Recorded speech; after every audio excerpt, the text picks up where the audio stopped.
Good morning, everyone, and welcome to the September meeting of the Historic Preservation Board. We're very happy to be here today with a full board for a change. I guess it's been a year and a half. It's great to see everyone and have a nice audience and people on Zoom. And we have a very, very, very full agenda today. So a bit of a warning, we may not get to some of the ones at the end of the agenda. I just don't think we will get there. Do we have a time certain like they gave the DRB today, or we can go on forever? I don't know about forever, but I haven't heard of a cutoff time. Hopefully we can wrap up by, I think, 4:30 or 5 o'clock at the latest. We don't have to order dinner? We are not going to order dinner. Okay, no. okay. I would like today, with the consent of my fellow board members, there are several very urgent things that have come up that, as far as public information is concerned, that we need to at least discuss a little bit before we start on our very long agenda. But before we do that, I want to congratulate one of our board members. Nancy Lieben has just done a book on the history of preservation, and it's a very interesting book. It just came out on Friday. I'm not hawking the book. I'm not trying to sell the book, but as far as preservationists are concerned, it's a very good history of what's happened over the past 100 years. And and I think for anybody who's interested in preservation, it's a very good read with lots of pictures.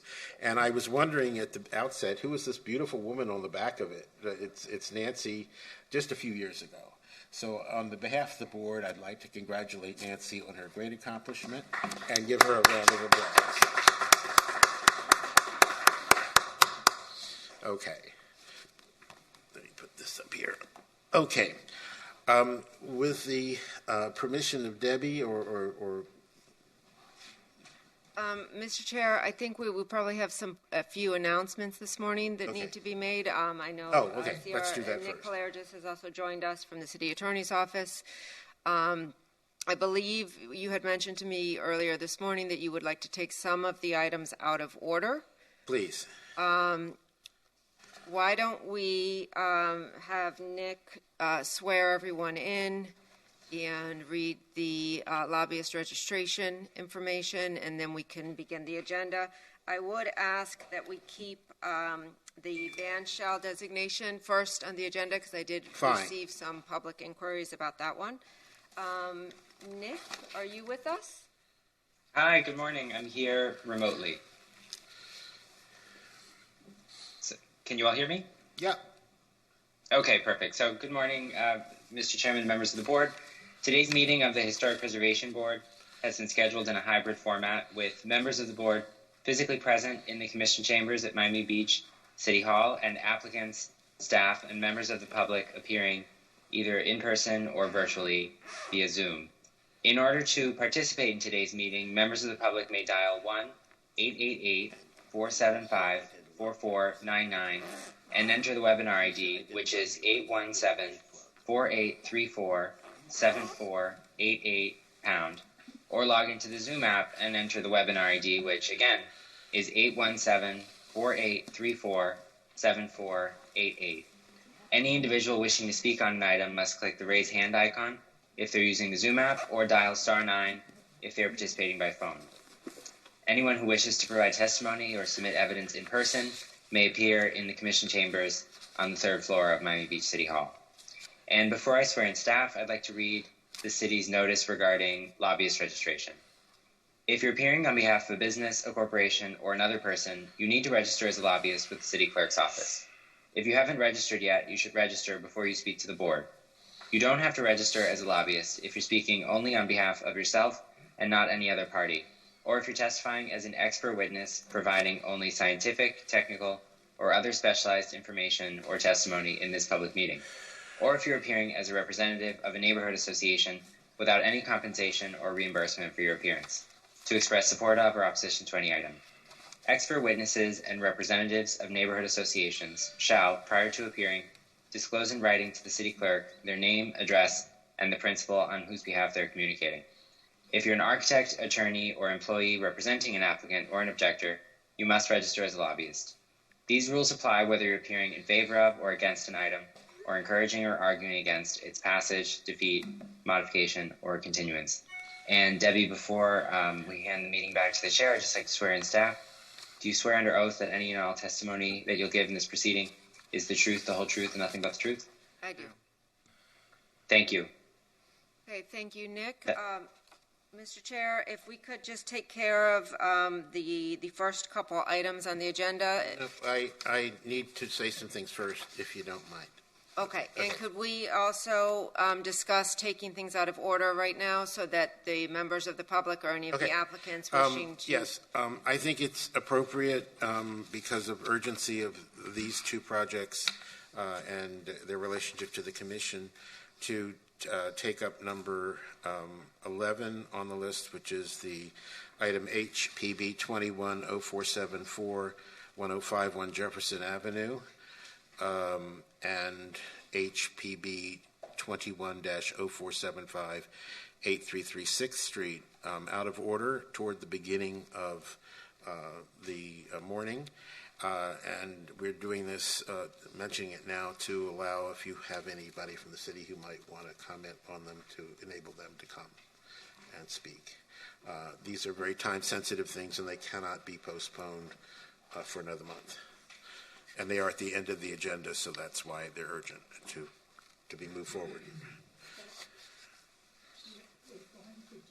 Okay, Mr. Chair, I don't have any objection to taking those two items toward the beginning of the agenda. Does anyone on the board have any concerns? Excuse me, Mr. Recognize Chair. Daniel? Would it be possible also to take the 93 Palm Avenue item closer to the beginning? Yeah, that is, yes, that is number one. Okay, so the discussion item, yes, Ms. Liebman? I'd like to hear what this is.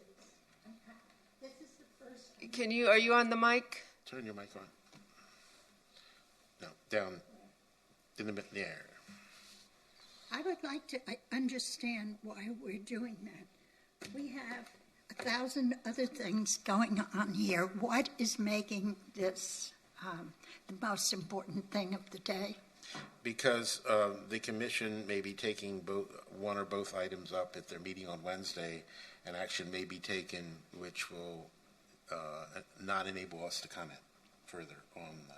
So you want to discuss it so that it's not the commission understands what? our position. Yes. Okay, because usually it seems to me we take these items at the end of the day. But the reason I cannot do that today is because there's a very, very long agenda, and we're not going to make it, I don't think, 2/3 of the way through, and these cannot be left to October. It won't matter in October.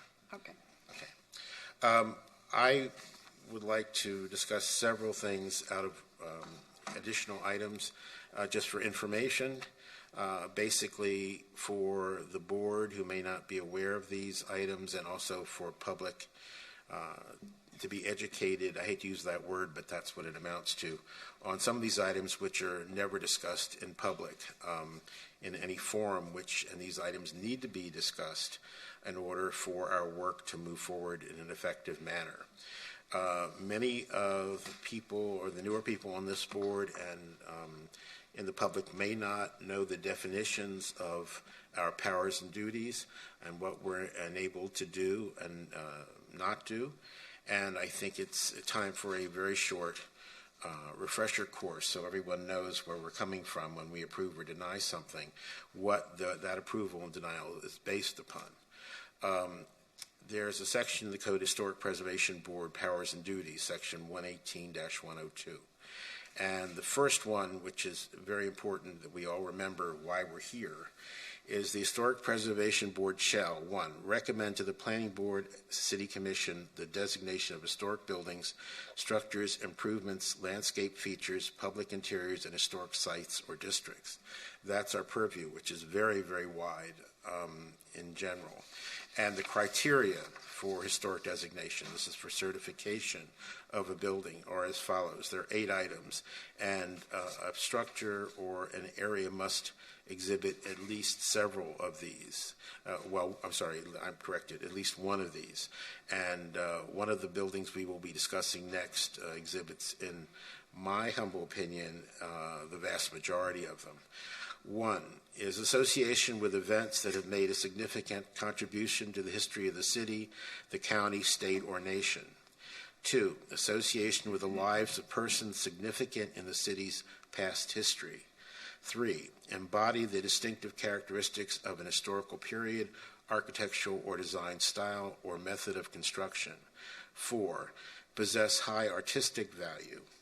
5, represent the work of a master, serve as an outstanding or representative work of a master designer, architect, or builder who contributed to our historical, aesthetic, or architectural heritage. 6, have yielded or are likely to yield information important in prehistory or history. 7, be listed in the National Register of Historic Places. And the last one, 8, consist of a geographically defined area that possesses a significant concentration of sites, buildings, or structures united by historically significant past events or aesthetically by plan or physical development whose components may lack individual distinction. That last one pertains mostly to historic districts, which we'll not talk about this morning. The second item that I'd like to bring up is very, very time sensitive. It's efforts to preserve the Capone home at 93 Palm Avenue. This has stirred up a lot of public passion, and we are very interested, at least I among many, many, many others, to see it preserved and designated. I would like to read the most recent short article on the House by Brad Schwartz, which was written on September 9th, 2021.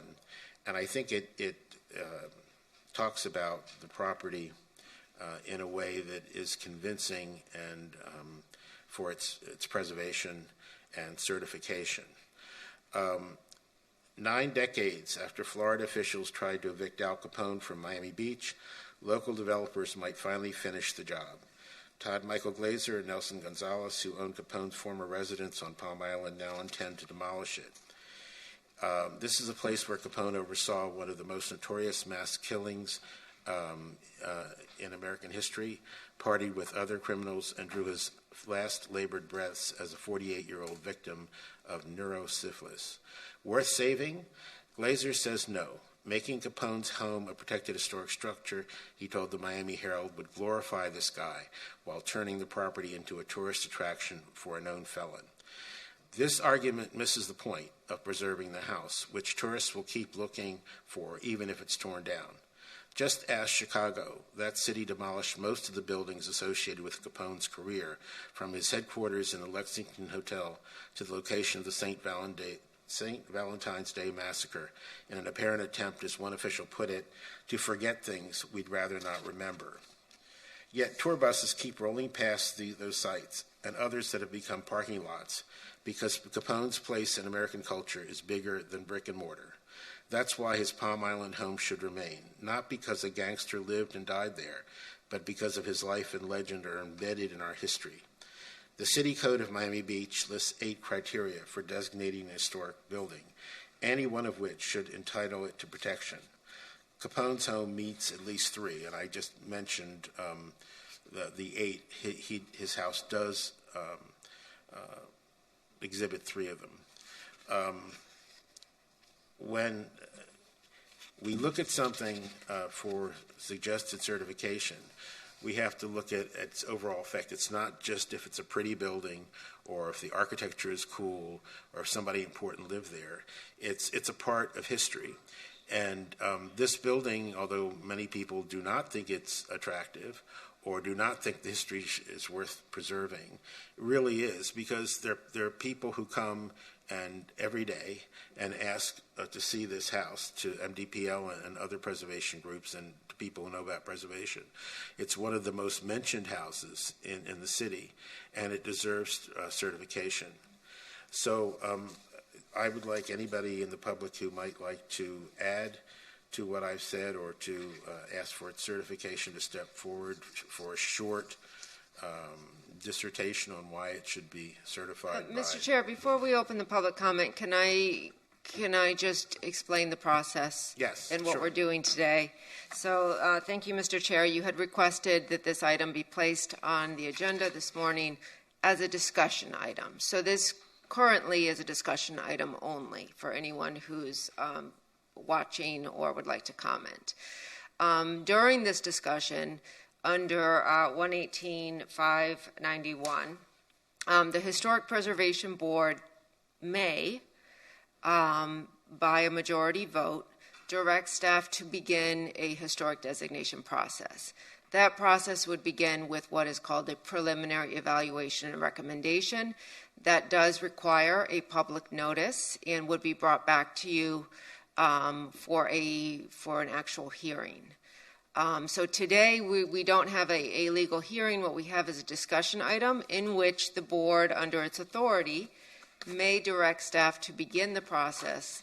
And in that case, we would prepare a public notice and bring that back to you. The earliest, if the board chooses to move forward with exploring historic designation for this property, the earliest we could bring that back to you would be at the October meeting. That would be under an accelerated process that the code does provide for, a 5-day mail notice and Miami Herald ad notice. So the earliest we could bring an evaluation back to you would be October, and at that meeting, the board would discuss the evaluation and determine whether or not to move forward with historic designation, which would then require a separate public hearing. If the board moved forward at that step, then that would be transmitted to the planning board for an additional public hearing, and then ultimately it would be heard by the city commission at 2 readings, and the city commission could choose to adopt it at their second reading. They can also, the process is actually outlined in one of the other agenda items this morning, which is the North Beach Band Shell, so you can read through all of the steps. But ultimately, the historic designation of an individual property that is not requested by a owner of a single-family home would be at the discretion of the mayor and city commission. Understood. Okay. But And we do, I think there are people in the audience that would like to speak. We also have members on Zoom. If you would like to take the in-person comments first, Mr. Chair? Sure. And also I wanted to, for the record, even though this is just a discussion item, we did receive a significant amount of public comment that has been transmitted to the board and to the clerk of boards, so that should all be on file. Thank you. And Daniel? Mr. Chairman, I'll set time at 3 minutes per speaker unless you tell me otherwise. Okay, thank you. Is it possible to put the timer on there too to help with those of us in I person? don't know how. Okay, no. Okay. Can someone from the booth help if you? No. We'll try to figure that out. Okay. Okay. Thank you very much, Mr. Chair, members of the Historic Preservation Board. My name is Daniel Seraldo here with the Miami Design Preservation League. We only recently learned of the plight of this home, which so many of us thought was designated historic already. I mean, it's certainly designated within our memories and our minds, but there apparently is a loophole that now puts this home at risk. So I'm not here, and I know you're not here today because we don't have time to go through every criteria. All that we're really asking is that you today move this process forward. There is a very big issue of time sensitivity, and the staff, thank you, staff, by the way, for suggesting an accelerated path. We're happy to help. We have scholars from Princeton and all sorts of people that want to help get this information to you. So in any way we can help, we're willing to. And we need to have this move forward. And the other thing about the City Commission decides all designations. So, you know, whether it's a single-family home or not, they have to uphold it. So I don't want us to get into that path of something that's not in the criteria, which is sort of, who requested it or not. Everything you're doing now is within the process that is allowed. And I have to say that in meeting with Palm Beach, we're doing studies of how other preservation cities work. Every month, a lot of these other cities, they start with designations. And so I love your idea, Mr. Chair, that this board would start with its duty number one that the voters have given to you after many decades of fighting, which is to recommend the designation of historic properties. It's great for all of us to be excited about new huge projects and very fancy developers coming in as they have since the 20s, but if we don't do the thing that is most important, if we don't identify these other buildings, we risk losing them forever. So I wanted to thank you and thank the members of the public and hope that you will move this to the next step. Thank you. Thank you, Daniel. Anyone else? Deborah? Yes, there are some members of the public on Zoom. We have Todd Glazer.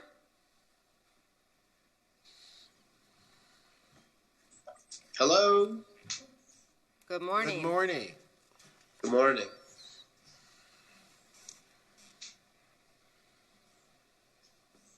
So, Michael, have you already spoke?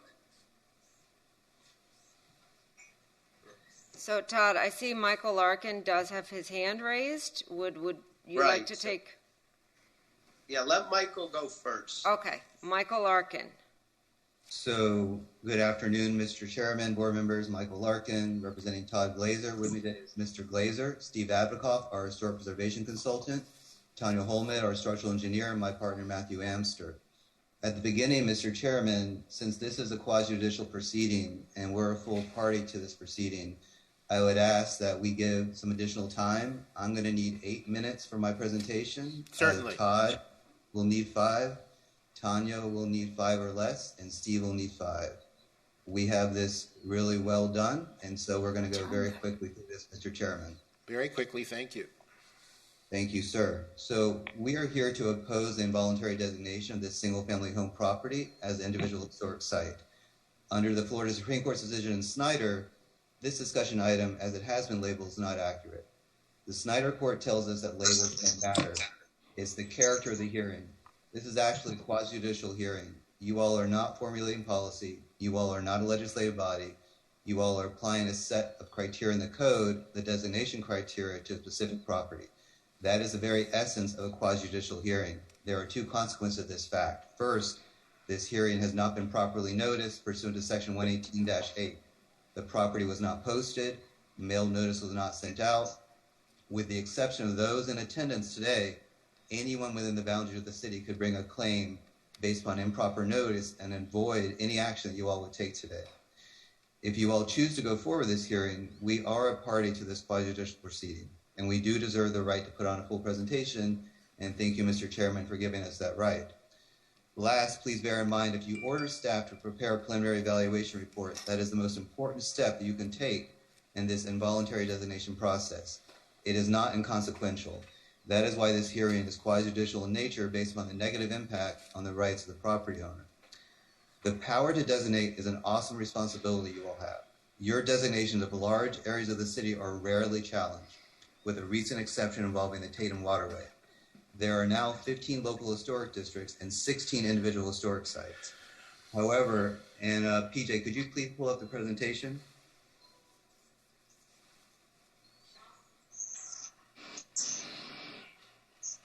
Thank you. Can you go to the next slide? Thank you. So, however, only once before has this board moved to involuntarily designate a single-family home residence as an individual historic site, namely the Hochstein residence at 42 Star Island Drive. The City Commission is the ultimate decision maker here. The question back then, as it will be today, is not whether you could involuntarily designate a single-family home property, but should you?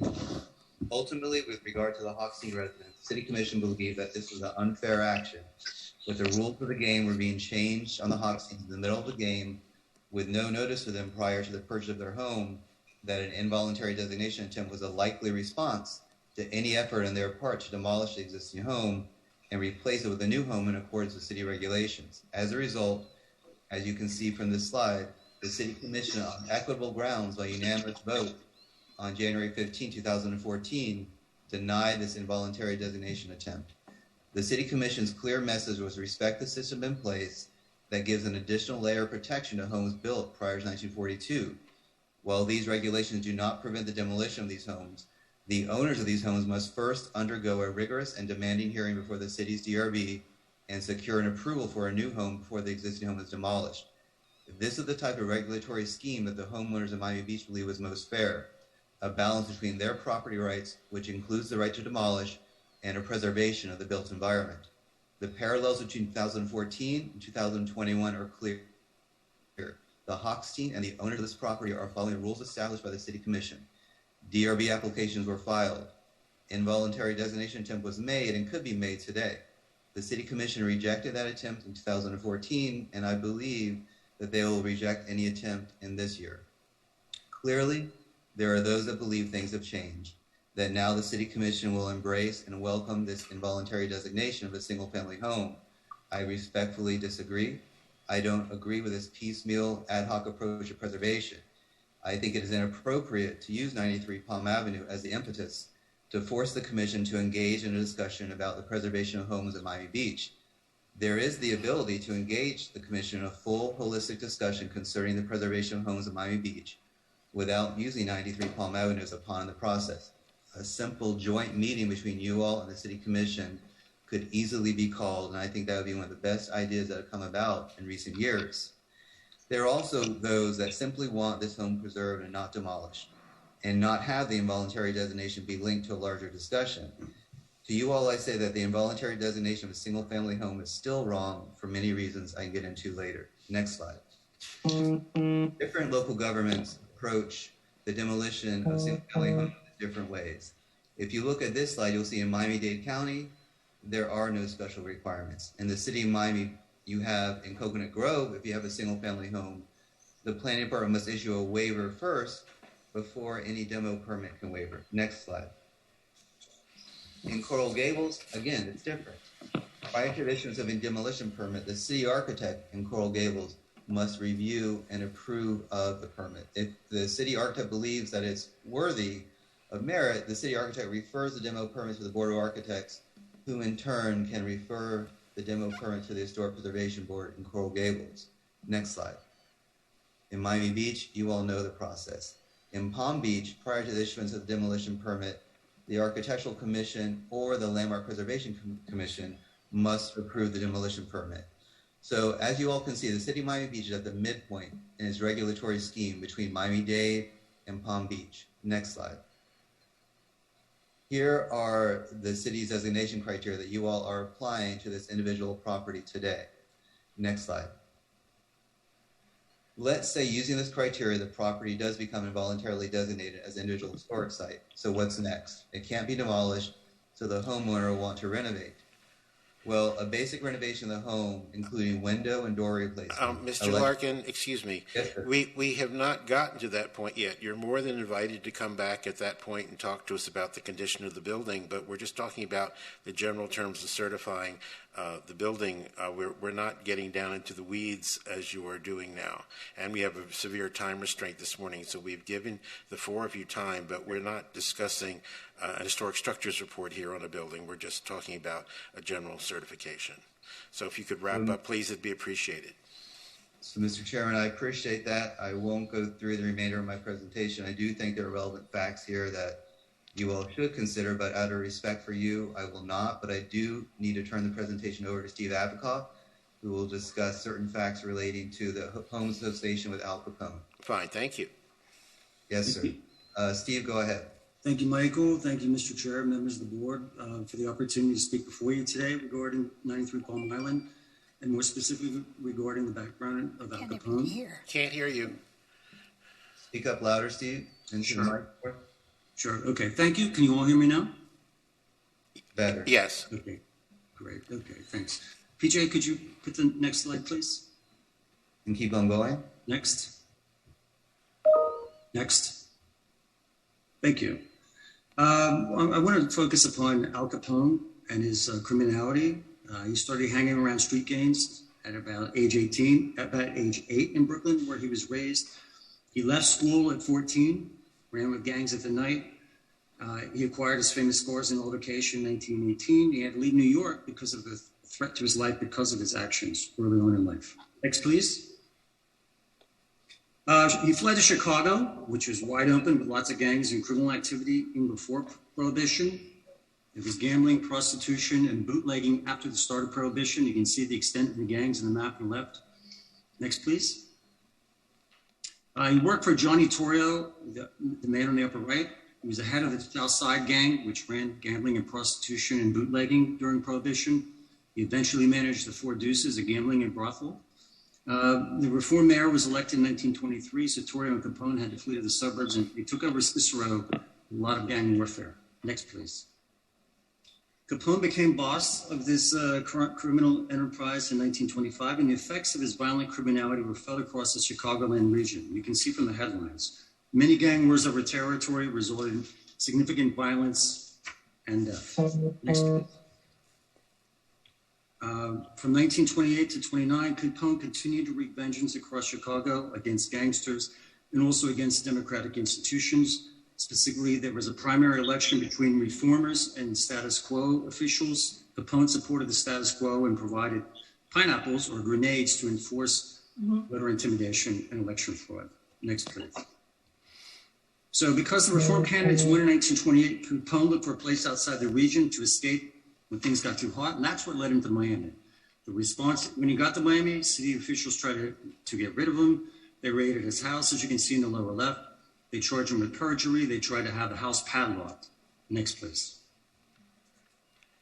And what did Capone accomplish as a resident of Palm Island? He planned the St. Valentine's Day Massacre, one of the most violent and notorious acts of gangland violence in American history. Next, please. This really got people's attention, even in crime-ridden Chicago, due to the use of fake police uniforms and machine guns and the number. Mr. Avikoff, I think most of us know the history of Mr. Capone. I think we're going into the weeds again. I think, could you please wrap up? I'll skip ahead to a couple pertinent items then regarding designation. Next, please. Next. Ultimately, as we know, Capone was arrested for his criminality. He was diagnosed with syphilis and sent to Alcatraz, released in 1939, returned to Palm Island in 1939. Next, please. He was there in 19 years. Of those years, 9 years were in federal prison, 7 years he was very ill from syphilis. Next, please. What's important here is the effect of the recognition of his historic designation of properties associated with Capone and the unmistakable precedent that was established in Chicago, where the effect of his criminality was most pronounced. It was clearly struck down by the Landlords Commission of Illinois and the Chicago Landlords Commission. And in fact, it was codified into legislation, as you can see there in the federal legislation, where, quote, none of the funds available to the Department of the Interior may be utilized to place the National Register of Historic Places, the Al Capone House at 724 for South Prairie. Next, please. These are examples of other Capone's properties in Chicago. In fact, no buildings have been designated in the city for which he is most associated with his acts. Next, please. No metropolitan area other than South Florida should recognize has experienced the criminality that Chicago had during Capone's time in the 1920s. In South Florida, it was 1970s and 80s with the Medellin cartel, with a modern-day Capone, Pablo Escobar. Next, please. So to conclude, the type of criminal behavior that Capone and Escobar perpetrated upon their respective communities during their respective eras had significant impacts upon real places, real people in their communities. This pathological criminality should not be celebrated or conferred with status through the act of historic designation. And the criminality of Capone should not be painted with a romantic brush of nostalgia because time has provided distance from its corruption, violence, and tragic impact. The scars from the more recent pathological criminality of Escobar are still fresh in South Florida. It would be unthinkable to recognize and legitimize this type of behavior. Your time has run out, sir. Okay. Thank you, Steve. And Mr. Chairman, our final speaker is Todd Glazer. Go ahead, Todd.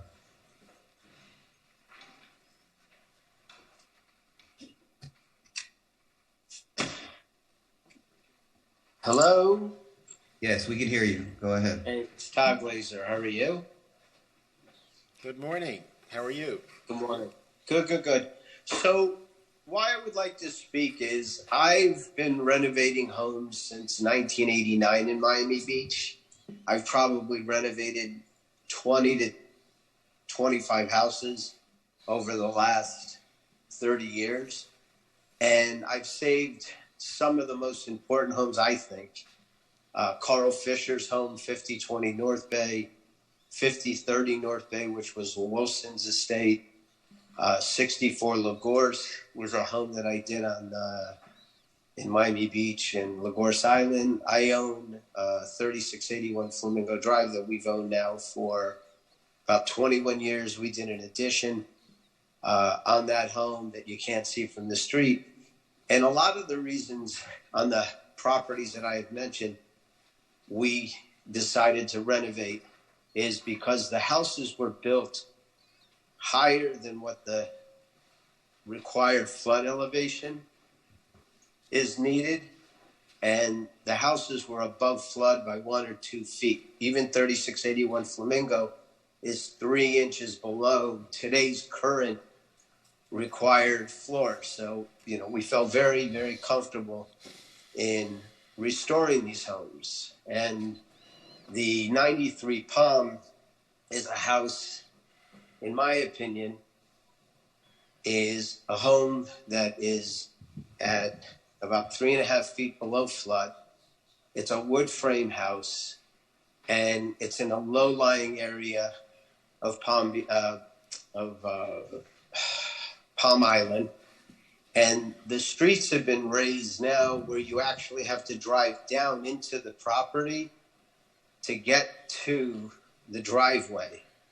So we did a lot of research on the house, and we deemed that it wasn't feasible with climate change, with the ability to go +5.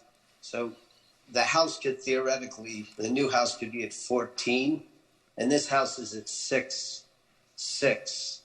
So you're talking about, I think it's 8.5 feet or 7.5 feet higher is what you could build as of right. And it's interesting because I've built all over the state of Florida, and Miami Beach is the only city that allows to go +5. And the reason that was done is because of the resiliency that was needed for Miami Beach to keep prospering.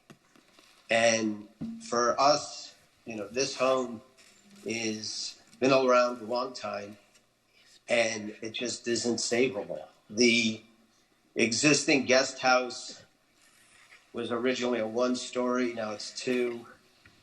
The rear back pool house was a 1-story, or it was a 2-story, very small. Now it's twice the size. So those 2 structures have been changed over the last, I don't know exactly when they were done, but we have some, photography that shows the 2 difference of the structures. And then the existing structure, we have sump pumps underneath the house to keep the water from accumulating because the grade is so low.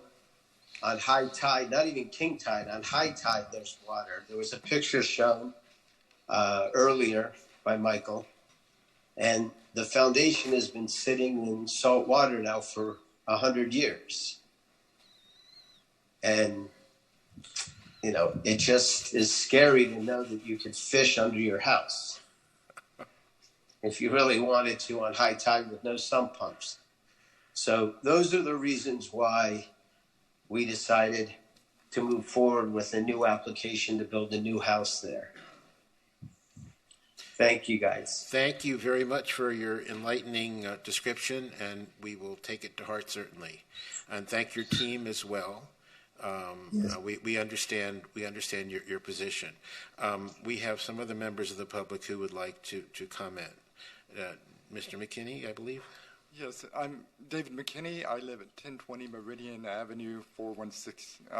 I am an architectural historian, and in part I would ask that the board recognize my standing in the historic preservation community, in the architectural, and they recognize me as an expert witness here.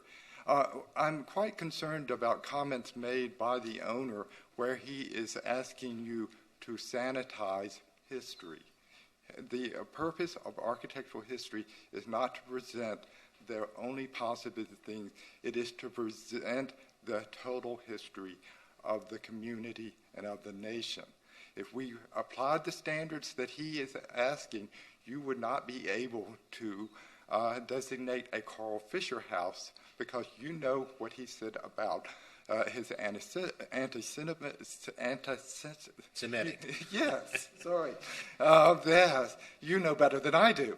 And also his statements about African Americans. The other aspect of the Al Capone presence here that you should consider is that gambling and bootlegging there did impact the development of this city and of Surfside. Surfside, as I understand, was created because they wanted no gambling within Miami Beach. Take a tour through MDPL. They will tell you what gambling and their prohibition and how it impacted the architecture of this city. So in your deliberations now, I think I can't talk without a mask anymore, I ask you not to create fairy tales about Miami Beach, but to preserve our total history, the good and the bad, so people can understand and how we got here and the things we quite frankly need to change. Thank you. Thank you, Mr. McKinney. Anyone else from the public? We do have some other members of the public on Zoom. The next speaker is Wayne Roberts. Good morning, ladies and gentlemen. Good morning. I became aware of this issue recently because Design and Preservation Group is very much in favor of saving this house. And Al Capone, I'm an older guy, and I don't know if you're all familiar with Eliot Ness and how FBI became the federal law enforcement agency, but Al Capone was the main reason. And that house represents my whole life. It was actually before my lifetime, it was my parents' lifetime, but growing up, all the movies and all of our experiences as Americans was around that era. Whether it was the Depression, whether it was Al Capone, it's a very significant part of American history. And I would hope you would save it. But at the same time, I would hope you would save the neighbors. And as the complaints I heard was, there's buses coming or all kinds of traffic. So I don't know how you can maybe mitigate that as a city so that neighbors are not impacted. And I also feel somewhat sorry for the landowner. What this property, I guess, for $10.5 million. I don't know if we could, mitigate some of his expense so that he's not injured. I don't know if it's $1 million. I don't know if it's $1.5 million or whatever economic impact he had from, not being able to develop the property. That's why we can make a deal. Like, we should stop fighting, and we should start making what makes sense for everybody. Thank you very much. Thank you, Mr. Roberts. That's a very interesting idea, and we shall try to pursue it. Thank you very, very much. Thank you, Mr. Chair. The next speaker is Brett.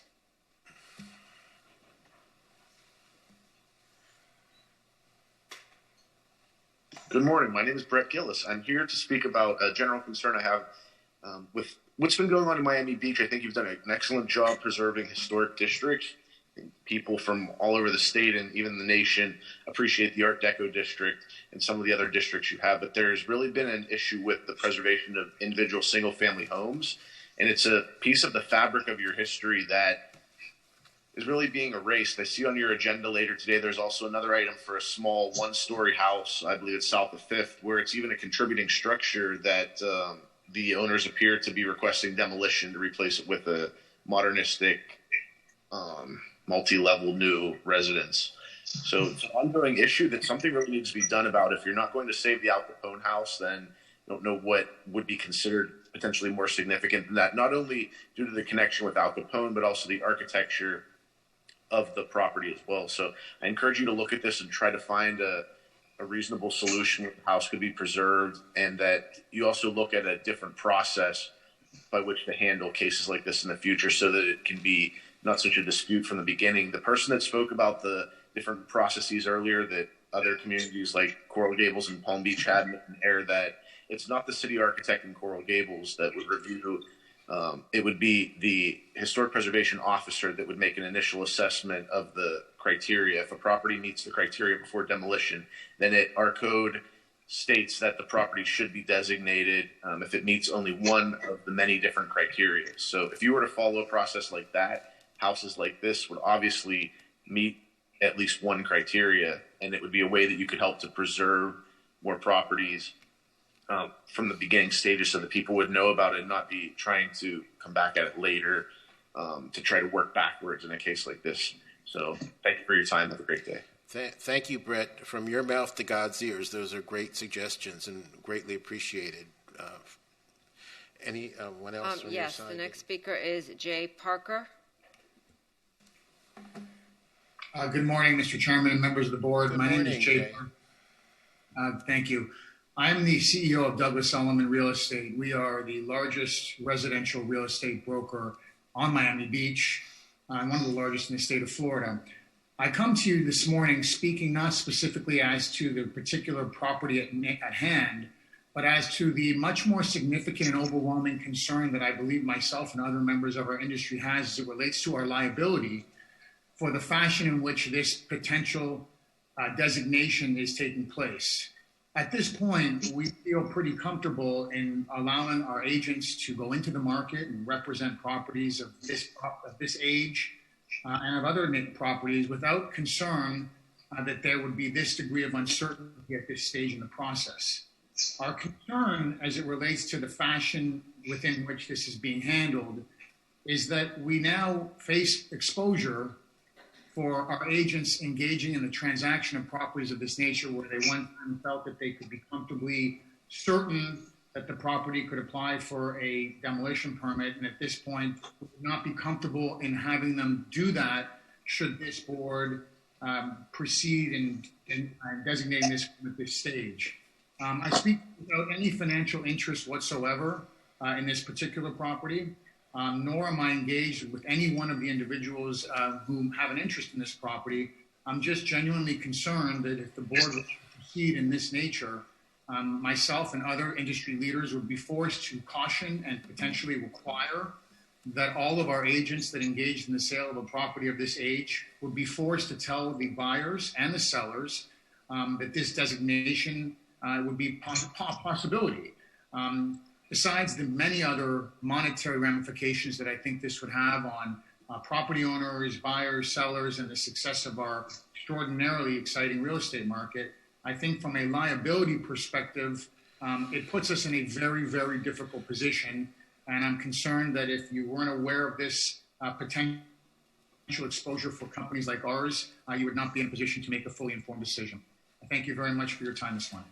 Thank you very much for your information, Mr. Parker, but I might add that I believe you're misstating a statement of fact in that in recent history, at least two sales on North Bay Road, houses that were certified brought in more than $1 million more than they did in sales before they were certified.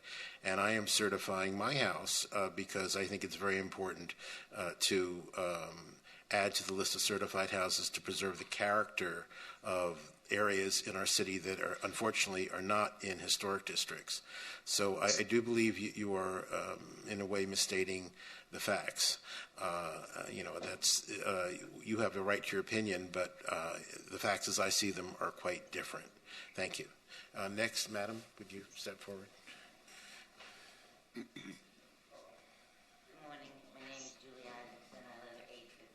Street. I've been a resident of Miami Beach approximately 30 years, give or take. Everybody has discussed the history of the Al Capone house, which is important. The character of the neighborhoods and destroying the character of the neighborhoods by tearing down such structures has also been discussed ad nauseum. And I agree that those are very important factors. But nobody's mentioned the environmental impact. And that is the environmental impact of these demolitions is taking a huge toll on our city and our islands. Taking a large 16,000 square foot footprint and an 8,000 square foot house that may have lots of foliage, etc., and then being able to demolish it and build something twice the size, taking the entire footprint, taking out all the trees, taking out all the foliage, not leaving enough room. Then there's the debris. You have tremendous debris that's being trucked out of the islands and it's causing damage to not only the bay with debris that falls into the water, into the bay, but also notice how many times the Venetian causeways had to be restored or shored back up because they're going way over the weight that is allowed. Nobody's policing that. There's tonnage, there's a limit, and they're going over the limit and destroying the bridges. So people need to really take a big look at all of this, not just the historic preservation and not just the neighborhood, but a huge impact on the environment in a city that is ground zero on climate change and sea rise level. Thank you. Thank you very much. I believe that's it, Debbie? No, Mr. Chair, we have two more on Zoom. Paula King is next. Hi, Paula. Hi, how are you? Good morning to everybody. I just wanted to comment, here we are again trying to preserve an obviously historic part of our heritage here in Miami Beach. Now, as far as the contractor that has restored so many houses, Daniel Ciraldo has shown us many times that any house can be restored, can be lifted, everything else that needs to happen to preserve a historic residence. I think that this residence in the hearts and minds of our community needs to be saved and restored. Thank you very much. Have a nice day. Thank you very much, Paula. Our last speaker is Sylvia Coltrane.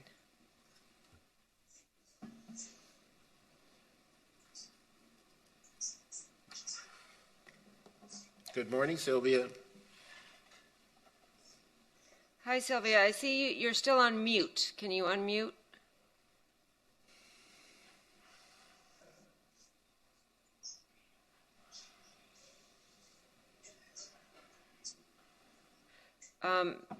Sylvia, if you try to unmute yourself. She just took her hand down, Mr. Chair, but we did have one last speaker who just raised their hand, Ron Sheffield. Ron? Yes, good morning. Can you hear me okay? Yes.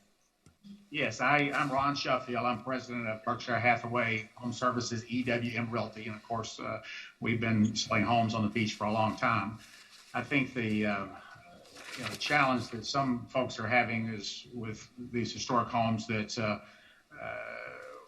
whether they're historic or not, they're below, the sea level, or not below sea level, below the building code. And I think that we need to have, a better clarification to future buyers of these properties, because we have a lot of people, as we all know, that are building new homes on the beach. And our concern is that there's some confusion about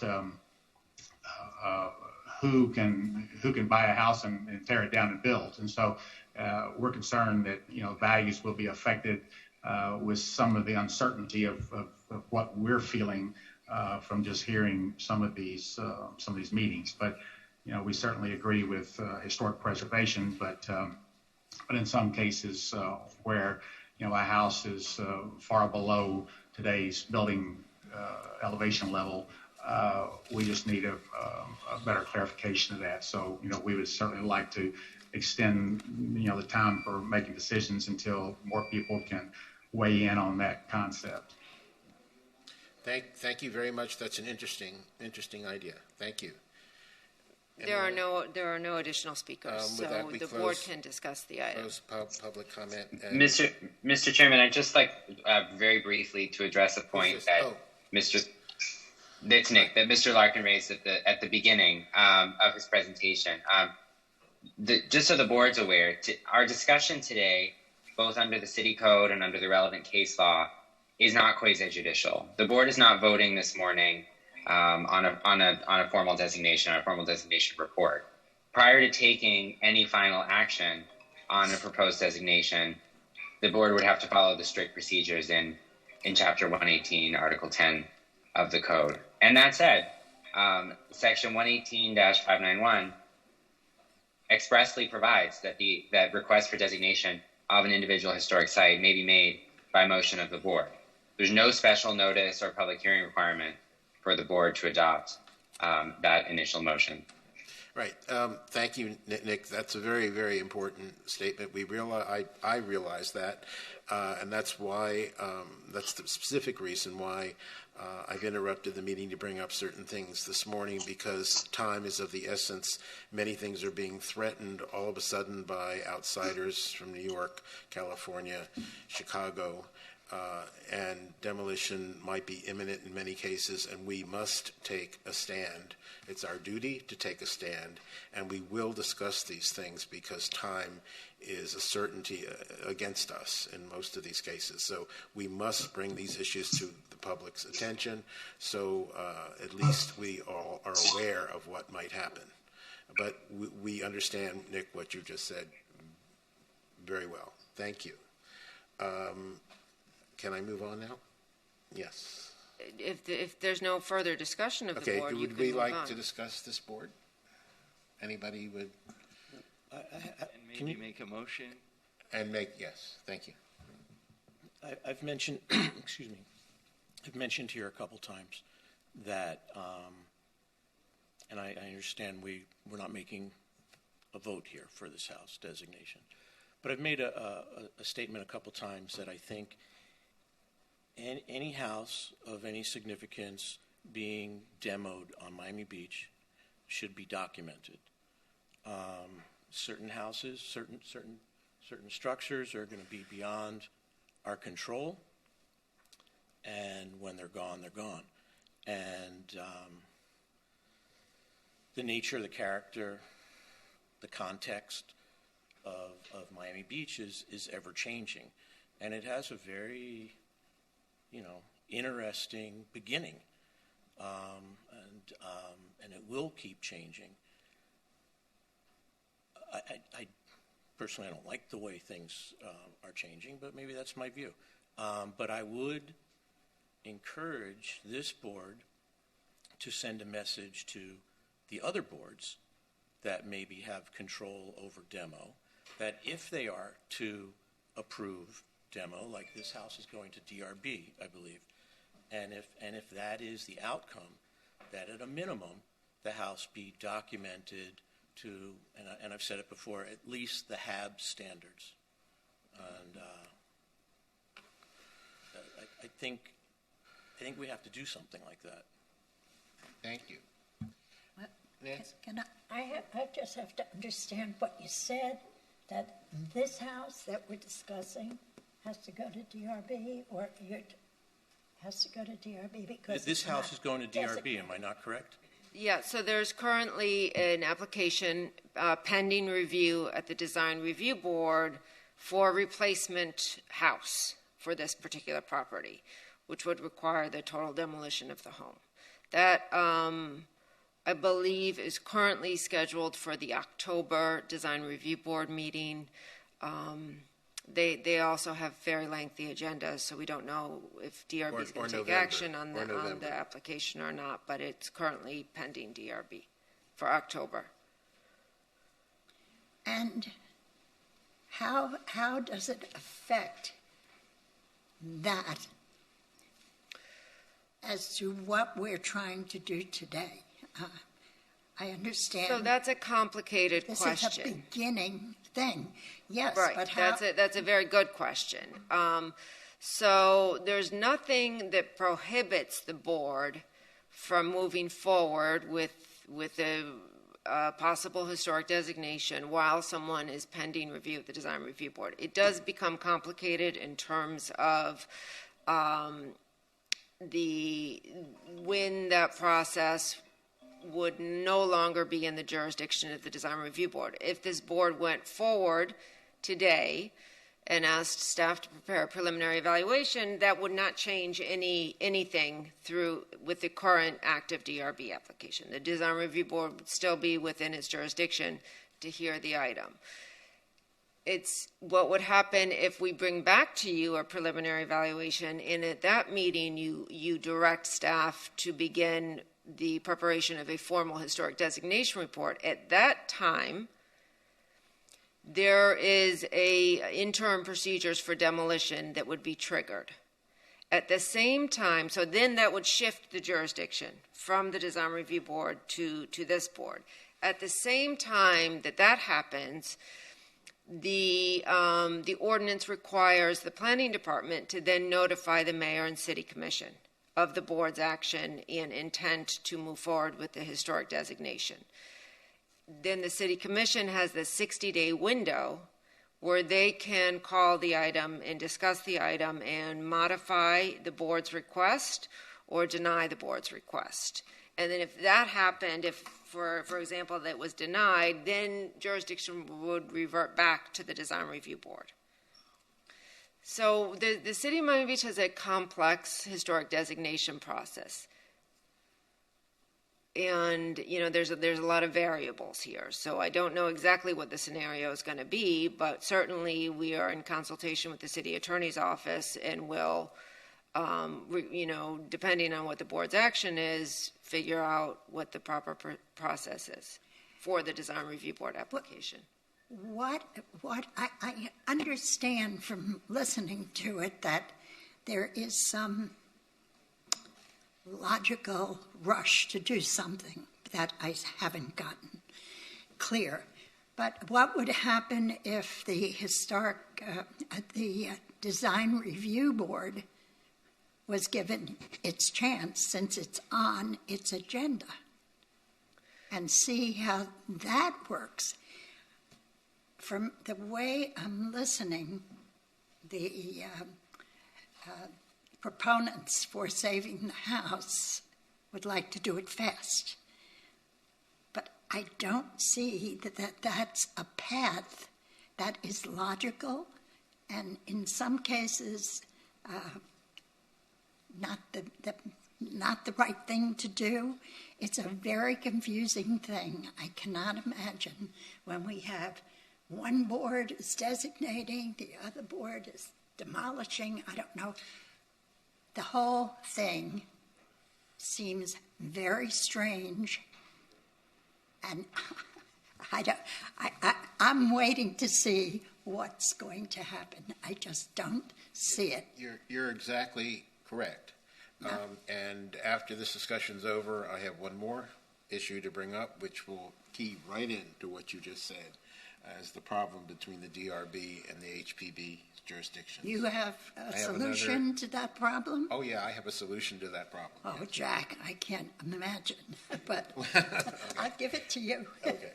Kirk. I'll give you time. I wanted to tag on to what Nancy said. I mean, we've had situations like this over and over again, not necessarily only with single-family structures, but like the North Beach Pylon and it seems to me, I mean, my experience has been it's our job to initiate the designation report, or at least to initiate the exploration of whether a property is worthy. And if we don't, then I don't really see who that falls on. And I've seen this discussion over and over again with the log cabin too, which is for the moment gone.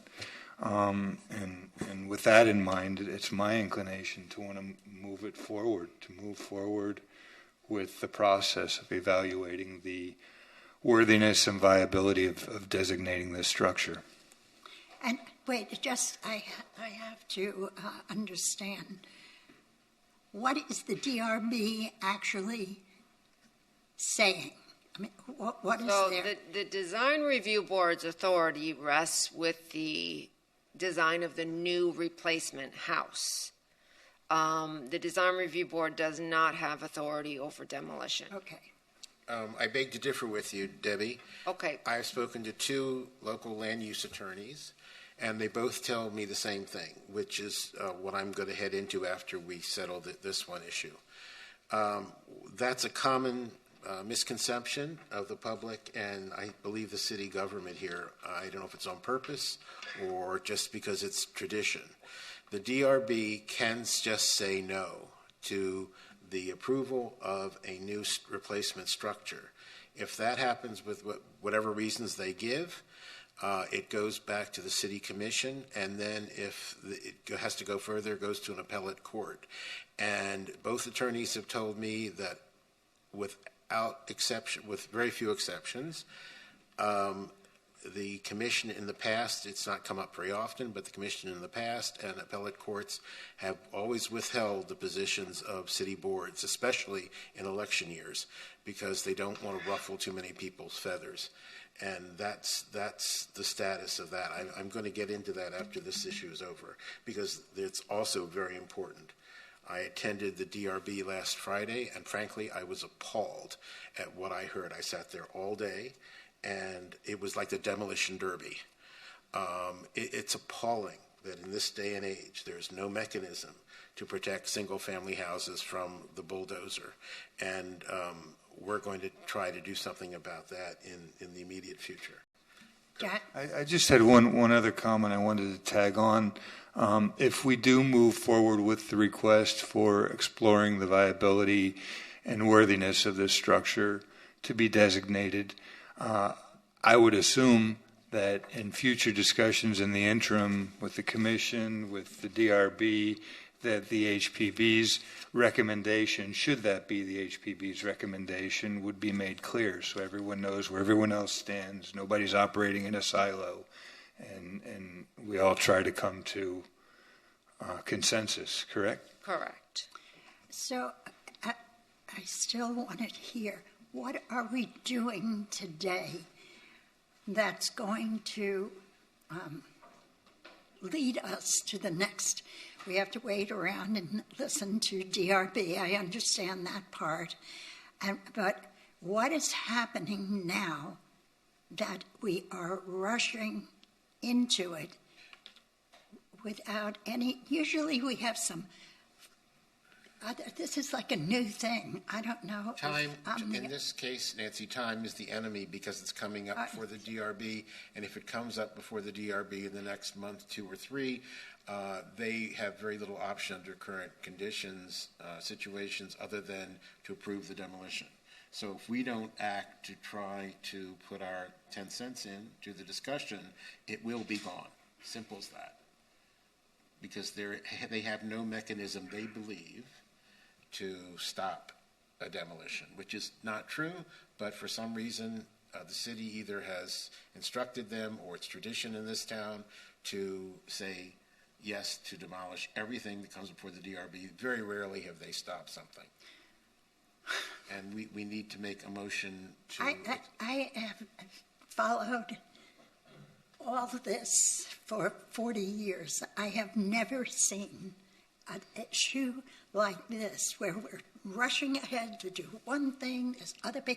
It's the most discombobulated activity that I have seen, not just on this, but in my own experience. Okay. And that's why I have to keep asking. No, that's fine. So what are we being asked to do today to move it along? We have been asked today to make a motion of support to begin the certification process for this property. And we know nothing about this property. Well, you have people talking? You have been given information over all these witnesses. I've listened to all these people. There's some for, some against. I mean, the whole thing just doesn't work together as what we usually do when we have regular issues. I couldn't understand why we were rushing here today. Okay, let me try to clarify it for you. times have changed. In the future from now on, we're going to be deluged with applications for demolition for properties. People are coming to Miami Beach with endless buckets of money from New York, Chicago, California, and But everywhere they have else. to follow the rules.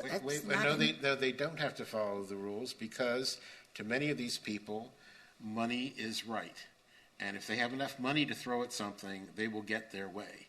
And our job is to try to protect historic buildings as best we can, but frankly, the cards are stacked against us at almost every level. They are, because you're going to They are, but it's our job to not accept the status quo and try to change it in our favor, because we are the Historic Preservation Board. We're not the DRB, and we're certainly not the Historic Demolition Board. Yes, but the issue at hand is a very sensitive issue. Yes, it is. And I think we have how many people here? I would like to know if this community has understood what's happening with this. Obviously not. Over many, many years, there is no understanding. No, not that. So if I could just, because we really do need to move along. So the board would not be making any binding decision today, regardless if you ask staff to move forward. If you ask staff to move forward, nothing changes at that moment. It would bring back to you a preliminary report, which then you could discuss. That would be publicly noticed. We would allow public comment at that hearing, and then the board could make a decision whether or not you would like to take action that would have some implications to the property owner in terms of where the jurisdiction would lie. Okay. But today, there's nothing critical and that's why this is just a discussion item. We are not presenting any evidence today. We did hear from the public, but this is not, anything that would bind the property or change the jurisdiction away from the Design Review Board today. I'd like to make a motion, if I may. Okay, Mr. Klein? I would like to direct staff to begin the informal evaluation of the structure in clear understanding that it likely has no binding effect in stopping any demolition of this. I'd also like to add on that motion that we send a message to DRB that any buildings prior to 1950 or 1955 coming with more than 20% alteration or demolition be documented by drawings, measured drawings, to document the complete structure, drawings and photographs. I think, and I don't know how to do this, but I think part of the problem that we have here is that we're behind the 8 ball. The money is pouring in, and people do have that attitude. And I've had the unfortunate privilege of circumstance of working with people like that. Why can't I do whatever I want? I'm rich. And this is a city. This is not a compound. And it's made up of different people. So I would like, and we talked about it a few months ago, about doing an architectural historic survey of Miami Beach. I don't want to necessarily make that part of this motion, I don't think, but I'd like the city to go ahead with the evaluation. Can we leave it at that, because your motion got awfully long? Okay, well, I'd like it to go for that, but I would like this board to send a message to DRB that any building being altered or demolished more than 20%, that is 1950 and earlier, be documented to at least the HAB standards. And that's my motion. Do we have the authority to tell the DRB what to do? I don't think we have the authority to tell another board what to do, but just, I'm saying to please do that. From this board, from HPB, to say, hey, if we're on this roll of demoing buildings, please document what you do. Please document before it's gone. Okay, Kirk? I wanted to, a couple of thoughts Okay, and maybe before ask for. that was a motion. Before we continue discussion, is there a second to the Oh, motion? I want to second it, but I wanted to ask for a friendly amendment if Okay. that's possible. Because to my mind, they're both important issues, but they're two separate issues. One, two, if we are asking staff to proceed in doing an exploration of the validity and the validity of designating this particular structure, I'm concerned about the non-binding statement. It seems to me that we would want to, in a friendly and respectful manner, to request the DRB to hold just long enough for this exploration to be complete. So we're going into this with eyes wide open. And so that's my request on the motion, is if we could just... Mr. Chairman. Who was that? I'd like to weigh in because this is a process that is going to impact a specific property. I think if there's a motion today to initiate the designation proceedings and direct staff to prepare a preliminary evaluation, I think it should be limited to that. Okay. I think the code provides that staff will then do an objective study on the property. It's clean and simple. I think it needs to be clean. Yeah. I like that. All right, I'll second it if that's where we are. Barry, is that? I'll take that, but if you're pulling the recommendation, non-binding as it may be, to DRB, then I'd like to make that as a second motion. Okay, let's deal with first things first. Kirk? Well, I seconded the motion, pure and simple, that we want to initiate, if that's what the motion is. Yeah. To That's from initiate Nick. Okay. So Barry, your motion, you're going to revise it for one motion to direct staff to prepare a preliminary evaluation for the structure located at 93. And Kirk, is yours as generic? It's as straightforward, exactly the way Nick and Debbie mentioned because there to initiate the process. Extenuating circumstances attached to it. It's not just talking about. But my understanding is that we're not rushing. It's not a rushed process. talking- We're not thwarting any of the due process And that we're goes not along talking with this. about a specific location. And if it'll be like the band shell that I nominated, 16, 18 months ago? Yes, That exactly. we're designating today, I hope. Okay, so we've had a motion and seconded. Oh, Rick. Sorry, I hadn't had a chance to speak on this yet. You're hiding over right over here. I'm glad we're talking about this, and the issue between private property and the public realm is an important one because we're here to protect the public's interest in the city, right? And even though this is a private property, we often consider what it's like from the street in particular.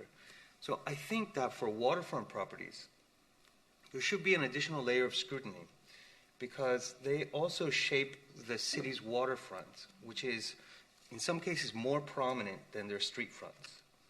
And I think in this particular house, because it has a prominent structure right at the water's edge, it's a reminder that we should think of the public realm not just from the street, but from the water. I couldn't agree more with Barry's emphasis on the need for documentation. I do agree that we should have this preliminary application move forward. I do know it's going to result in additional information about the structure and the challenges of restoration, the water level. I think that's all real. So just because we're initiating it, there's no guarantee that this thing's going to be protected, but it does seem like it's the right thing to do. So thank you all. Thank you. Okay, should we have a roll call vote or? Yeah, let's do the roll call. Ms. Liebman? Yes. Mr. Litt? Yes. Ms. Weinstein-Berman? Yes. Mr. Pascal? Yes. Mr. Lopez? Yes. Mr. Klein? Yes. Chairman Finglass? Yes. Right, that motion passes, and our plan would be to bring that back to you at the October 12th meeting. I believe we do have enough time to notice it in advance of that, but this will be publicly noticed. Okay. The next I have one more item. I'll just take 5 minutes on it, but it was I shocking. able to make that second motion? Oh, sorry. I thought that was concluded. Okay. No, I said I would Okay. accept the amendment. I'd like to make a motion that that we send a message to DRB and to this board that anybody comes to this board requesting demolition of a 1950 and prior building, or 20% or more of the renovation, alteration of the structure of that building, that the building be documented to at least the HAB standards, so that the city has those records and that the people have those records. Good idea. I'll second that. Okay. Okay, we can, this is a recommendation, so we can just have a voice vote. All those in favor? Aye. Aye. Opposed? Okay, no one's opposed. One more item on my part. I realize I'm taking time, but this is probably the most important discussion of the morning. I had the honor of attending my fellow board, DRB, on Friday. I was there all day long. I had never attended one in its entirety before. And I must say, I was absolutely shocked. I had no idea on earth the power that this board has. They produce a book similar to ours, and they make recommendations, the same format, but what they can recommend or cannot recommend is really frightening. They never mentioned the architectural or historical significance of the buildings they're dealing with. They'll give you the name of the architect and maybe a date. That's it. No history, no statement of its importance, no statement of anything. Their job is either to approve a new project and to demolish the old building. Doesn't matter what the age of the building is. It doesn't matter who the architect is. Doesn't matter the architectural history or historical importance. I was frankly flabbergasted. And I just want to use one example, which most people here know about. It was item early in the agenda, 4 to 6 Star Island. This is a huge complex of buildings, probably on the largest acreage in Miami Beach. And it's right here in the book if you all want to look it up or refer to it. And there was no mention of anything about the history or the architecture. It's the largest building complex, I believe, in Miami Beach. It covers a multitude of styles from 1947 on. And if the justification was, okay, we have a new building that's going to go on it, that was it. That was all that was mentioned. And these people, thank God, 3 of the new members of the DRB spoke up and said, well, this is an amazing complex of buildings, and one of it has fabulous Mediterranean Hindu features in part of the building. How can we vote to tear this down? And I was so pleased to hear somebody finally have the guts to stand up and say something like that, because of the 15 or 20 projects that they brought up, almost all of them were condemned to the junk pile. And I find that astounding. It basically defeats what we here are trying to do, because these buildings, single-family homes, have no protection whatsoever. And it takes 5 seconds for these people to consign the buildings to oblivion, with no record keeping, no history, not hardly a voice. There wasn't one person that stood up at the meeting and defended any of these buildings. And some of them were rather amazing. And I've been here 5.5 years, and now I shudder to think, in my 5.5 years, what's gone to the junk pile, because nobody knew about it, nobody stood up, and there was no mechanism to do anything about it. So what I suggest is that we have to have a new system. The DRB and the HPB have to work together somehow legally to forestall this, whether it's pre-1942 or pre-1950 or whatever the date is chosen. We have to have review over the vast majority of things that they assign to oblivion. And the city here is at fault. I blame the city, because no one in the city has ever raised a finger to change this or to challenge this, and I'm sure my name will be mud now, but I can't sit still any longer. This has got to be done. The law or the regulations must be changed, or else what we do is just like the little Dutch boy with his fingers in the dike. We're going to lose, because no one is standing up for the vast majority of buildings in the city which are not in historic districts, which are not certified, or which are not individually designated. And that is a shanda. In Jewish, that means a sin. It's an absolute sin. We're consigning our history to the junk pile because people will not stand up and say what's right. People come here to see our buildings. I've said this 100 times. They come here to see the character. They come, as Clotilde Luce says, to see our fingers in the sky, the few that we have as opposed to Sunny Isle. And we must do something about it. The commission must take a stand and must legislate this change so the DRB does not have control over the vast number of buildings in the city. I've said too much, but when I saw this book, and I sat there all day, I was astounded by the ignorance that's exhibited in not being able to save what makes Miami Beach famous. Jack, Yes. I agree with you totally. The words DRB, Design Review Board, I have seen many of those wonderful buildings trashed because the DRB doesn't have the strength of what we do as a historic preservation board. We are able to look at the design and the workings of the board. DRB is just an extra. I believe it started because in the beginning, nobody wanted a historic preservation board. That was in their way. So it was easy to just designate it as DRB, Design Review Board. I don't know how much, I don't go there, I don't want to see it. You would die if you No, went I there. don't. You would have a stroke, I'm telling you. No, not that. So crazy. disgusting. But But I agree with you, but I don't know how we do this. Where is the lawyer up in the cage? Nick, what do you have to say about that? You have lots to say about those things. How do you chime in on that? And why are we doing this behind the curtains? I don't understand what's going on. You're right. There's two separate processes which do not coincide. There's the design review board process. They have their own legal requirements and their own prescription for how they review projects, and the HPB has an entirely separate set of criteria and set of powers and authority. This board can certainly make recommendations to the design review board, to the planning board, and to the mayor and city commission. This board has consistently done that through the years on various topics. Any change in the authority of either the design review board or this board would require a text amendment. It would require a code amendment, which would need to be adopted by the mayor and city commission. However, the planning board would also be reviewing that.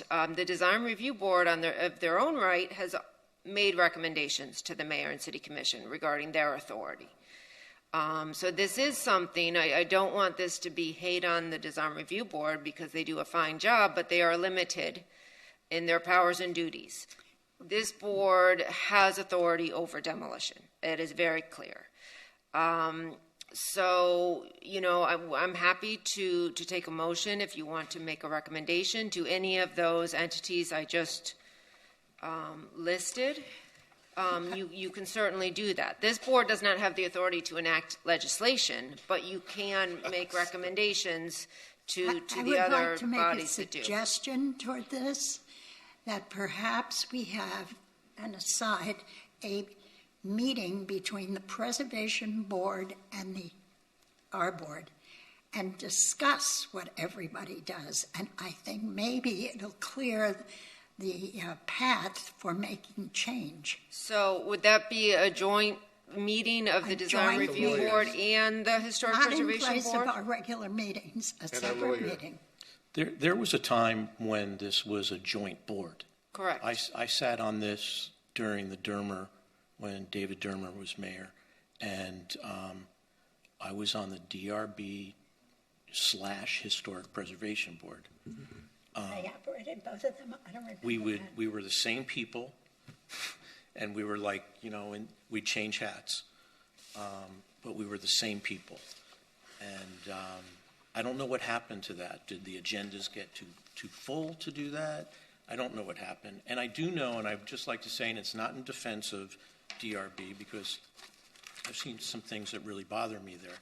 And I have heard over and over and over at DRB that you're at the wrong place to talk about the historic significance of this structure. I'm sorry.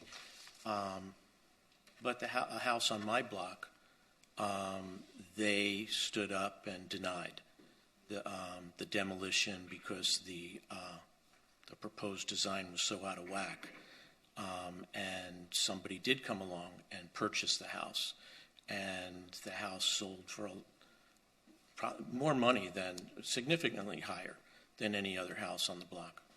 Okay. Well, I think that might help resolve the problem. At least we hear both together. The DRB, as far as I was concerned, after the joint board was operating, it didn't want to give a lot of power to the design review board, and they took away a lot of what they should be doing. This goes back many years, and this is how I remember it, and I was always annoyed about it, but it never came to light except as we're talking now. So is it possible, Debbie, that we can put together? I don't know how quickly. It's certainly a possibility. It's something that the city would have to also work with the design review board to try and coordinate. So Okay, I can't well, promise that, and the design review board is significantly backlogged with their agendas. So while we are more than happy to start the process of possibly coordinating a meeting, it likely would not happen for several months. Well, no, that's okay. I didn't expect tomorrow. All right, but at So least you can it should make be known. We're the going to try to board. do The it. board can make that recommendation that the planning department explore organizing a meeting with the design review board and the historic preservation board to discuss. Is it specific to single family properties? The review of single family home demolition? That seems to be a very good place Okay. to start. That's Yeah, Nancy's you could motion. make that. So that's your motion, Ms. Liebman? That's the motion. Second. Okay, motion and second. All those in favor? Aye. Any opposed? No. Okay, so we will work on that. Thank you. Okay. Thank you. And Thank you. Mr. Chair, if we could get to the regular order, at least for, we do have to approve. Have to Thank keep you. moving, guys. Thank you for we have- your patience. Sure. And let's move on. We have, the first item was the approval of the July 13th, 2021 minutes. If I could have a motion on that. I'll move them. Okay, all those in favor? Aye. Any opposed? Okay, thank you, that passes. And then what I would like to do now is go on to the first application, which is HPB 200446. This is 7275 Collins Avenue. I do believe we have some members of the Rhythm Foundation that were anticipating this being heard around 9 o'clock, so I hope they're still on. In consideration of the time, I am not going to give a formal presentation, but this particular application is a presentation to the Historic Preservation Board relative to the proposed historic site designation of 7275 Collins Avenue, the North Beach Bandshell, as an individual local historic site. Just to outline the process, very similar to what we had just discussed moments ago, at the December 8th, 2020 meeting, at the request of Board Member Klein, the board did discuss the possibility of historic designation for the bandshell and did direct staff to prepare a preliminary evaluation and recommendation. That preliminary evaluation was presented to the board at the March 8th, 2021 meeting. And at that meeting, the board directed staff to prepare a full designation report. The full designation report has been distributed to all the board members as well as posted online for members of the public. As outlined in the designation report, staff believes that this particular site does satisfy the criteria for historic designation. We believe it also satisfies the sea level rise criteria that is required to be analyzed as part of this. Specifically, criteria number 1 of the historic designation criteria, that it is associated with events that have made a significant contribution to the history of the city, the county, state, or nation. We do believe that the bandshell directly reflects American society after the close of World War II. We've also noted that the bandshell exemplifies the entertainment boom that occurred throughout the entire country, but specifically in the north portion of our city in the 1950s and 1960s. We believe it satisfies criteria number 3, embody the distinctive characteristics of a historical period, architectural or design style. This particular structure is an exemplary example of the post-war modern architecture designed by Norman Giller. Possesses high artistic values. We also believe that has been satisfied. Represent the work of a master architect, and again, that would be Norman Giller. We do believe that that is satisfied. So we are very supportive of the designation. We are trying our best to get this in front of the planning board this month. I believe their meeting is September 28th, and then it will be heard by the commission at 2 readings. Hopefully at the end of October would be the second reading for adoption, which would be in time for the anniversary of the Rhythm Foundation. So we are all working very hard and very supportive of the not only of the historic designation, but also of the efforts of the Rhythm Foundation and the incredible work they're doing up in North Beach, and are asking the board to transmit a favorable recommendation to the Planning Board and City Commission for the designation. And I do see, Mr. Chair, I'm not sure if there's anyone in the audience that would like to speak, but there are several members of the public on Zoom who wish to speak. Mr. Vice Chair. Okay, so we'll hear from the public, please. Okay, thank you. Our first speaker via Zoom is Sylvia Coltrane. Hi, Sylvia. Do you swear under oath that any and all testimony you'll give in this proceeding is the truth, the whole truth, and nothing but the truth?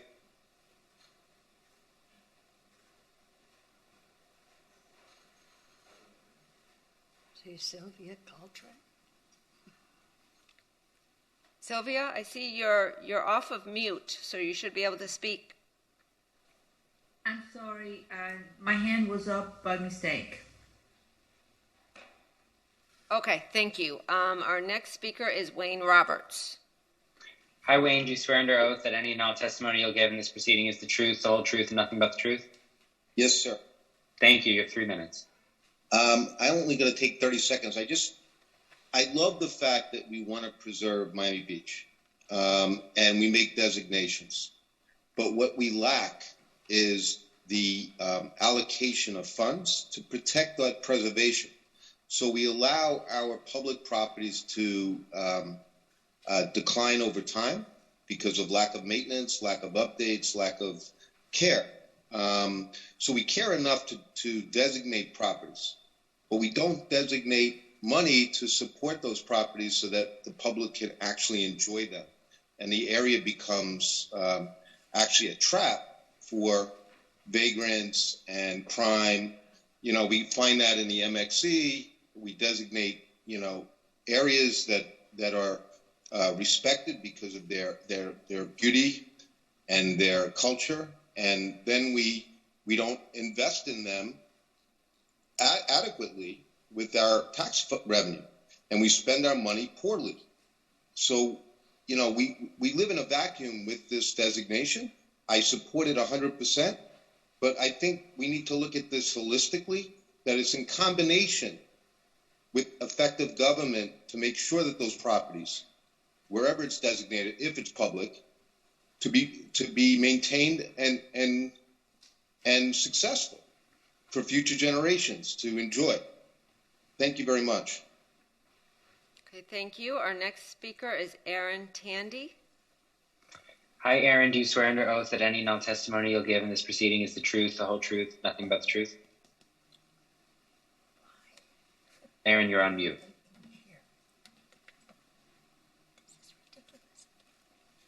I didn't need to speak. I'm sorry. I don't know what happened. I apologize. No problem.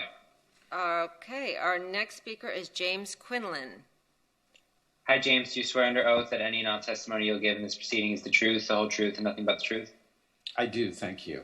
Thank you.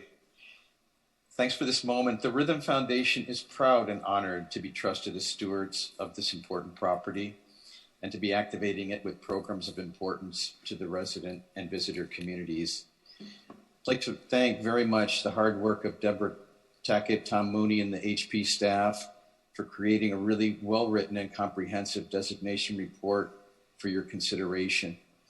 I'd also like to really especially thank our Rhythm Foundation board member, Don Worth, whose passion for preservation has been a great force in support of the MIMO Architectural District and this historic designation. We wholeheartedly support this effort and thank you very much for the recognition. We urge the board to accept the staff recommendation and move this process forward. Thank you. Okay, Mr. Vice Chair, there are no other speakers from Zoom, so we can move to the in-person comment. Okay, so we'll hear from board members. Oh, I'm sorry. Daniel, go ahead. Yes, thank you. Daniel Serraldo with Miami Design Preservation League. We're very thrilled to see the band shell finally coming. Oh, sorry. Sorry. Can I swear here? Do you swear Yes. under oath that any and all testimony you'll give in this proceeding is the truth, the whole truth, and nothing but the truth? Yes, thank you. Thank you. We're very happy. Thank you, Barry, 18 months ago, apparently, when he brought this up. I think, we might have to look into how we can speed up designation, given that we realize today how many buildings are unprotected. A lot of people didn't know that this building was not designated. But when the Byron Carlisle came up, everyone was saying, why has it been dilapidated so much? Isn't it designated? And so even though today it might not seem like this building is under threat, we have to think about 10 years in the future, what might happen and what the man said on the comment about funding and all of that. Hopefully, with all the great stuff the Rhythm Foundation is doing, the city can allocate more funding, and the city does allocate a lot of funding to arts and culture. And most of our cultural institutions happen to be in historic buildings. So it's something that we're all very proud of. Obviously, things that happen on the street, some people think if you just put high-rises all over Miami Beach, we'd have no problems. I tend to disagree. I don't think it's a building's fault that we have crime issues, but I know some people think that. But this is a very exciting time for North Beach and MIMO, and we're very happy to support the designation. Thank you. Thank you, Daniel. I do see Donald Worth on Zoom just popped up. Don, are you here? Yes, hi, this is Don. Hi, Don. Do you swear under oath that any and all testimony you'll give in this proceeding is the truth, the whole truth, and nothing but the truth? Yep. Yes, I do. Thank you. My name's Don Worth. I'm a resident of 1390 Ocean Drive and a proud member of the Rhythm Foundation. Nice to see this happening after a year and a half. Thanks very much, Barry Klein, for moving it forward. And as James said, we're a feel-good story. I think right now we want to work within the confines of the historic designation requirements. We're pleased with the last round of improvements that the city made. The city has been proactive, and we look forward to coming to you soon with the next round of city improvements. You may have seen that a couple of weeks ago, Miami New Times awarded the North Beach Bandshell as the best music venue in Miami. I'm particularly proud that in the first sentence, they recognized Norman Giller and the architecture. We like to think we present great entertainment in a great space, and with respect to that, we do want to pursue a national designation to be on the Federal Register Historic District, and we'd appreciate your advice as to how to proceed. As Debbie mentioned, we have our annual fundraiser November 11th. We're going to highlight the historic designation. We're hoping we can get all of the approvals through from the Planning Board and the City Commission. It's the 60th anniversary of the bandshell. There's a lot of reasons to be optimistic, and thank you. Thank you, Don. We have one last speaker, which is Alex Avalant. Hi, Alex. Do you swear under oath that any and all testimony you'll give in this proceeding is the truth, the whole truth, nothing but the truth? Yes, I do. Thank you. As a board member of the band shell for many years and having worked in the city of Miami Beach for the past 7 years, I would like to thank you all for supporting this assignation and moving forward with it, especially as Don mentioned, it's our 60th-year anniversary. I know James Quinlan, who is, the key leader on this, has been pushing North Beach for many, many, many years. I commend him for that. He has created an amazing venue that is highlighting the best of Miami Beach at this point. And I hope the city continues to support the North Beach area that needs it desperately. So thank you once more to all of you, and have a great day. Okay, thank you. There are no additional members of the public wishing to speak at this time, so you may close the public hearing.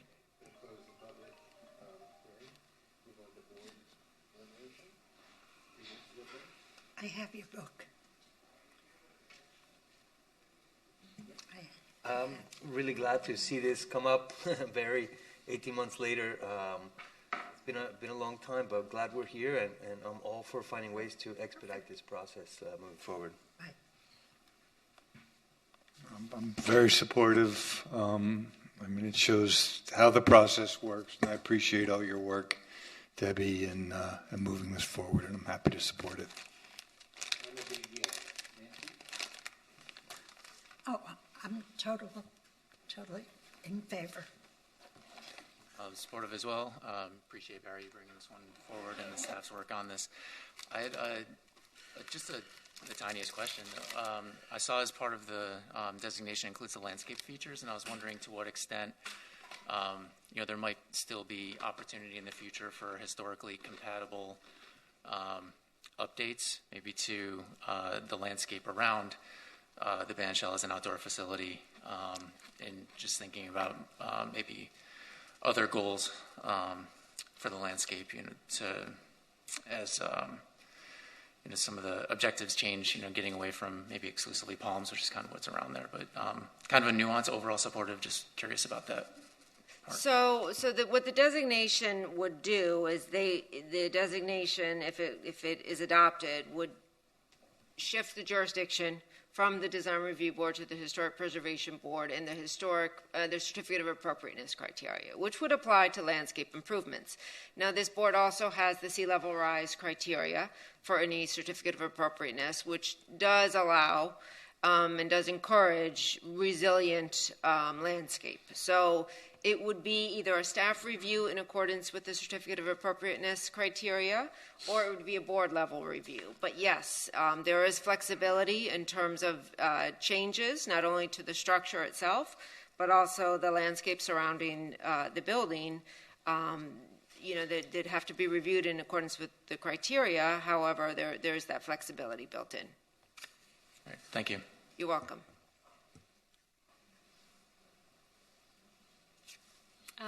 I fully support, and thank you to staff and Mr. Klein for nominating this. I've been there many times for events, and it's such a beautiful property, and can't wait to see it activate the North Beach community. Well, I appreciate that it's finally reached this. I really want to thank Don Worth for casually at a dinner telling me sort of what I can do here, and I didn't fully understand that. I'm glad Don did. I really appreciate his and the whole Rhythm Foundation's interest in the band shell. It's a structure that I've always loved. When I was on North Beach Development Corporation, it was part of our logo. I do really enjoy the space, and I really want it to be protected from further. I want the future changes to assure that those future changes are compatible. So I thank the board. I thank the staff. That's it. Do we need a motion, or we're? So I'd make a motion to approve the report. A second. Oh, if they add my name to the report.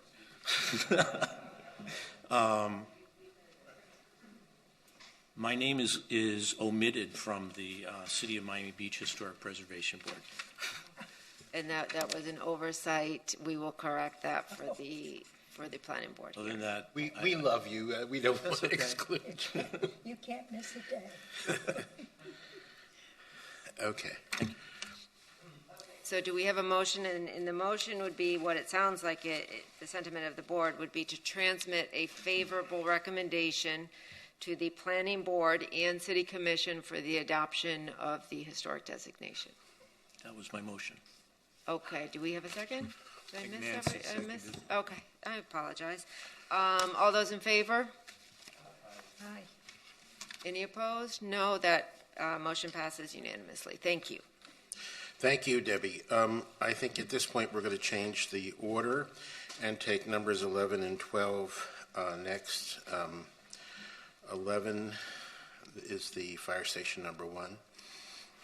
Okay, thank you, Mr. Chair. So this is HPB 210474, 1051 Jefferson Avenue. An application has been filed requesting to change the classification of the existing building from non-contributing to contributing in the city's historic properties database. This was a discussion item that was brought up at the board on June 15th of this year, in which the board, at the end of the meeting, directed staff to prepare a reclassification analysis. This particular building, located at Jefferson and 11th Street, is currently classified as non-contributing. It was constructed in 1967, designed by Morris Lapidus and Associates. There have been additions that have occurred on this site. Staff has provided a diagram of the aerial photograph showing the various improvements that have been done to the site. Our focus, as directed by the board, was on the existing fire station, again designed by Morris Lapidus. During the analysis of the building, staff does believe that it satisfies the definition of contributing. I'm just going to read that into the record. One by which location, scale, design, setting, materials, workmanship, feeling, or association adds to a local historic district sense of time and place and historical development. A building, structure, improvement, site, or landscape feature may be contributing even if it has been altered if the alterations are reversible and the most significant architectural elements remain intact. As you can see from the photographs, and we did also provide a sheet of the original microfilm plans, the building is substantially intact. Notwithstanding the additions that have occurred on the site, the main firehouse where the bays are substantially intact. We believe this is, although it's a later period, consistent with the post-war modern style of design, which is represented throughout the Flamingo Park Historic District in terms of many contributing buildings throughout the district. So we do believe that this is consistent with the district and the important sense of time and place of the district, and we are recommending that the board move to reclassify this particular structure as contributing in the historic properties database. Thank you, Debbie. Is there any comment, public comment? I see no one on Zoom, so we can take the in-person. Okay, thank you. Do I need to be sworn in first? You remain under oath. Okay, thank you. Daniel Serraldo here on behalf of Miami Design Preservation League. We have previously shared our support of the reclassification of this building from non-contributing to contributing, and we share the staff recommendation to reclassify the building. I did have one question for the staff. Since it's a city-owned building, would any demolition or any new construction go through the Historic Preservation Board, or is that required to go through the City Commission? Okay, that's a great question. So with regard to city-owned property, any new construction, the design of any new construction on the site would be required to be reviewed and approved by the Historic Preservation Board. Any proposed demolition of the structure, or total demolition of the structure, would come to this board in their advisory capacity only. So this board, for city-owned property, regardless of the classification or historic status of any particular property, would issue a recommendation to the mayor and city commission. Ultimately, it would be the mayor and city commission's decision whether or not to issue the certificate of appropriateness for demolition.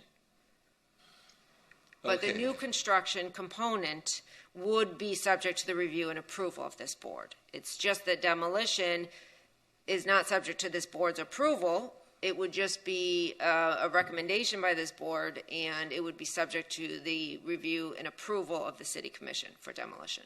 Okay, thank you. So, yeah, I just want to thank the commission and the board also, because originally this fire station was going to be demolished, and there were talks about putting it into Flamingo Park. And then the neighbors came out and wanted to keep the park green and find another life for the fire station, number one. So this is all part of that as far as a possible adaptive reuse of this site. It's very exciting. So thank you for your support. Thank you, Daniel. Any other public? Go ahead. Anybody else? Seeing none, we close public comment. Open to the board discussion, Nancy? Yes, I like the idea that we're going to designate it, but if the time comes that it's going to not be useful in that site anymore, which I think the time is coming, and it will probably be removed to a bigger place. I mean, am I out of line? Yeah, and the next discussing application, this? you're not out of line. And it's, I just want to clarify, the board is not designating anything, right? The structure is already designated as part of the Flamingo Park Historic District. Every building in the boundaries of the district is already designated. It's the classification that is being requested to be modified. But you're correct that there is a GeoBond project, which I know a lot of people who are interested in this item are aware of because we've received a lot of correspondence, and we've had 2 discussion items actually at this board. There's a GeoBond project for a new fire station. The current fire station number 1, which is the subject building we're discussing now, has outlived its useful life as a fire station for a large urban environment with modern fire department needs. So the plan is to construct a new fire station, and eventually the current fire station number 1, when the construction of the new building is complete, would no longer be used for that purpose, that there would need to be an adaptation of the building for another use. The city is looking at that and has been looking at that for at least the past 18 months to 2 years, if not longer. But there is no current plan that I'm aware of for the adaptive reuse once the fire station use no longer exists there.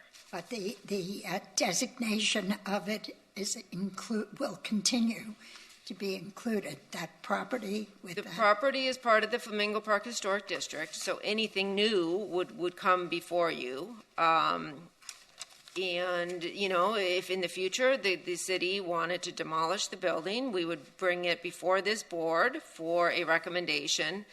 And ultimately, the decision would rest with the mayor and city commission, regardless of its classification. It doesn't change procedurally anything. It's just whether or not you believe this building satisfies that definition that I had read in earlier, that it contributes to the district's historical sense of place and time.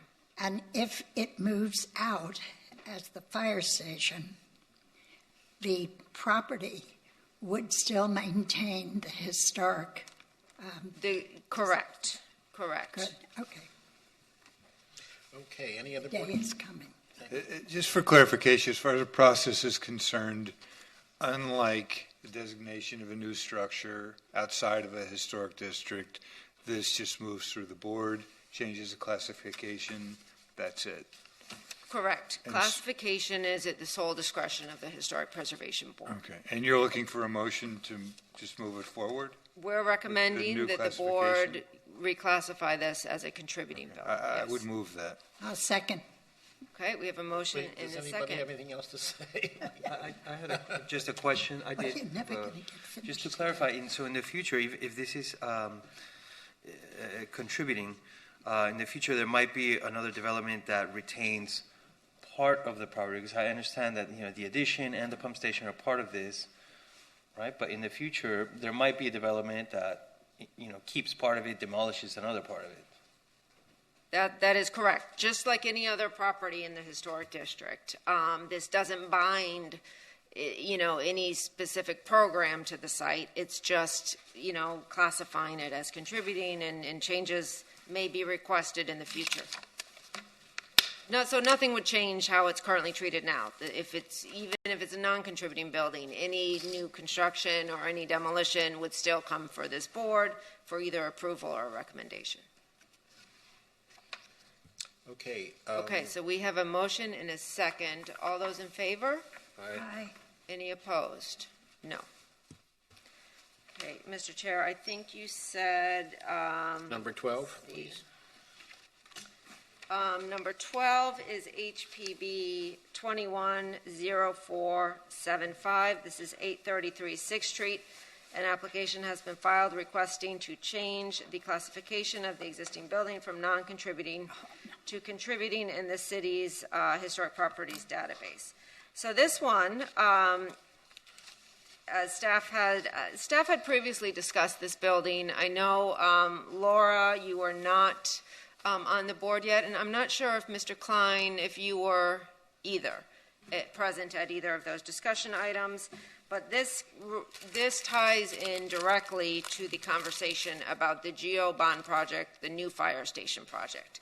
This is the site that was selected as the location of the new fire station, which is why the city, multiple departments from the city actually addressed the board on 2 separate occasions in 2019. And then in June of this year, again, the board did direct staff to prepare an evaluation for the building's reclassification.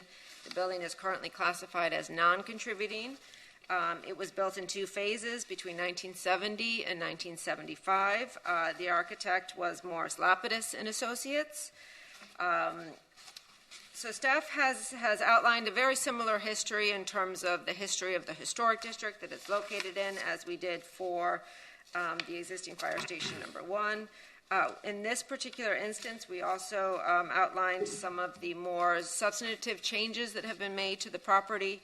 The building is reasonably intact. However, we have noted what we feel are significant alterations that do adversely affect the character of the building.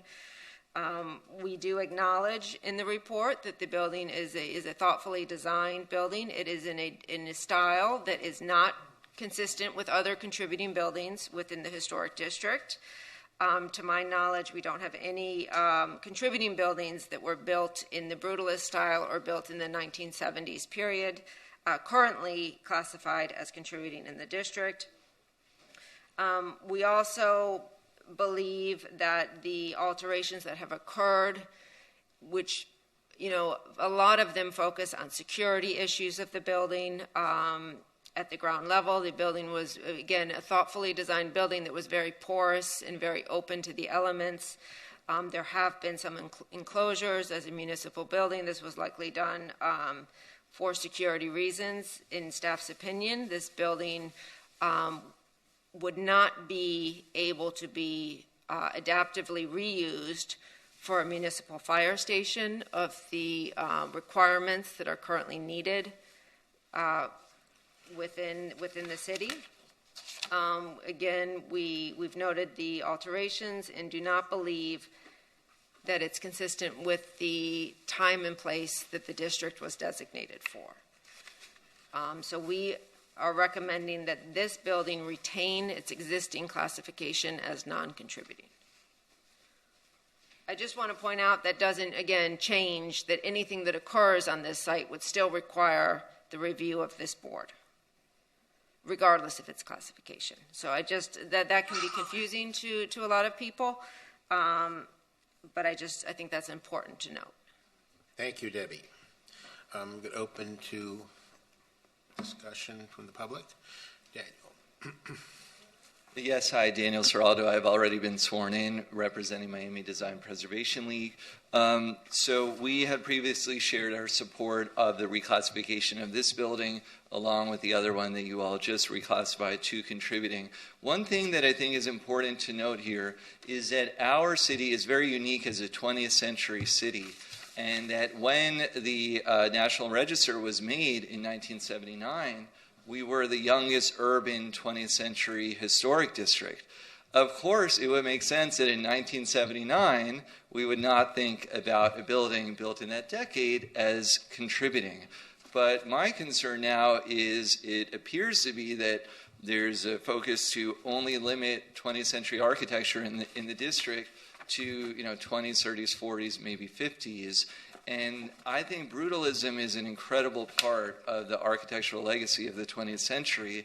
And so we strongly disagree with the staff. We believe this is contributing because we think the view of the district has changed since 1979, and that this building, just like the MIMO buildings before them that now you're all starting to designate, was not caught during that process as contributing. And so for that reason, we think it is important that it is reclassified to contributing. Also because of a lot of the great research that David McKinney has done, and many of you have seen it, about the connection with the senior living.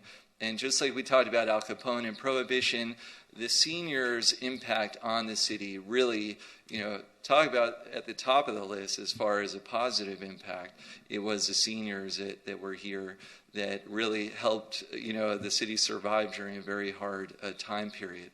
So we respectfully disagree with the staff, and we also are waiting to meet with the staff and the city about the plans for 6th Street. We saw on the commission agenda on Friday, I think Jack alluded to, that there's all sorts of new plans to change the zoning here and there, and none of us have even seen the plan. We know this board had encouraged the city to look at ways to adapt the property, so we love to see those options. But if you all stop that and it's just non-contributing today, we won't even have a chance to explore the preservation of this structure.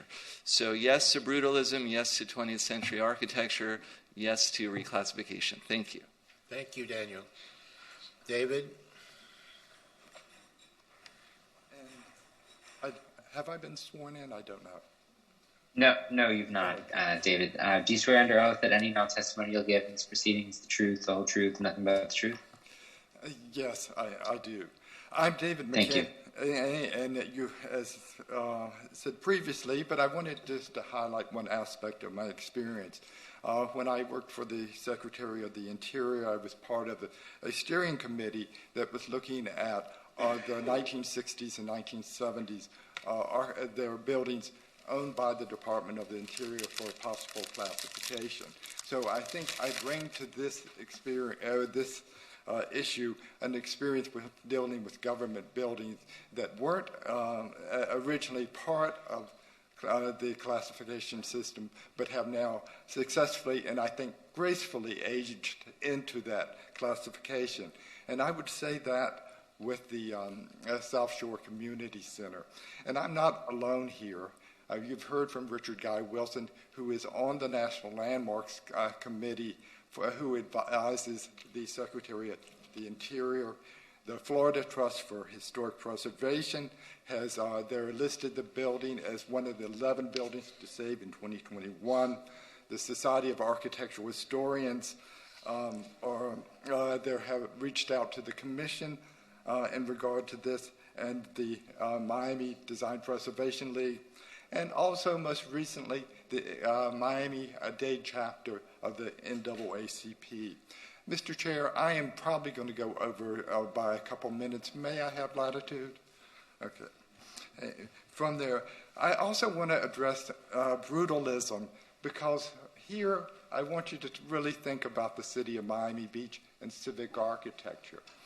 This building, the South Shore Community Center, is a sea change in how the architecture of Miami Beach was going to be presented by the city. It's brutalism. What is the building that you're sitting in today? It was celebrated throughout its design and construction. And just read the Miami Herald from this period about the new brutalist City Hall of Miami Beach.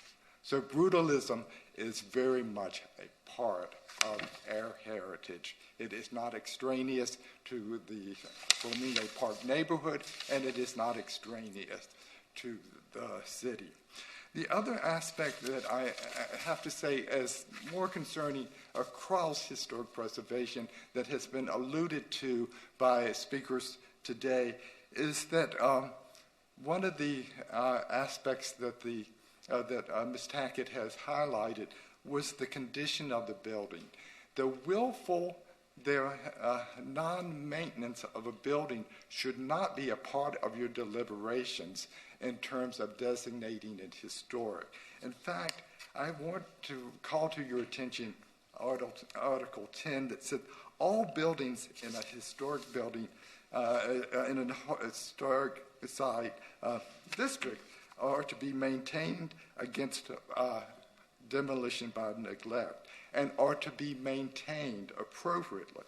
The city has announced its intent, specifically to the commission, to demolish the building. The other thing about this willful act that is more, I think, egregious in this circumstance is that the city has not undergone its recertification of this building. Now, this is bad for the building, but it is more importantly, what about the people that use this building? What about the people that are near to this building? This rises to gross negligence, in my point of view, when you're not undertaking the appropriate inspections to keep the people that are using the building safe. Finally, I want to address site selection. This was a GeoBond issue, but look at this and look at the description given to the commission by the city there on Friday. The site identified during the GeoBond referendum was a parking lot, and the city there did initiate designs for that. There, I can tell you, because I was at the meeting before the Flamingo Park Neighborhood Association, the fire chief acknowledged this site was abandoned because of community their outcry. So the current site, is it an appropriate site? Well, again, I ask you to look at what the city says it has to do to this site to make it appropriate. And this, again, is in the report from the staff. They are asking for multiple zoning changes that will not only affect that part of the the loss of the building, but the whole landscape of that area. They're asking for 75% of lot coverage instead of 45%. They're asking for 4.5 above base flood elevation instead of 12%. They're asking for 3 curb cuts, excluding 12 maximum there. This will substantially change the 6th Street corridor. So in asking you to preserve a building that I have to say, Ms. Tackett, you may feel a little lonely among preservationists on your point, because the preservation world has spoken. They think this building is significant. They think it's quite frankly, one of the touchstones of Morris Lapidus' career, where he did not always want to be known as the architect of the fountain. So the site evidently will not work as is under the zoning protections that this part of the neighborhood deserves. It has been allowed by the city to go into what I would call passive neglect. And without this recertification process, it may possibly be endangering the children and the seniors that use the building. I'd just ask you, if it were your children, would you be there concerned if you found out that the city had failed to recertify the building? I think you would. I mean, these are things that I think in totality is a concerted campaign against a very important building, one that is brutalist and one that is important to the Miami Beach and to architectural history in general. Thank you. Thank you, David. Anyone else? Okay. Oh, yes, hi. Hi, Julie Isaacson, 850 15th Street. Just one more thing about it, which I think David possibly touched upon a little bit. You didn't put a firehouse on 6th Street. I mean, the traffic, how do they get out when there's an emergency? It's crazy. It's really crazy. And I don't have anything else to add except for what David said was extremely valid. But it makes no sense to find a place where they can even maybe build a brand new firehouse without having to change a important structure that also serves the community really well. Thank you. Thank you. Okay, any other? Via Zoom, we have several members of the public wishing to speak. Our first speaker is Sylvia Coltrane. Sylvia, are you speaking on the 6th Street application? She took her hand Sylvia, down. you're on mute. Oh, okay. Johan Moore is our next speaker. Yep. Johan, do you swear under oath that any and all testimony you'll give in this proceeding is the truth, the whole truth, and nothing but the truth? Yes, I do. Thank you. You have 3 minutes. Thank you. Thank you to the Historic Preservation Board for hearing David McKinney's eloquent pleas in support of this important community center.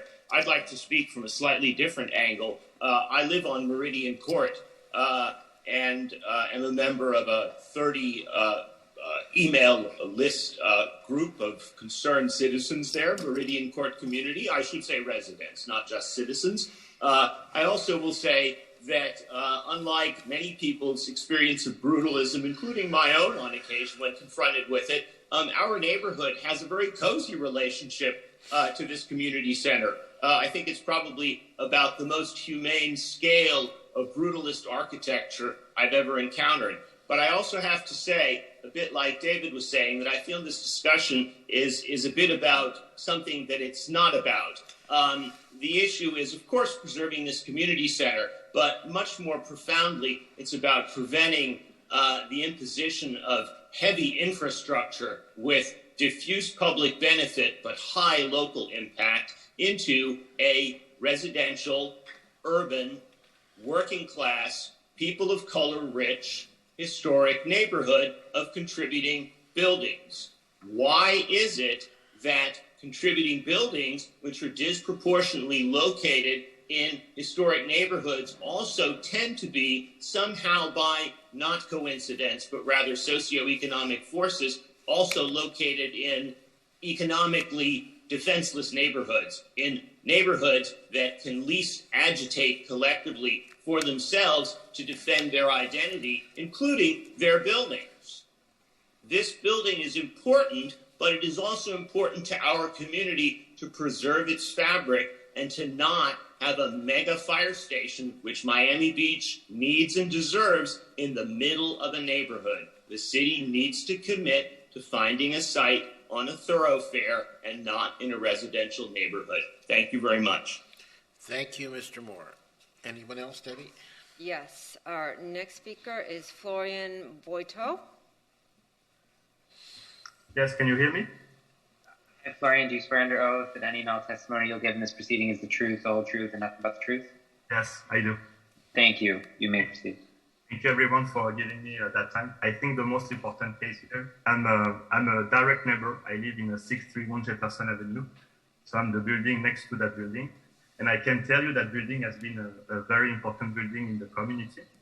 And we've been, I would say, focusing on keeping that south of the community pedestrian and residential focus. And I think we need to maintain the quality of life for us here around. And it's very important. I'm a father of two, and I know there is the one daycare there, and actually that's the only one in the south, that south shore of Flamingo Park. And I still believe, and I've been, despite many meetings, emails, and talk, it's been very complicated to have some transparency and records on the project that the city is willing to push. That is a fire station, let's be honest. I know it's a discussion, and I have a different style as a European, but I think the city has, and especially you as a commission, has to really think that if you put the building contributing, you will give us a chance to reconsider a new site selection. But also, you will also give a chance to rebuild that building and make it a very, I would say, a building for the residential community. And I think with the auditorium that is unoccupied on the second floor, we can host some programming, we can do more services for the public, we can build up a library. I know the daycare has a waiting list very long of children, we can extend it. I mean, this building, this is the only building that we have on that section. There is no investment on that south part. Unfortunately, you have a lot of people with low income that will not come to that commission and speak out. So I really think, please consider that building to be a contributing one. I'm in contact, I will say, with many people, and I can tell you there is a lot of hidden agenda. I know people doesn't want to hear that, but that's true. So I really think, and being the direct neighbor, that you really need to make that building contributing, because otherwise you're going to lose, I would say, the culture. And as one of you that mentioned, people came here for the art and culture, and this is, I think, what Miami Beach can have and can preserve. And this is one of the reasons that you have so many tourism, and especially from Europe, because if we manage to keep this and build up, I would say, small communities and small neighborhoods with culture and art, that will give us, I would say, a better chance to bring new people, new families around.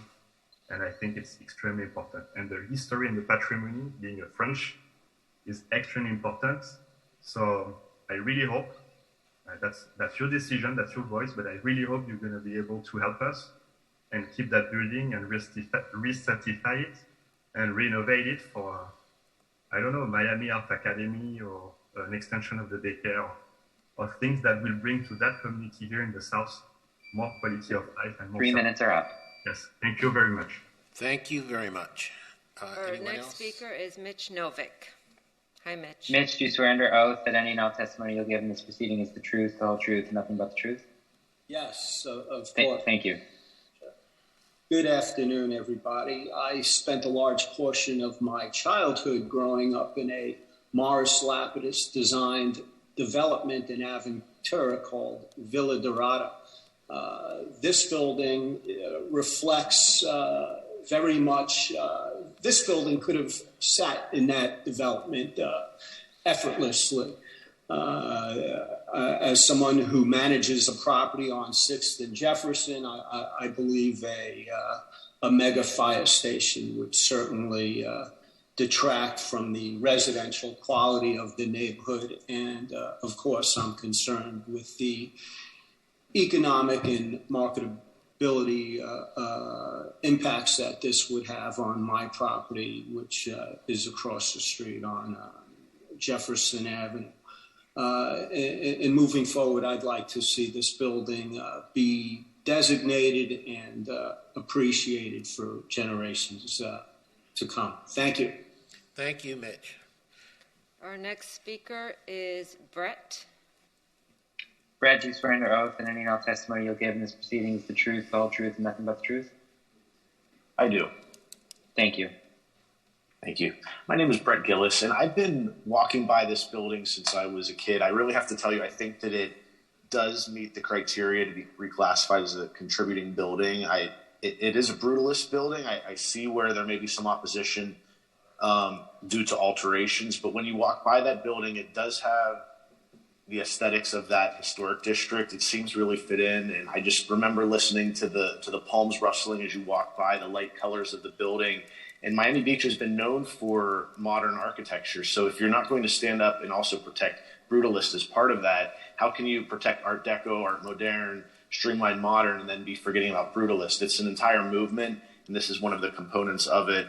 Would hate to see the loss of some of these later buildings only to come back a few years later and then realize that we've lost so many, there'll only be a few left. So I would just ask you to please consider the ramifications of ignoring some of these later buildings that are now, getting to be 50 years old. It's hard to believe that at the time these were considered new buildings when the initial districts were being thought about in Miami Beach. But at this point now we're reaching to the point that these are 50, even getting to be older than that. So when I think about other cases back in history, looking with my architectural studies, just like with the Eiffel Tower, for instance, in Paris, how the Parisians initially hated that building, and there was so much protest against it, and now it's become almost the emblem of their city. So Miami Beach certainly was not Art Deco to begin with, but over time that's become one of the really character-defining features, I think, of the community, and that it's known worldwide for. But also, if you look at the modernistic movement, the other pieces of that is part of the fabric of a larger quilt, if you will, from that modernistic movement, and this would certainly be part of it. Thank you for your attention. Thank you, Brett, for your great presentation. Thank you. Debbie? Our next speaker is Wayne Roberts. Hi, Wayne. You remain under oath. Thank you. How did we get here? We got here because the fire department... Wayne, we're having trouble hearing you. Can you hear me now? Can you hear me? Hello? Can't hear you. I don't know why. Can you hear me now? No, Wayne, we cannot hear you. Is your microphone on? It is. Can you hear me? Can you hear me? No, we very, very faintly. That's terrible. How about now? Okay, that's better. Try to speak up. Speak loud. Okay, so we got here because the police and fire pack have ultimate control over our government, and they want this firehouse in an area that really doesn't need it or want it. And it's in a center that has historical issues. It's a beautiful building that we failed to maintain. I get back to the point that we have all these beautiful buildings that we have historical perspectives on, that the city owns, that fails to maintain, whether it's the streets or the buildings. And that needs to stop. That should be our first priority when we discuss these issues, that we need to maintain these buildings effectively. And that what they do is they allow it to fall apart so they can give it away for something else, whether it's a developer or whether it's a police and fire pack. And that needs to stop as a city government policy. And let's just put the money back into this place instead of moving all these kids to another center that's probably going to be crappy as well. I think that the building needs support and needs help, and these kids deserve a better center at that location. Thank you very much. Thank you. I see no other members of the public. Okay, we're closing public discussion then. Board discussion. Who would like to go first? I'll be glad to. Nancy.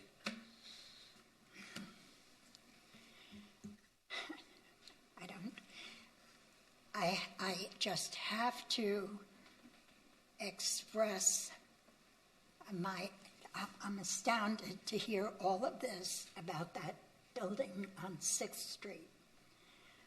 Years ago, when I was raising my children, that little building was nothing but a place for offices and things, and there was a small version of a play school for the younger children after school.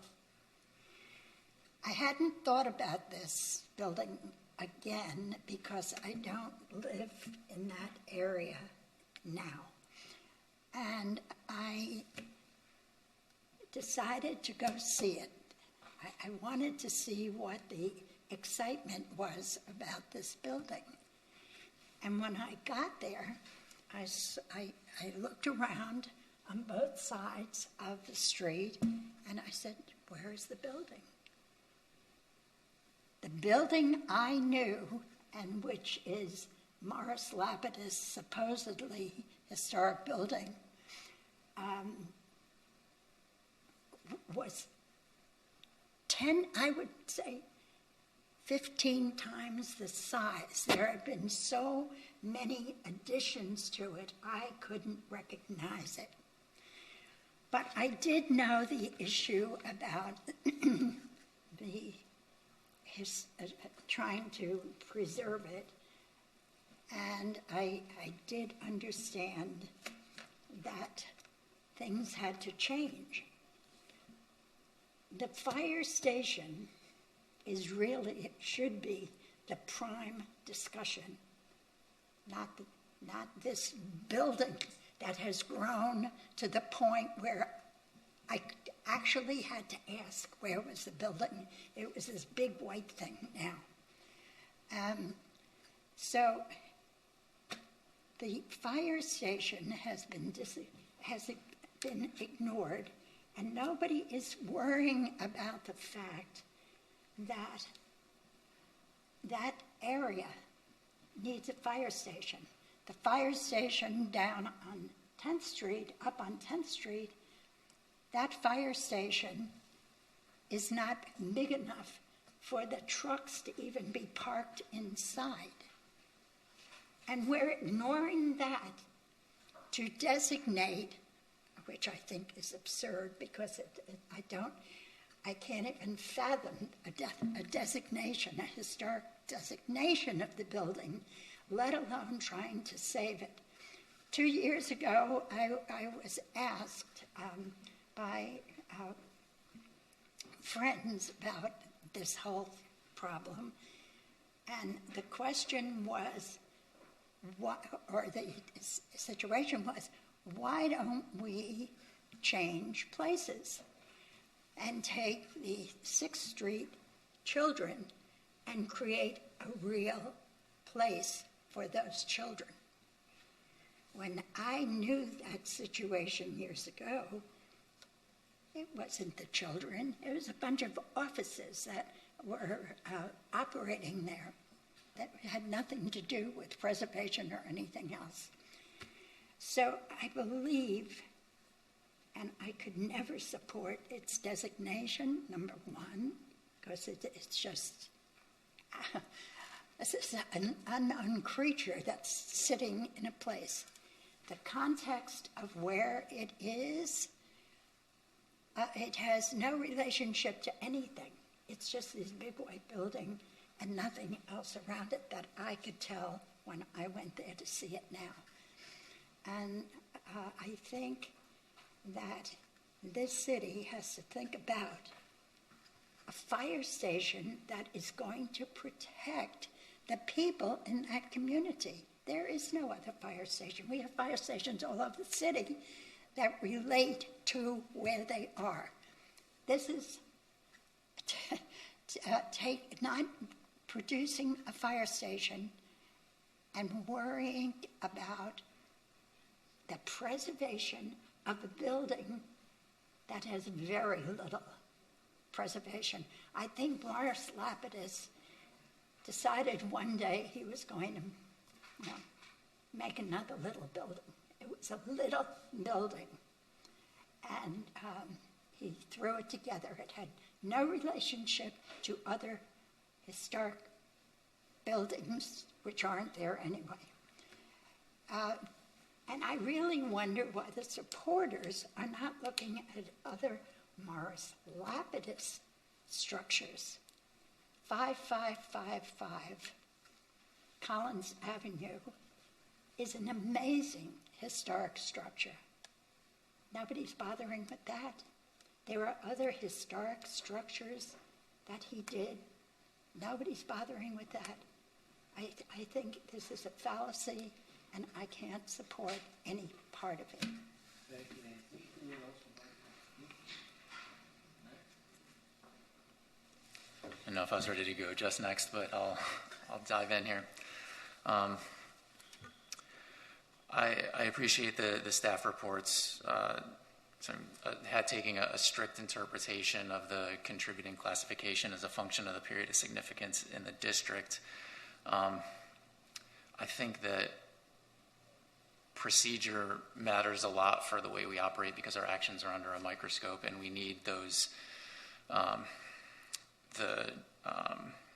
the district reports to be the foundation for decisions that we're making, so we have some sort of factual basis for how we're considering these sites. I also thought that the points that David and Daniel brought up are very compelling about the arrow of time and that the period of significance can evolve over time, and we need to have a way of addressing that. So I feel a lot of things about this at the same time. I think that if we're going to pursue reclassification, it needs to be accompanied by an update to the period of significance for the district to include brutalism, so that there's a basis in fact and sort of why this is happening. And I think it makes the decision more defensible, and there's a sort of a clear logic to it, so it doesn't seem like an arbitrary addition on the part of the board. And to the point I think that Nancy was raising too, that this isn't just about the community center. This is reclassification alone isn't, I don't think, going to be enough to preserve this site if it ends up being the right location for the fire station project. I mean, for the reason that we were just talking about, that it doesn't protect it from demolition of a city-owned site. But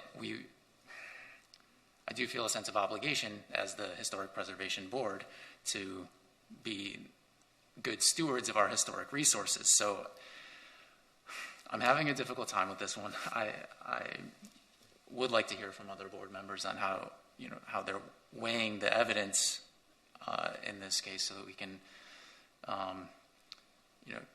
come to a kind of a rational, meaningful solution here. Whether I mentioned if we pursue reclassification, what I feel like we would need is sort of a rational basis for it. If individual designation is the answer, I'm curious if there's an advantage to that. I do think that we do have some space, like this GeoBond project isn't happening tomorrow.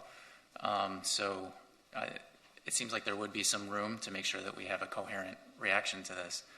And I think this is a little bit of a precursor in the same vein to something that's going to come up a bit later with, considering the context and what's happening in the site when we get to the project that's the Heron, right? That it isn't just about what's happening right now, but what is the intended use? What's kind of on the horizon for it? So in summary, I guess I don't have a conclusive statement on it, but I see some paths forward that I think we could do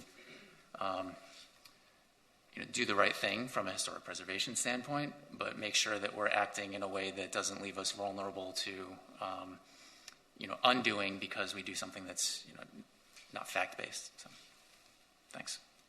Thank you. Kirk.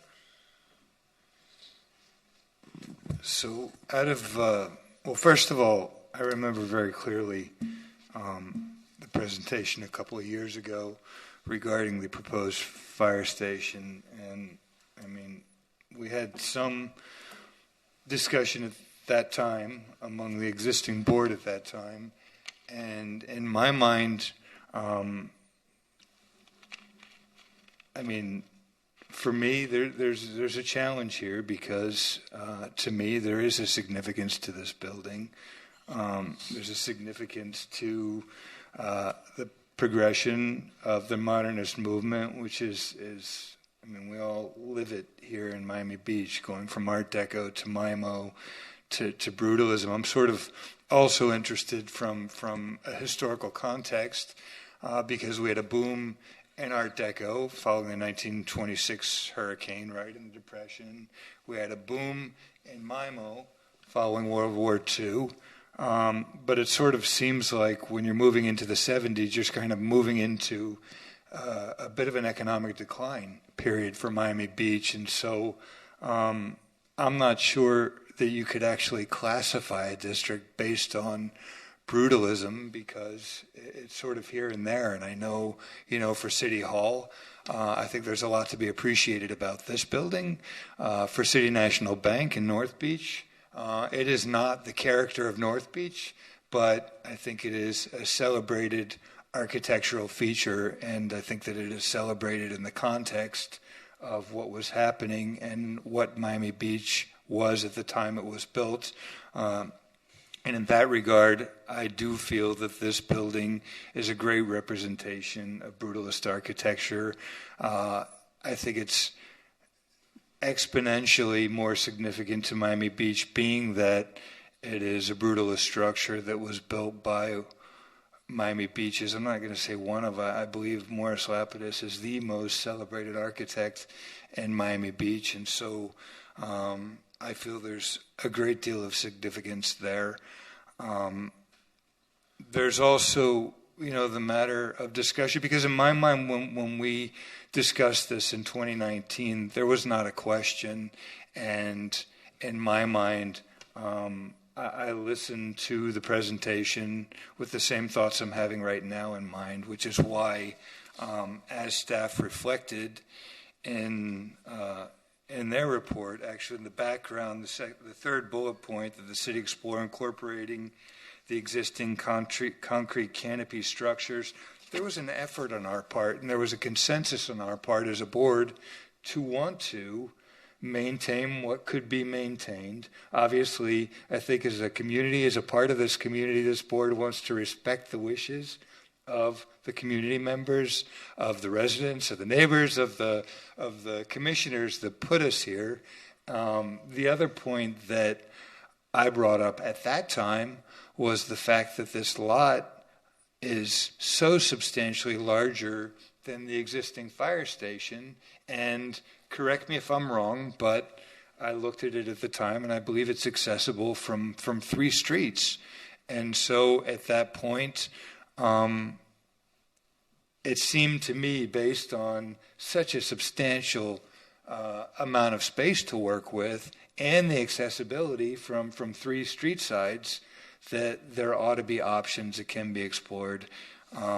My feelings at this time are the same. I think I felt it was significant then. I felt that for this structure to be demolished and erased would be a loss. And whether it's classified or not, that's the way I feel. In that regard, I personally would be supportive of classifying it, because when the proposal comes back to us, I'm going to look at it the same way. And as far as my role here on this board, to try to protect, preserve, and celebrate what's historically significant, that's what I intend to do. And so, as far as classifying it, I think it would, as far as other people looking at the situation and trying to understand, I think it makes sense to create a narrative of why it's significant. The case doesn't need to be made to me, but I would be supportive. I understand all the same. I understand your sentiments, Nancy. I get where you're coming from, but I feel very strongly in that way. I agree 100% with Kirk to save time. I think that in the future, if one wanted to preserve the primary features of the Lapidus building, other later additions possibly could be removed. It has plenty of room on the site, and I think it's very important to save it. So I would support classifying it as most contributing. Rick? Thank you. I really appreciate Mr. McKinney's presentation, very thoughtful and well put. In fact, more so than some of the letters. We get a lot of letters, supporting and opposing some of these things. And, it's curious how this has triggered some strong emotions. Some of the letters even questioning the integrity of this board if we didn't move to make it contributing, which I think is really ugly. I would test you to say that to our face. I think that the neighbors also have a good point here.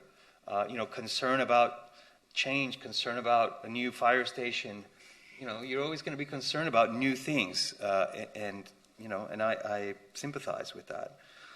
I also saw the city's presentation a couple years ago, with a very thoughtful analysis of where to locate a fire station, something of primary importance, which is, I think, unquestionable. And the city has to confront the challenges of dealing with, the properties that they have to work with. We heard from the fire chief and the time that it takes to get from one point to the other, and the need to locate it in this part of the city. So that's not lost on me. I really appreciate the very practical side of that. And on the other hand, with the question of brutalism, I think it's just a stretch. It's a stretch to look at this kind of building and say, wow, this is this beautiful part of the city that we really have to take care of. I think it's a product of academia to tell us that brutalism is this special thing. I think Kirk's point right now is very well taken. It's a kind of a practical result of limited economic means to try to do something with what you've got, and Lapidus's office did.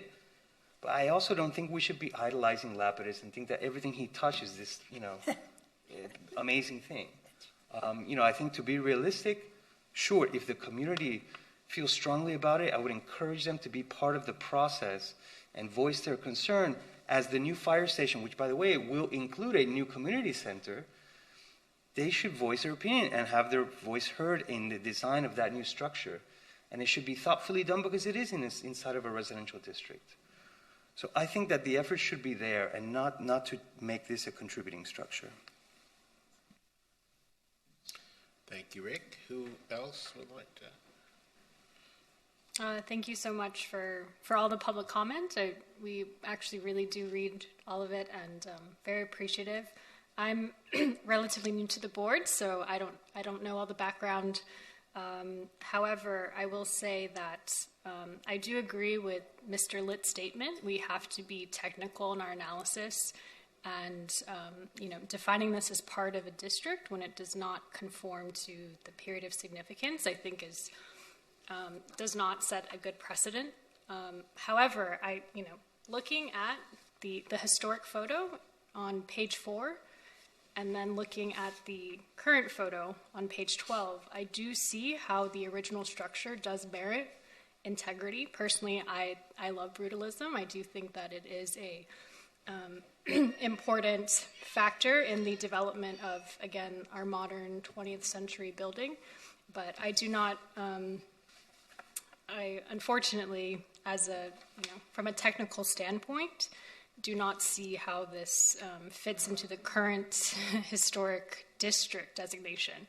What I would say is potentially could we look at it either the original structure being part of either an individual designation or some sort of amendment to the period of significance to allow more potentially adaptive reuse of the structure again as it moves through the hopefully a very public and open community process of how this becomes potentially a fire station or a mixed-use community development project. That would be my recommendation. Thank you.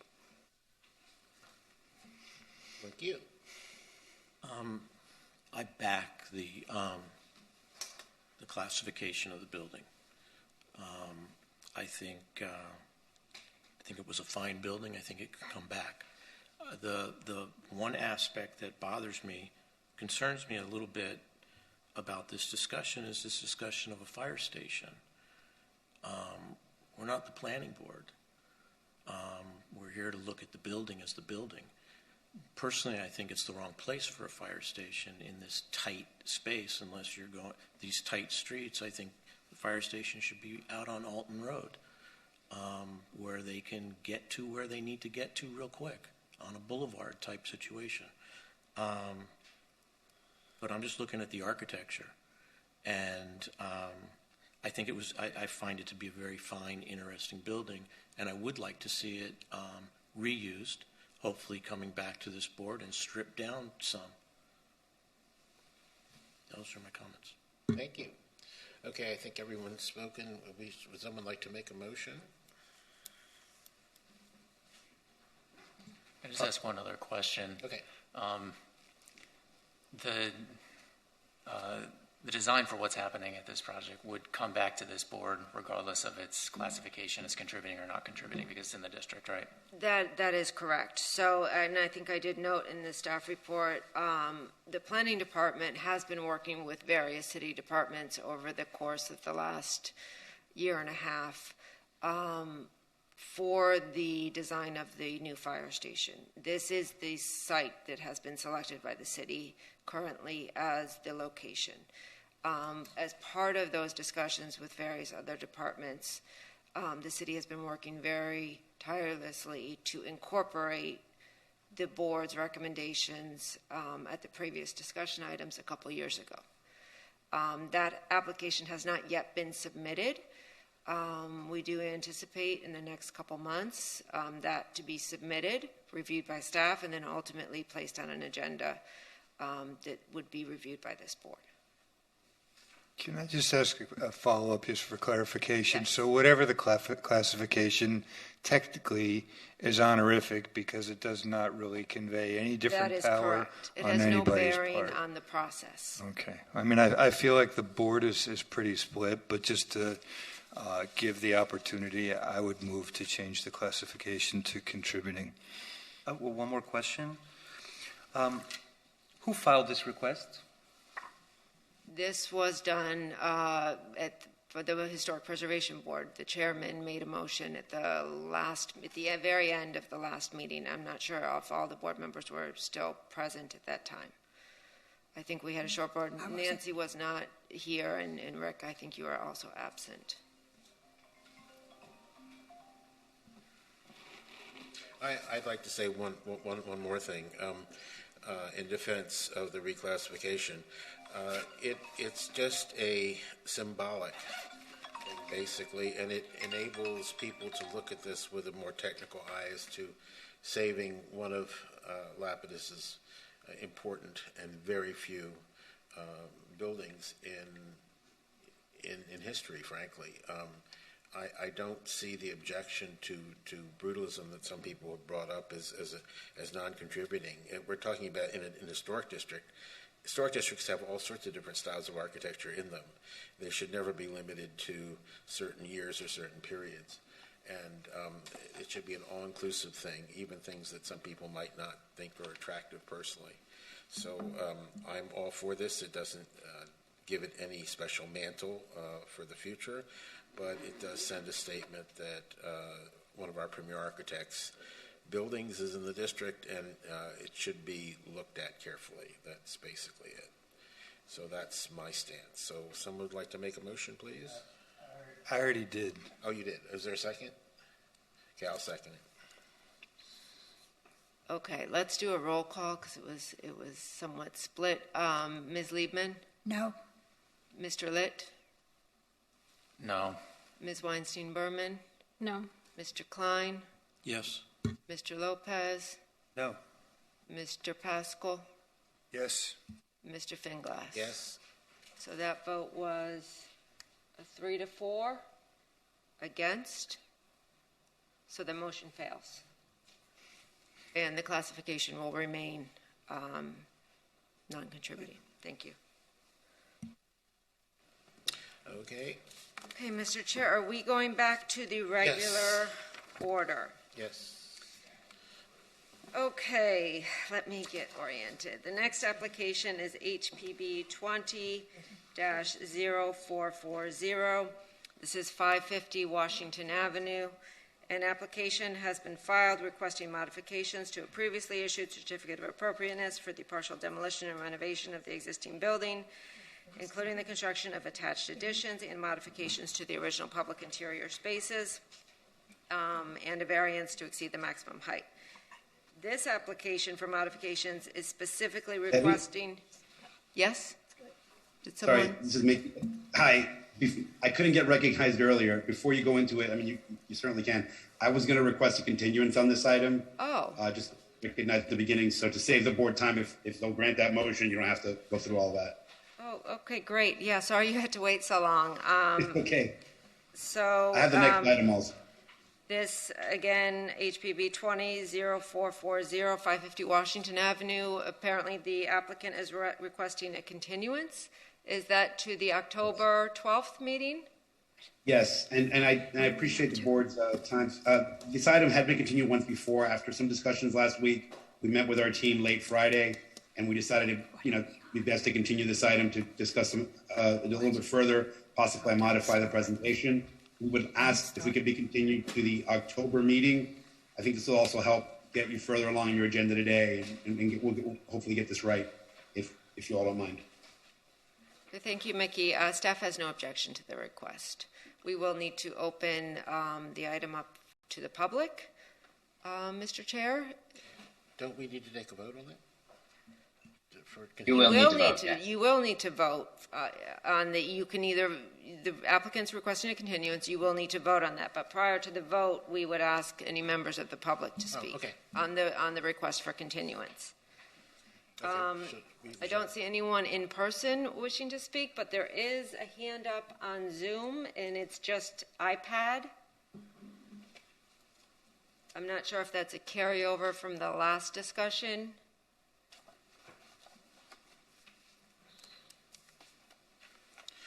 Whoever's name is just iPad, who's logged into Zoom, do you have any public comment for the continuance request? All right, I don't see them wishing to speak, so that might be an error. I have a question of the applicant. Sure. We had gone over this in some great detail at the last time it was brought up, and we had offered very specific suggestions to them about how it would be looked upon with favor if they changed certain things. And they've had time. Why are we delaying it again? It seems to be delaying for what reason? I think that the applicant just expressed to you that they are looking at changing their presentation. The plans that were submitted had not been changed that are currently before you. I don't remember specific direction to the applicant, but again, there's a lot on the agenda, so it may just be. Okay.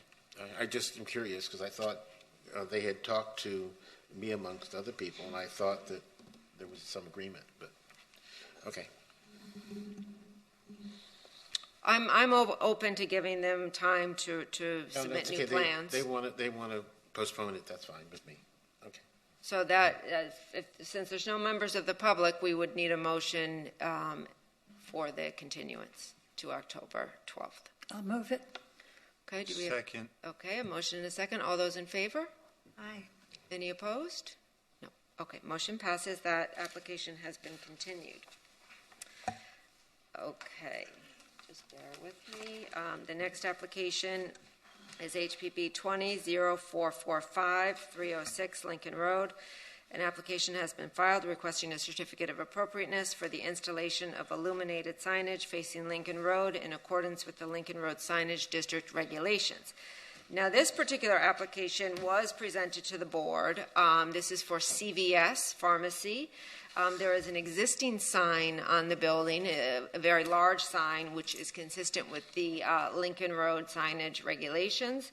This area of the city has special consideration for signage due to the fact that historically there were oversized, large, neon, often animated type signage, so it is a very unique area of the city.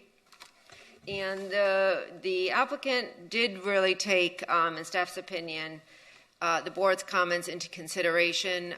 They've also been working with staff over the past several months to come up with something that is more lively and that is more indicative of this kind of post-war modern signage, including some skeleton, open neon elements. I believe they have a stethoscope and a mortar and pestle. There's also the hearts that they have repeated throughout the facade of the building. So staff we do believe this is an improvement from the previously proposed sign, and we are supportive in recommending approval. The applicant, not sure if the applicant is with us. Good afternoon. I am with you. Debbie? Yes. Hi, Mickey. There. Good afternoon. Do you have a presentation? We do, if PJ could upload that. And also with me today, if she's not already on is Stephanie Zanecki from CVS. Mickey, can I swear in any members of your team will be testifying? That would be Stephanie. Do you swear under oath that any and all testimony you'll give in this proceeding is the truth, the whole truth, and nothing but the truth? Yes, I do. Thank you. Thank you. Thank you, Nick. If you could go on to the next slide, please. So this is, as Debbie was discussing, the proposed signage. As Debbie mentioned, we were here in May. The application was here in May, and you all had some comments on your concerns with that signage, asking that it be more in line with the Lincoln Road Signage District. I'm going to get to that submission in a few minutes. But essentially, the sign here goes back to 2002. That's when CVS first had a presence in Florida. So that's the first time the sign was introduced. And at that time, the sign included graphics on either side of the CVS logo, which was a photo reel and a sort of a cosmetics image, because at that time, a little under 20 years ago, CVS was promoting those items as part of its brand. Today, CVS, which is now called CVS Health, as I'm sure all of you know, or many of you know, is really focusing on health. That is its primary message to the community and its clients, and therefore that's the message that the signage here is trying to send.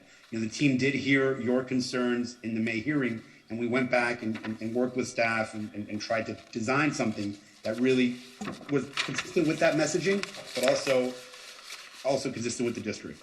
And Stephanie's going to speak to that in a second. If we could go, and again, on the left, you see the mortar and pestle for prescription and medicine. On the right, you see the stethoscope, and the hearts are sort of included throughout the signage there on the facade, promoting that same message. If we can go to the next slide. That's a night view of what it would look like. Next slide. And again, an enlargement here. And Stephanie's going to speak to where she got to this sign. If we could just go a couple slides over, there's three different images. One more. I think just one more. There we go. Thank you. So what you see on top is the signage that's there now. That's actually what from the approval from 2002. It's got the CVS corporate logo in the middle, as it was then, and it has, as I mentioned, the photo reel and the cosmetics imagery on the right. The image you see in the middle is what was before you in May, which unfortunately really didn't achieve that mark of trying to meet the goals of the district, and was much more muted in its whimsical nature and the graphics than the 2002 existing signage. What we have for you today for your consideration is on that third image in the bottom, which you just saw a larger version of, which I think takes a great leap forward in getting what our messaging wants to be, but also consistent with what the district is. With that, I'd like to turn it over to Stephanie so she can tell you a little bit more about the technicality of the signage and how she got to that. And then obviously we'll open it for questions. Thank you. Thank you, Mickey, and thank you, Chairman and members of the board. I'm just going to briefly speak to the design intent.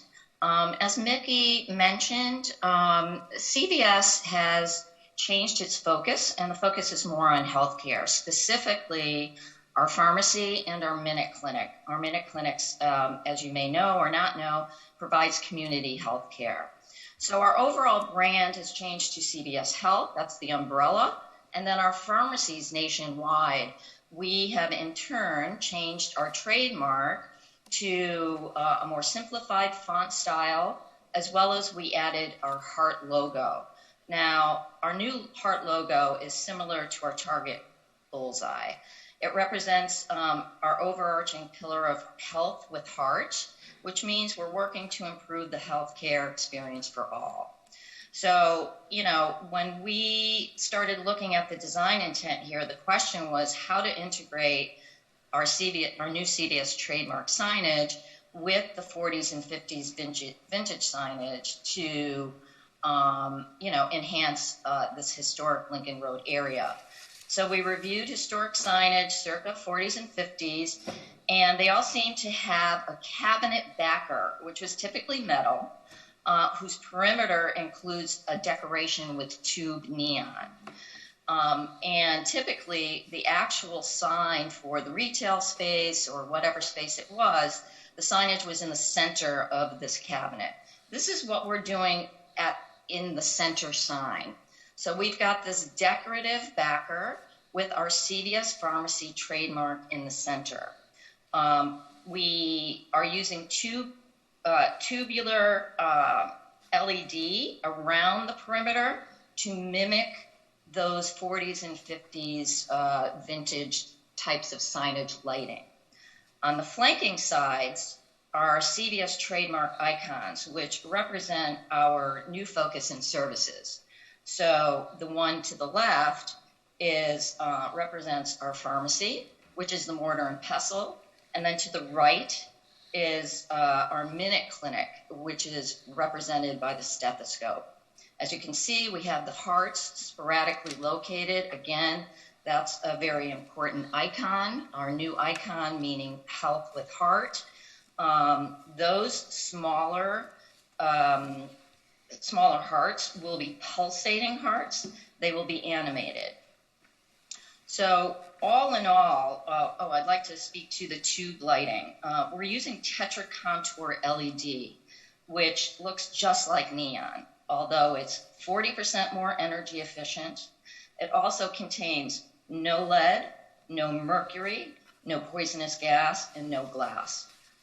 So we, as a corporation, are trying to be much more sustainable, hence the neon-looking LED tube lighting.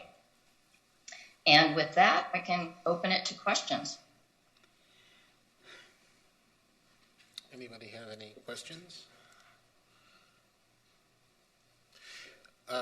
Yes, I have a few questions and comments, which I said last time, and I'll say it again.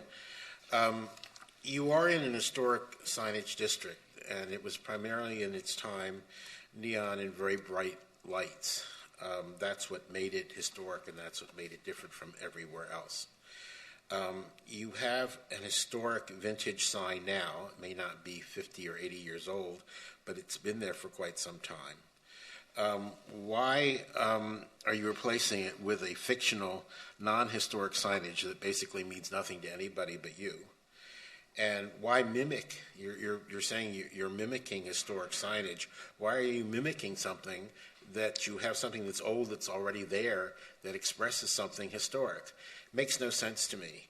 I appreciate your attempt to meet us a little more than halfway, but this new signage is not of the historic material. It doesn't mean anything. It's a fiction in and of itself. It doesn't mean much to me, and personally, when I look at it, and I think what you have now definitely says something that is of history, and you're trying to create something new that doesn't mean a thing. I just question the whole thing, and I would not vote for this either. Just to clarify, the existing sign was added in 2000. Well, it was approved in 2002. So it, you know what I mean. As part of the Lincoln Road signage. So the vast majority, I think, of all of the signs that were approved as part of the Lincoln Road are new contemporary signs. But the Lincoln Road Signage District does encourage kind of taking inspiration from the 1950s. And 60s I disagree with you, signage. Debbie, because if you look at the signs that are on this photograph carefully, the woman's hairdo, her cosmetics, the other things around it are of a previous era, even though the sign may not be. So it harkens back to something that's much older than it is, and that to me is important, as an important part of history. What they are proposing now is very modern, and I just don't get the symbolism. I get the mortar and pestle. I know what that is. My family are pharmacists. I know what that is, but I don't see how that is a good replacement for what is there now. Everything's updated and very symbolic and very abstract, and what they have at present and what they had in the past is very specific and very period looking. And I think that does a much better job in that district than their new updated versions, which I don't see why we're creating a new fiction. That's the way I feel, and that's the way I'll vote. So, sorry. Okay, do you want to open it up to the public? Well, no. Okay, let's open it up to the public. Daniel?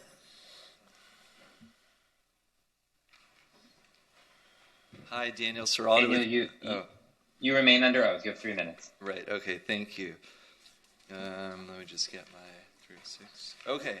So actually, we were in support of the original one, and then the board made very good comments and did not support it. And then we this time met with the applicants on this newer version. And then we came around and having concerns with the latest version. So it's interesting. But we think it is an improved design.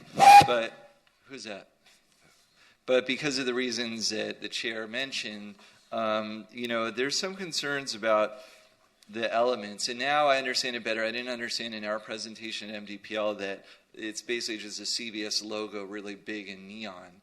And I think that maybe the board was hoping something more retro inspired, not just, we don't really think of Lincoln Road when a new store moves in, that they have like just their brand new logo really large. The other thing is that the main logo now is on like some backing. It doesn't look like individual letters like most of the beautiful historic signage is. So I think with this board support, you can make it even better than is proposed. And thank you again. Thank you, Daniel. Anyone else? Anybody online? Debbie? No. Seeing none, public comment is closed. Board comment, please. Kurt? Well, it was really interesting to me because we had received this application, and since that time I actually had visited New Orleans twice, actually, and stayed in a hotel with a CVS right around the corner on Canal Street in the French Quarter, and a Walgreens next to that, both of which have these really incredible partially vintage, authentically vintage looking signage. And I took pictures because it was impressionable for me. And I'm on the fence here. I agree with all of the comments that have been made. I think the biggest point that's been impressed upon me is I'm further impressed on the importance of maintaining the authenticity of historic signage where we can, because this just demonstrates to me how hard it is to create a feeling of authenticity for something that isn't actually there. I agree partially with what Daniel has said. I agree partially with what Jack said. I think one of the things, I believe, and Debbie, you could maybe clarify for me, because I'm not looking at the building itself, and I haven't with this application in mind, but it looks like there's some sort of a texture on the facade. Is that correct, or is that just like a grid where the signage goes? Yeah, I don't know if it's like textured stucco. Right, if it's textured stucco or grid, I don't know why I'm beeping. Yeah, am I going to explode?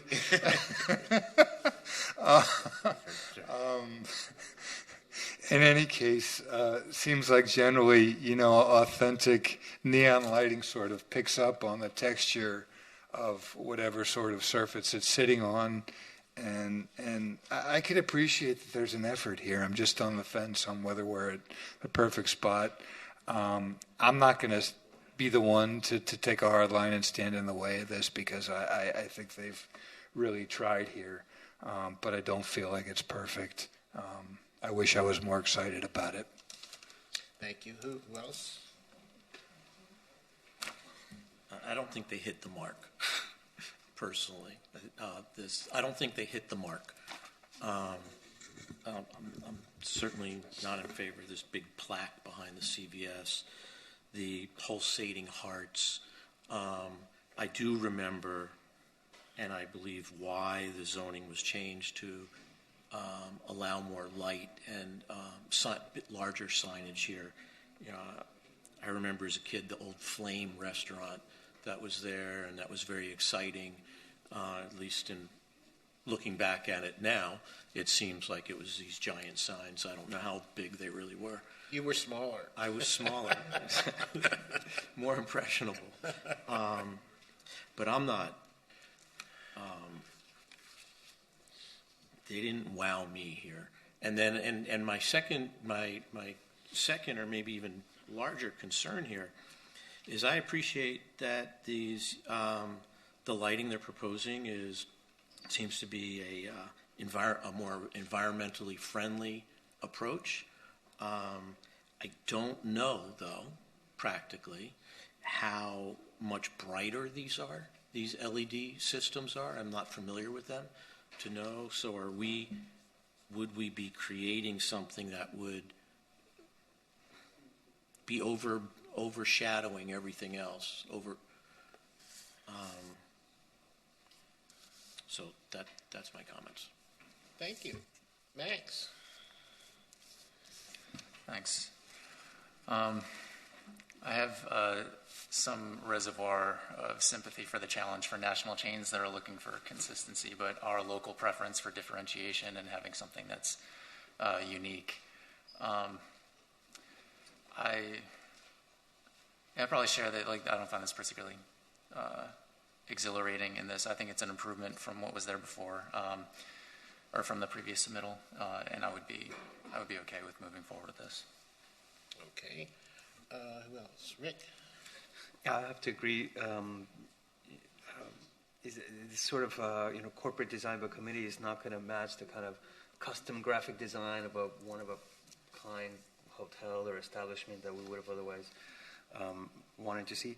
But I think they've made a good effort, and we should get out of their way and hope that whatever the final specifications are, that we make sure that, yes, it's not too bright, or that the flashing hearts are not, dizzying or, disturbing the pedestrian environment of Lincoln Road. Okay. Who else? Who hasn't? Nancy hasn't spoken. Nancy hasn't spoken. I thought I spoke enough today. Right. I'm sorry.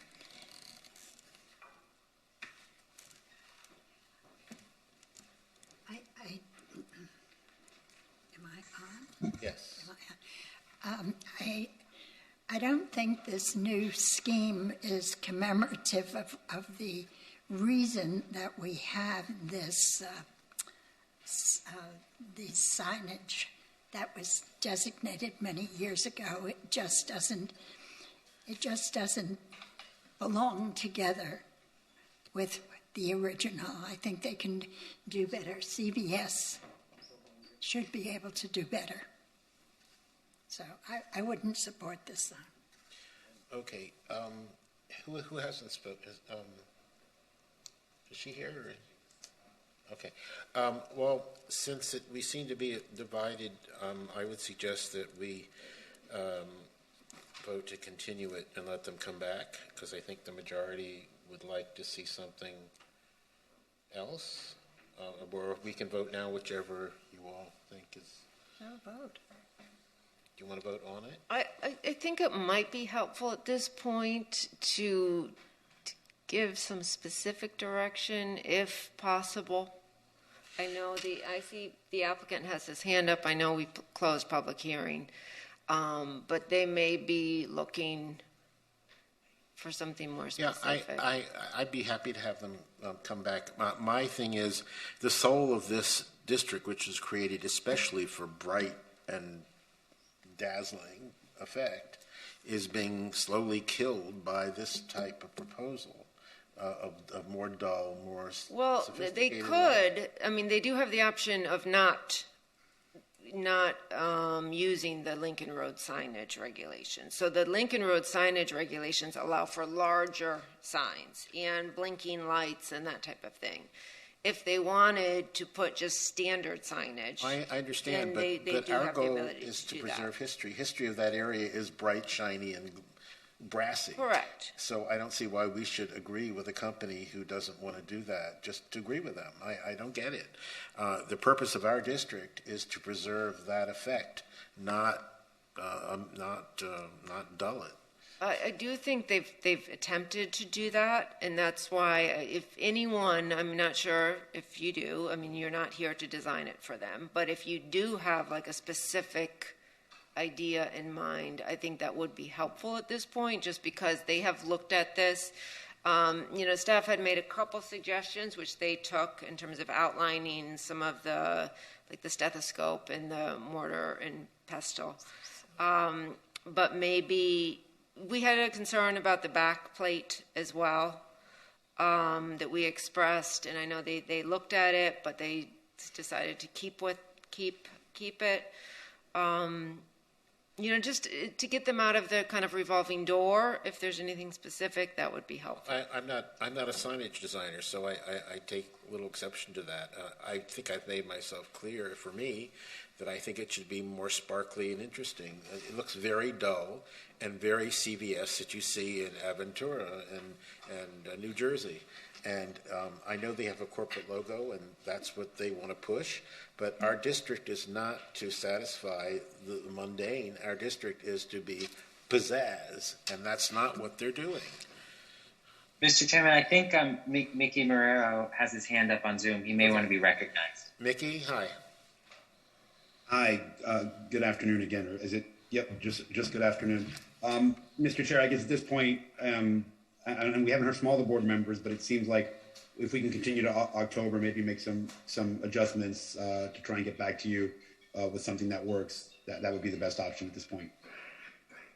That's fine with me, but I can't speak for everybody else. Someone else speak up, please. I agree with them. I agree. Let them come back and try it again. Yeah, I would. Oh, I'm sorry. I also agree for a continuance. When you were asking for, I'm not going to design it, but that plaque behind there really bothered me, and that made it very staid and eliminated any chance or option of pizzazz.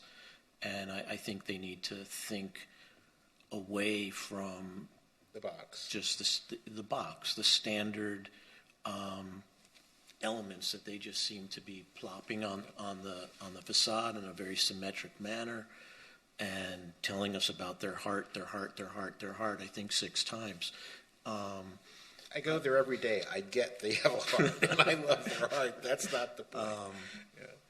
Which so that's some comment, I guess. Okay. Shall we make a motion to continue? Someone, please. I'll move that we continue. Let them come back with something more suitable to. Thank you. Nancy, I'll second. That's to the October 12th meeting? Yes. Yes, please. Oh, it's going to be. I'll second. Okay. Any other comments from the board? Well, one more thing. I mean, if we were to give them any more guidance, because they've already gone and come, and and this is a question to our board members, right? Because we can't really talk about these things when we're not together in front of the camera. So, what would you guys think if they were to, in a situation like this and others where a kind of a national brand corporation is looking for signage here in Miami Beach, if they were to work, for example, with a local artist, would that help, or would that be more problematic? They just have to get a little more creative. This is not creative. It's just these corporations, they work by committees, like there's no the creative genius. Nothing creative there. The chairman of their committee needs to let his or her hair down and get creative. And you're an architect. Get creative. Do something exciting. This is a major, important district. It used to sparkle with neon ladies and men dancing and all sorts of strange things. That's what it was, and that's what it was intended to be. So let's get it going and bring it back to something interesting, not corporate. That's the entire point. That's what I would say. That's not even corporate. Sir? Ma'am? That's not even corporate. It's just boring. It's just boring. Thank you, Nancy. You said it. Okay. I don't know how to answer you, Rick. I'm not a sign designer. I could add to that. Looking at historic imagery of commercial areas from those periods, the Art Deco and mid-century modern period, you get a lot of design cues of what was exciting back then in terms of signage. And I think even from Miami Beach, a lot of the signage we've lost, seems like there's a lot of cues there that can be found with just a little bit of research. Okay, so we have a motion and a second to continue to the October 12th meeting. All those in favor? Aye. Any opposed? Okay, that item is continued to the October meeting. Thank you. Okay, we do have lunch that was delivered. Mr. Chair, I don't know if how the board's feeling, if you want to take a quick break, if you want to keep working, if you want to grab your food and keep going. What would you like to do? You want to do one more and then lunch, or lunch, or? Yeah, why don't we? Some of these people have been here since 8 o'clock. So what? One more. Okay. Okay. We'll get through one more. This is HPB 210454 900 Ocean Drive. An application has been filed requesting a certificate of appropriateness for modifications to the east facade of the building. And this is Mango's Tropical Cafe, which I know most of you are familiar with. It is a contributing building, originally designed as two buildings, designed by Gilbert Fine in the post-war modern style of architecture. So staff has reviewed the proposal, which is currently a little hard to see what's happening currently, but currently there's still an opening between the two structures. However, that opening has been secured with a very decorative aluminum gate, and then there is a canopy on top of that internal courtyard, so it has somewhat of the appearance of being enclosed currently, although it's an open-air gateway. So the applicant is currently proposing to enclose that portion of the facade, not the roof, but just that east wall with a glass storefront system.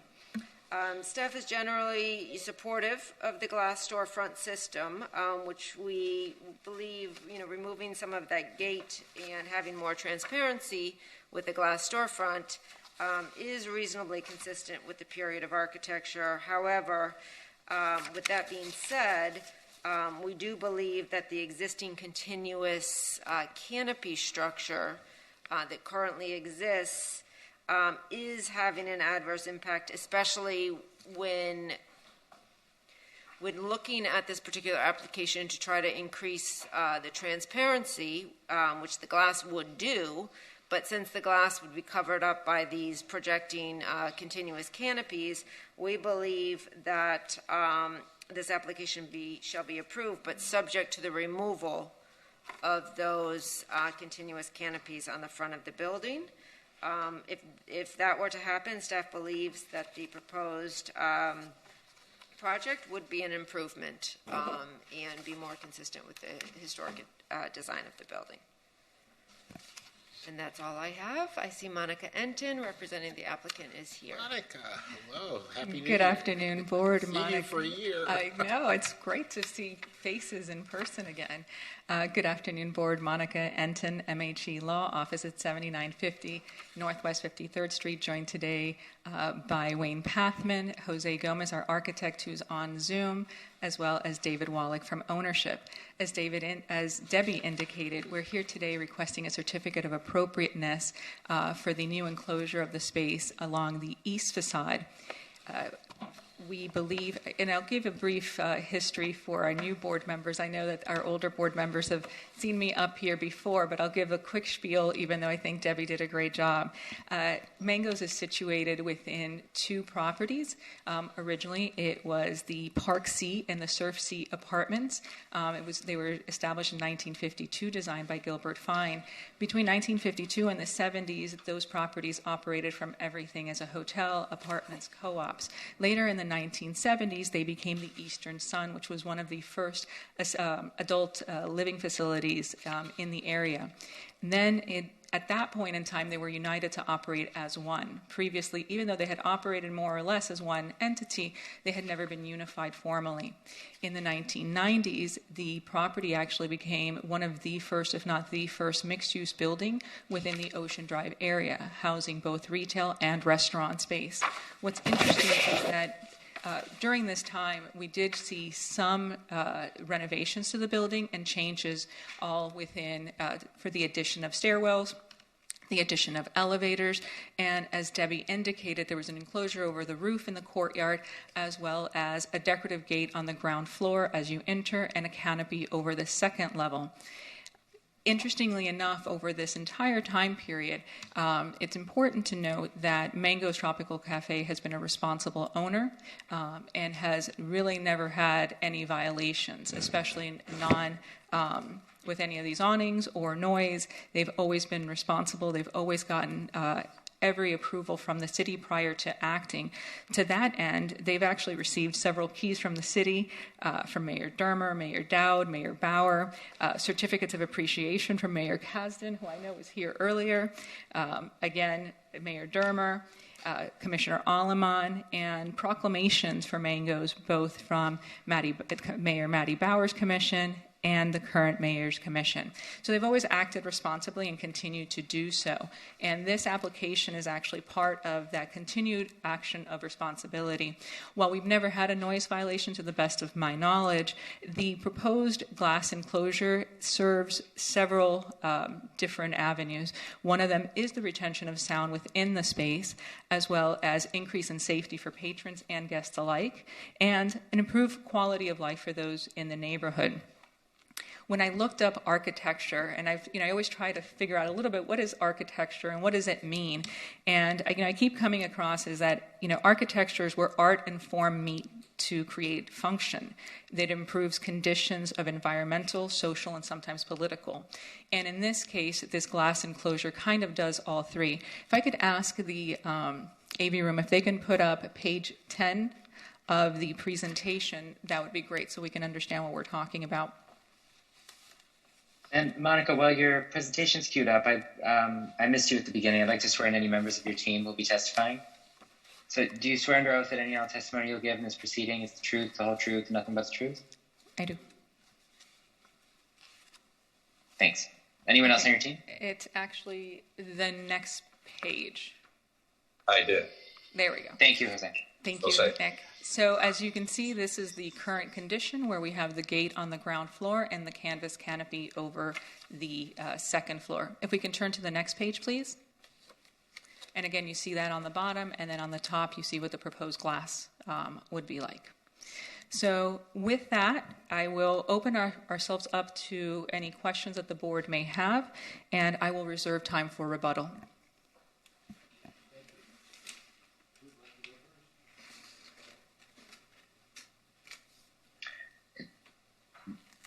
Mr. Chairman, before we open to the public, do any board members have any disclosures to make on this application?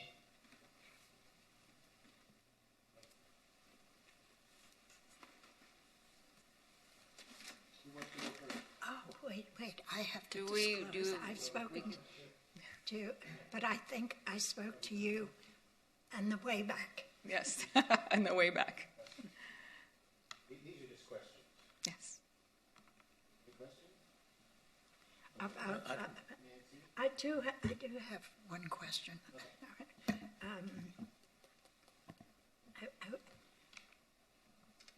Who can guarantee that this glass enclosure, is it like this with a top? I can't picture it, but I hate it.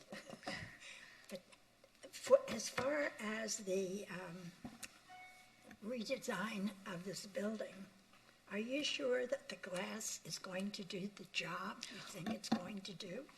Well, so Nancy, and thank you for asking that. Actually, one thing that I failed to mention is that in doing this application and in adding the incorporation of this glass, number one, it is hurricane-resistant glass, so we already have that, which, as you know from your own experience, prevents noise. But also on the ground level, we are proposing a double-door vestibule, which is one of the requirements that a lot of times you ask of applicants when they have restaurants or nightclubs and things of that nature. You specifically ask for a double-door vestibule to retain sound within the facility, and that is actually part of this application. Is in fact that double-door vestibule on the ground level. So we do not anticipate that. In addition, the canopies, there's more canopy over that property than most in that line. one of those, there are two. There are two now, or has one been removed yet? There's one at the beginning, there's one at the end, and there's some excuse that has been So given I think for you're needing that. I think you're referring to the umbrella structures and the awning structures. Is The that what you're awnings. referring to? Okay. The awnings, yeah. Is there one awning like every other project? So there's two structures. One is attached to the building, and one is on the sidewalk. One is attached to the sidewalk. They intersect. Right. But the one on the sidewalk is part of the Sidewalk Cafe approval, and this board actually approved in 2017, the one that's on the sidewalk that has the columns into the sidewalk, and then the one attached to their building was approved In 2004. 2004, okay, much longer ago. And so they kind of, act as one large canopy structure extending into the sidewalk, but they're actually two separate. And Nancy, as you'll... Are any other buildings along there with double canopies like that? The idea of the canopies, I'm talking to you. The idea of the canopies was to put some shade. It was not to encase the whole thing. And I understand your concern and what you're expressing, Nancy. However, that is not the reason that we're here today. Both the awnings have been vetted and they've been vested. They have had an approval from the HPB since 2004 and have existed for 17 years. They have never received a violation in accordance with that HPB order. The umbrellas, which were approved by this board in 2017, also have never been the subject of any violation and have been subject of approval of this board. Again, they are vested in their rights to have them. If you recall, when we came to you in 2017, and this is just to give you... I was not here then. You were here, you just didn't vote for it. But if you recall, when the board did vote, they did give us a condition, and it was a condition that had an actual nexus to what we were requesting. And the condition was that before 3 p.m., at the time that 3 p.m. came about, the awnings had to be retracted and had to be so that the space was open. And the awnings and the umbrellas along the middle, along where this glass enclosure would be, have to be open at all times unless there is rain. So there's already a condition. There are already conditions in place that do actually help for the visibility of this space, and those were made part of the HPB order in 2017. So you're telling me there is no way to change something that shouldn't have happened in the first place? Because when it happened, it was a different era in what we do now. It's before all of the awnings were being looked at again to make sure that they weren't gapping and doing. And the idea of the awning change was so that we didn't have tents. Up until then, it was tents were over the sidewalk. Nobody could even see the buildings. The buildings were more important than... So actually, Nancy, one of the things that David was celebrated for was actually the incorporation of his awnings. And exactly because of what you're saying, the difference is, and if I can, the difference is that with a regular umbrella, how often do you see an umbrella be closed? With the awnings, because they are retractable, it takes under 15 seconds to fully retract them and open them up. And that was actually one of the reasons that he was actually celebrated at the time that the awnings were created. When we came back to this board in 2017 for the retractable umbrellas, that was actually also part of the discussion, the fact that no other establishment really closes their umbrellas and you always see them. And in fact, with these umbrellas, because they are fully retractable, it takes less than 12 seconds to have those open and have the space fully open. And that again was one of the reasons that this board put those conditions on the then approval that they be open after 3 p.m. Are you telling me that there are other projects along Ocean Drive that have double Nancy, covered the whole sidewalk? I can't tell you. I'm not here to speak about other projects, Nancy. I'm sorry. It has been a very annoying thought that that one project is able to tent the sidewalk, and none of the others could possibly do it. These are for questions only, not for board comments. What were these for? I asked the question. Oh, I thought I had to ask the question. I have 3 quick questions. So we're talking about the glass vestibule in terms of sound. I just want to ask, just to complete the picture, the courtyard area between the 2 buildings, the ceiling is what? Canopy material? I believe so, yes. Canopy material. And so is there a need regarding sound? I mean, is there issues with sound? Because I know you're saying there's no violations. We have never had a violation for noise. Again, David has always acted responsibly. One of the reasons we don't have a violation for noise is because we literally have employees that their whole job is to stand outside and measure the sound that's coming out of the business. So, in fact, that's why we have never had a noise violation. This is, again, a move forward in recognizing conditions on Ocean Drive and recognizing the movement that the city would like to make. And so we are being proactive in trying to do a number of things through this enclosure. So potentially you want more sound and not for it not to be a problem. I don't think that it's necessarily that we want more sound. We have the sound now, and again, we haven't had the violation. We just have employees that monitor in case something goes up. But this also plays into safety, especially in light of recent conditions, and environmental protection also from the elements. The question then in my mind then is if the glass goes in the front, the vestibules, then does the sound escape out of the canopy at the top? And Kirk, and I'm going to interrupt you for 1 second because I was just corrected, and I want to make sure I do have that on the record, that the roof is actually a solid structure with skylights. It is. Okay. And then I want Debbie's attention on this one because I remember this, actually. This was very sort of early on in what was at the time a vision for Ocean Drive where there was a discussion of umbrellas and canopies, and I remember quite distinctly the conditions that you're talking about, Monica, and I remember, I think Nancy was pretty outspoken against, and I think that I was cautiously in favor, and now that this has been in place for a little while, I'm wondering, were we successful?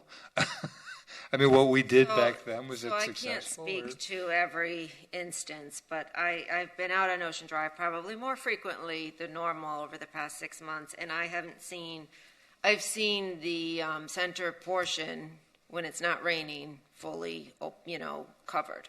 I haven't seen it retracted during a sunny period, which is required to be. And that was the big question. Sure. That's my personal experience. Now, I don't believe they have any violations. Mm-hmm. From what I've witnessed, they probably could open themselves up if they don't abide by that, and maybe they should be cited.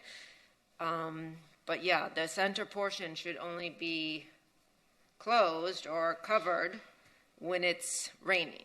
And that hasn't been my experience over the several times that I've walked by. I appreciate you being blunt. That's it for my questions. Thank you. Okay, seeing no more questions, does it have any public comment?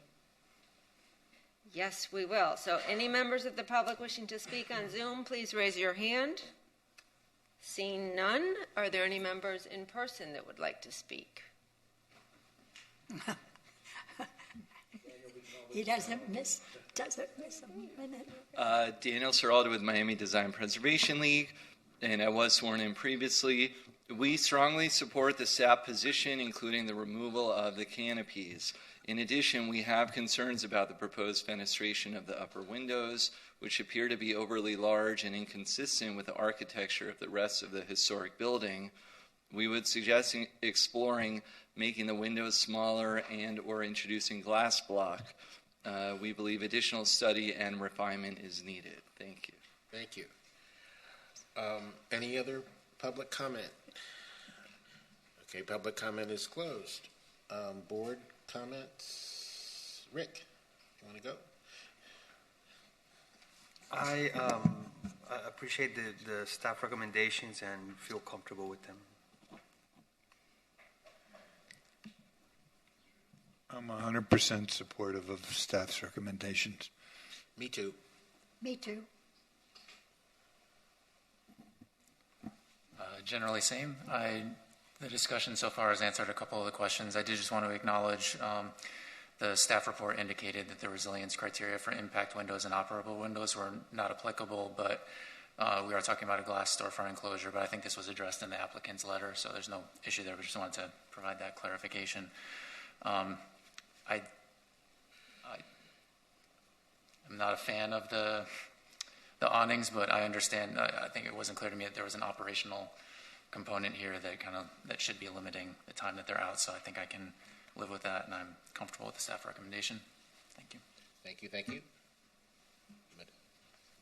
I'm supportive as well. I think nothing when you're adapting these buildings is ever perfect, but I think it's a good, safe alternative, and supportive of it. Sorry.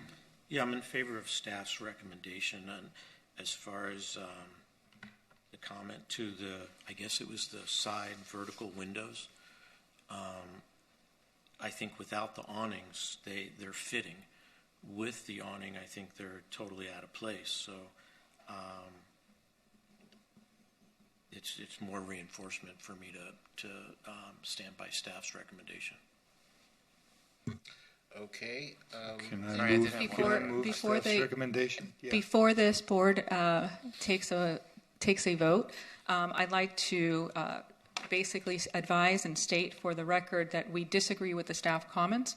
We think that their comment and their requirement is contrary to well-established law, not only in the state, but established by the Supreme Court since 1989 with the Dolan case and in 1994 with the Dolan case. Both cases have long said that in order for you to remove a vested right, you have to have a nexus and a rough proportionality. When David Wallach and Wallach Real Estate came before this board in 2004, they obtained the right to have the awnings.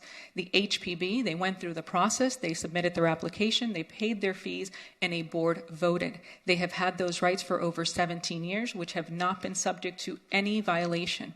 When they returned in 2017, before this board on the umbrellas, the board again did not remove the awnings, understanding that they in fact had a vested right to these awnings. Again, these are well-established principles of law that have over time indicated that there has to be a nexus of rough proportionality between the government's demand and the effects of the proposed land use. This is tantamount to a taking and an exaction of their property rights. We believe that it is improper and that it is contrary to all law, not only in the state of Florida, but as established by the Supreme Court for more than 30 years. We ask you to vote for this application without the requirement that the awnings be moved. If the awnings are a requirement, then you are basically doing an exaction. And what you are telling every applicant that comes before you is that they cannot rely on what this board grants. If you grant them the right to build a building, and then 17 years later you come back and you say, we don't really like the building and we shouldn't have allowed you to do it, we're going to ask you to demolish it, even though that is not the subject of your application. That is the precedent that you set today if, in fact, you require the awnings be removed and ignore 2 prior orders of this board that have existed for more than 17 years. Thank you, Monica. Let's Mr. Chairman, very yes, briefly, I Nick? just very briefly respond to that. Is that Nick? What you have before you yes, is yes, it's me. What you have before you is an application for modifications to the east facade of a building, a street-facing facade of a building, and so it's squarely within the board's jurisdiction to impose conditions on your approval. So you are well within your authority here. Then, Nick, we would ask that this board and this staff, as well as legal, please advise what the nexus is between the request to remove the awnings and the request before it. There must be a nexus and there must be a rough proportionality when the city is creating an exaction and taking away property rights that have been vested over 17 years. without violation. It is important to note also that just as recently as this year, in the case of the Clevelander versus the City of Miami Beach, Judge Kuchko actually upheld that requirement and actually said that the commission could not, this city commission, we're not talking about another city another year, this city commission this year could not take the Clevelanders' right for their CUP. The only entity that could take away the Clevelanders' rights on their CUP was the planning board, and only after a showing that it was in violation of that CUP order. In this case, there is no showing that we are in any violation, nor have we ever had any violation related to the order that granted them the right to have the awnings. There is no nexus, there has been no proportionality, and staff nor legal have been able to apprise us of what that nexus or that proportionality is. Wait, Nancy, 1 second. So for us lay people who are not attorneys, and you're getting a little excited there, would you please define your terms? What is nexus and what is proportionality? Because we don't know what you're talking about, Absolutely. and therefore you're going to turn us off. Absolutely, okay. Jack. So there has to be some connection between the request and the actual requirement of removal, right? There has to be some proportionate request. That's why when in 2017 we appeared before you and we requested the umbrellas, there was a proportionate measure, right? There was a nexus for you to say, you want umbrellas that are going to open, you want umbrellas that are going to open up, but we're going to limit the time that you can have those open. We're going to limit them. We're not going to remove them because we understand that you in fact have a right to have them, but we're going to limit the amount of time that you can open them. That was a proportionate requirement to what was there. Right now, the complete removal of awnings that have been there for 17 years, Jack, there's no proportionality. There's no rough nexus that exists to completely take these away, when I think everybody on this board agrees that, in fact, the glass enclosure is an improvement over the condition that exists. So where is the proportionality of the request to remove the awnings that have existed for 17 years? That's exactly the nexus. Well, I think what staff's rationale was is originally this was an open air courtyard. It is currently open air, right? There is no glass enclosure. It is a courtyard. So it's somewhat, in that aspect, consistent with the historic design.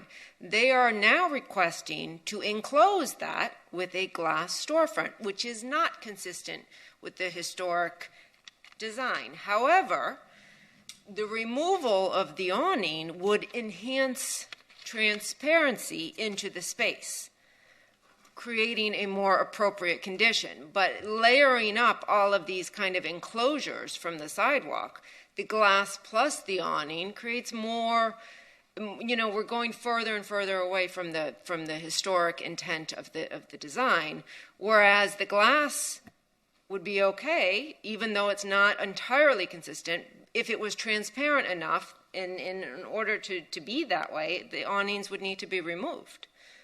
So they're coming back to modify the same facade that those awnings are on, and not restoring it back to its historic design, but some alternate version of that. So that's where we were coming from when we looked at the appropriateness of a glass storefront. Well, I respect Debbie immensely, and I think the world of her. I completely disagree with her with respect to visibility. As you saw in the conditions that currently exist, there are currently gates. There are currently canvases. That does not create visibility into the space. But it's open air. It's currently open air. It is open air in as much as air can flow through the vertical lines of the gate, not the canopy, that completely covers the view into the space along the second level. It has green framing around it, very minimal space that you can see through. So in actuality, the glass creates much more visibility into the space than what is there now. Not to mention that this is an interior courtyard. It was never a public interior space. May I? A nexus, whatever legal language you make, I appreciate. However, I know the genesis of all of this. There came a time when the awnings on all of these buildings were disgraceful, including yours. We'll have a difference of opinion, Nancy. Including yours. So and it had to be in 2018. It was when I came on the board. There was a big discussion about getting rid of and making these awnings sensible. And David chose to fight his way to have an awning that went over the sidewalk, which was not given to anybody else in that whole chain. The fact that there was a change in what awnings were going to be, I believe that that's enough of an interest to think that we can change other things as they come along, just like now, just like Debbie is talking about. David was part of that movement and was actually part of the 10-point plan with the commissioners that created that movement in 2017 and the subsequent programs that were created by Commissioner Samuel. And so we were very involved in that. And again, the reason that this body felt that those umbrellas, because now what you're talking about are the umbrella structures that were added in 2017. And actually, that's hanging. And they were not actually added in 2017. They had actually existed for nearly 20 years also, but they had been subject to permits and the city changed its process. We came back before you, and this board felt that those umbrellas actually serviced what needed to happen. Again, they can be removed in 12 seconds. No other umbrella in the city is closed. And that was the difference. That was why this board accepted that in fact the umbrellas, which is the second set of structures that you are referring to, was approved. And so I think we're getting further and further away from the application. We're not talking about the sidewalk structure. Right. We're just talking about the east facade and what's attached to the east facade. So there was a motion in a second. Yes. The board, I think, has closed public comment at this time. So you can act on that motion. You can reconsider and modify it. It's up to the board at this point. Okay. Who made the motion? I made the motion. Who made the motion? Is there a second? Yes? A second. Okay, Nancy seconds. There's been a motion. It's been seconded. Let's call for Okay, the let vote. me call the roll. Mr. Klein? Yes. Ms. Weinstein-Berman? Yes. Mr. Litt? Yes. Mr. Lopez? Yes. Mr. Pascal? Yes. Ms. Liebman? Yes. Mr. Finglass? Yes. Okay, motion passes. The application is approved. thank you, board. Okay, we're going to break for lunch now. And how long are we Okay, taking? let's see. It's 1 o'clock. Do we want board members 15 minutes, 20 minutes? What say you? 20? I saw. 15? Okay. Okay, 16. Okay. So we'll be back at 1:20. We'll be back on the air. So let's get back in the room by 1:15. Good afternoon, and welcome to the afternoon session of the Historic Preservation Board. We have many projects to go through, so we're raring to go. And number 6 is next, I believe. Debbie? Yes, thank you, Mr. Chair. Welcome back, everyone. So we have the 2 next applications. I believe we're going to hear together. Is that correct, Mr. Kasdan? I know we briefly discussed. Are you going to be presenting them together? Yes, Neeson Kasdan Ackerman representing the applicant. May I suggest we take them in the order, but just one after the other? Okay, I'm fine with that as well, because they are somewhat distinct. All right, so we're going to start with HBB 190363. This is 7409 through 7499 Collins Avenue and 7400 to 7450 Ocean Terrace. So this particular application is requesting modifications to the previously issued certificate of appropriateness. That previously issued approval was for the substantial demolition and partial restoration of 8 existing structures, the total demolition of 2 existing structures, the partial demolition, renovation, and partial restoration of 2 existing structures, and the construction of a new ground level tower addition. They also received waivers and variances. So that was a major project that was approved by this board in 2018. Since that time, the applicant, and this is outlined in the history, has been working with the city, and the city did enter into a development agreement with the applicant in order to vacate portions of the right-of-way, which would then revert back, which have reverted back to the private property owner in terms of development rights for FAR. So they are currently back before you to introduce a new hotel tower addition into the previously approved project. In addition to that, they are also proposing some design modifications to the previously approved residential tower. And they are requesting one or more waivers. So this is an extensive site that does contain multiple buildings, both on Collins Avenue as well as Ocean Terrace. Staff has analyzed the proposed new hotel, which is permitted to be a maximum height of 120 feet.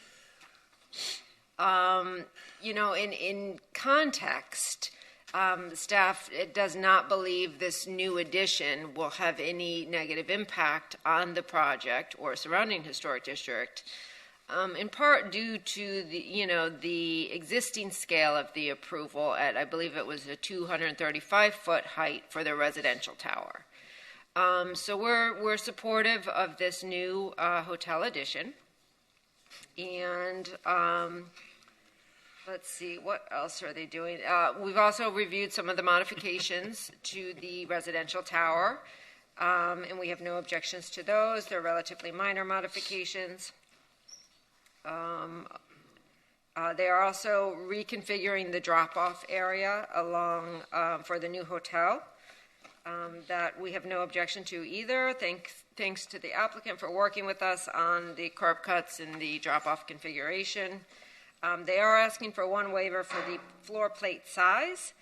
So as outlined in the Ocean Terrace overlay, the maximum floor plate size for a tower portion of a building is 10,000 square feet, including balconies.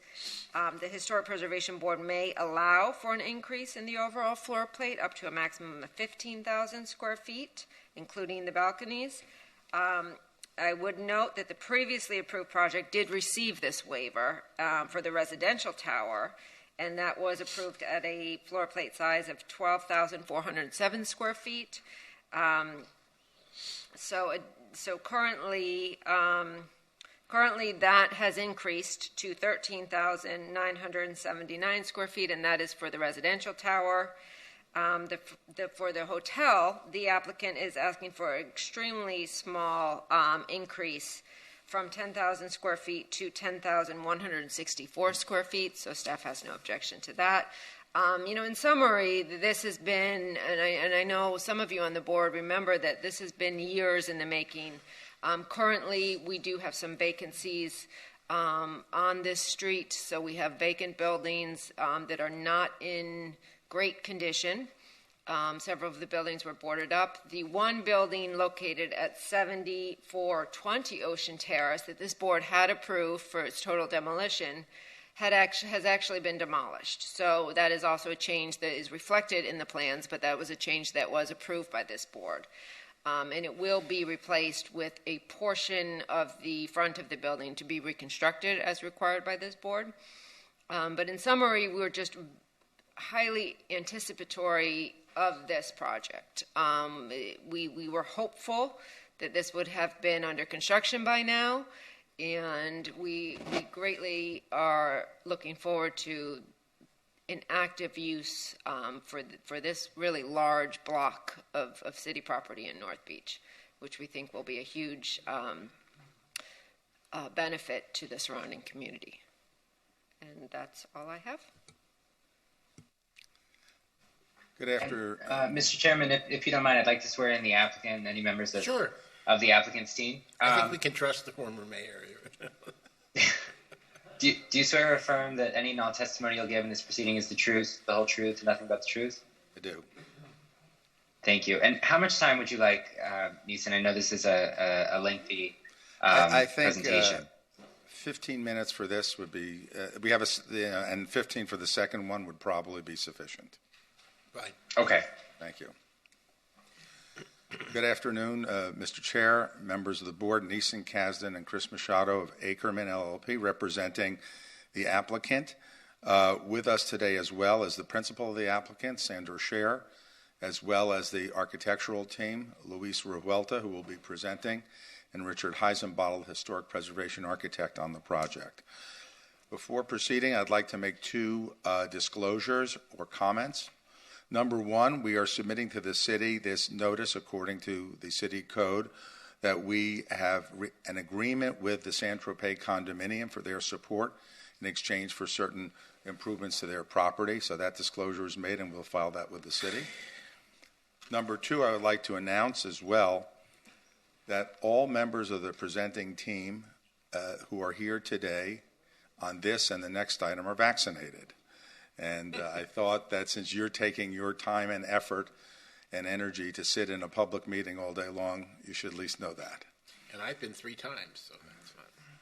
You're ahead of some of us. Safer than you. Safer than me. I think CVS, by the way, gives them.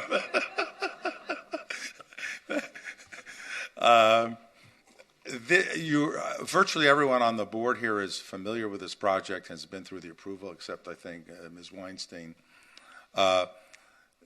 This modification comes to you by virtue of an agreement between the applicant and the city, in which the city vacated rights-of-way underneath the surrounding streets, and that property accreted to this project, in exchange for which, of course, the applicant is funding and has designed a magnificent streetscape and park project for that area. So with the addition of some buildable rights, this will allow the full vision that was set forth in the Ocean Terrace overlay, which was to have a residential building and a smaller hotel building, be fulfilled. There were not enough development rights before to do the modern, state-of-the-art hotel addition to the existing and restored Broadmoor. So this will facilitate that. In addition, it will facilitate some modest additional construction in the residential tower, which you will hear about from Luis Revuelta. So with that, I'll turn it over to the architects, and we'll be available here for any questions. Mr. Revuelta. Good afternoon. Good to see you all. Luis Revuelta, Revuelta Architecture. I'd like to make a brief clarification. After the deadline of the submittal, we continue to make a couple of refinements to both projects submitted. We contacted staff to ask for permission to present that to you today. We intend to hand out the renderings that you see in the boards, and what we're going to hand out now from Chris are these refinements. They're not, in my opinion, that big. There's two. One has to do with the west side stairs of the hotel annex, materials, configuration of the eyebrows, and the other one has to do with the geometry of the balconies on the residence's condominium. And again, what we're requesting from staff is that if any comments that you may have, and to allow us to continue to work with staff if you think that these are acceptable. And again, as Nissan said, this is a previously approved condominium residence building, and what we're here for today is for the annex, as we call it, the hotel, which is on a previously approved podium pedestal. We are asking for no variances. The addition is about 85 feet. Do we have any graphics? They were told that they couldn't find the presentation, so I'll just. All right. It's our cover sheet. It's got a photograph of the historic photograph of the Broadmoor, Curry's on Collins, then the Broadmoor again, and then the ocean surf. This is essentially what encompasses this application. And if he can keep this slide, this gives you a context massing of the previously approved residential building, the restoration of all the buildings that are facing east towards Ocean Terrace, and then the approved pedestal. What you see in kind of a peach color, or light orange, is our proposed 72-room hotel addition to the project. It's only 85 feet above the pedestal, and it meets the height restriction as Debbie mentioned. And then what is in yellow, highlighted in yellow, is the additional unit that we are allowed to do now for the extra square footage that we got.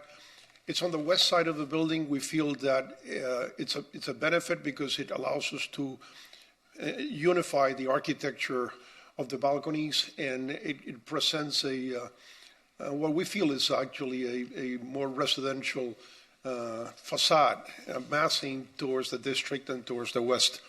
And so this is, in essence, captures what this application is, which is the hotel annex on the pedestal previously approved, and the addition of one unit.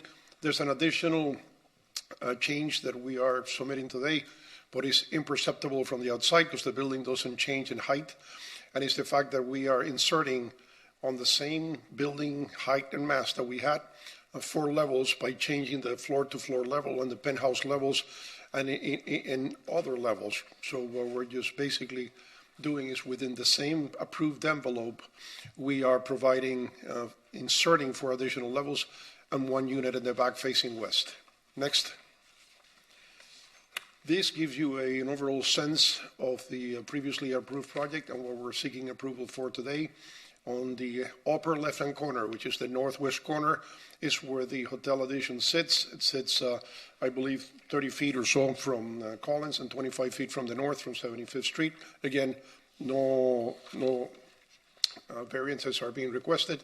What you're looking at actually is the roof of the hotel annex, which has a pool, and it will be a very quiet amenity for the hotel. There's also a pool at the pedestal level on top of the parking. And then what you see on the lower right-hand side, which is the southeast corner, is the 2 pools for the roof of the residences for the upper penthouses. And then is a pool on the very southeast corner, which will be the pool and the amenity for the condominium residences. On the upper right-hand corner, of course, is the historic Broadmoor and the ocean surf.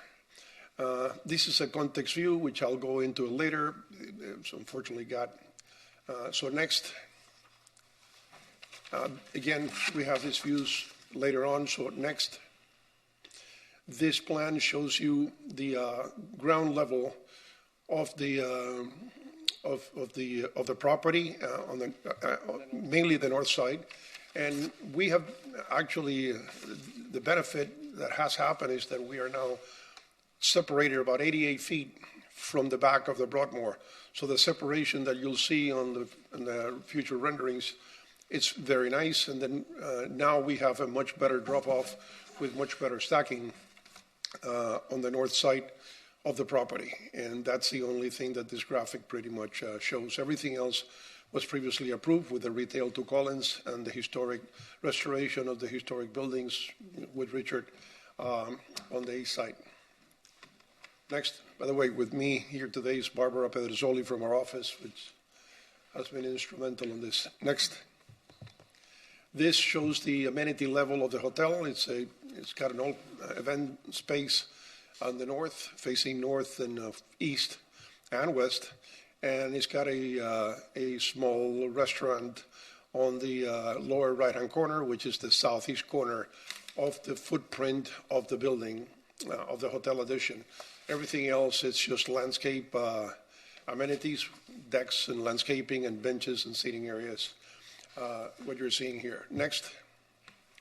This is a typical level, 12 rooms per floor of the new addition annex that we're seeking approval today. And what you see towards the back are the elevators, 1 elevator and 2 stair towers, which I'll go into later in terms of what are the exterior refinements that we are seeking for your approval or comments today. Next.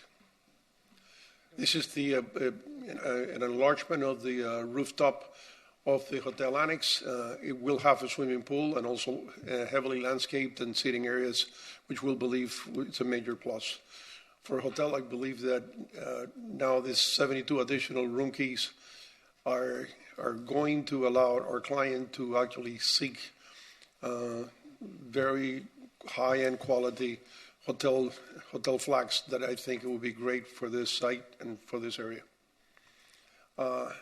Now this is a view looking south of the new drop-off. What you see on the right-hand side is the curvilinear balcony execution of the terraces for the hotel. Normally hotels do not have terraces, but given the fact and the location and the fact that it's Miami Beach, this hotel is being actually designed with the same spirit as we would design a residential condominium.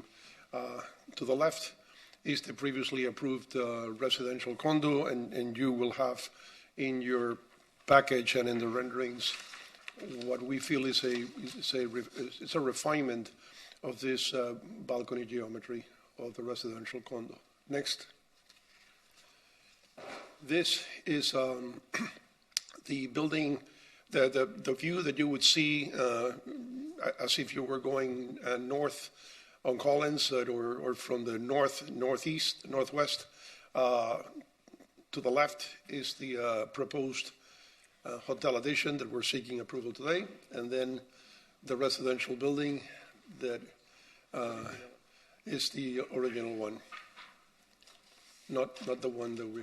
And this is another context view from the east of the original approval with the residential, with the hotel addition on the right-hand side.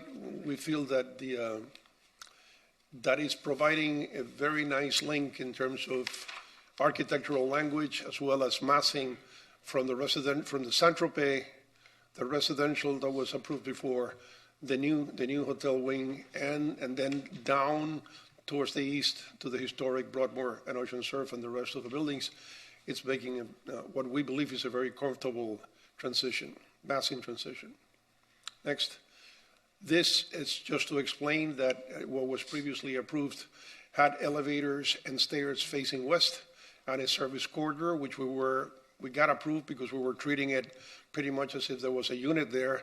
The difference now is that there is going to be a unit there with balconies and lights. So that activation we feel on the west is going to be a big plus for the unification of the architectural treatment of the building and then the feel, the residential feel for the building. This is only to show that the building does not change in height, that the insertion of the additional levels is all within the previously approved height, and all that we're doing is just basically changing elevations of floor to floor to be able to add the additional units. Next. This is previously approved renderings of the pedestal. And again, the only purpose for this rendering here is to show that nothing has changed from what was previously approved. There is an increase of about 70-something parking spaces, but it's all being done with lifts. So it does not affect at all whatsoever the exterior of the building, not the detailing, not the massing, not the height, nothing changed. Everything was done internally. Next. This is a graphic that basically shows how we handle the parking internally, but again, I want to make emphasis that nothing, absolutely nothing changes on the outside of the previous approval. Next. Same thing. Sorry that we have some repetitive slides here. Again, this is a context view. You already saw this before, and this is the overall view. In front of you, I believe that you have the submittal that we're making. We're making a slight refinement of the exit stair towers, in which we previously had in the submittal that you have that had to meet the deadline, rectangular eyebrows and a solid stair. What we are requesting today is for you to consider to allow us to give a curvilinear shape to the eyebrows rather than a 90-degree angle to them, that we feel that is more in keeping with the geometry of the balconies. And we added a glass block insert in the corner as if it was like an inset on both the north and the south side, or the west and the south side, to basically have something that we feel in the building would be a very nice effect at night, because these stairs have to be lit because they are fire exit stairs. So by putting glass block and a translucent element there, I think that at night it's going to be extremely attractive to look at this building from the west and the south. And then what you see in the condominium residences balcony is that we refine the geometric curvilinear shapes of the balconies and alternated the shapes. I've always been fascinated by the fact that no matter how long you stare at water or wind hitting nature or the sand and the water, it's repetitive, but yet it's not boring, and it's relaxing. And whenever we can, we try to implement in our buildings, which are normally vertical structures and not small structures, that by creating these curvilinear shapes and accenting the horizontals, I think the scale of these buildings optically brings the building down more into a human scale. I happen to like that.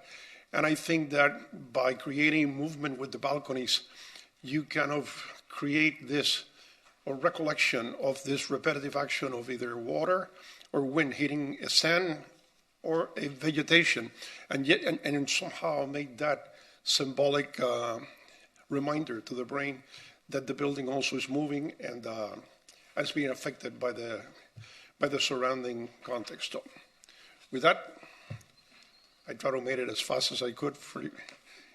Any questions, any criticisms? That concludes our presentation. I want to say they're welcome. So good to see you all. Thank you.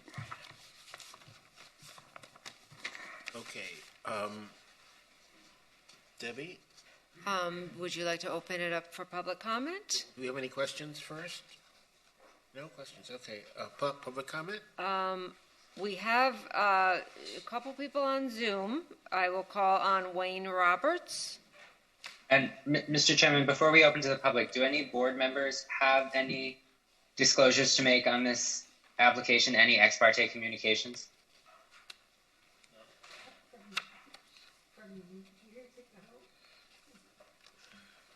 This time they're talking about.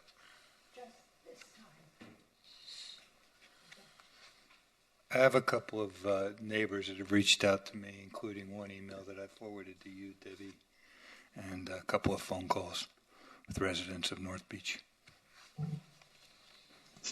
I have very, very limited communication with the team, but nothing material, so I can be impartial. Okay, thank you. Mr. Roberts. Can you hear me? Yes. How are you? I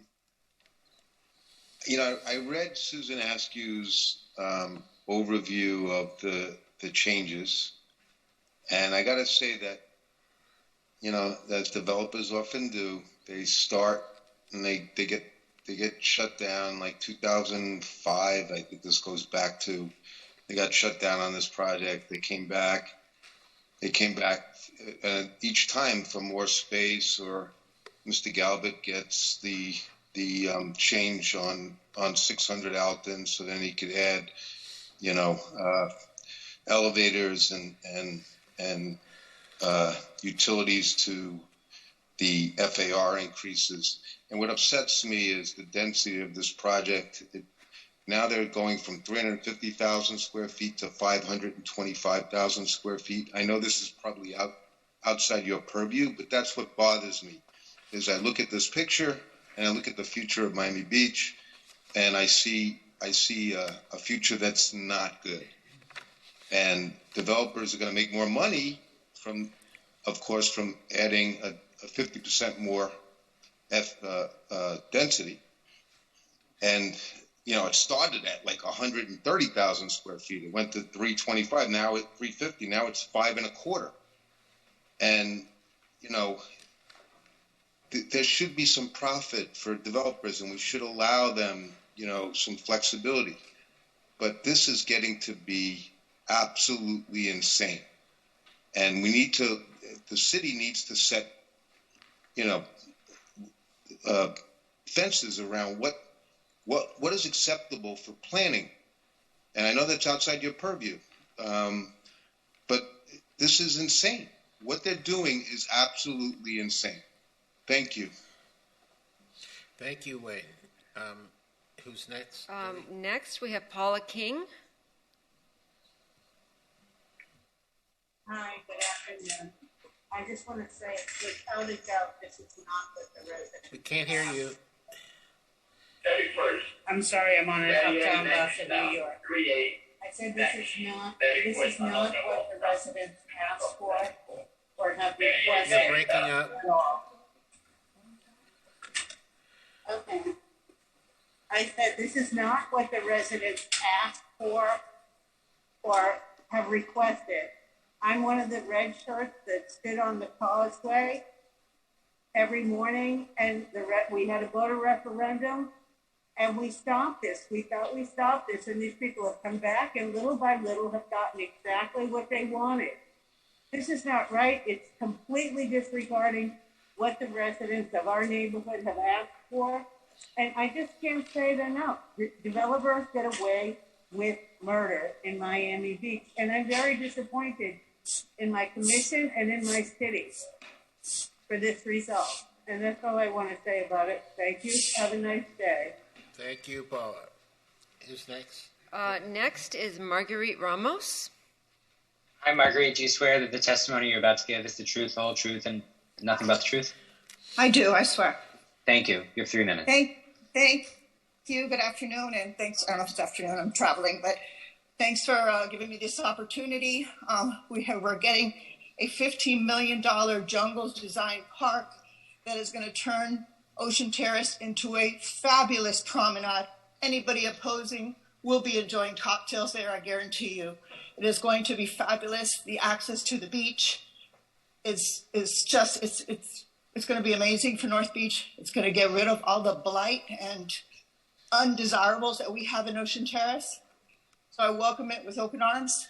5-star hotel, world's largest, not world's largest, but at least Florida's largest historically preserved project by one developer.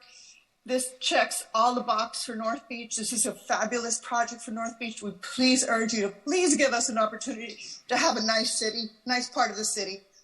Thank you very much, Marguerite Ramos, Normandy Sud Homeowner Association, and also part of the NOBI Partners, which is 1,000 homeowners with 5 HOA presidents. So I urge you to please help us out and vote yes. Let us move forward. Thank you. Thank you. Okay, next we have Rudy Perez. Hi, do you swear that the testimony you're about to give is the truth, the whole truth, and nothing but the truth? Yes, I do, but it's actually Betsy Perez. I'm sorry, that's my husband, Rudy. Thank you, Betsy. You have 3 minutes. Okay, thank you. Hi, everyone. Hi, board. I've been listening all day, and I really appreciate all of you and your expertise. And I just want you to know that as a direct neighbor of this project, I support it completely. And I know that all of my friends and neighbors that I deal with every day, whether it's at tennis or out socially, they all support it. My friends in Saint-Tropez support it. And we are so looking forward to this happening, and we pray that today you will support it as well as we do, and we can move forward with this fantastic project. Thank you so much for your support, and thank you so much for your expertise, and thank you for supporting this. Thank you, Betsy. Next is Mark Steinbauer. Hi, Mark. Do you swear that the testimony you're about to give is the truth, the whole truth, and nothing but the truth? I do. Thank you. You have 3 minutes. Yes, I agree wholeheartedly with Wayne Roberts earlier. This is Mark Steinbauer, 8041 Harding Avenue, corridor 81st and Harding in North Beach. And I have been largely supportive of this project, but I too am concerned about what I call mission creep in these projects that seem never to get done. And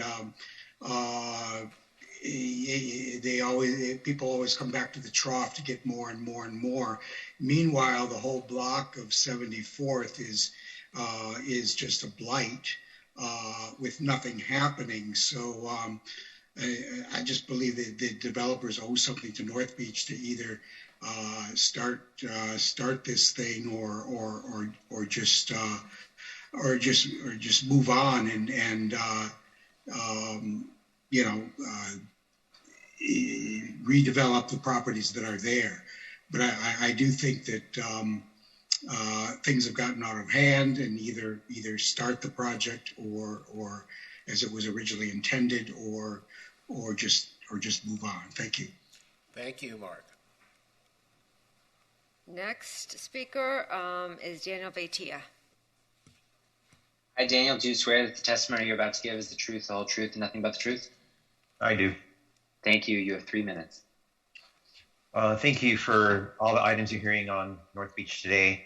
This one in particular, as many of you are aware, the developer came forward with a plan which the city approved to turn Ocean Terrace into a pedestrian-friendly area for the community so we can have our own little Lincoln Road. And the way that's being paid for is by the developer vacating the street and donating that back to the community. And in turn, he's getting additional FAR, and he's paying for that FAR. I don't think it's anything that's being hidden. I think the developer has been quite clear. It went through commission, they approved it, and now he's introducing a project that incorporates that additional FAR. I welcome the hotel use. We certainly need a few more hotels in North Beach. The closure of the Deauville has, shown a significant economic impact on our community, and we can see the benefits of the hotels and the jobs that they provide. So I welcome the project. I certainly welcome your input as to the design. I like the treatment on the ground floor for the egress of vehicles and the two different, the residential tower and the hotel commercial component. And, North Beach certainly deserves a world-class development site, as the rest of Miami Beach has, and we certainly need it today more than ever. We have a lot of blight, a lot of vacancies, and I think this would be a positive addition for our community. Thank you. Thank you. Okay, we have one last Zoom caller, Tom Richardson. Hi, Tom. Do you swear that the testimony you're about to give is the truth, the whole truth, and nothing but the truth? I do. Thank you. You have 3 minutes. Thanks. I also want to speak in favor of the project. It's been a long process, I know, and sometimes contentious. There's a lot of people who don't want to see any changes really to North Beach, but the community as a whole, I think from all the charrettes I've attended and the vote in the town center FAR, desperately wants to see revitalization and gentrification in the area. This project will go a long way to starting that. The sooner the better. I hope, I was pleasantly surprised that they were able to incorporate all the additional FAR inside basically the existing envelope of the condo, and then the additional hotel, which will, I believe, have a big economic positive impact on North Beach.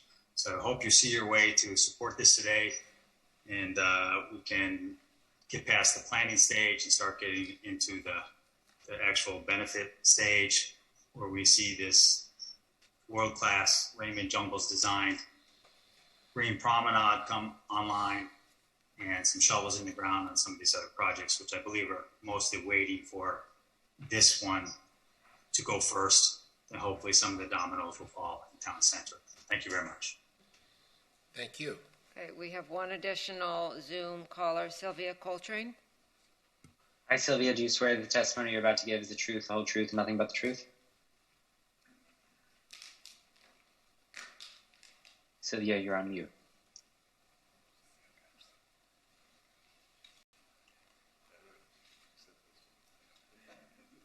Hello, can you hear me? Hi, Sylvia. Do you so swear? Yes, I do. Thank you. You have 3 minutes. My name is Sylvia Coltrane. Some of you know me from the involvement in the Collins and 72nd development, and I'm here to express the importance of your vote today. You have the power today to move North Beach forward. It has been said many times that as Ocean Terrace goes, so will the rest of the developments in North Beach. And this is very real. As I introduce our project on 72nd Street, I must drive the area with my lenders, the investors, appraisers, and those looking for quality establishments in the commercial corridors in North Beach. And when I am with them, Ocean Terrace is always a major part of the conversation. They consider Ocean Terrace pivotal for progress to happen in North Beach. It is a major consideration for anyone contemplating to invest in an area that has not seen much progress for decades.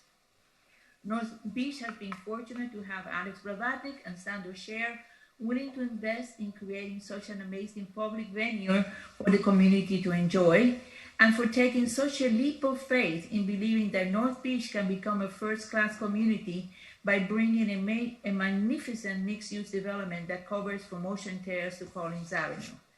Development has many risks, and oftentimes those risks outweigh the rewards that others not in the development world perceive as a sure thing. This process is one of those risks. Time and uncertainty dilute the appetite of lenders and investors, and also disillusions a community. By casting your favorable vote today, you will signal to this commitment for progress to happen in North Beach. So I urge you to vote in favor of these fantastic projects that you have in front of you, and kindly suggest that if there are any comments or suggestions, to please let them be handled at the staff level. Do not delay the process, please. All pending North Beach projects need this. The community wants it. Thank you. Thank you. Our next speaker is Diego Cayola. Hi, Diego. Do you swear that the testimony you're about to give is the truth, the whole truth, and nothing but the truth? Yes, I do. Can you hear me? Yes. Thank you. Yes, you have 3 minutes. Thank you. This is Diego Cayola. I'm the director of the North Beach Business Organization, Business Development Director of CrossMinded Group. I grew up in North Beach, and we are very excited for this project to take place. A lot of businesses are hurting right now in North Beach because the Deville is closed. There's no big projects happening. I think not only the community, but the businesses would definitely benefit from this project moving forward. It's been a little bit more than 7 years, and we really need this project to take place. It's going to be a beautiful addition to the neighborhood, and I hope we can definitely help this developer to make this happen today. Thank you for your time. Thank you. Our next speaker is Brad Bonessi. Hi, Brad. Do you swear that the testimony you're about to give is the truth, the whole truth, and nothing but the truth? I do. Thank you. You have 3 minutes. Hi, my name is Brad Bonessi. I live at 7330 Ocean Terrace, Miami Beach, since 1999. And over that period of 1999, we've heard a lot of what was to come, and we haven't seen as much as we'd like up in North Beach. So I'm asking the committee to absolutely vote unanimously on going through with this as quickly as possible. We really need to see North Beach shot in the arm, and we know that Ocean Terrace, being the center focal point of North Beach, is going to be an incredible project.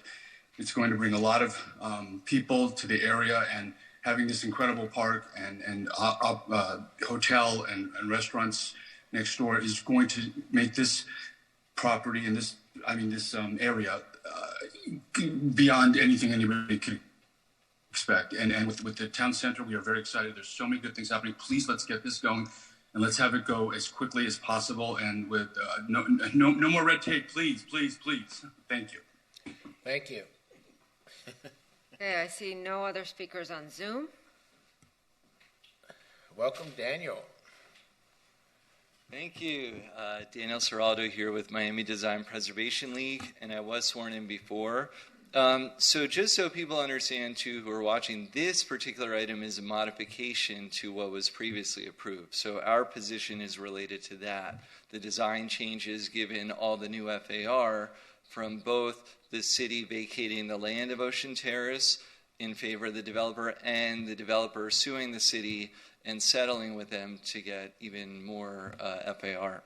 So without getting into those merits, which are, we hear people on all sides, we did sit down and review the actual design of this new modification, and we are happy with the new design and how they were able to fit in the FAR.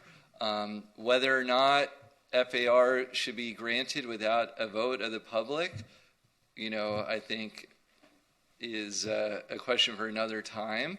But now you have this program of, someone said 500,000 square feet.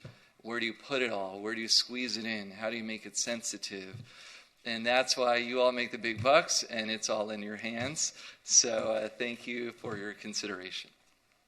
Thank you, Daniel. Anyone else would like to speak?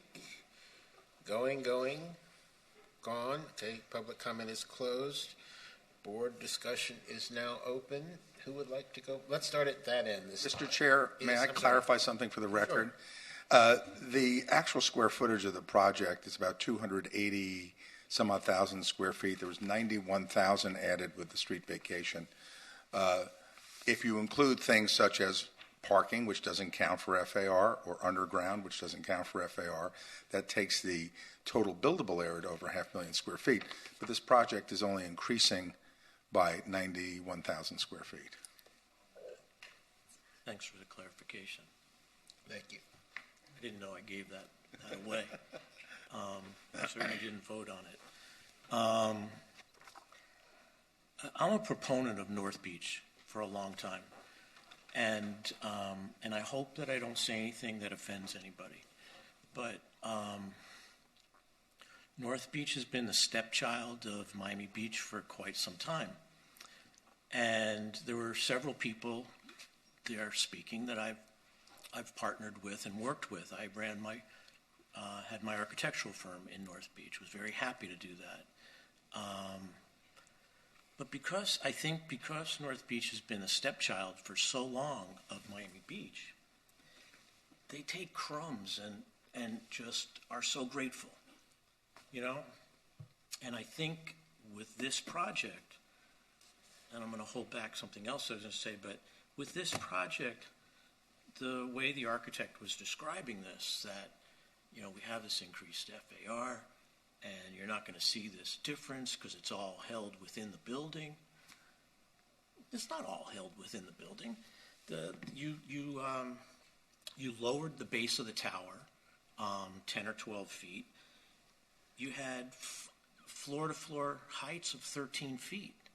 They're now 10. And a half. I'm sorry? 10 and a half, I believe. Oh, excuse me. I think you cheapened the building. We have an elevation now that looks like, you know, without the pedestal, we have this elevation that looks like, you know, 1960s tower that was just, you know, here I have this module and I'm just going to up. And I think you had something quality before. I welcome the hotel. I welcome the street activation. I think that's going to be a wonderful thing. I don't think that you got the city and the developer got this wonderful benefit of the added area on the street and can do something, and everybody will benefit for that. But I don't think it means that the building gets crammed. I think it's too dense for there. I had some other notes, but, you know, pigs are cute, hogs get slaughtered, and I think there's too much stuff here, and that's my feeling. I don't offend anybody, but to me this seems like the typical, you know, kind of card games that developers play. Come in low and just kind of ease your way up and grab. We're on a barrier island. We have sanitary sewer issues here, water pipes busting up all over the place. We're polluting the bay. I don't think we need that many more toilets flushing in the system we have. So I won't be a proponent of this, but I'm only one vote.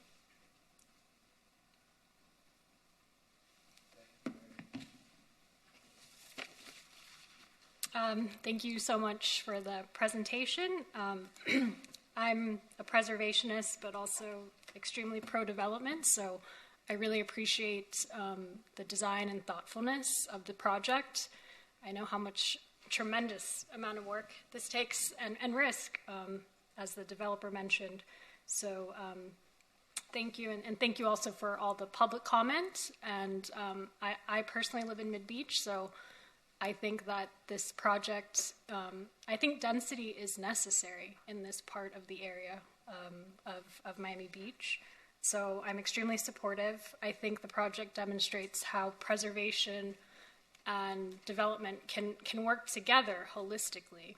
Some of the renderings, particularly from the streetscape, that show, you know, how the sensitivity of how the new buildings are removed in the setbacks, particularly against the historic structures, I think will be extremely perceptible from the streetscape, maybe not so much in the renderings, but to the people that actually live and work here.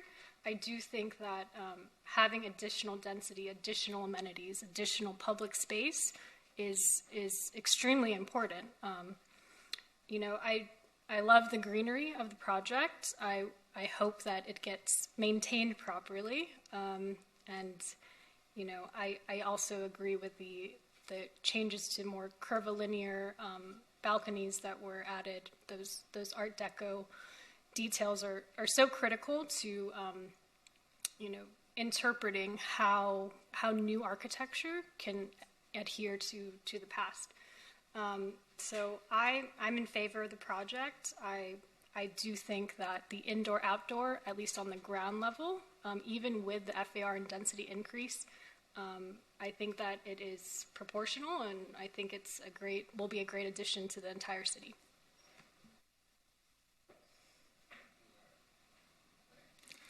Thanks.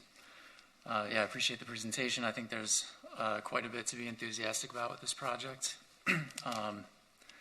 From the parts where I feel ambivalence, I mean, this does continue the trend of financing historic preservation through these massive residential developments, which I think is a bit of a mixed bag in terms of impact on the community, but I think it's where we are. So the object is to get the best possible project, you know, that we can here.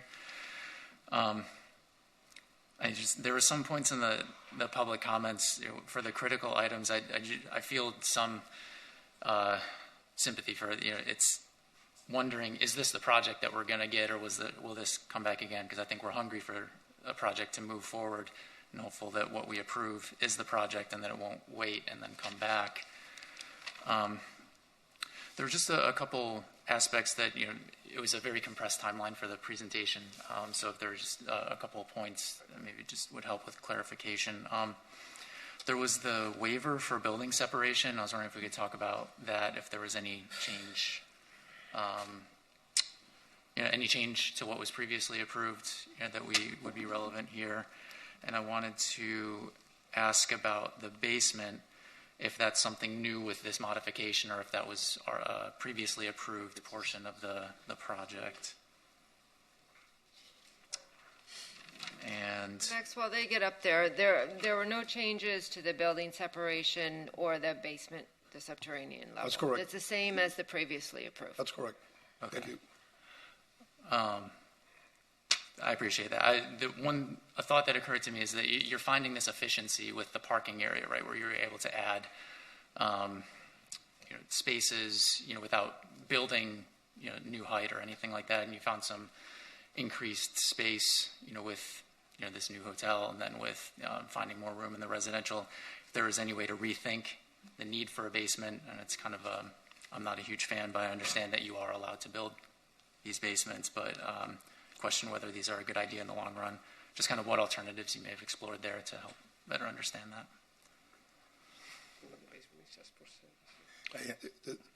There's no parking in the basement. What is, I believe the project had a semi-basement at one point. So what we have there is services. So we're kind of grandfather in to what was there before. In addition, the grade elevation is a little higher there. As you know, Miami Beach goes up. That's correct. So it's at 9 feet? Yeah. 9 in GVD. I have to make there's just these things. I do want to call them out to show that we are considering these issues, and, you know, I think what you have probably works for this project, but just in considering the long run. But, you know, back to this project, I am supportive. I just wanted to acknowledge some of those other points, and I appreciate those clarifications. Thank you. Thank you. And we all hope this is the project you're going to get We all are hoping that's we're behind it. Nancy.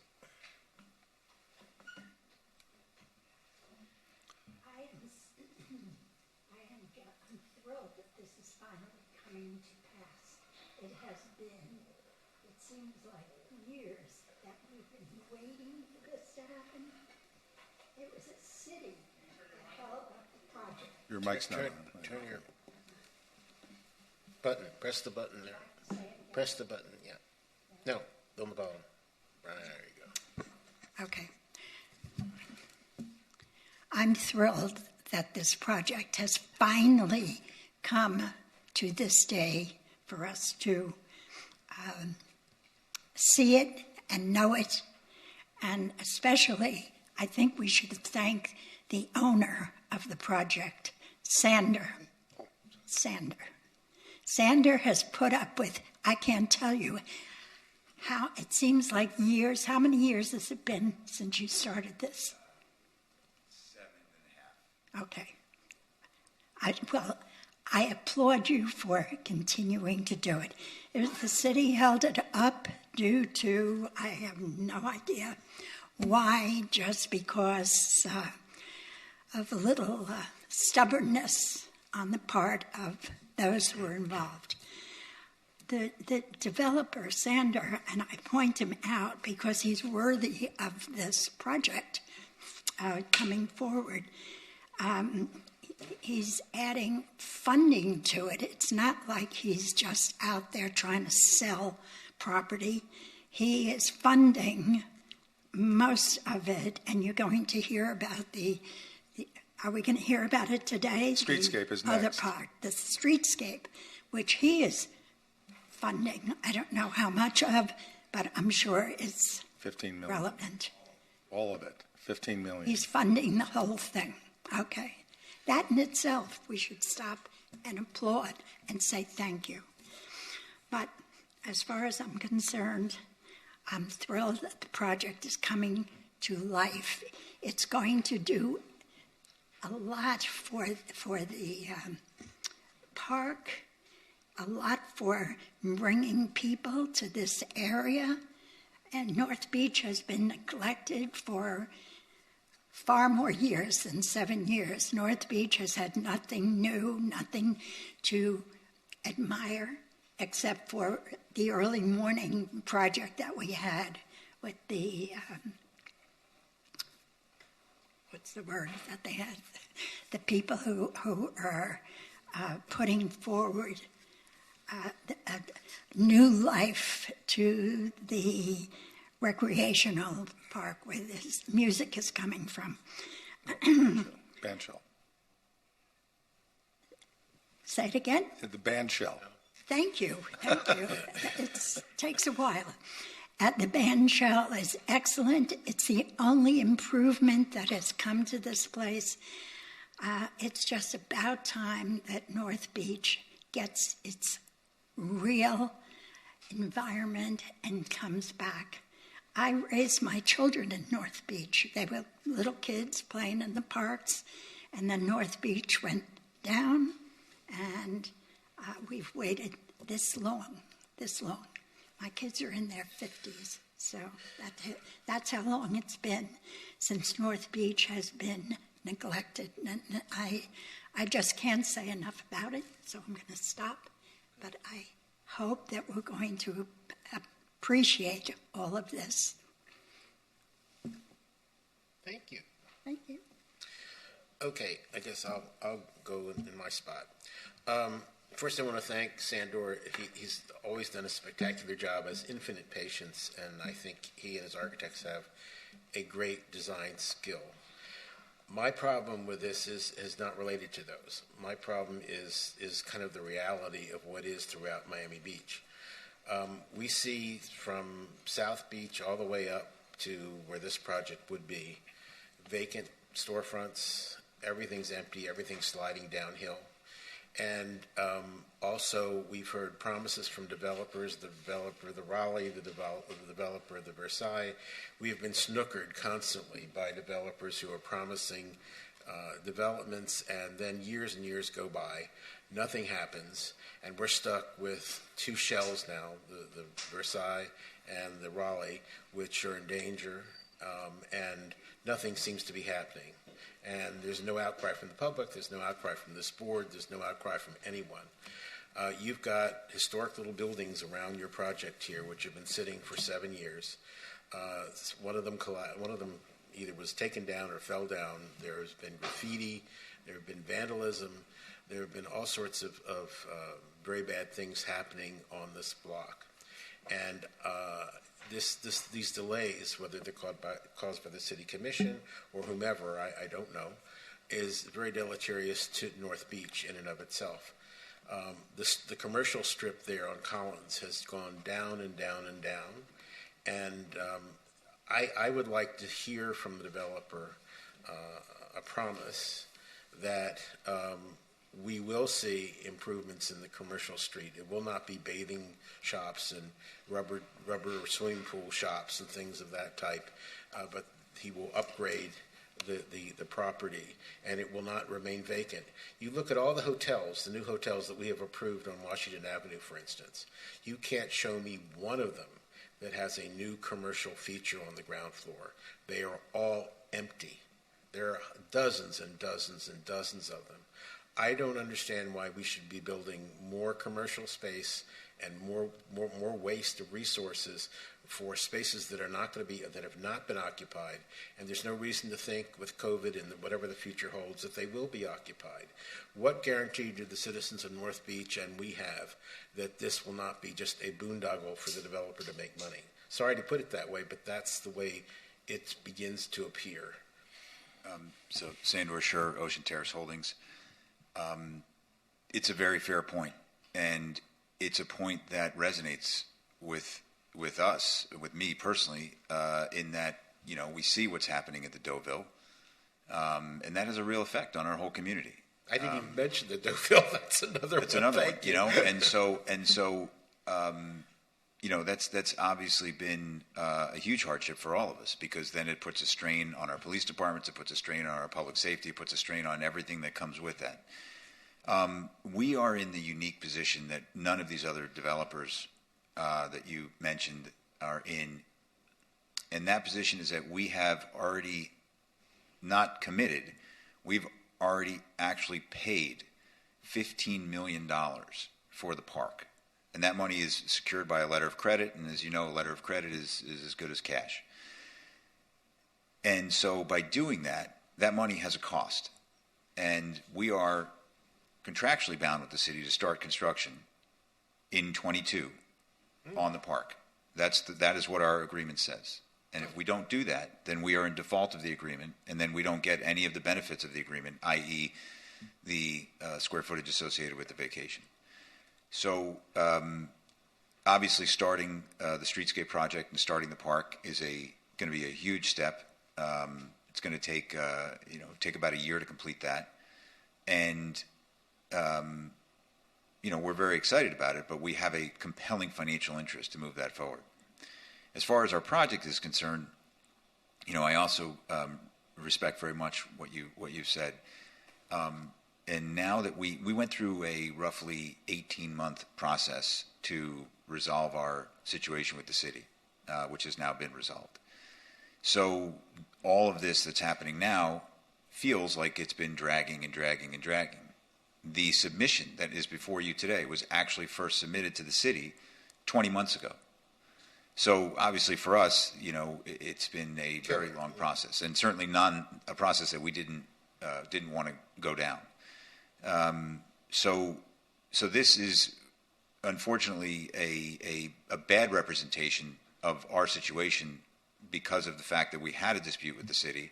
That dispute's been resolved, and as part of that dispute resolution, there were certain milestones that we agreed to, and this is one of those key milestones. So there's a lot more that ties our hands in this situation than those other projects, and I think in some ways the city was very cognizant of those other projects and worked very hard to make sure that all of these things were talked about so that we would not be, another one of the projects that you had mentioned. So there's quite a few mechanisms and controls and elements that exist to help protect the very concerns that you have, which we share.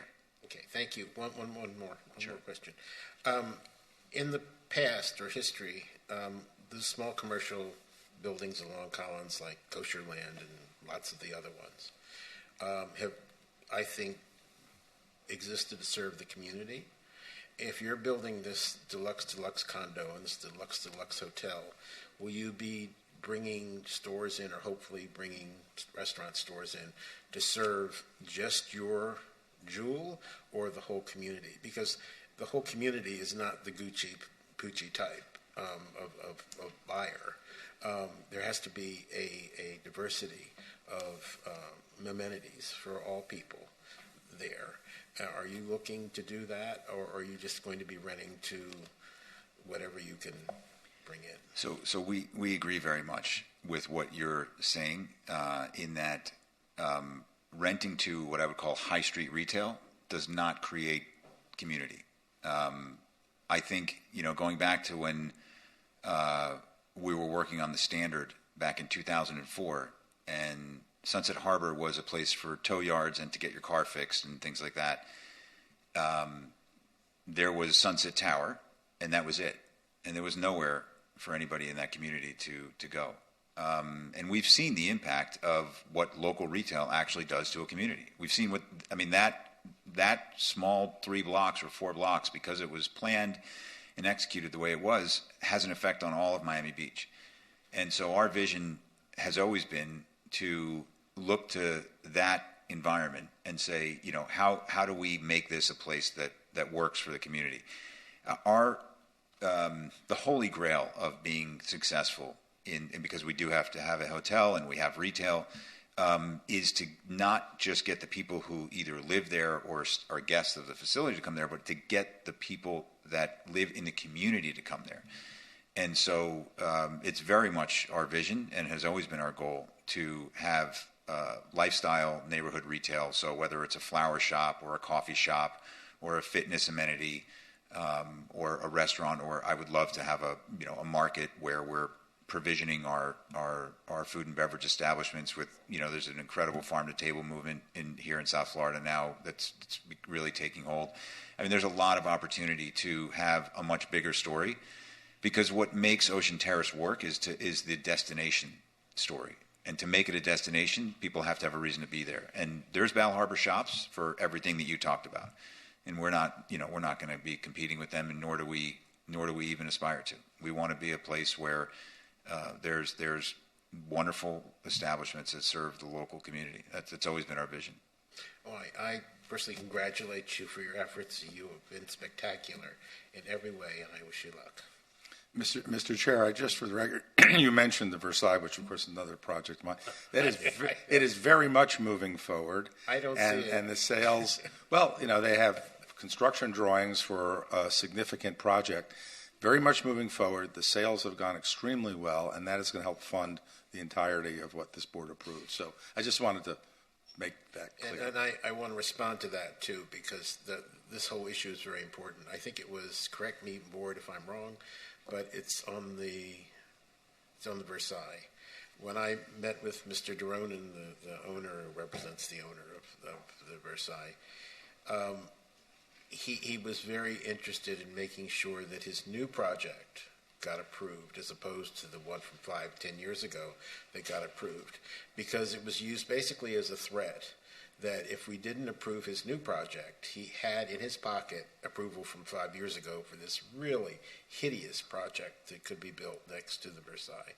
And I just want to make sure that what you are approving, if it doesn't move forward, someone doesn't come back 5-10 years from now and do the same thing over again, because that was very unfortunate. The market, fortunately now, Mr. Chair, is very strong. The demand for his product is high, and the demand for the restored Aman Hotel in the Versailles is very high. And so I wish you luck. It's I'm very confident that's going to be, you'll be seeing that. I will remember those words. Okay. Thank you. Kirk. Thank you. So this project can't really talk about it without my stomach going into knots a little bit. I've got a long history. I want to thank Debbie and Sandor and Richard and Luis and Barbara and the whole team for all the work you've put into this project. The last time this project came before us, I met with everyone stated extensively, lots of engagement with the community, and advocated for this project, and am excited to see those components move forward.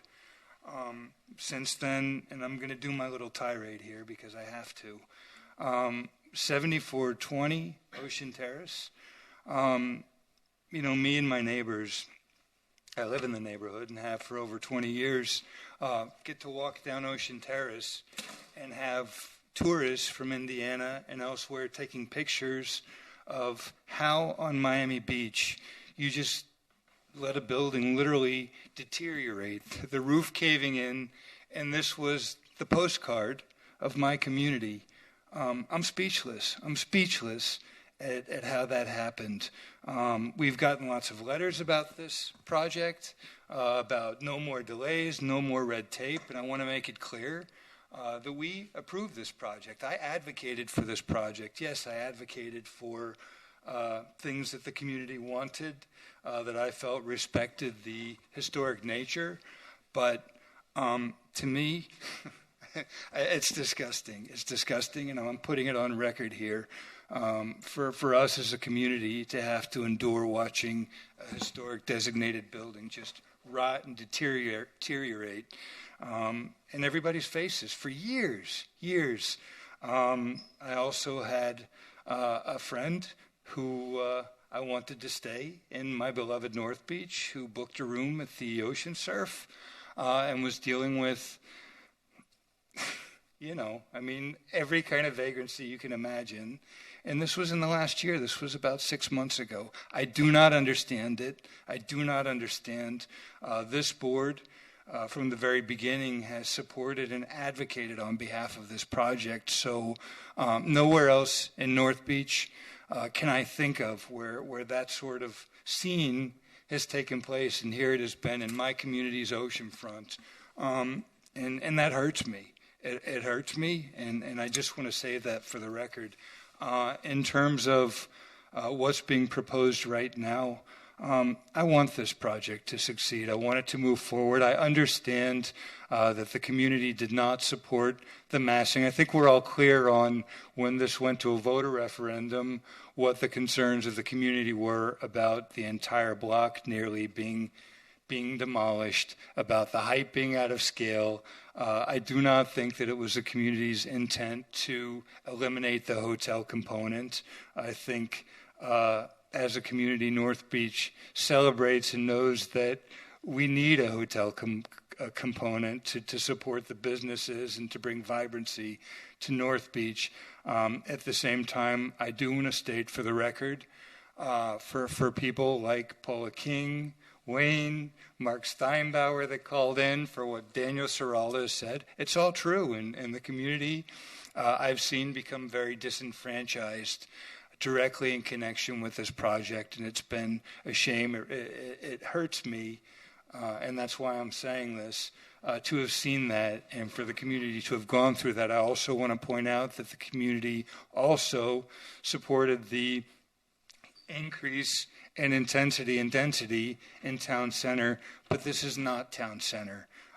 This is above town center. And I also want to point out, again for posterity, this area right here, it's at the very heart of the North Shore Township, the original Harding Town site, 73 to 75, from the ocean to the water on the west side.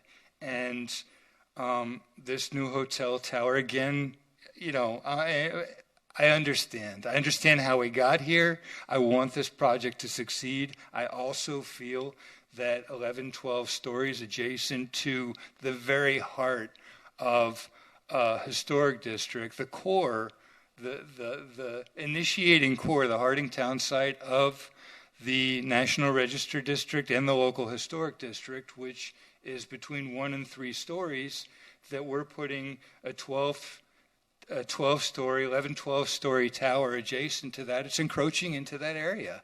And so you will have an 11, 12-story hotel with a wraparound balconies that are hovering over a 1 and 2-story historic district. And in my mind, while I get it, I get how we've arrived here. No, in my mind, that's not compatible. That detracts from the experience of being in that 1 and 2-story historic district. So I do want to say in closing, and apologies for the tirade, but this has been a long road, and I do not want to, again, finish without giving credit to everyone involved. It's been a lot of compromise on everyone's part, without again stating that I am so excited to see these buildings renovated, to see this neighborhood be brought back to vibrancy. Don't get me wrong, I am so very excited to see that happen. I also just want to close and emphasizing that in terms of the vacation of the street, the whole question of FAR, it's been a long journey for everyone in the community, and the commission made that choice. And so this is where we are, and I'm not going to buck the system. I just have to say my pieces. And again, thank you. I will be walking tall down that street when it's vibrant again, and I am so looking forward to it. I hope we're able to move briskly forward. It's just been an arduous journey. So thanks for everybody's time. Mr. Chair, could I? Sure. Thank you. Kirk, I first want to thank you because you were an integral part of getting to where we are in terms of how the treatments of all the facades and the activation and all of that. And it was a great process. And all of that work is in the project today, and that's a wonderful legacy. Just the one point about the building, that building 7420 was always scheduled. Even in our initial historic preservation approval, was scheduled to be replicated, demolished and replicated. It was too far gone, even when we had purchased it. I never actually went into it because it was that tenuous and unsafe. Because of the delays that we talked about earlier, what happened, was certainly unfortunate and nothing that we had wanted to have happen. But it was just necessary from a overall safety perspective. It would have been great had that happened as part of the overall project, and nobody would have batted an eye. But it didn't go down that way, and I appreciate you bringing that up, and thank you for your comments.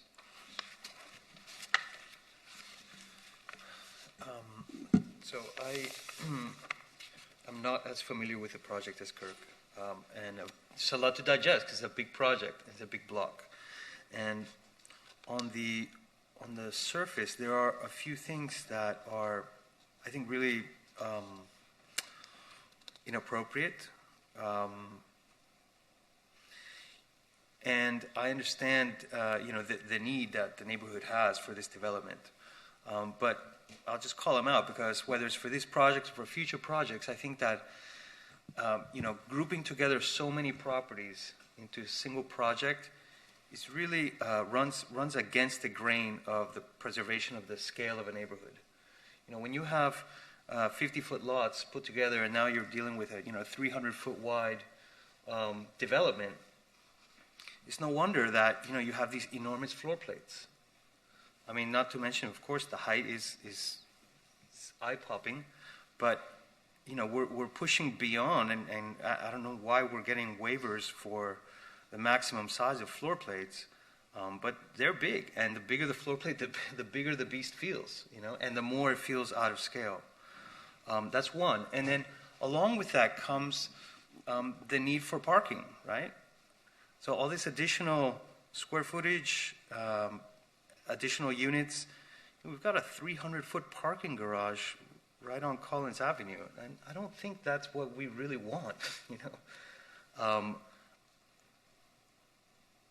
Maybe it's the nature of the beast, and there's a lot of momentum here, and I appreciate, you know, what I've heard from everybody else, and that, man, 7 years pursuing anything is monumental. But I guess my question is to Debbie, you know, why are we going beyond these maximum floor plates?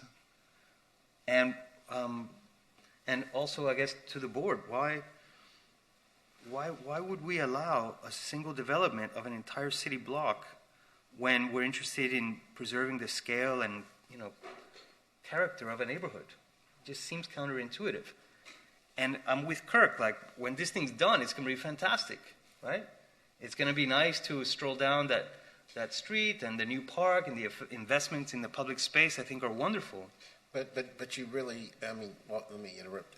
I mean, what you both said is correct, but how can you have it both ways is the question at hand. I mean, you can't, they're offering a terrific development to upgrade a neighborhood, and I'm with you 100% about scale. I always have been in 5.5 years, and I agree with you, and you might even change my vote, because in the back of my mind, that's the underlying question.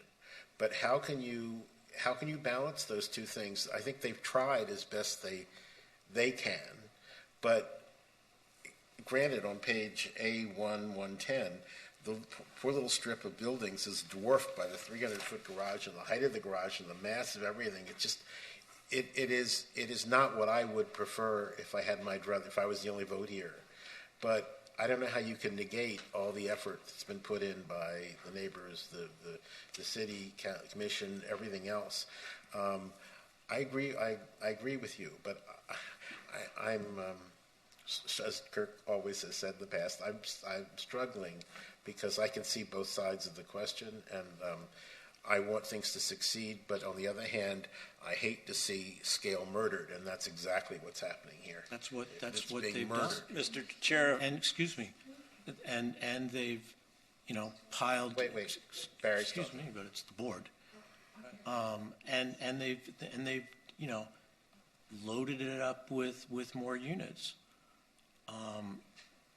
You had that height originally approved, and that's the part that bothered me so much. I mean, it's the project's likely going to happen, and I'm going to be one of those people walking there to get a drink, but it's going to irk me, and it's going to bother me that we gave so much away. I think we had a nicer project. I think the bottom one. I'll get used to this. I think, in listening to you, I think that some of you haven't really seen or know what the project has been doing and what is coming. The high-rises are never my favorite things, but it's the high-rises that had to bring the rest of the project. And the rest of the project is not just these buildings. The front of the building, the project facing the ocean front, are the historic little buildings. And there are, I don't know how many of them are there, except the one that was lost because it was. How many are existing there now? We can turn the page and find it, Barbara, would you please? Yes, I think you're not showing it. But in the meantime, the real point of that is not that there are how many there are. Every one of them is being either restored or the one being replicated. Right. That it was something that could never happen. These buildings are falling down. I know you, Mr. Lopez, Mr. Chairman, with your permission. First. Wait, excuse me. I just wanted to finish my thoughts, and then that's fine. Please. I think that we need to see more than just this. This is the thing that's making the project happen. But the beauty of the project is being ignored, and we haven't even gotten to the park yet. So I think we have to see all of that to understand how fortunate we are that it has continued for 7 years to do something. And now here we are criticizing things without even talking about the rest of the project and the beautiful part of the project. So, thank you, Nancy. My question remains is why? Why is there more FAR? Why is there a larger floor plate? Why is there now a hotel? And so, I mean, I understand all of your frustrations. A lot of public comment is completely understandable, and I sympathize with a lot of the frustration. It has been a very long time. And I think someone from the public mentioned the term mission creep. And this is one of those projects that over the years has morphed and has changed. I know Kirk, more than anyone, has been involved since 2014, 2013. The first go-around included a referendum for more FAR. That failed. However, the height increases in the Ocean Terrace Overlay District was adopted and went through. So the developer came to us with one project. That project was approved, and we heavily scrutinized that project. I think the team is the same team, so they will testify that staff had a lot of concerns initially, and we got to a point where it was a really nice project. Then over the years since the approval, there were two things that happened. One was a Board of Adjustment decision, which Mr. Klein I know is very familiar with, which allowed for FAR exemptions on certain properties. That was what the city did not agree with the Board of Adjustment's decision. However, that's how they ruled, and then this current developer, for lack of a better term, took advantage of that and filed, what the applicant said, they filed 20 months ago for an HPB application to avail themselves of the same exemptions that the Board of Adjustment allowed for another project. So that alone would have increased their FAR. That actually ended up going to court, and the city settled with them. So that's the settlement agreement is part of that. In addition to that, which carved out the elevators and stairs, so currently every floor level of a stair or an elevator is counted as FAR. The Board of Adjustment's decision exempted those. Eventually, that development agreement allowed for this project to be exempted of the same area, from floor area. So that, number one, increased their floor area. Then, in further negotiations with the developer, the city entered into an agreement to vacate the right-of-ways in exchange for the park, which we are going to hear next. So the total FAR that the applicant was able to avail themselves of additionally was about 120? About 100? 91 plus the interpretation, I think was about 22 or so. So between 110 and 120 overall, addition to what the original project was approved for. The overlay had previously contemplated the hotel and had set the limit at 120 feet. So that was kind of the impetus for, we've got this FAR, we really need this hotel portion. Now, we were all frustrated, right, because we finally, after years, came up with a really good project that we were all going to support. Now we have to fit a hotel tower in. Staff was okay with the 120 feet, and we do think it's within the context of this particular development. But then the extra FAR that they had, they wanted to increase the size of the residential tower. So that goes, again, to the floor plate. The board had previously issued a waiver for the floor plate size. And I think at the time that was partially because of the balcony area. But now what they've done is they have kept it. It's hard because how do you spread out that kind of FAR on this site in an appropriate manner? So where the residential tower used to kind of curve inward, they filled that in to create, from the residential floors all the way up the tower to create more floor area, creating more bulk to the tower. And I think, I understand Barry's comments. Do I like the design of the previous one better? Probably, yes. But there's so many factors here, and it's been like this jigsaw puzzle that, we're just trying to fit everything in. The city as a whole, and North Beach as a whole, is very eager to see something positive happen, especially with the historic buildings.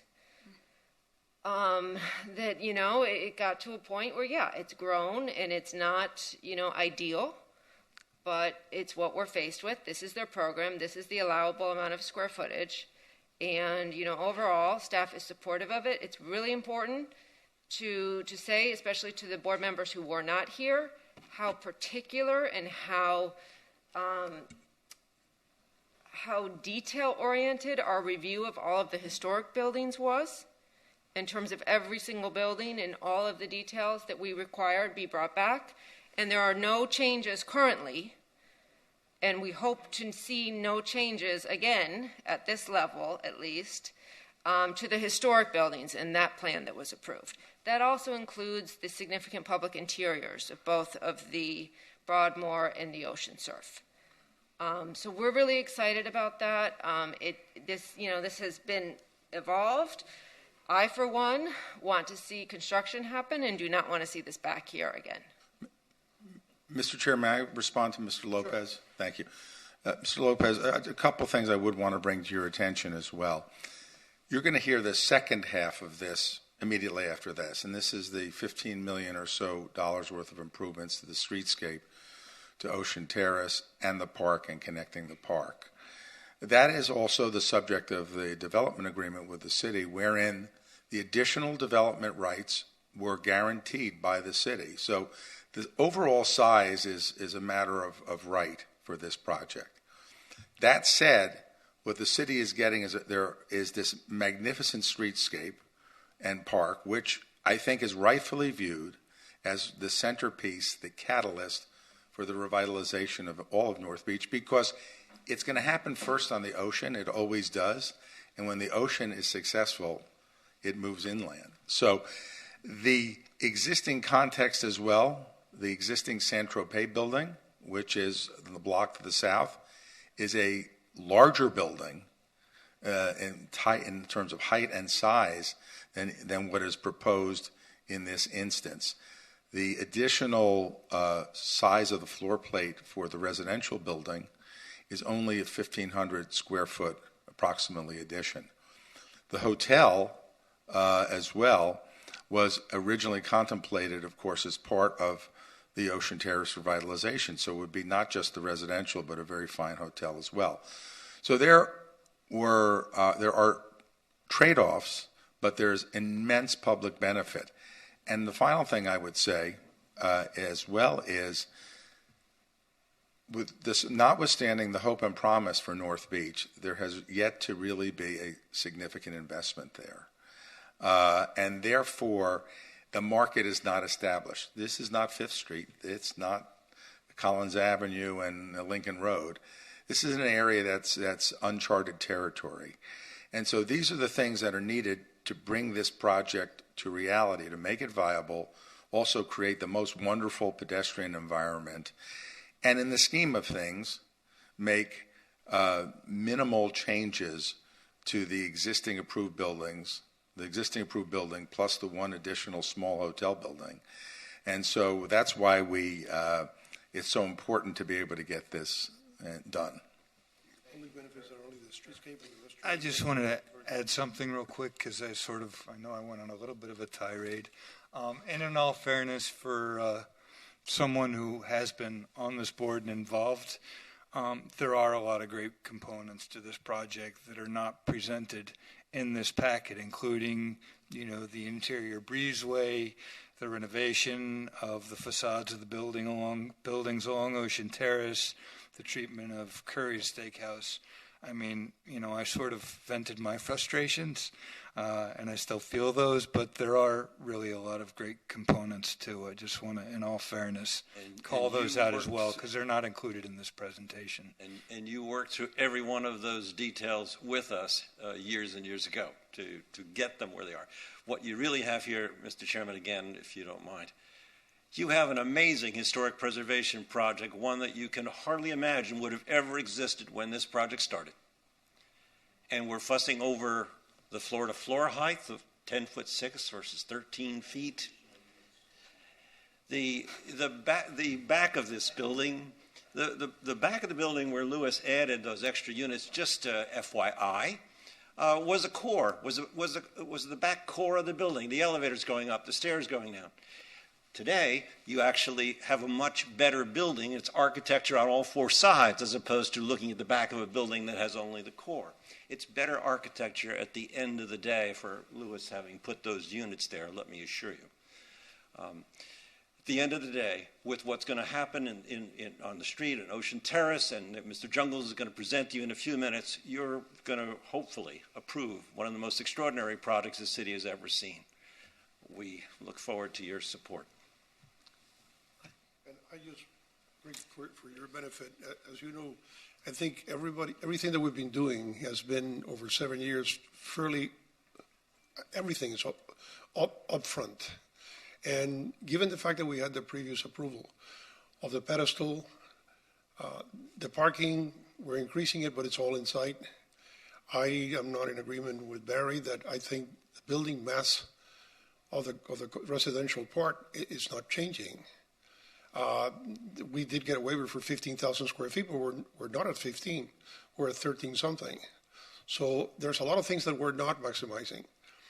And as Debbie said, there's already in the overlay, there was provisions that it was acceptable to do a 120, 125 foot height structure. And I think that we've placed it in the most sensitive way in relationship with everything. It's far away from the residential, it's far away from the historical buildings. And in terms of what the public is getting back, Lisa was speaking about what you're going to see next, which is the streetscape.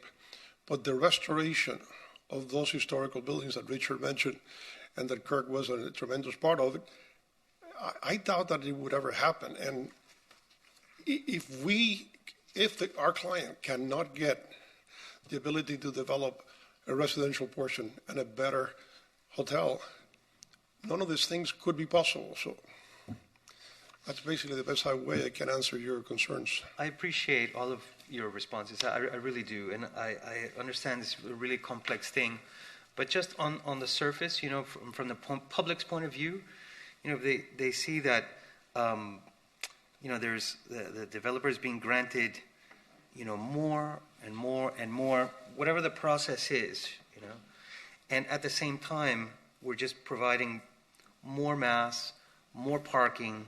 And I think it really has a lot to do with the grain of development, the scale of development, which I know maybe has nothing to do with what our responsibilities here are, but from a planning point of view, I just don't see how we would encourage conglomerating so many small properties into a single development without, accepting that we're changing the scale, because to preserve a few facades and a couple interiors, I understand that's substantial, but it's a major transformation. Yeah, but this is also it's a unique 2 blocks, and this is the requirement to be able to do the revitalization of that block. And Rick, to your point, as you know, Miami 21 addressed conglomeration of sites. If that is a guiding light and factor for the board and the city, my suggestion would be to try to address in the future, but hopefully not in midstream, the how big assemblage can be done in the city of Miami Beach. And I can understand from an urban standpoint your concern, but all I guess I'm saying to defend ourselves is that we were playing by the rules. Thank you. If I could just speak to... I think we should wrap up. Sandor, we love you, but I think we should wrap this up. I want Sandor to speak. He's the chief here. Can we give him 2 minutes? 3 minutes. I don't even need 1 minute. I just wanted to to share with you that part of the preservation effort on both Collins Avenue and on Ocean Terrace is that all of the buildings are being rehabilitated back, whether it's on Ocean Terrace, I think it's 20 feet. On Collins Avenue, I think it's 5 or 10 feet. But the idea is that you maintain the rhythm between those buildings. The idea is not that you conglomerate these buildings. The idea, the inspiration is that, like, so when you walk down the street in, let's say, East Hampton or West Hartford, Connecticut, there's this very kind of provincial feel with the awnings and the way that the facades, you know, the way you interact with those buildings, and that is the inspiration for what the architecture that we've come up with here is. Not a conglomeration, but actually rather, you know, separate buildings, so that when you walk down the street 100 years from now, you'll know that each one of those buildings was built separately at a separate time. And that's been a big part of how we've designed the project and worked with staff on it. I know it's a concern of yours, and I wanted to just speak to it directly. I appreciate it. I think of places like Tokyo where, you know, development doesn't stop, but the property lines remain. And the conglomerations are really limited. You know, you end up with lots of small building footprints, you know, and the thing continues to develop piece by piece, and you have a real fabric of diversity. I understand totally the effort to maintain those facades. To maintain exactly what you're speaking of, yes. I do get it, but, you know, the block will rise together and it'll fall together, you know, depending on the success of this one project. So I do wish you the best of luck. We thank you. Appreciate it. Okay, we're going to does anyone have a motion to make? Nancy? I'd like to move it. I don't know all of what has to go into the motion, but I'm moving it. With staff's recommendations, Nancy? With the staff recommendations? Turn. It's modern life. What can you do? His idea was to do this with. Okay, so the motion. The motion is the staff approval. So staff recommendations. Right, and approval. And the approval. Okay. I second. Okay, we have a motion and a second. If there's no further discussion, I will call the roll. Mr. Klein? No. Mr. Litt? Yes. Mr. Pascal? Yes. Mr. Lopez? No. Ms. Weinstein-Berman? Yes. Ms. Liebman? Yes. Mr. Finglass? I need a minute.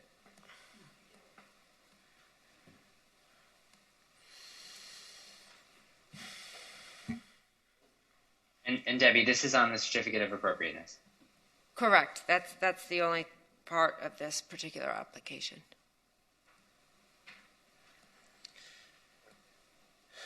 Yes. Okay, motion passes 5-2. Thank you, members of the board. All right, now we're going to move right along, and let's try to be brief, because after this, we still have 2 more applications that I would like to get through today. So, the next application is HPB 190363.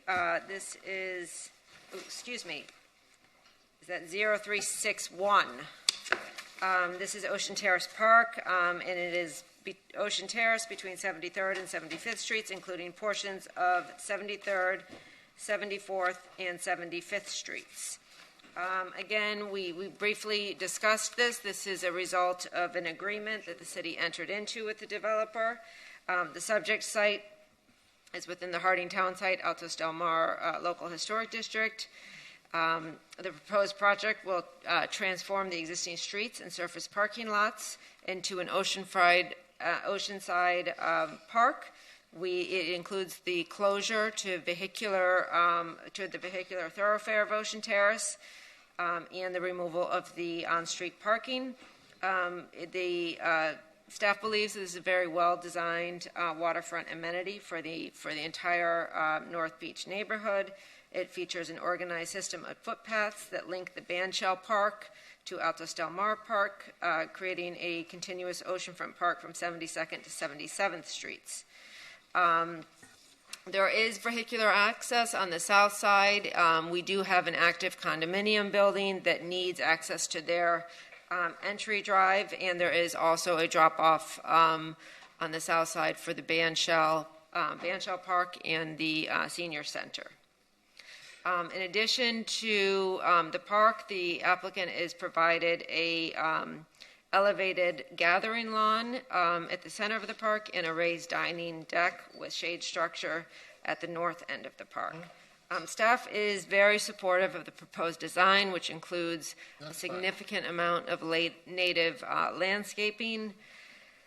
We had one concern which we outlined, and I believe the applicant is going to address this in their presentation with regard to the proposed outdoor bar counter, and we would just ask that that not be considered by this board. I believe the applicant has agreed to that, and that is subject, if that should move forward, to additional city approvals.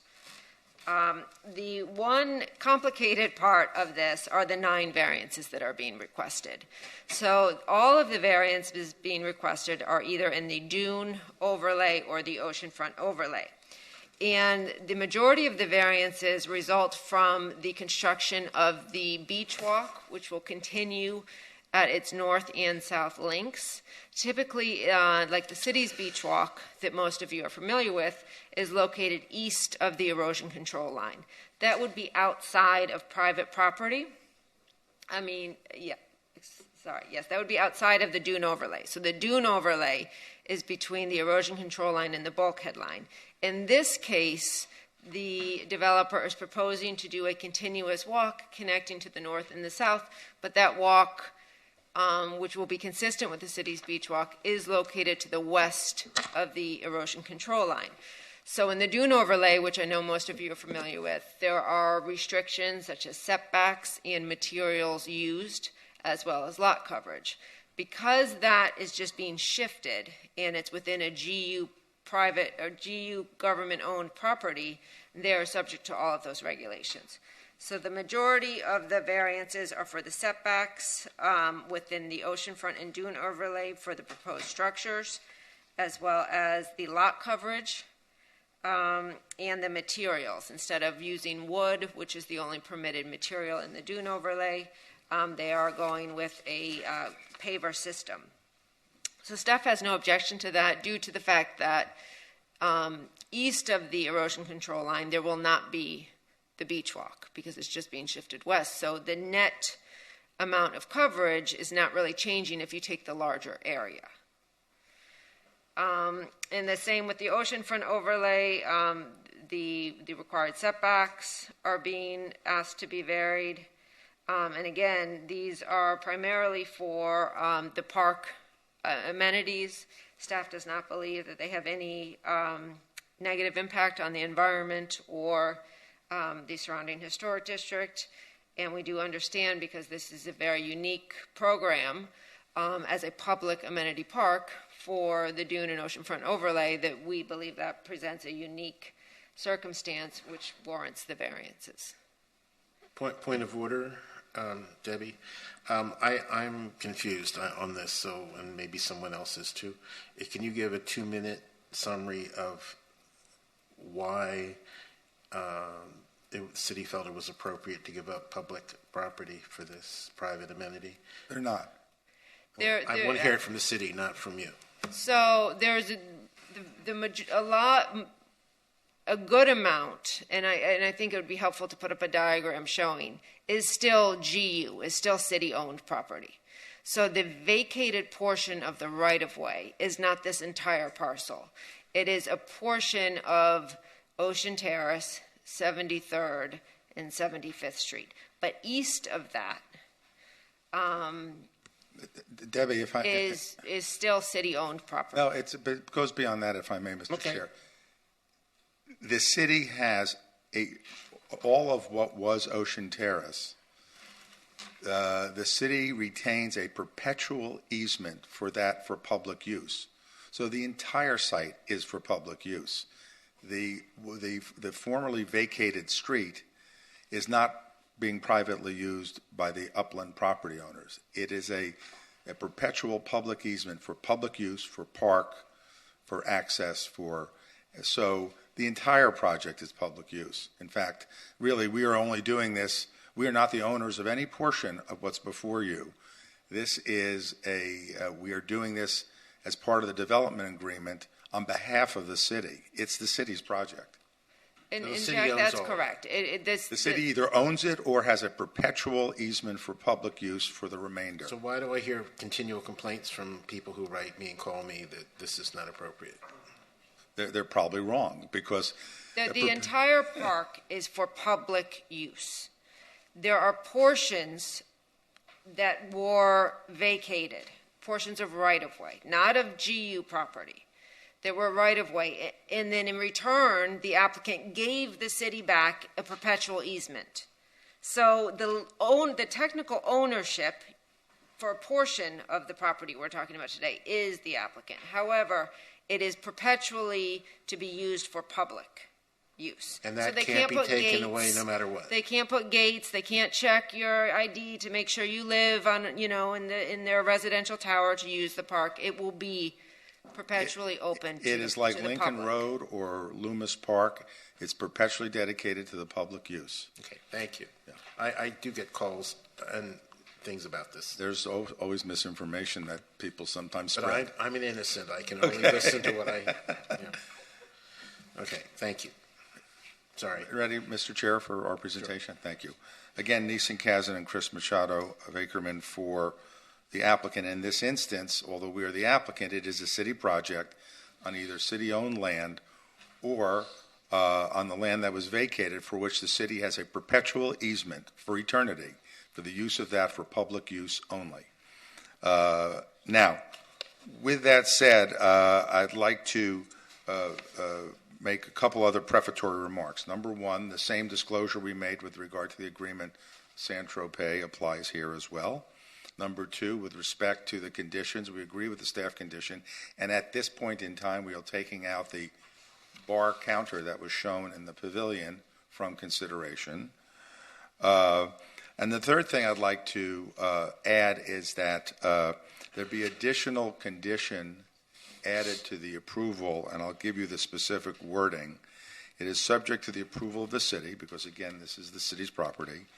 The driveway roundabout drop-off adjacent to the band shell shall be finished in materials similar to the streetscape promenade and drop-off driveway to Saint-Tropez to create a consistent appearance. You'll see this when Raymond Jungles presents it. The idea is that people who will use the drop-off, which will facilitate access to the elderly center there as well as the band shell, that driveway have the same or similar treatment to the rest of the project, so it looks integrated. With that said, there are also variances which are being sought, and Debbie went through them. You've received a hardship letter from me which lays out the rationale for it. I would say that the city commission does, since this is city property and it is exclusively public use, has the ability to waive actually that development regulation, but this is being brought to your board for your consideration. And with respect to that, there are essentially two reasons, practical hardships, practical difficulties, or actual hardships that distinguish the reason for these variances. As Debbie mentioned, they are in the dune overlay and the oceanfront overlay. They are for the width and materials for the passageways to the beach walk and the beach walk itself and the park. This is a unique situation in the city of Miami Beach in that all other property that is in the dune or oceanfront overlay, except for street ends, is in private property, is private property. This is public property. The use of this is not for private users, but for the public to have adequate access and connectivity with the beach and the public facilities. So this is a unique parcel of property in that it is, as I say, the reasons for the variances deal with public access on public property, whereas all other oceanfront overlays, except street ends, are private property. So with that, I'd like to turn this over to Raymond Jungles. I think you all know Raymond. He has a significant body of work, which includes, among others, a couple of the most distinguishing projects for the city of Miami Beach, which is the 1100 block of Lincoln Road and the Faena District as well. And Mr. Jungles will present this project to you, which we're very proud of. Thank you, Ethan.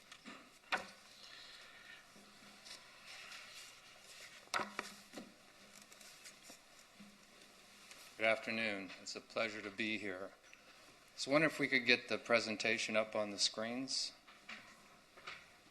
We have some recent progress on the project that we put here on the podium, on the stands. And it's just a furthering of some renderings of what the cafe pavilion might look like, embedded in vegetation, native beach vegetation, as well as, it's probably harder to see down below, it shows the lines that are demarcating the dune overlay zone and the oceanfront overlay zone. For me, next slide please. For me, it was unique because most properties I ever worked on the beach, the beach walk was on the east side of the dune overlay zone.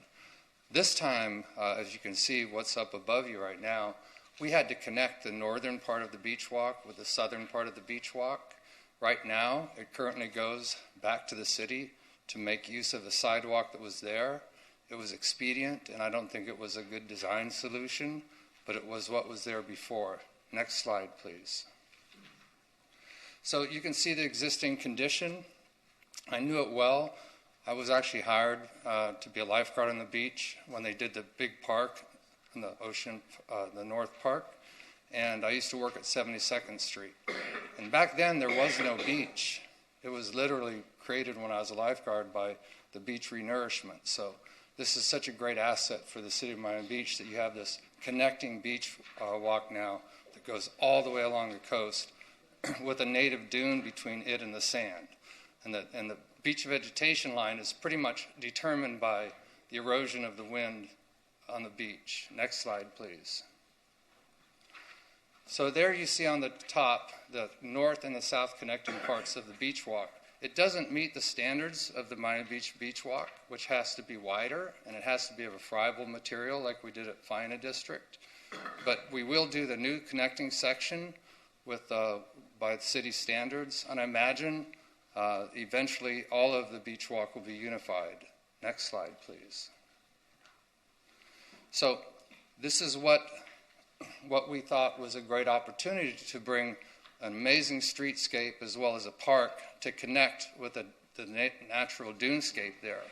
Our inspiration was a native Florida beach. You don't see many of them in their undisturbed habitat or the way they are before they were developed, but this is an opportunity to bring back a lot of the native plants, and similar to what we did on Lincoln Road and the Faena District, to bring the native plants not only on the beach but actually through the fabric of the whole neighborhood. Next slide, please. This is the drop-off. There is no real beach drop-off now.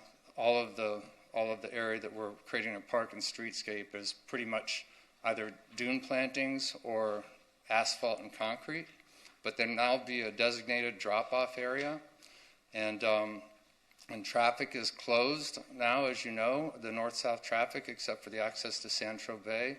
I want to say that what we did was a team effort. We worked with Cesar Garcia Pons, who was great, working with him on this and the urban development aspects of it, as well as my team at RJI and the developers team. And there was a lot of community input to everything as it developed. Next slide, please. And as you get about mid-block, we have a water feature across from where there'll be a nice little corner cafe at the Saint-Tropez. And then the big lawn that you see there is actually going to be, most of it will be elevated so you can see the ocean from the public land. Right now, if you're down wherever the pedestrians go, which is down on the lower area behind the wall, behind the dune, you can't even see the ocean. So one of the main differences will be where the beach walk is, it'll actually undulate, it'll go up and down, and it'll give you a variety of experiences, and you'll be able to see the ocean and the horizon line, which is what really creates a very peaceful, calming aspect for people. Next slide, please.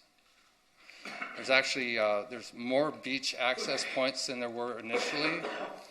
And then mid-block also, we also believe that water, like Luis Barragan would say, is the heart and soul of a garden. It also increases the biodiversity by bringing wetland plants as well as things that bring dragonflies and birds. And pavement, we're using pavement similar to what we use at the at the Miami Beach Botanical Garden, which is concrete, but it's done in a human scale. It's affordable, and so that more money can be available for things like water features and specimen trees. There's actually a lot of great trees there already right now, so we're going to repurpose those. And the palette of plants will be 90% native, but then we'll have some interesting flowering plants that also help enliven an urban environment. Next slide, please. So now this is just showing you sections, and they're pretty complex, but I'll just say that there's a lot of up and down movement. Everything's ADA accessible, and one of the things we try to do in all of our gardens is to maximize the experience of the user. Next slide, please. And there's a series of these. You can see how now, back where the street is on the left, you're at a much lower level, but then there's a lot of upper level so you can see the view. And some places you're actually up higher than the beach walk, and some places you're lower than the beach walk. Next slide, please. And this is a section through the Cafe Pavilion, which would be a great place to be able to have a drink and some food and actually see the ocean and also look down and people watch on the people down on the streetscape. Next slide, please. A longitudinal section through the Cafe Pavilion. And when we did these sections, we've been asked to look a little bit closer at what the character of the pavilion will be, and it won't feel commercial. It will feel like a beach pavilion, and it'll be very relaxed, and the images that you see on the upper, on these stands will be what is where we're heading. There'll be a lot of green roofs, there'll be a lot of vines, so it'll be nestled in vegetation, but you'll have a clear view at the horizon line. Next image, please. And a section, of course, through the streetscape itself. There's we would have probably had less hardscape, except for we need, the minimum amount for emergency vehicles and everything, and all that's worked into it. But similar to what we did on at 1100 block, is we provided a lot of a variety of people to circulate. It's not an up and down the same path, the same sidewalk. You can move around spaces. You can get different perspectives. There'll be plenty of great street furniture and things like that. Next slide, please. And there'll be a bridge across a water feature so that you can really, similar to what we did at the Miami Beach Botanical Gardens, so you could really feel close to the water and to the, hopefully there'll be fish in there. Next slide, please. They just showed up at 11:11, and some turtles too sometimes. And then the next slide, please. Just some of the images of the vegetation we plan on using. Next slide, please. We do an awful lot of waterfront properties, so we know what works and what doesn't work. We've got no organic nutrients in beach sand. Water passes through it very quick, but nature is okay with that because they took, billions of years to develop plant materials that are made just for that place. Next slide, please. So now we just have a series of before and after images. This actually shows it nicer than what it really is because you don't see all the cars and all the asphalt on the left because of the manicured hedge that's there. Next slide, please. But it's now a pedestrian space. It's for the people. It's for the community. Next, please. Next, please. Some of these you've seen before in Lewis's presentation. Next, please. And that's the beach walk we're proposing. It'll be a lot like what you see down at Faena right now, which I think was very successful, and I was very happy about that, where there's trees and shade on both sides, and there's sea grapes that you look through. You don't look over because they chop them into 3-foot tall boxes. We're trying to use the plant material for what its ultimate growth characteristics want to be. Next, please. And then this is the last image here. Next. Thank you very much.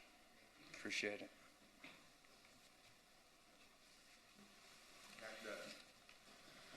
Sure, that concludes our presentation. Thank you. I would, if I may, just also make the comment, which I didn't before. This was the result of the charrette process for the vision for the future of Ocean Terrace. Two of the members of your board, Nancy and Kirk, were intimately involved with it in every stage, how to create that into the vision which now Raymond is presenting for the street and the park. Thank you. Debbie. Mr. Chair, would you like to open this up to public comment? Sure. On Zoom, we have one person right now, Ronnie Mulam. Ronnie, do you swear that the testimony you're about to give is the truth, the whole truth, and nothing but the truth?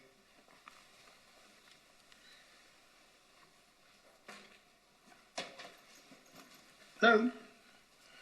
Hi, Ronnie, do you so swear? Yes. Thank you. You have 3 minutes. Okay, I'm the owner of the Ronnie's by the Ocean, 7300 Ocean Terrace. And I don't know if you can see me because I don't see anything on my screen. Can you guys hear me? Yes. Okay. I'm very happy about the project, first of all. There were a few little comments about traffic, about tractor-trailer deliveries, but all these things will be ironed out, I guess. And I am looking forward to this. I've been 7 years on my location, and it's been very, very difficult for me to conduct business, but somehow I'm a hard worker, and I created the business. And I definitely want to see Ocean Terrace become something. I'm here 21 years in Florida. I've been on Lincoln Road for many years. I had 14 stores on Lincoln Road. And we built Lincoln Road, but then got destroyed by the national tenants. And I hope something like this doesn't happen in North Beach. And I'm looking forward to develop North Beach itself with restaurants and retail and whatever possible, mom and papa style. And that's all I need to say, and I hope this project goes through as soon as possible. Thank you all for listening to me. Thank you very much. Our next speaker is Daniel Vaitia. Thank you. Hi, Daniel. You remain under oath. Thank you, and thanks to the board for all your support today for North Beach. This is a really exciting project. It is a true PPP, public-private partnership, and I don't think this would have happened so quickly if we didn't have it as a public-private partnership. So I'm very excited about the city and to Ocean Terrace Holdings and what they presented. And all I can do is hopefully they can accelerate it as quickly as possible. I have 2 comments to the design. One has to do with public showers. So I just want to make sure that the board includes that in their discussion, their deliberations, to just please acknowledge the need for public showers and where they're being relocated and if they work well where they're located. Secondly is the corner of Collins and 73rd Street.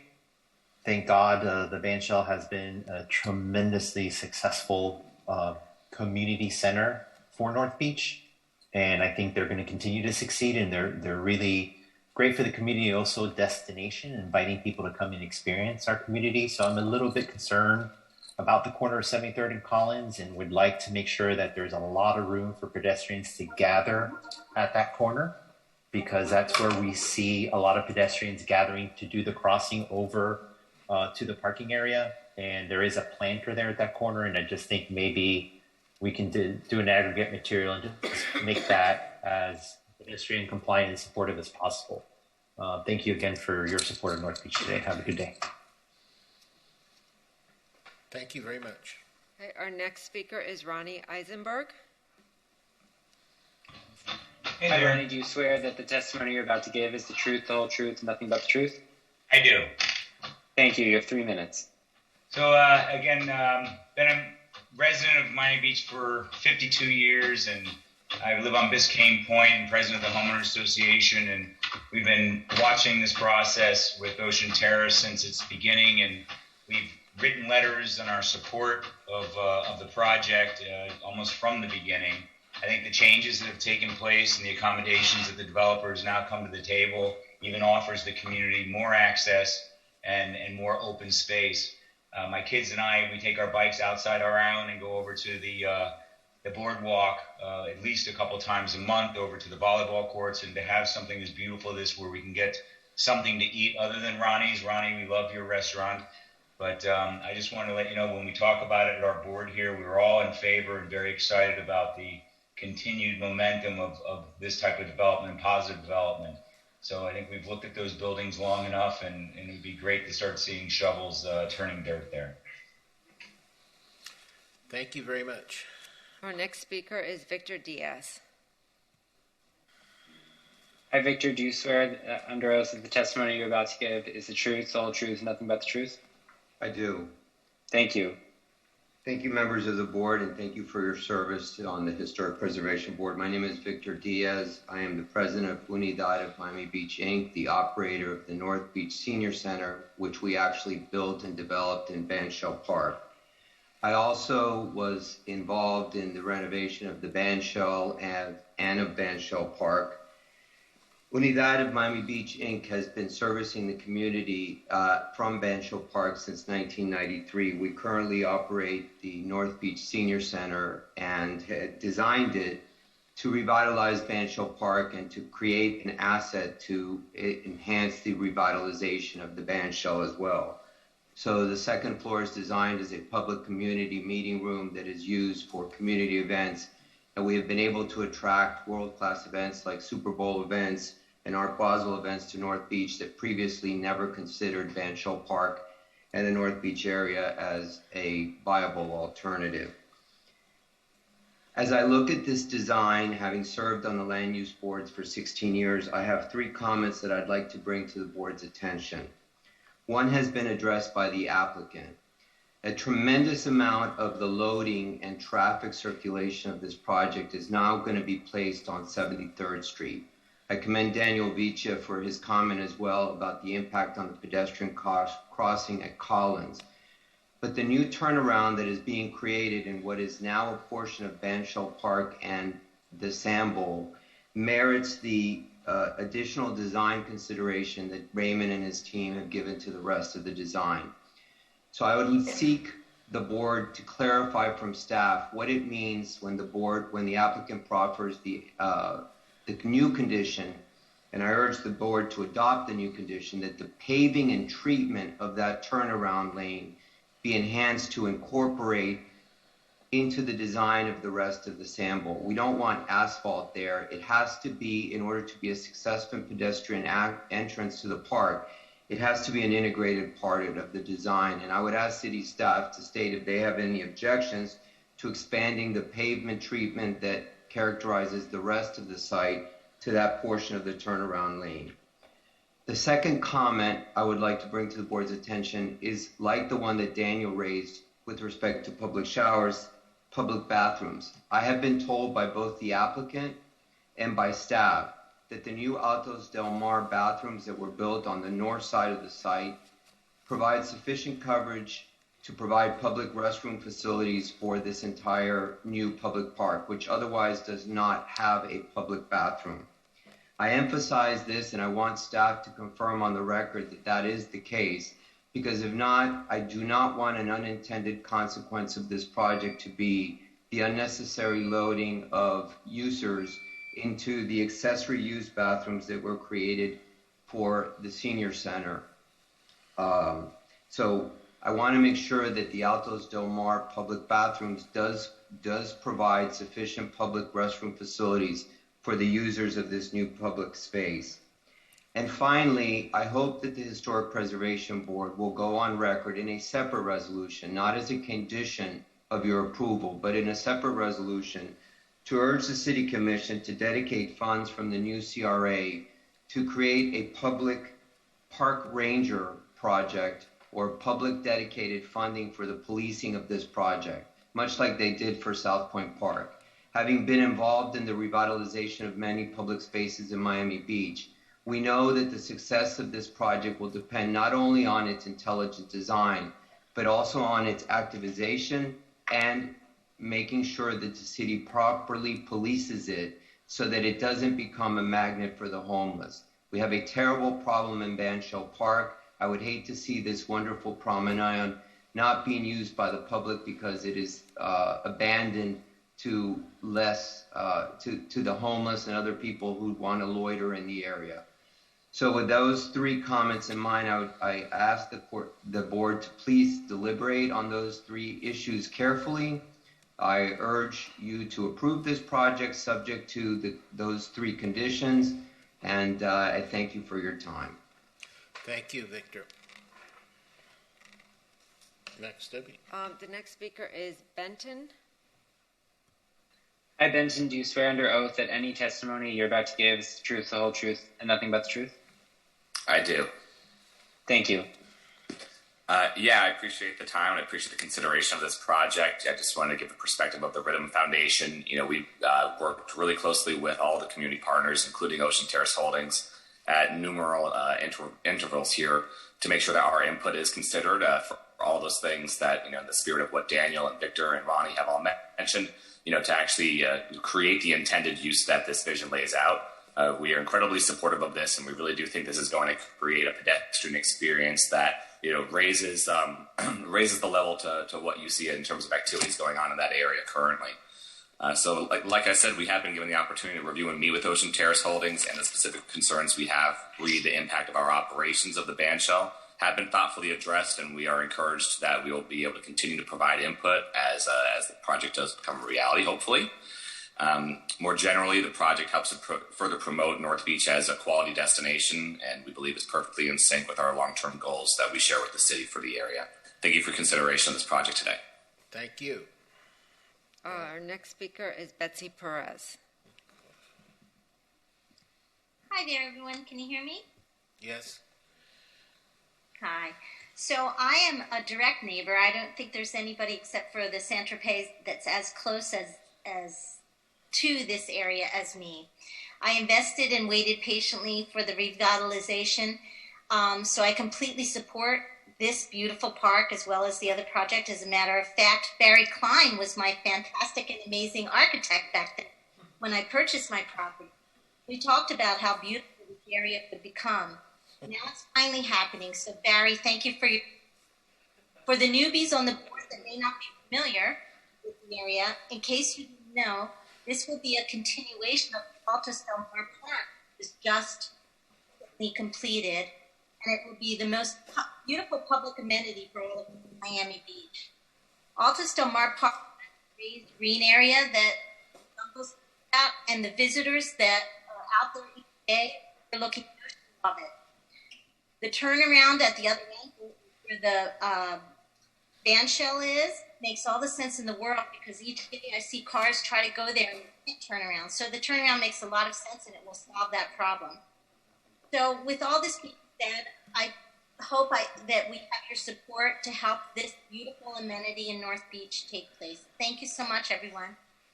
Thank you. I don't see any additional members. I see Ronnie Moulam, but I believe you've already spoken, Ronnie. Yes. Any members of the public here who would like to speak? Daniel?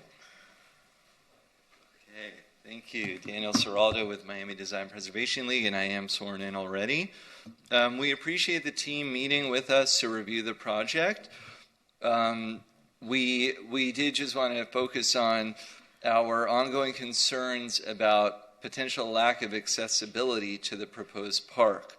We know a lot of residents in North Beach have reached out to us, and I think you all as well, about the concern that this new design would make it harder for residents to drop off to the beach. Someone mentioned there's nowhere to drop off now, but there really is, because there's an entire road with like 100 spots that you just go in the morning and you go to the beach. And that is one of the best parts, I think, about being up in North Beach is, you know, the easy access to the beach. So it'd be interesting to see further with this plan to drop off the cars, if that will enhance the drop off, or if more needs to be done to ensure residents can continue to have access. You know, on the line of the cafe proposal that just showed up in the renderings, we remain concerned about the lack of access, but also potential privatization of this public street. So we think that it warrants your scrutiny, and thank you for your time. Thank you, Daniel. Anyone else? Sandor.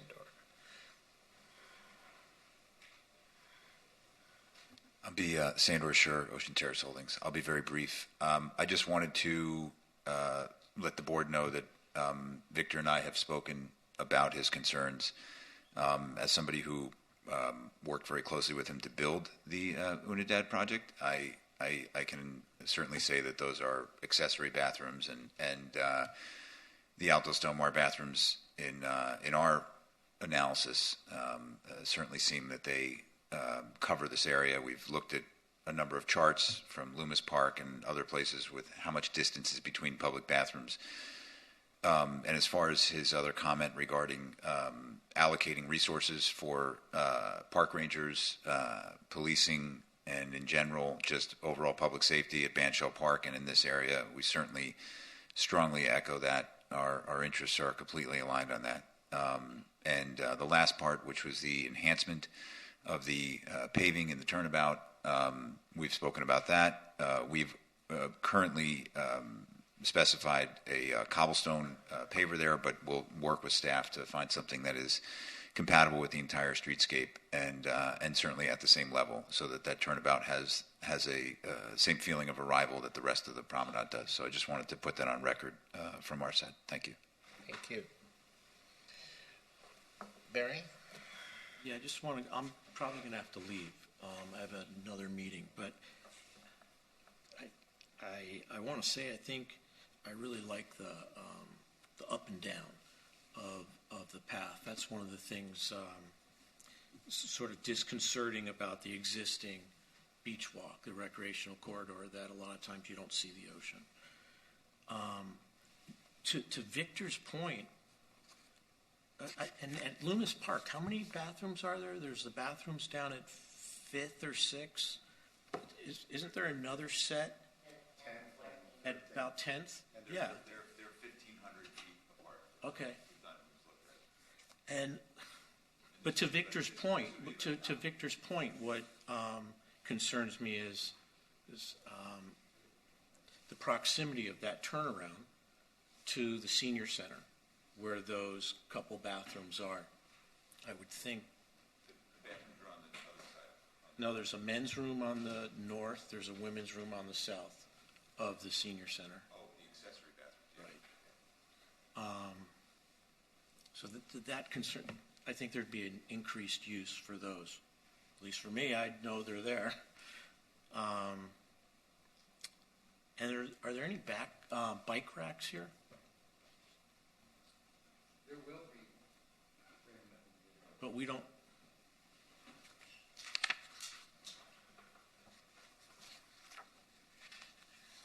There'll certainly be any amenity that you'd normally find in a public space like this, and we'll work with the staff to make sure that there's a sufficient amount.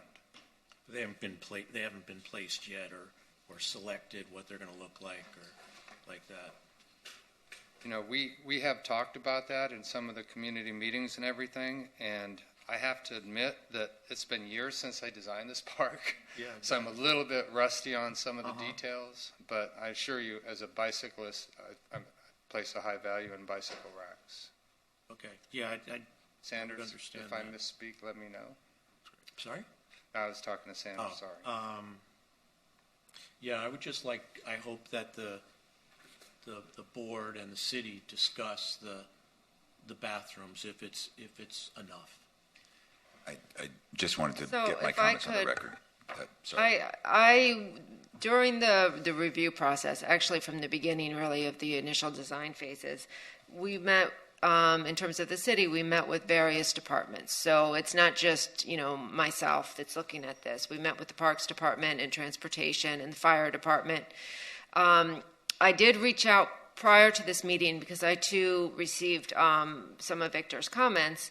I reached out to the Parks Department again to inquire about the bathroom situation and whether they had fully analyzed whether or not they had capacity with the existing bathrooms.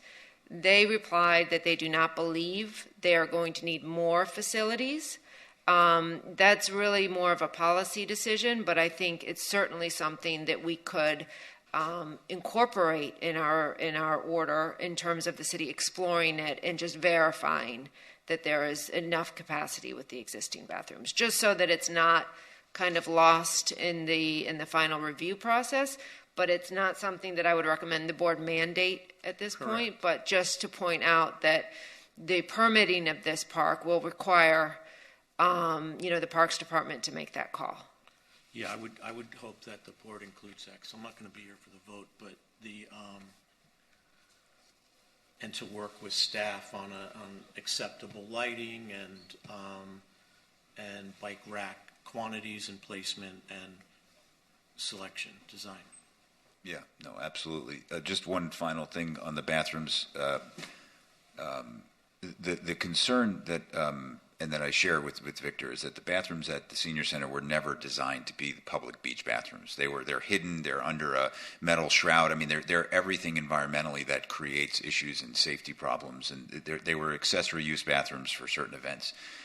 That was built years before the Altos Del Mar bathrooms. So now that the Altos Del Mar bathrooms are there, which are just over 1,000 feet away, I think the discussions that I've had with Victor, the concern is that now the city solved that. So let's allow Unidad to allow their bathrooms to only be operated for special events and not have any requirement for them to service the beach crowd. So that's a very sensible and logical thing. And the showers, will there be just one? I think there's just one now on the southern end. There's showers at the Altos Del Mar as well. Yeah, they built a full facility there. So that's what it was an answer to that. So the park's not going to include a southern shower?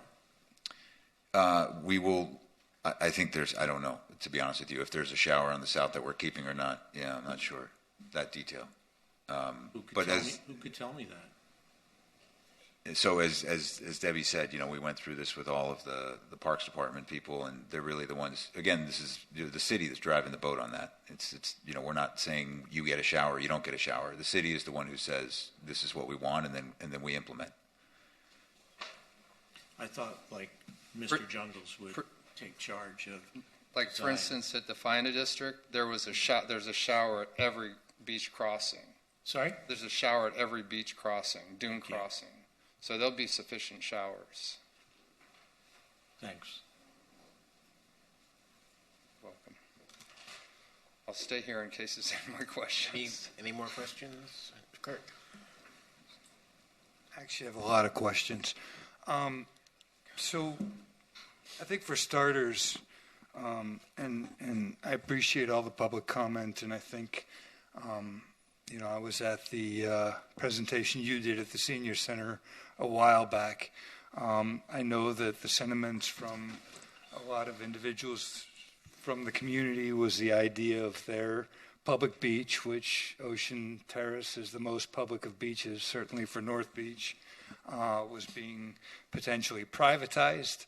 And as Debbie mentioned, I guess, I want to clarify for the record that no area outside of the property line of the private buildings is going to be gated, correct?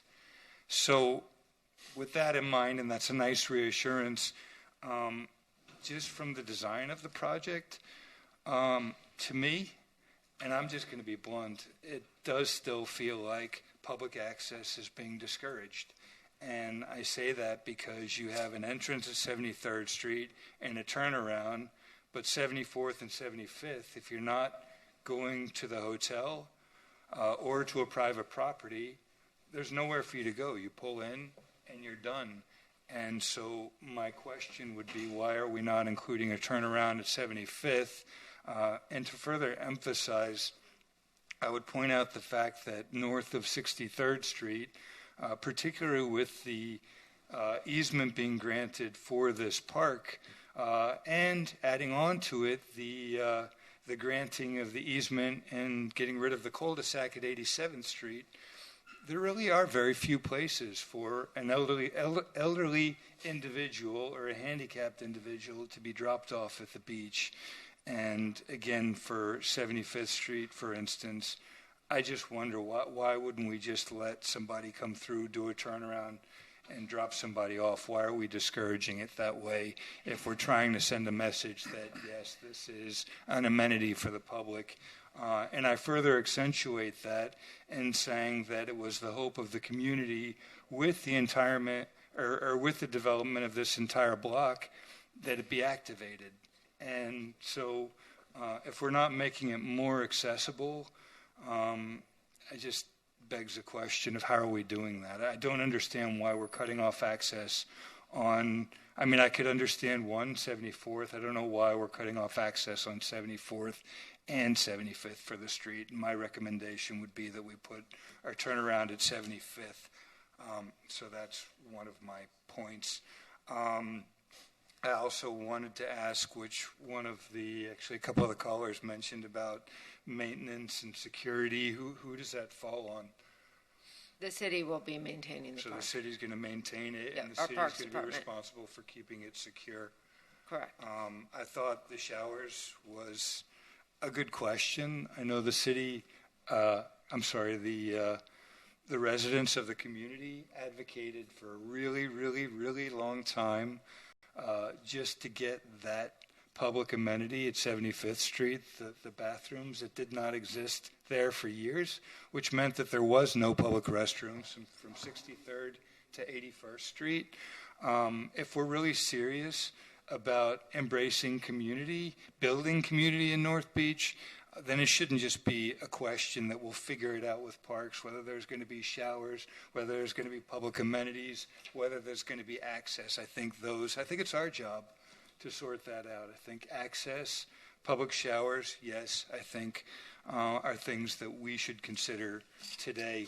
And my last question, and I have to say this, Mr. Jungles, because I'm a huge enthusiast of your work. I could not be more excited than to have you involved in this project. And I do think, as a longstanding North Beach resident for over 2 decades, that our natural areas are one of our calling cards. And I know you've had a long history with North Beach, as you've mentioned. And for instance, North Shore Open Space Park, I think, is such a unique, or North Shore Oceanside Park, as it's been renamed, I'd still call it the same.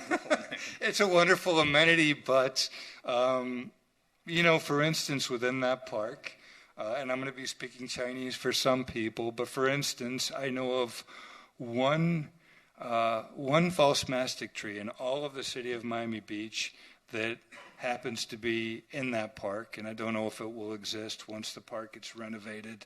But I think in terms of natural areas, in terms of salt-tolerant plants, in terms of plant diversity, which you would know more than anyone, becomes rarer and rarer, especially with development and sea level rise.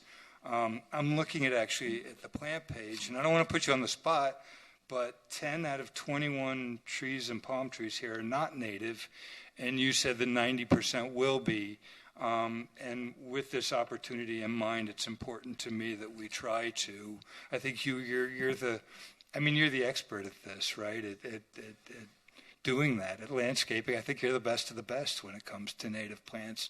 I just would like to ensure that we're using that opportunity for North Beach and not only going for what's pretty, but also what contributes to the value of plant diversity and native plant life and plants that support native fauna as well in this project. Well, the last part I want to say that is my mission, and I can assure you that we're just in DD right now. When we do the final, certainly 90% of the count of the individual plants will be native. There might be more diversity that's on the list right now. It's a DD level plan.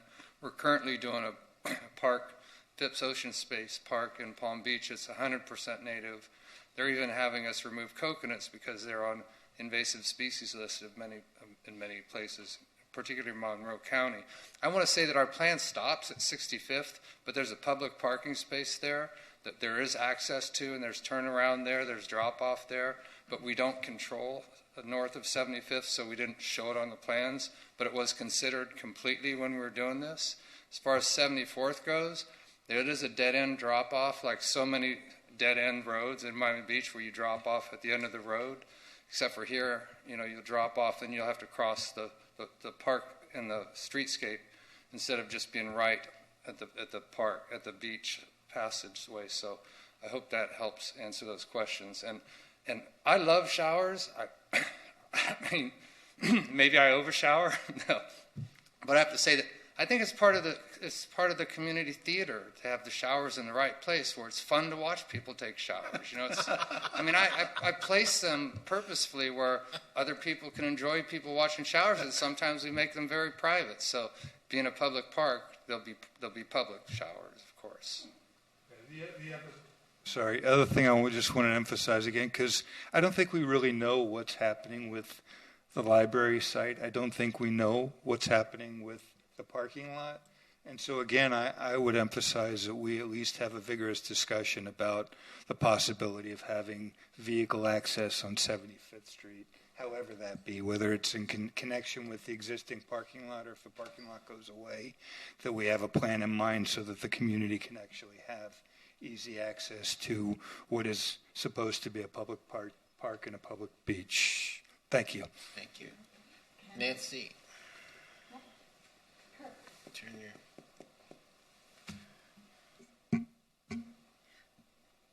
I do not understand your question about there's no access to these streets. From what I gather, it's not with the car. The basic thing that happened there, they took all those cars out, and it left open, I think, a pathway. We weren't hearing you. Shall I repeat this? No. No. I want to understand why you think that that the street is blocked off. A big part of the beauty of this project is that we can walk to the beach without having to climb over cars. And you could never see the ocean because the cars were there. The cars were the main thing. Now we're in a new age where we don't have cars in our way. We have access to the ocean, which is quite important.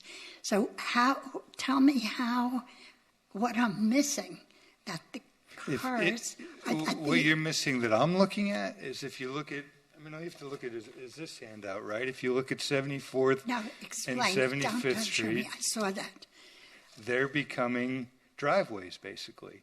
And why not allow 75th Street to have a turnaround so that the community could actually use it? It's a public street. Well, who's using the street? And that's been the community's concern all along, is that we were privatizing their access to the beach. Why not give them access? But they have access to go there. One place. By foot, not by car. Not everybody can walk. There are just a couple of technical issues. So number one, it's not a large linear frontage. So you already have one vehicular access. Adding another one will cut into park space. But more importantly, I think Mr. Jungles had mentioned this, the north side of 75th Street is not technically part of this scope. I know it's shown as part of the park, but in terms of the library and that parking lot, there are no current plans. So I think it's more than appropriate for you to put a recommendation in, and same with the bathrooms. The scope and the use is set by the city in agreement with the developer. So I think if you want the city to explore, a drop-off plan for 75th Street and the introduction of additional bathroom structures, that should be in the form of a recommendation and not be a requirement which was likely to be overstepping your authority. See, I don't understand the problem. There doesn't seem to be a problem to get to the beach. I mean, how far are we talking about? I don't know how the width from the building to the beach. So why is it so important that this has become a problem? I thought it was clear. I don't know if it's a problem. I think there are members of the community, and Kirk on the board here is expressing a concern that maybe there should be more vehicular access, and that's something that when we looked at this with Parks and with the Transportation Department, that issue was not identified as being a problem. But certainly this board has the authority to make recommendations, to review all of these projects. This is in the historic district. But right now that's not part of the approved program.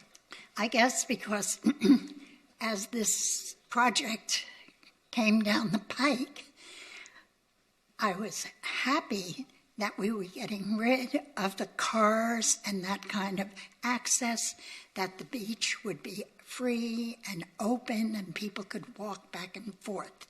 So now we're trying to add things with cars, and I think that we're doing a disservice to the project with that.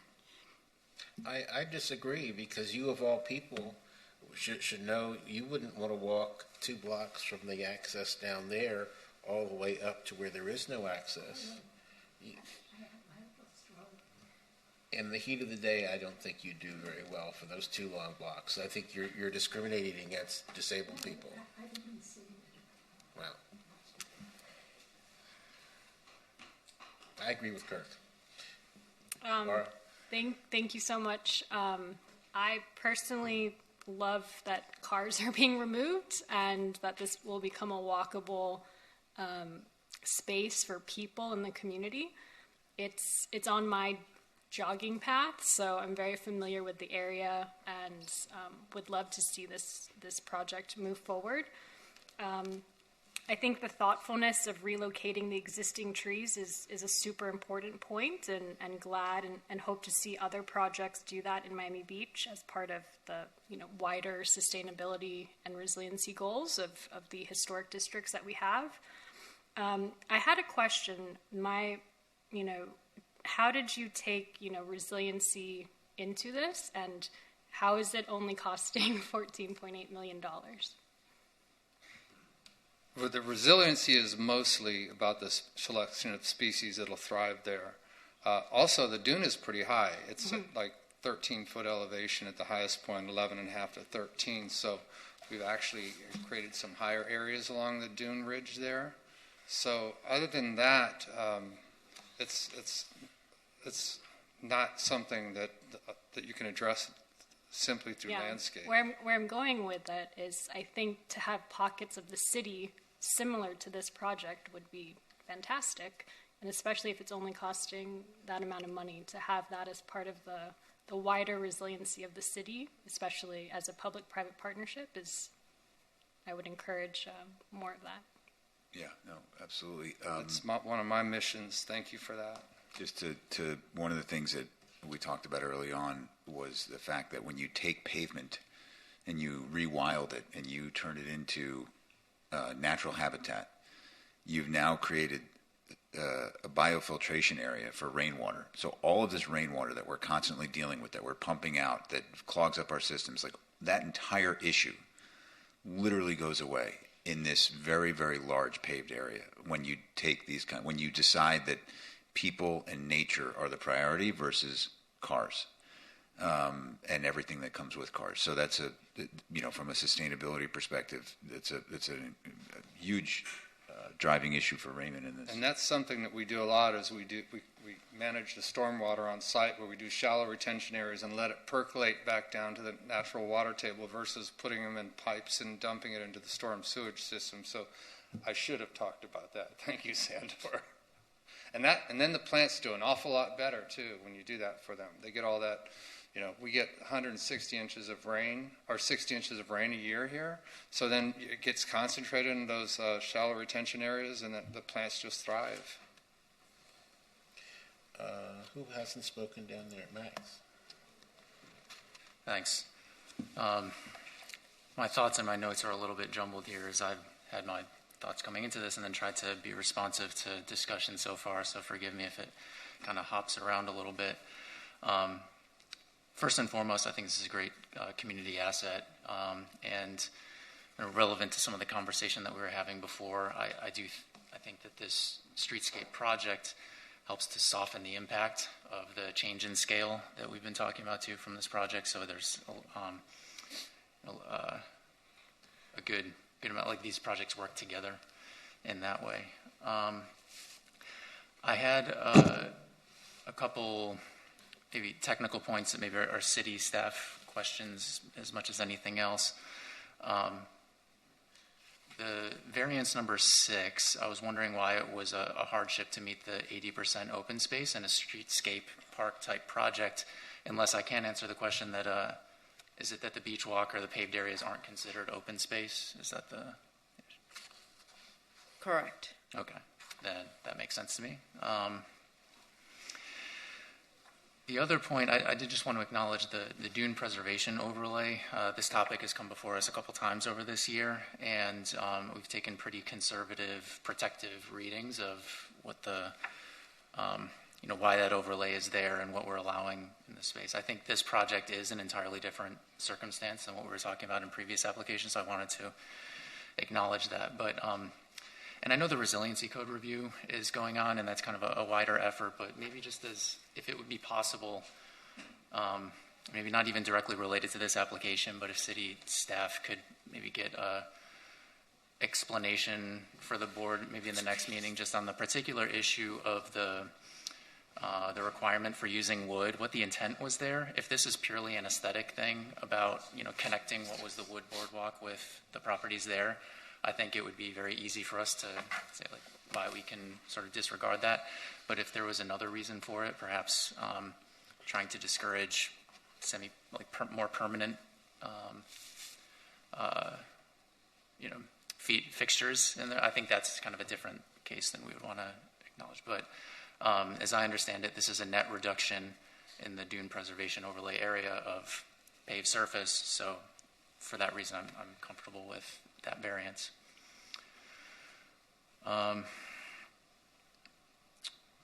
We touched on, Kirk mentioned the maintenance agreement. I did just want to make that point just for clarification, maybe for public, an understanding there that this is a generous project at no cost to the city for construction, but there is a cost to the city in terms of maintenance. I think it's just an important distinction for clarity so that there's no misunderstanding about that. Echo the appreciation of the extensive tree relocation. I think that's a great aspect of it. Why lose what's there? And from a resiliency component and sustainability component, that's great. And just further on the resiliency point, I think to the question that Laura just raised, something else that I noted too is just this is almost acting like another layer of protection beyond the dune, right? So it's kind of a high performance park. So in addition to the stormwater runoff capture and the shade and the habitat benefits, I think just that's another benefit that this project brings as kind of an additional layer of protection. And sort of thinking about the conversation up to this point, I would be in favor of a condition just adding that analysis about bathrooms, showers, bike racks, as well as vehicle access. I am in favor of prioritizing pedestrian access over cars, but I want to make sure that we're not biased or overlooking, challenges in access, that we want to make sure that the beach does remain reasonably accessible and that we're not kind of overlooking a requirement there. So I do appreciate prioritizing people over cars, but, to the point of others on the board, I think it's worth including that that additional analysis as we're looking at other factors as part of as a condition. And I think that's all. Thanks for bearing with me on this. but excited about the project overall. Thanks. Thank you. Thank you, Mac. Did you already have your say, Nancy? You had your say already? Yes. Okay. My turn. I agree with Kirk. Being disabled for some time, but not now, thank goodness. I think it's a terribly long distance between this end of the property and this end of the property for people who may not be able to walk or have access to go from here to not being able to go up here. I don't see what difference it makes to put a bump out here for a turnaround if for no other people than disabled people, because the city owns the property, the library across the street, until they sell that for another mega development. And I think it would be very nice to have some accessibility that's hundreds of feet from where the turnaround is down. It's hundreds of feet, very, very far. I don't see what's wrong with giving people some priority here again who need to get to this walkway here to get to the beach. I find it discriminatory against disabled people, and I'm not for that. Mr. Chair. Okay, you can.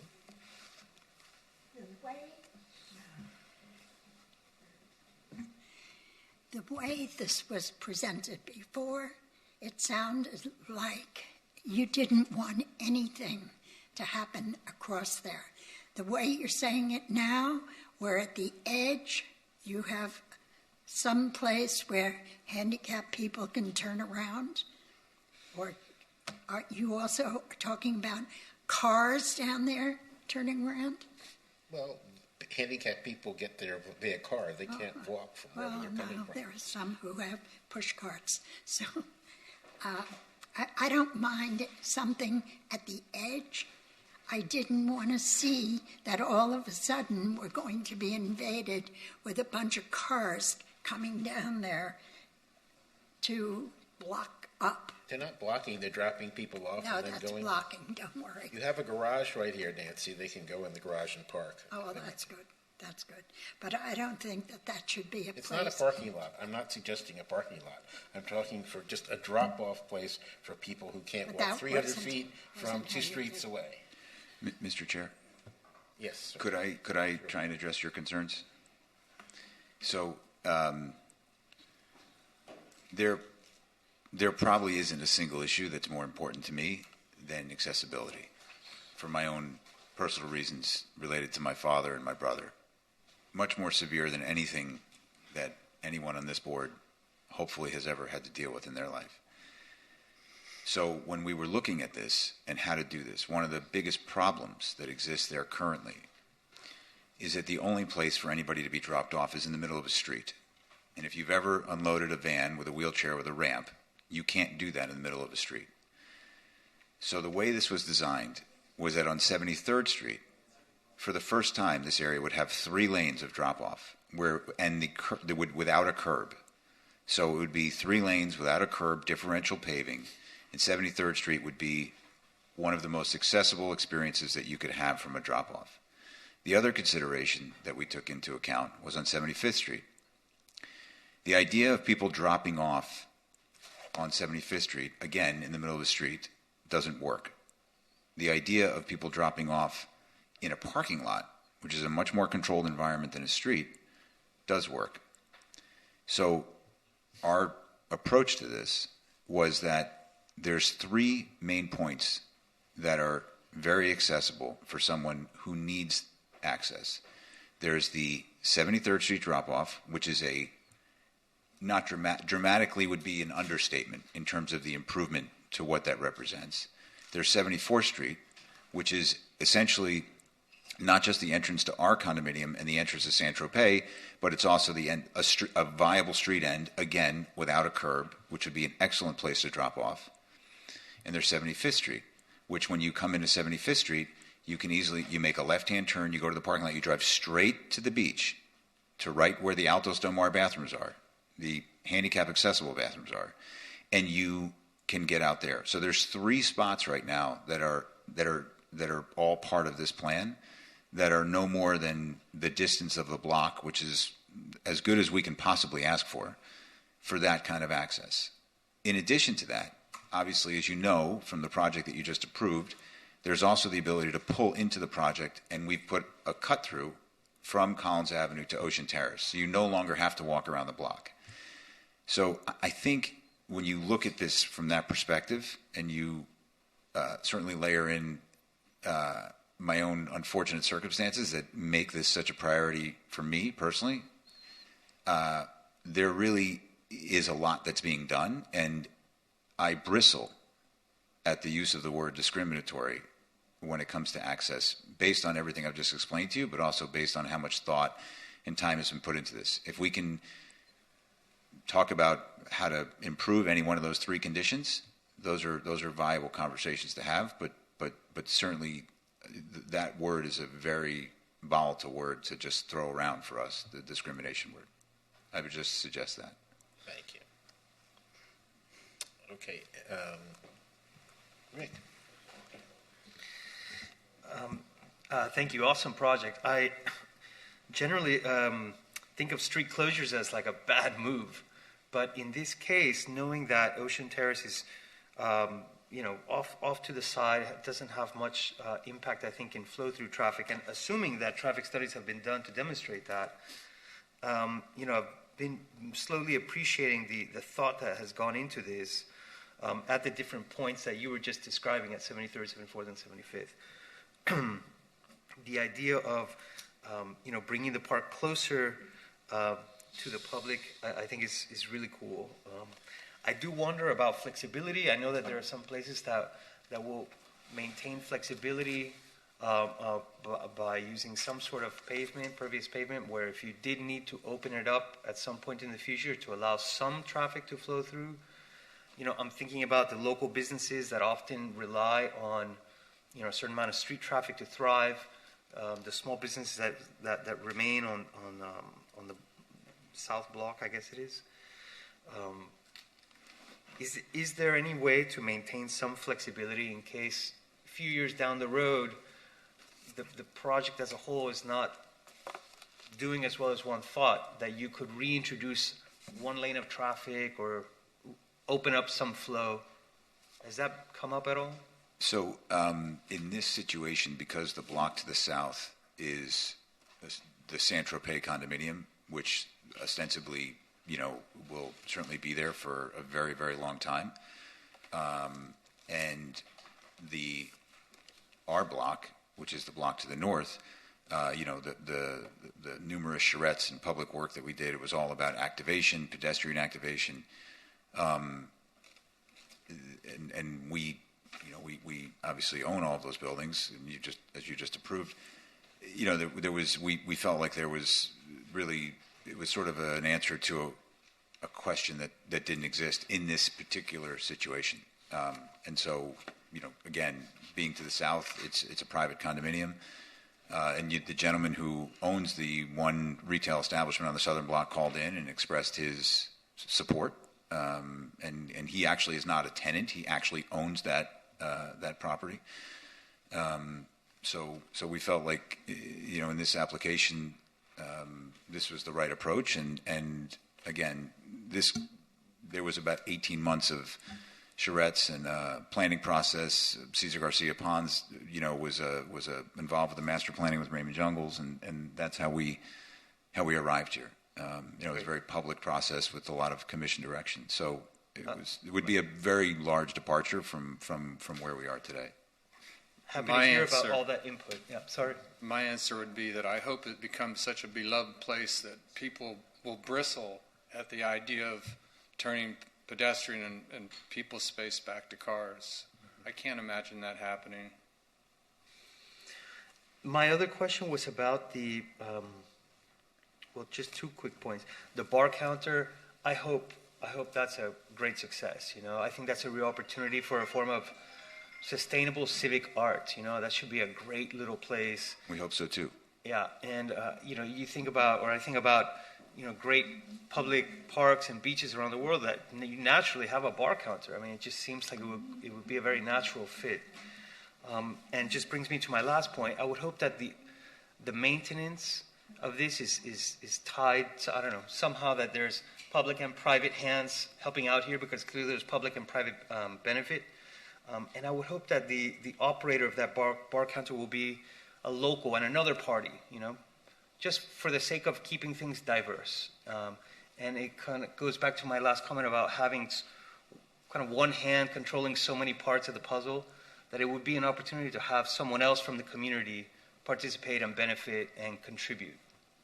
So my parting thought. Just on your point about the maintenance, to speak directly to that, in the development agreement, it outlines that the city is responsible for maintenance, but it specifically says that the maintenance, all of the process of the maintenance, how it's done, the method, is all dictated in the construction documents. So, which is, Raymond's, firm is controlling that. And so the concern on both parts was that this looks as amazing on, 5 years from now as it does on day one. And so that'll be a very specific document, maintenance and standards document that'll be included in the construction documents, and then that'll be something that the city uses to manage. And there's all sorts of language in that agreement about, if it's not being maintained, what the process is, who we call. I mean, it's a very, very thoughtful approach by the city manager's office on that. I just know that the city has a lot in its hands. I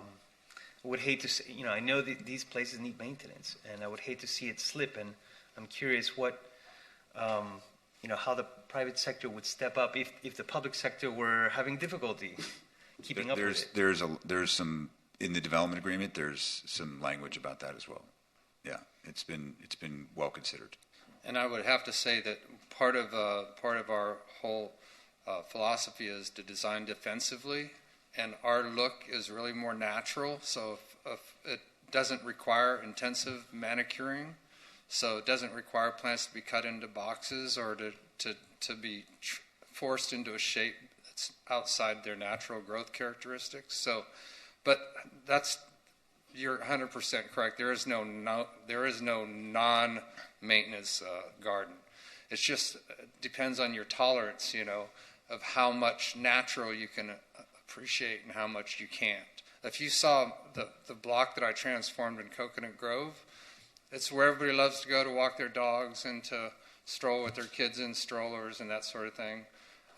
And the temperature is definitely a few degrees cooler than the rest of the blocks, and it's 90%, if not more, native plants. And that's just kind of our mission. That's what we like to do. And for us to have an opportunity to do it here is really exciting. And I love the beach, and I've always liked working here, and it's a very progressive place. And I hope it goes through, because it'll definitely be one of the highlights of my career. Thank you for your contributions. Thank you.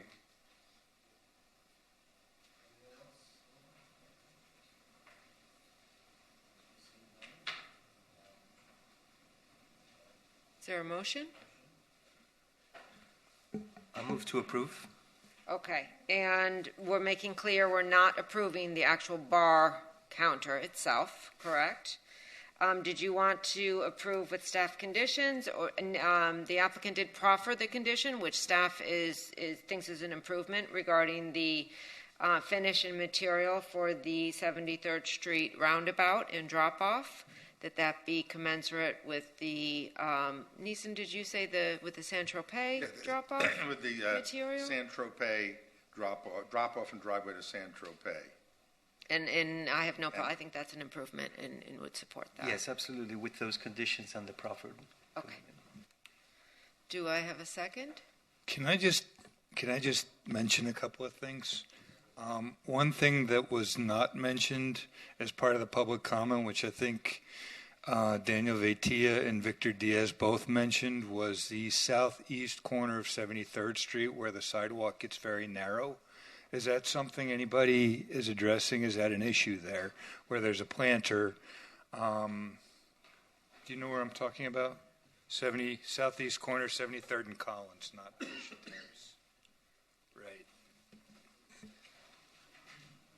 Because there's a planter there that forces the sidewalk to be narrower, where everybody goes to cross the street that's going to the band shell. Yes.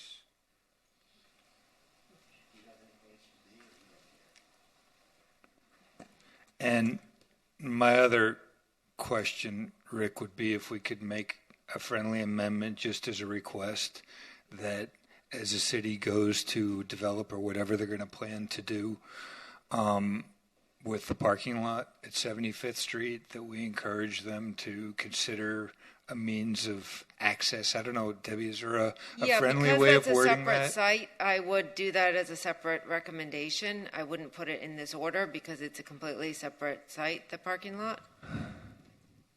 But it's not going to come before the board as a thing when the city goes to do whatever they're going to do. Well, that with is the in the parking historic lot. district, so of course, any development of that site would come before you at a later time in a separate application.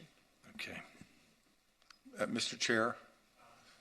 That's okay. One thing I forgot to mention in our discussions with Saint-Tropez, they would like a standing sign which will indicate the entrance to the Saint-Tropez. If that could be presented to staff for their review, we would appreciate that. Yeah, that's a standard directional signage which can be approved administratively. Yeah, that doesn't need to be. And the area I was talking about where the sidewalk gets narrower is if you look at LP 100 on the southeast corner, there's a planter, and it seems that the sidewalk ends up being half the width as it is everywhere else, unless I'm wrong, which is where you'd expect people to congregate that are crossing the street. Kirk, I saw that as well, and I don't know if it's true because it's in the plans or just a thing that says in the plans, but that corner, there's a hatch line that says outside of the HPB scope. I don't know if that's actually true or if that's something that we can Yeah, that contemplate. is actually true because that is south of the. So that's the city's planter? Yeah. Okay. All right. Thank you. Would we be open to? I mean, you could make a recommendation, but that shouldn't be specifically in the order because that's out of your jurisdiction. Very good point, Max. Good catch. That is 100% accurate. And would we still be in favor of the condition just for that layer of analysis? If the applicant proffered that, that's acceptable for us to include, and we will just make it clear that that's been proffered by the applicant. But, making changes to the areas outside of your district that aren't proffered is something that you should not be doing legally. Sorry, I jumped to a different spot. When we were talking about just like the confirmation of the bathroom distribution, adequacy, shower, having a condition just for staff review and approval. Yeah, we could say the final, I had the final location and quantity and design of bike racks and showers shall be subject to the review of any applicable city department. And then we could put another condition that the city shall verify that there is adequate bathroom capabilities for the new park within the area. Is that all right with Sure, that's fine. And if there's not, for example, if a new bathroom structure is proposed, then that would likely come back to you. So it's not something that you could enforce. It's also a budgetary, programmatic element. But you could say that the city should verify that, no additional bathrooms are required. Well, And if an additional bathroom is required, it would be brought back to you as a separate We're fine with this, of course, but it's the city's decision.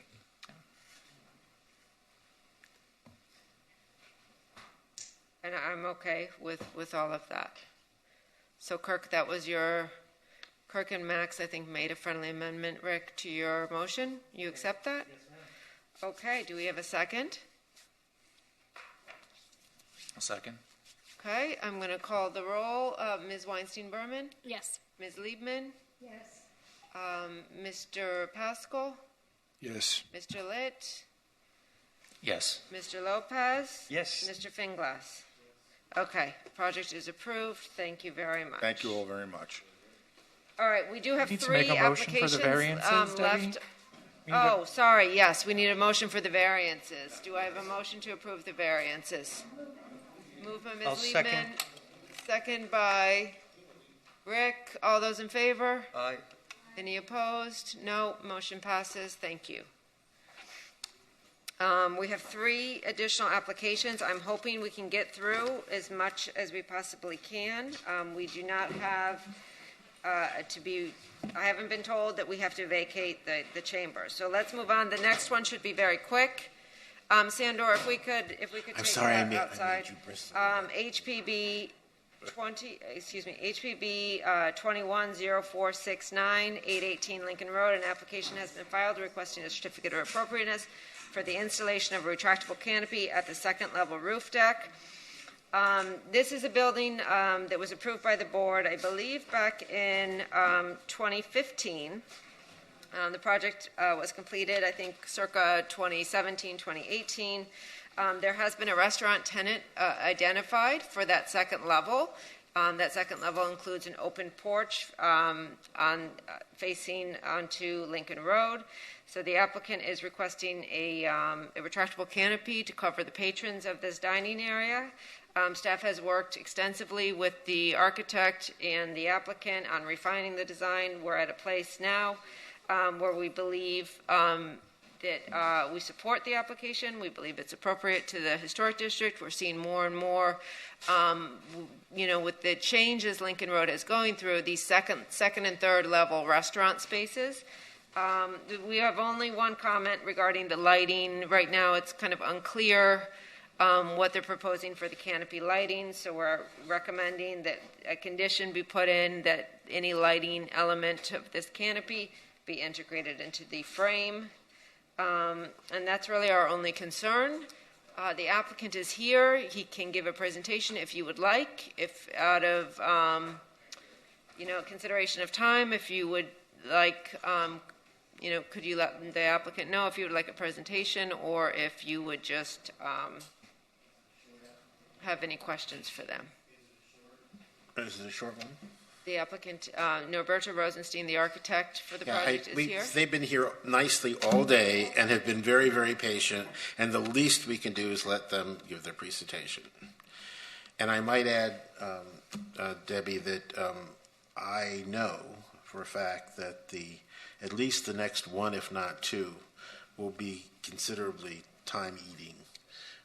I know one specifically, and I think that we should possibly end with this presentation, if at all possible, so 2 of us can leave. I mean, that's up to the board. We need five members for the you'd have 4. Next 2 applications, and I think out of fairness, it would be great if we could hear. I don't want to rush one that I'm particularly concerned about. I really don't want to rush through it. Number 9.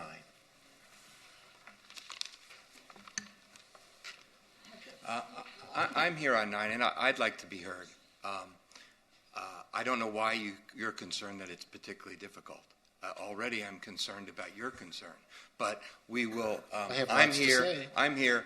I've waited 8.5 hours. I've watched your personal items be heard at the top of the agenda, all of them, and it's really inconsiderate for you to suggest that you're going to cut it off now before my item. Really inconsiderate. In fact, it's really out of order. Thank you. Okay, so we are currently on HPB 210469. This is 818 Lincoln Road. The architect is here if you have any questions for him, but this is a very simple, straightforward application for a retractable canopy structure. Staff is supportive of it. Only one minor concern with regard to the final design of the lighting of the canopy, which we have a condition in the order that we believe would address that at a staff level.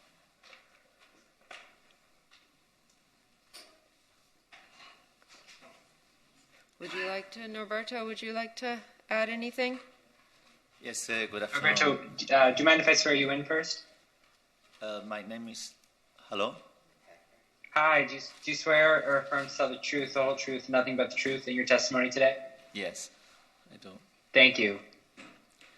My name is Norberto Rosenstein. I'm architect at 126 South Federal Highway, Dania Beach, Florida. So I'm in front of the board here to present a canopy on the second floor at 818 Lincoln Road. It's above a Sephora store, building that was built 3 years ago. And we are doing a restaurant on the second floor called Pura Vida. They have several locations here in Miami and in Miami Beach. And we are very excited about this project. And we're proposing a canopy. It's going to be all in aluminum and retractable, and we're going to conceal all the utilities and cabling and lighting inside the tubing. So that's going to be a very clean and simple design for the canopy, as you see here in the documentation. Thank you. Mr. Question, Chair. Debbie? I mean, Nancy? I'd just like to know what type of restaurant you're opening. The type of restaurant you're opening. What are you opening? It's healthy food. It's called Pura Vida. It's natural foods. Yeah, it's healthy vegetarian food. And a real restaurant, not just yes, no, it's a real restaurant. It's 6,000 square foot restaurant. A full service restaurant. Yes. Good. Thank you. Welcome. Any other questions? No? Okay, Debbie? If you'd like to open up to the public, Sure. right now I do not see any member of the public on Zoom wishing to speak. Is there anyone in the audience wishing to speak? Last No. chance. Okay, public discussion is closed then. You want to speak? Okay. Any board discussion? Okay, you want to move it? I'll move it. A second. Okay, that's a motion and a second. All those in favor? Aye. Any opposed? Okay, congratulations, that was approved. You're not going to call this guy? So, Mr. Chair, if we're going to move on through the rest of the agenda, we need 5 members for both of these last applications. So I believe we will have a quorum. If one of the board members has to leave, please raise your hand and let us know. That's understandable. No, I have an appointment with some things at 5 o'clock, but this. Okay, well, we'll see. We want to be fair to everyone, no matter who. No, I think that the people who have sat here all day deserve to be heard. Okay, that's fine. I do too. Okay, so the next application is HPB 210470. This is 803 2nd Street. An application has been filed requesting a certificate of appropriateness for the total demolition of the existing building and the construction of a new single-family home, including variances from the minimum required lot width and lot area. The existing building is one of the older buildings in the area. It was constructed in 1923. It is classified as a contributing building in the Ocean Beach Historic District. There is no historic documentation available for this particular home. We believe it is reasonably intact from its original design. Staff has been out to the site. We were invited out by the property owner. We have witnessed the current conditions of the building, which are really not good. It is a wood frame building. We understand the property owner's concern over the structure. We did discuss the fact that we would need, that the applicant would be required to obtain a report from a structural engineer in order to verify, what we had observed. And that has been submitted as part of your package. Douglas Wood, professional engineer, has submitted a report to you, which is very, clearly identifies the deficiencies in the current condition of the home. The conclusion of the report is that the building would not be able to be retained and restored in accordance with the current Florida Building Code without its demolition and reconstruction. Staff is after the review of that detailed report, staff does agree that total demolition is going to be required. So a possible course of action, which we outline in our staff report, would be for the board to require the replication of the building. However, as for the reasons outlined in our analysis, we do not recommend that the board require the reconstruction of the building. First of all, there's very little to no historic documentation. The lot is an undersized lot, so raising of the building, we believe, would compromise its original design intent. It would have to be raised 3.5 feet. Second of all, we do support the evolution of architectural design in the city, and we do believe that a high-quality contemporary building within the scale and character of the surrounding historic district would be the most appropriate option. With regard to the design of the new residence, we are very supportive. We think that the design has been masked and broken down in a manner which is consistent not only with the more recently approved home to the west, but also to some of the contributing buildings in the neighborhood. So if you go on 2nd Street, if you travel east 1 block, you'll see kind of a row of 3 Mediterranean Revival 3-story buildings, which have a similar relationship to the street and to the district as this new building plus the one that was previously built. We do believe that that is consistent and perfectly appropriate for the district. We are recommending certain modifications, specifically to the roof level, in order to further reduce the perceived height and mass of the building. With regard to the variances, they're very straightforward. Because this is an undersized lot, both in square footage and in width, the construction of anything on the site will require these variances. So in our analysis, we do believe that there is an actual hardship for the applicant due to the lot size. To construct anything or make use of the property whatsoever, they will require those 2 variances. With that, we're recommending approval subject to the conditions in the draft staff report. Thank you very much, Debbie. Shall we hear? Yes, Mr. Chairman, I'd like to swear in any members of the applicant's team who will be testifying. So can each of you state on the record, whether you swear under oath, that any and all testimony you'll give in this proceeding is the truth, the whole truth, and nothing but the truth? I do. I do. Thank you. Thank you.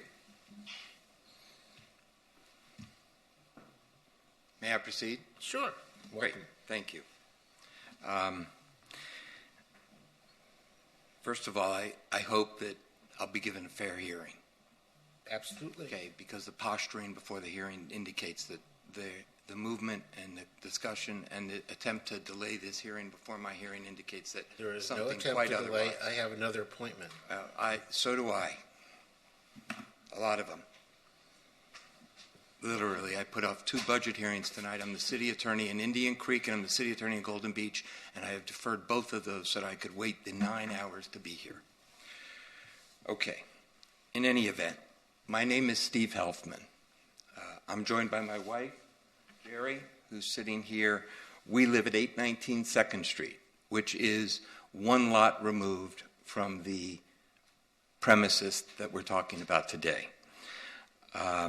I'm the applicant, and I'm familiar with several of you. Many of you are new, and I didn't have the pleasure of being here before. So I want to give you a brief history. We moved to the beach about 5 years ago, and I made a decision to try to build a home on 2nd Street in this quite incredible little historic district. And it was difficult. I had a difficult time with this board. I had a difficult time with my neighbors, who fortunately have come to praise me, literally. And part of the reason I'm here is because I have neighbors who asked me to please do it again. Okay? And you'll notice that Sofna is not here, who was opposed to me last time. No objection. So I have done what I pledged to do.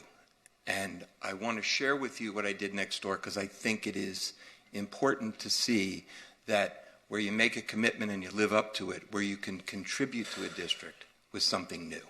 Okay?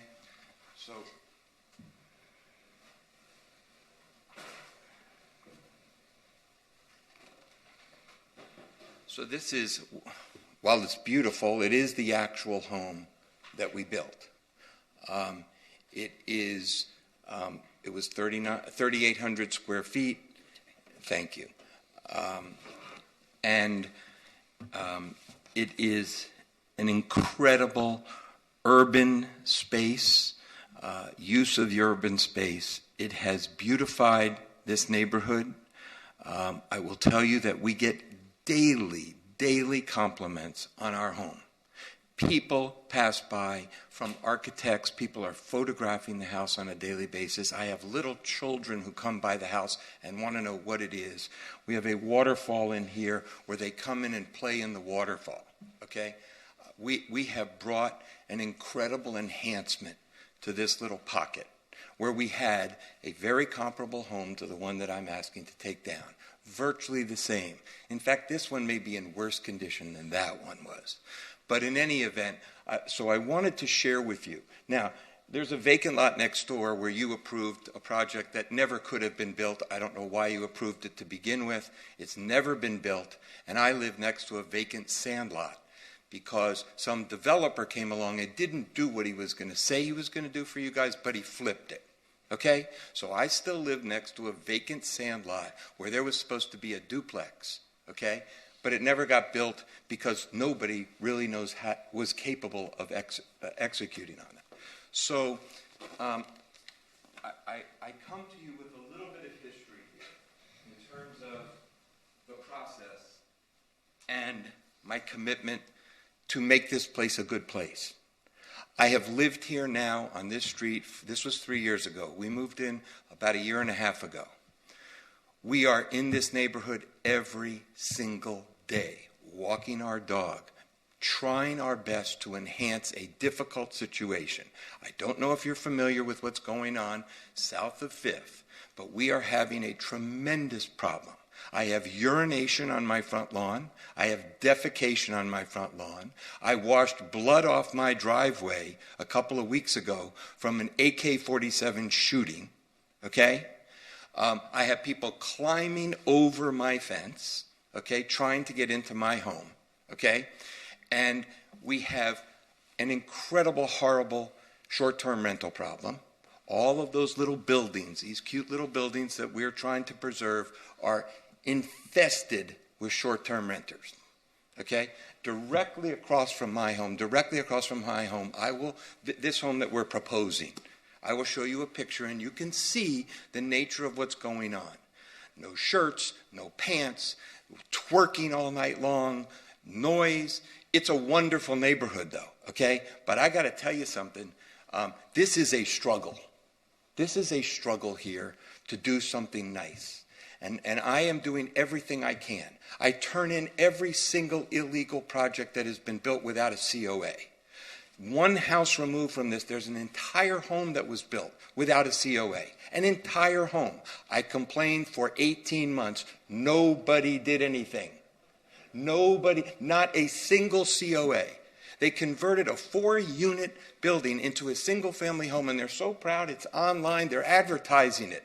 Fully reconstructed property. Not a single historic preservation approval. Okay? So I know this neighborhood now. I'm living in it every single day.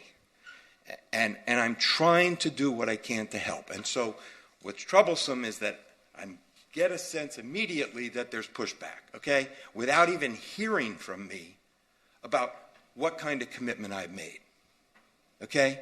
Because I've done more in this little way on my own than anybody. Anybody. I can walk those streets and you can see it. You can look at all these places. And I'm trying again. I'm trying again in spite of all of this. Okay, so what have we done? We've gone and we've taken this corner property, which has been neglected. This is absolute demolition by neglect. The building is falling apart. There are rats coming in it, homeless living in it. There are beehives in it. I've had to have the thing tented multiple times. I'm forcing the owner who owns this thing that I'm trying to buy it from to bring it into some level of compliance. It's horrible. It's dangerous. Okay? It's dangerous. And what I want to do is build a beautiful home here. And if I can, I'm actually going to move in it, and maybe some other lucky family will get the first one I built. Excuse me, a point of order. Yes. Don't you already have 80, whatever it is, 809 or 803? I have 819 that I own. You already live there. I live there, and how can you live in two houses? Didn't I just say that? What? Maybe you weren't listening. I said if I'm fortunate enough to get an approval, I'm going to move there and have another family, but I don't think you were listening to me. I listened to everything. Okay, well, you missed that one. So let me tell you what I've done. I've gone back to Ralph Choworth and Raphael Levy, and I said, let's do something special here. We have a great corner. We have a cataphyllum tree, which is a heritage tree on this corner. It's spectacular, okay? It is spectacular. And we wanted to try to maintain that appearance, that canopy, as part of this home also, okay? So the frontage of the home faces on Meridian, okay? One of the reasons for that also is that 2nd Street is terribly busy. It's hard for us to sleep at night on 2nd Street. We literally are up at night because of the traffic and noise that go up and down 2nd Street. So we've tried to orient this home to Meridian to see if we can make it a little bit more livable, okay? And that 2nd Street is the very busy street, so we put the garage access onto 2nd Street. So this is a rendering, and I can tell you that these are accurate because we did this with the first home, and I built exactly what we rendered. This is the home that we've designed. It's 3,200 square feet under air. We have attempted to maintain some level of privacy because we do have a privacy. I'm sorry. Oh, you're granted all the time you'd like. Thank you. Yeah, sorry, my time's not up. Okay, I thought you said. No, he didn't say. Oh, I thought you said my. The timekeeper said. Okay, sorry. Okay. So what we've tried to do here is to create a architecture that would be compatible with the district. We're trying to appreciate the district, okay? I understand that a lot of focus goes to structures. I'm focused on this district because I live in this district, and I know what's in the historic district, and I'm trying to bring something to the district that will enhance this district, as well as my own property and my home. And so we tried to come up with something that is contemporary, that's modern, but still is complementary to what you have within the district. And we did that with our first home. And I will tell you, while it appears very contemporary and modern, when you see it from the street and when you live it, it is incorporated into the district and the landscape to the point where people find it beautiful but don't find it at all offensive or in any way somehow sticking out. So we've tried to do the same thing here. Now we've brought in a little bit more of the wood tones into the home because you don't see the full canopied cataphyllum, which is just behind the stop sign here, because we wanted you to see the actual elevation. But we've tried to bring that woodsy feeling into the design here. We've tried to continue that treehouse appearance, okay? And then with a lot of glass, a lot of openness, but also with the louvers so that we have some degree of privacy, because in our current home, the board pushed me to do this, and I was happy to do it in the first instance with a lot of glass, but I will tell you there's a lack of privacy in the home. It's very hard. You know, we're constantly having people peering into our home. So we've tried here to use a louvered system to at least break that up a little bit. Okay, so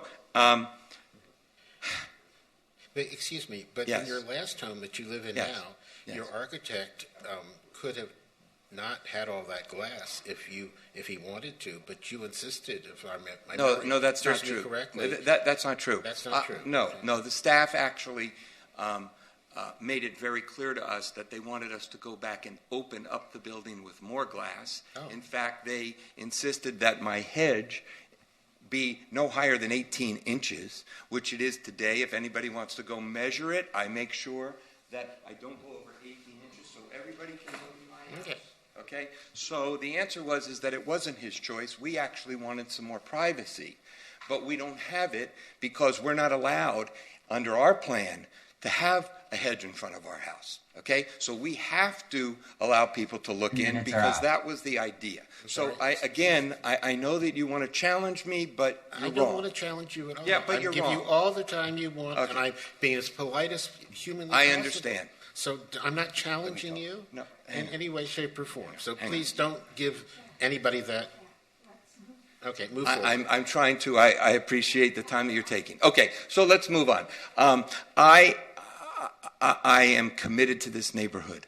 I live and breathe it. I want to do something nice here. I've already proven to everybody here that I can do that. Okay? I'd like to do it again. Your staff is recommending approval. They have one simple condition that we agree with, that the trellis on the roof be pulled back. They asked for 11 feet. We explained to them that we can do 8.10 feet. They said, fine. We're good with it. Well, I hope that you support your staff. I hope you'll support me and my neighborhood and my neighbors in allowing me to do this. Because I can tell you that unless we encourage something to happen here, this place is going in the toilet. Okay. Let him finish. Ralph, do you have something? I would just like You need to to say let a him few finish. things. It's very important. Let him know. This property is located where buildings to the east of us and to the west of us are all 3 and 4 stories. Across the street, I think it's 5 or 6 stories. So we are keeping within the scale of the neighborhood. The reason we like to use a lot of glass is it's more inviting to people. To have a solid facade there is not inviting. And that's why we also added the water feature. In right now, what sits there is an empty piece of property and a very blighted existing home that is in complete disrepair and it's falling apart and needs to come down. Now, with the standards of preservation here, the city does not look upon tearing something down and rebuilding it as preservation because you could never replicate the character of what's there, as well as when you raise this residence 3.5 feet above the ground, it loses the complete sense of what it was intended for originally. This is the one and only piece of property like this. What we want to do is, and also this is going to be a single-family residence. This is zoned for multifamily, so there's only going to be one resident, so we are downzoning what we could there, and just want to make this a very special block when it's all finished. So you've heard my point of view on it. Okay, so Thank you. do you Would have you like time to for say anything more, Mr. Helton? Do you have We time would for a love to presentation, hear or you. should we not? I don't think we need a presentation. Unless you guys want to hear it, none of us have the time for that, really. Well, we want to give you every opportunity listen, to if present you it. all would like to see a full presentation, I don't want to take your time. I think you have a good feel for this application. The only thing I would say is if there is opposition, and apparently there may be, because I'm seeing Mr. Seraldo sitting here, that I'd like some time for rebuttal. Certainly. Thank you. Wait, you have a question. Nancy. Yes, Nancy? Yes? I was the one who you had a lot of trouble with when Yes. you rented your first house. And when I saw this, I applauded you. Well, thank you. I did. And I'm amazed that you love to live there, knowing the conditions. I hope you drive it. Can you turn on your microphone, Nancy? I'll not get used to this. Did you hear me, or should I say it again? No, we heard you. We didn't. We heard. Not the public didn't hear you. I think that's important. I was the culprit. I fought with them and him against what they were trying to do in that neighborhood. But they did it because Ralph finally got to the point where it was unacceptable. And it turned out to be a beautiful place. I never expected that you were going to build a second one. And I applaud you for coming back and doing it, because by you doing it, you're enhancing the whole neighborhood. And I think you should be applauded for that. The thing, it seems to me from the photos, that they're almost identical with different twists. Is that true? It's like They're almost identical. This is in, I believe, more disrepair than the first one. No. The new design. The new design. Oh, this is very compatible with. We want to keep the same. I see it. The floor plans are smaller and the design is different. We've learned a lot from that. But Yes, thank you you for have. your compliment. And I just, I'm sorry for the level of frustration, but I'm feeling it. You live long enough, you feel things. Some Okay. of the frustration that you have, Yes. you cannot attribute it to this board. Well, I'm not attributing it to you at all. I'm sorry. Not this board. Okay. There are things that go on in the city. Yes. Oh, yes. And We the all know about them. complaints that you have Yes. are because the city down there has gotten Yes. out of control. Thank you. And nobody is doing anything about That's it. correct. You're absolutely right. So I applaud you for doing it. fighting but I for it hope every that day. you will come out and defend the community. I not am just trying your- desperately to do that. I'm very active. And you too. And I'm working at it every day. I want to show you something, Nancy, that you may not know. I don't have a traveling mic, but on the house that was constructed, you asked memorialization of it. If you look at the front fence, that's the house that used to be there.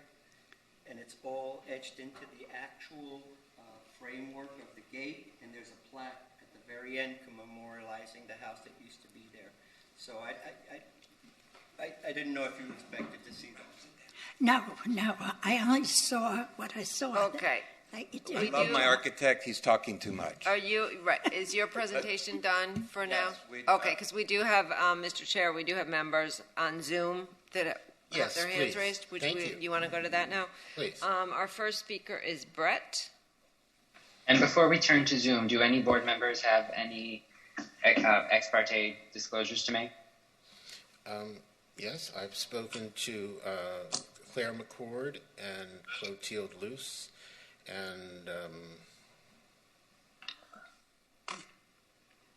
I think that's it about this.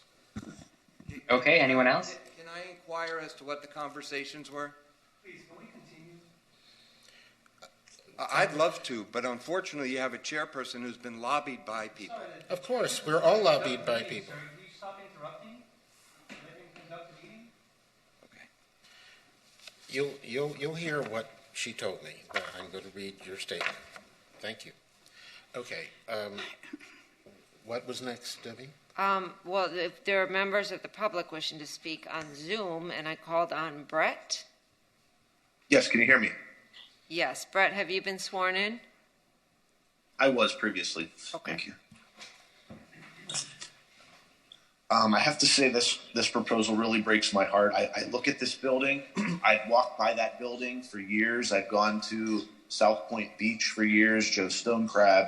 There is an aesthetic around that neighborhood. You look at this house that's on the corner. You cross the corner on 2nd Street and continue walking. There's a Spanish Mediterranean field that's currently there that if you allow the demolition of this building and do not require a replication, that will be lost. This historic district was made a district for a reason. Why do these people continue to buy designated historic structures and want to demolish them? This needs to stop. This is why people in the community are starting to call this board the Historic Demolition Board.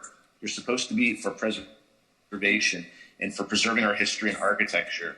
This is a valuable visual representation of the early design of this historic district. There are not that many buildings in this style left, unfortunately. So I really hope that you take a careful look at this and find some resolution to be able to preserve or have this building replicated that will continue to preserve that early design aesthetic, the architecture, and the visual representation that we still enjoy of it today. Thank you. Thank you very Brett, much. I'm sorry, Brett. can you state your last name for the record? Gillis. Thank you, Brett. Okay, our next speaker is Jean Marie. Hi, Jean Marie. Do you swear that the testimony you're about to give is the truth, the whole truth, and nothing but the truth? Yes. Thank you. So I have a question. Between the house that they want to demolish and the one that they've already built, is it correct that there's an empty lot between them? Yes. Okay, so aside from the demolition of a historic home built in 1921, I have a problem with this because this 3,500 square foot house is being built on a 2,400 square foot lot. So if you put that house there and the one that's already built, what's going to go in the middle lot?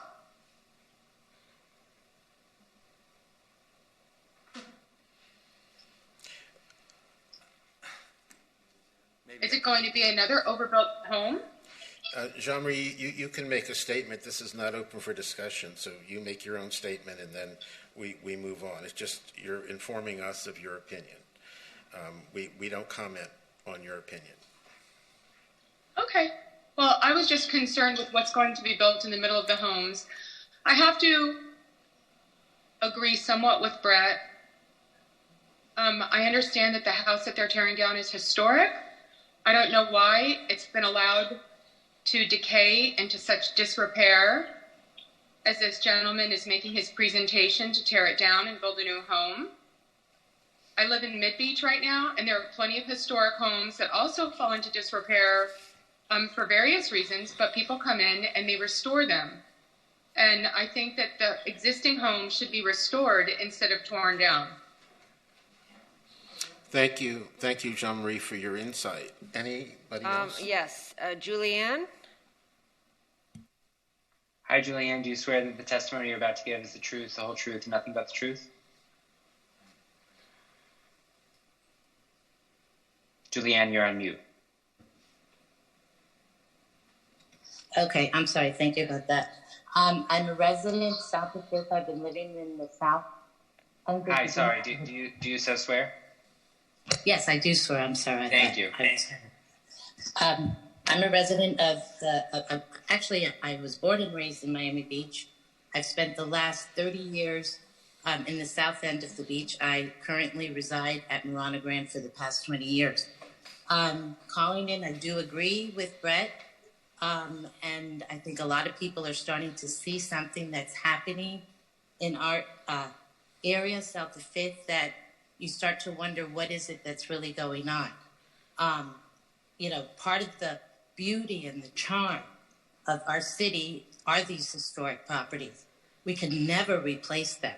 He stated, Mr. Helfman, when he started his presentation, that SOFNA was a big opposer previously and that they're obviously not present today. But Claire McCord, who is part of SOFNA, she is very opposed, and so are many other members, residents of South of Fifth. She's unfortunately not able to attend this hearing because she has another commitment. She's a chair that she's holding a meeting as we speak, and it took very long for this item to come up. I would like to read the letter that was written to the Historic Preservation Board so that the public could hear it. And then I'd also like to point out, Mr. Helfman talks about, how he really wants to restore the area, that it's so infested, that, he's doing this for the beautification, but it really makes me start to wonder what is his true agenda. I understand that the home that he's living in, he has it up for sale to the tune of $7.9 million, and he advertises it. It's an Ocean Beach Historic District house. Meanwhile, he's buying up these homes, destroying them, rebuilding them, and selling them. And it almost seems to be on the same block. And you got to wonder what's going on. Thank you, Julianne. I have the letter from Claire McCord. Can I please read the letter that was written? I'd like for the public I will read the letter because I think it'll exceed your time limit. If you'd let me, Okay. I will when my turn comes. Yeah, Thank the property that he currently lives in is being advertised in the Wall Street Journal for $7.9 million.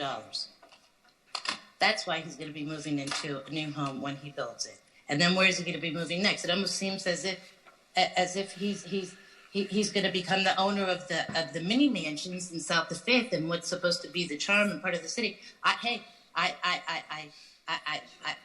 love prehistoric property. I also like the advancement, but we need to really preserve the beauty and what makes Miami Beach unique and special. Okay, thank you for your comments, Julianne. Okay, Mr. Chair, I do not see any other members on Zoom. Okay, members of the public, please. Yes, hi, Daniel Serraldo here on behalf of Miami Design Preservation League, and I have been sworn in before. And as you know, we publish our positions to the public, and so it is out there, and I'm sure this esteemed group has read it already, but to reiterate, the existing structure here is a contributing building located in a historic district. And all that they're really talking about is that it hasn't been maintained. He did disclose he doesn't own it yet. He has a contract to buy it. That's so I guess whoever does own it, part of your job too is making sure that these properties do stay properly maintained so they don't get in, new hands. The Preservation Code, one of your duties, you had read, Mr. Chair, number 1 in the morning. I'm going to read you number 5. The protection of all existing buildings and structures in the city's designated historic districts or on designated historic sites from unlawful demolition, demolition by neglect, and failure of property owners to maintain and preserve their structures. This application looks to be a case of demolition by neglect. If the existing owner, who's not here, by the way, bought the property and let it go into disrepair, the regulations should be enforced because owners need to maintain their buildings. They need to be on notice that neglect of our buildings is actually not the twerking that is a problem here. It is buildings that are getting dilapidated, and no amount of high-rises or fancy McMansions is going to solve that problem. As far as this board, it's all about preservation. I was very discouraged to see the staff. I'd love for them to visit New Orleans, where there are many similar homes that are lifted up, and to say that lifting homes is not, preservation. We got a few things to talk about because, we do live on a barrier island with, challenges in the future. Basically, okay, I have 40 seconds. So, I wanted to mention too that recently the demolition by neglect ordinance was updated in order to really kind of encourage that if this were to happen in cases, that the staff and the position of the HP would encourage replication. And so, what you're doing here is actually really important. And by the way, I have 15 seconds left. I've been coming here over 10 years, never heard you all treated and spoken to the way you were today. No matter how rich or powerful people are, I know people in Golden Beach and Medley, that is not representative of those great municipalities that pay the bills that have brought us, to the second house. So please do your job, and please maintain decorum here. Thank you. Thank you. Thank you, Daniel. Anyone else like to speak? Julie Isaacson, 850 15th Street. I don't have much more to add, but I wanted to support what Daniel said exactly, almost word for word, and also what Brett said, and also the Julianne, who I thought might have been me, not on the microphone. But in any case, I'm 100% opposed to demolishing anything of such historic significance, and him ranting and raving about the problems that we have are not appropriate to the Historic Preservation Board. Yeah, we have those problems, and part of them do have to do with neglect of our properties and people coming here and seeing just dishevelment, and just if you don't keep things nice, then you're going to not have people coming here, nice people coming here. Thank you. So that's what I wanted, my name on the record as an opposition to this project. Thank you. Thank you very much. Jack, can I ask a question? Sure. I think we need to hear from Debbie about this property. I have not seen it because in I would like person. to respond, and let me put on the record, staff does not have a concern, in fact, it's part of the Buoyant City, with elevating existing historic buildings. The conclusion that was come to by a very highly respected structural engineer was that this building cannot be raised, that this building would have to be demolished and rebuilt at a higher elevation. That is a fundamental question in preservation that there is national guidance on, first of all, and staff relies on that. And then there's other factual issues with reconstruction in terms of, can it be reconstructed in accordance with historical documentation accurately with today's Florida Building Code on the current site that it's on. And staff evaluated that prospect of requiring or recommending the reconstruction, and we did not believe, for the reasons we outlined in the staff report, that that is the most appropriate option. But if the existing home was salvageable and it could be elevated, and this board has approved the elevation of existing buildings with staff's support, that's a different thing that we're talking about. This home, and I can testify to it because I went to the home and I saw the holes through the walls. This is not a sound building of any sort. You can kick the walls in. We're not talking about Dade County pine that is in good shape here. We're talking about a rotten structure that would have to be reconstructed. So that ultimately is up for this board to decide. Staff simply issues the recommendation. We were not recommending reconstruction. Okay, thank you. Where are we at this point? It's been lots of interruption. Mr. Chairman, the applicant may want to present rebuttal if there are no other members of the public wishing to speak. Are there any other members of the public who would like to speak? I thought we closed the public hearing. Okay, I do that's see fine. two members that just popped Rick, up. do you have a question? Oh, you have two Wait, more? now they're putting their hands down. David, there's a David that hasn't spoke yet that has his hand up. Who?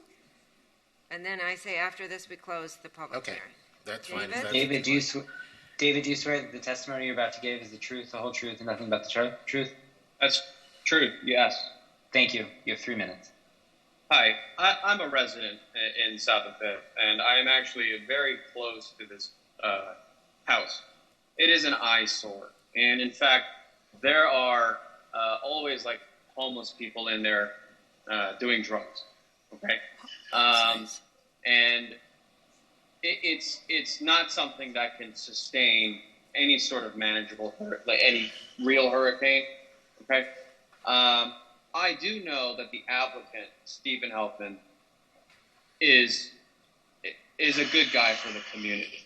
Okay, he means well, and he lives here and he wants to see the community prosper.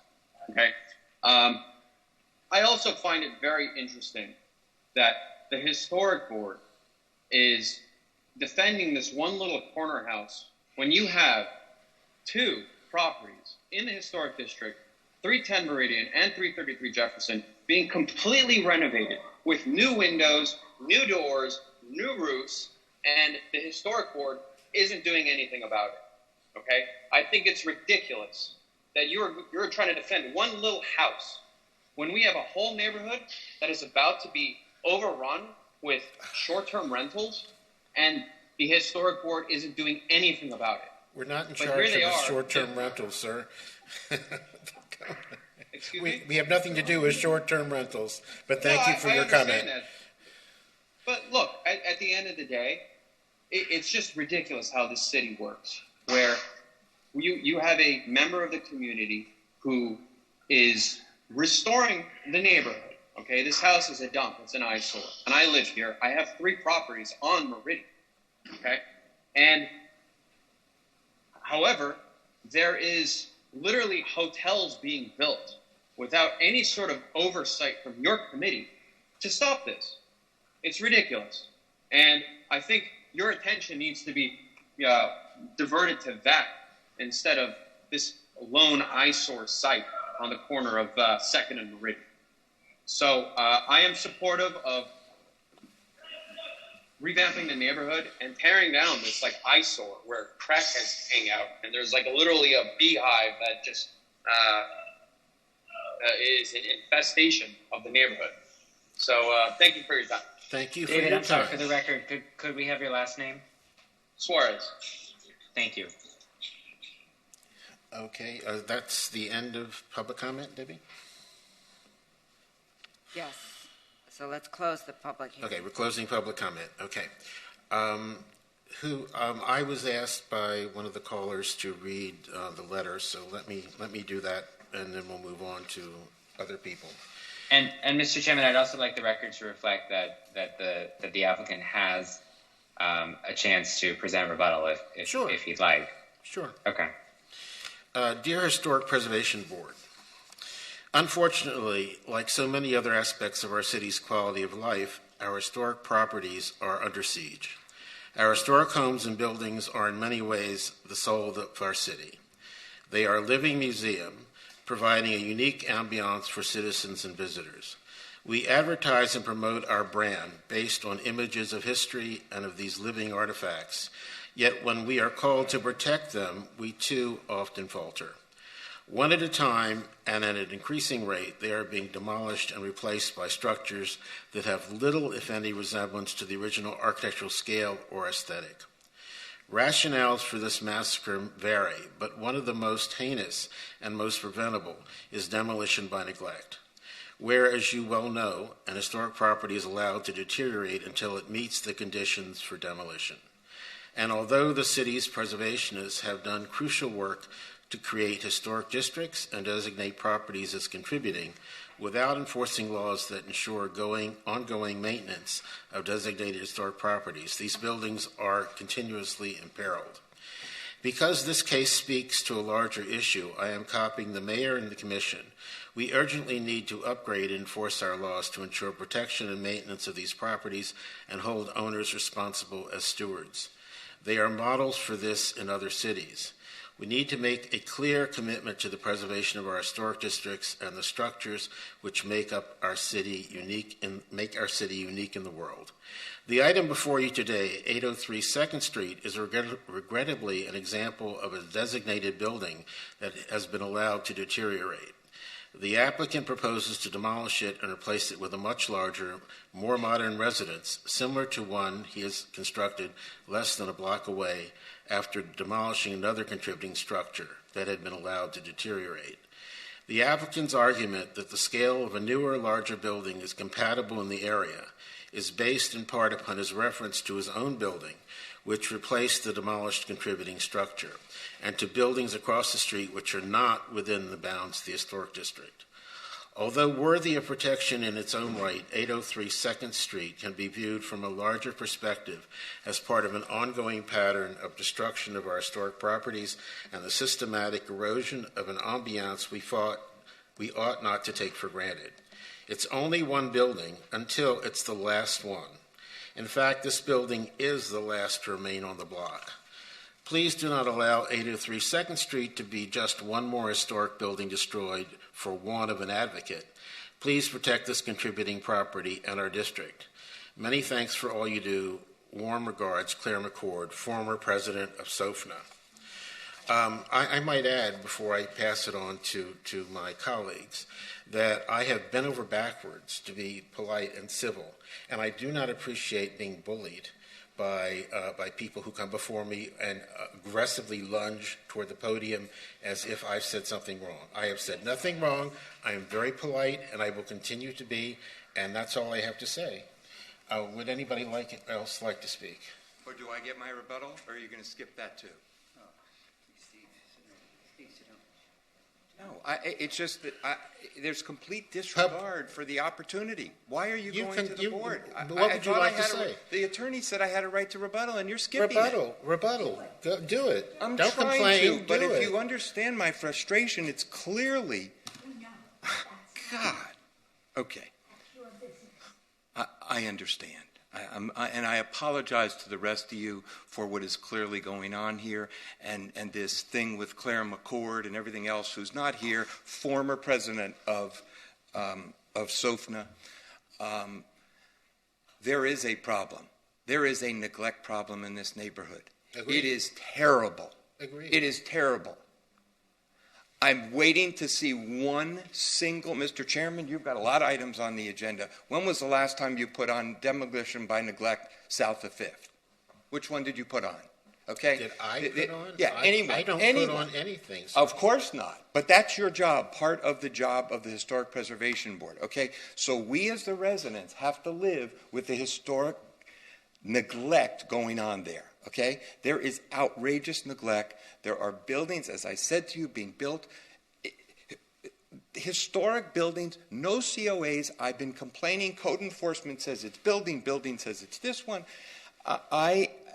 You know, it's easy in theory to say you want to save a little building. It's one thing to live in a district and watch it and breathe it every single day. Okay? So what I'm telling you is all of these... I've never seen Daniel in my neighborhood trying to save a building. Nobody's trying to save a building, okay? I've never seen him there, and I've never seen anybody come in. I've never seen a neglect application or anything in this neighborhood come through here. I don't think they do. So, but I'm begging you to do it. We would love for you to do it. I'd love for you to force these people to take these buildings and restore them, renovate them, and not allow them to go neglect. We're living amongst neglect, and please do it. I beg you to do it. Claire is right. But what I'm telling you here is that you have a building, and the staff has confirmed this, that is beyond savior. And what wasn't I'm this asking, building occupied until recently? yeah, and the reason they had to move out is because it was literally unsafe. People couldn't live in it anymore. They closed it down. It's called demolition by neglect. Absolutely is. That's absolutely is. But don't blame. You know, I'm trying to do something. You had nothing to do with it. I unfortunately, understand. That's It's the status of 100 the years of neglect. Okay, so we can No, let it stay there. We need to. Other people But need to. I understand it. So, in any event, listen. We are where we are.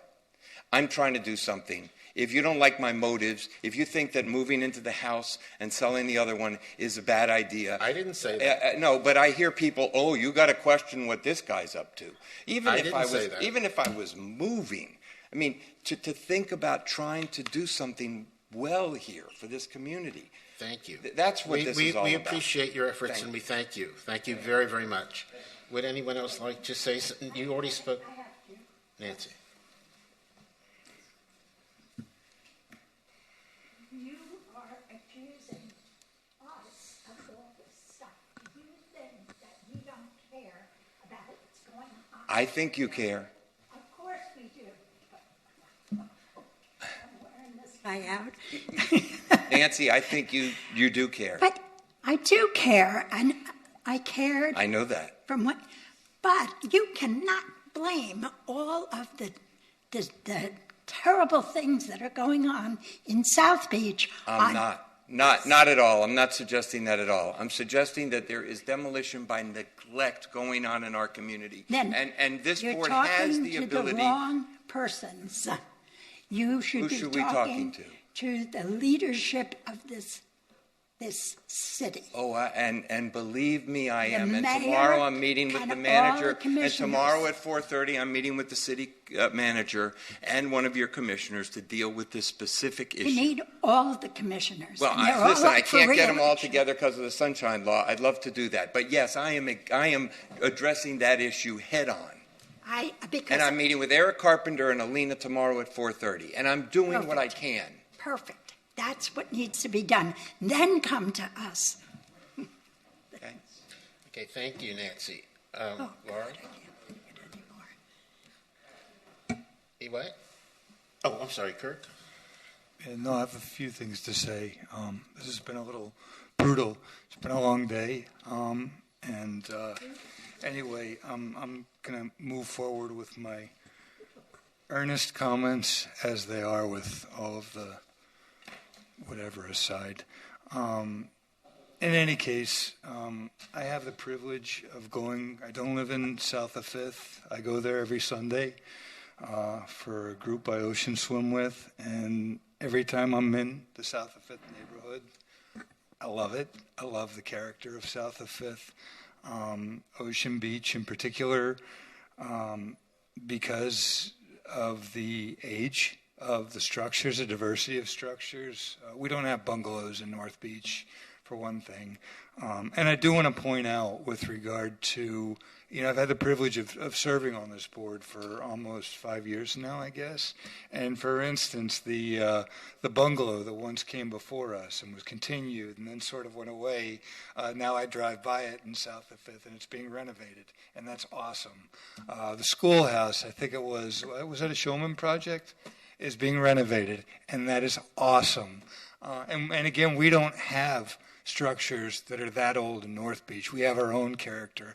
I can appreciate as well as a North Beacher and as a long-standing North Beacher and preservationist, for instance, when the values and the uses of a neighborhood go up, and I see it right now on Harding Avenue where hotel use is now it's now possible, and so are legal short-term rentals.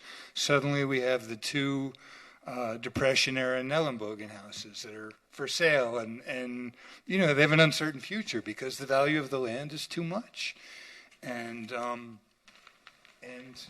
addition to that, I follow the discussion about, renovate, salvage, recreate, elevate. I'm a member of a couple of groups on Facebook, and I'm monitoring this discussion, knowing that we're on the front lines where we are. And in that regard, I follow my heart. I was on this board during the previous presentation, which was what was the address of the previous? Anyway, and I struggled with that. I struggled with it. On this proposal, I have a few things underlined because I already know that a pre-1926 building in Miami Beach, based on the 1926 hurricane and what a pivotal moment that was in our history, a pre-1926 structure is a rarity to begin with. And obviously there's less and less. I can't say, as you read in Ms. McCord's letter, if it's the last one, but I know that it's a rarity. And in staff's notations, the existing building is one of the last remaining examples of its kind in the neighborhood. I know there's a question of can it be elevated, should it be elevated, but I'm not willing to vote in favor of demolishing it. I feel that it is of such value. And not to mention that I think, and again, that's noted in staff's report that, it could be reproduced. I'm mixing the words. It could be reproduced only with great difficulty and or expense. And their answer is no, which indicates that it could be rebuilt if it needed to be. And I'm not willing to be the one to where you have such a rare and alluring character is how I feel about south of Fifth and the historic diversity of structures there. I'm not willing to vote in favor of demolishing this structure personally. Thank you, Kirk. Laura, would you like to? I have a question. With demolition by neglect, what is the current status for the current property owner?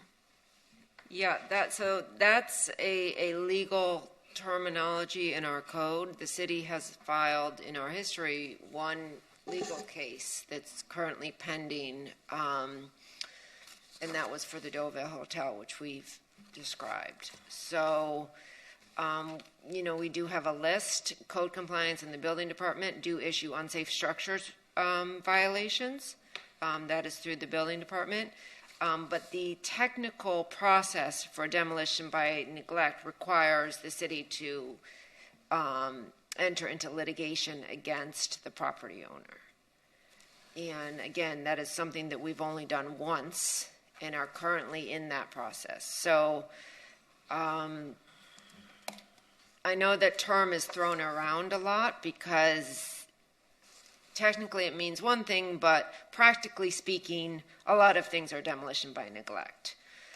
In terms of property owners just having a property languish until it gets to the point where this one, in my opinion, after reading through the evidence, is at that point that, you can deny demolition, but what will likely happen, in my experience, is that eventually a demolition order will be issued. And then that would come back to you as an after-the-fact certificate of appropriate for demolition.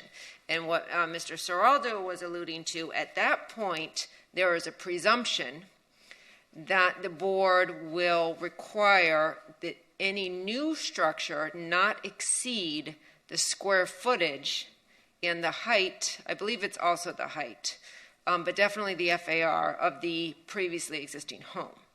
The board also has the authority to require reconstruction. But the presumption is that if a house is demolished without the consent of this board, which is not what's happening here, they're coming to you before a situation arises where the city demolishes the building. So, that's not what's happening here. But if that were to happen, which in my opinion is likely to happen in the future with the current structural conditions, then it would be presumed that this board would limit the square footage of a new home or a new building. And in my opinion, it would be probably unlikely that we would have anything but a vacant lot for a very long time, which is also a concern to a neighborhood. Dilapidated buildings are a safety concern, and so are vacant lots.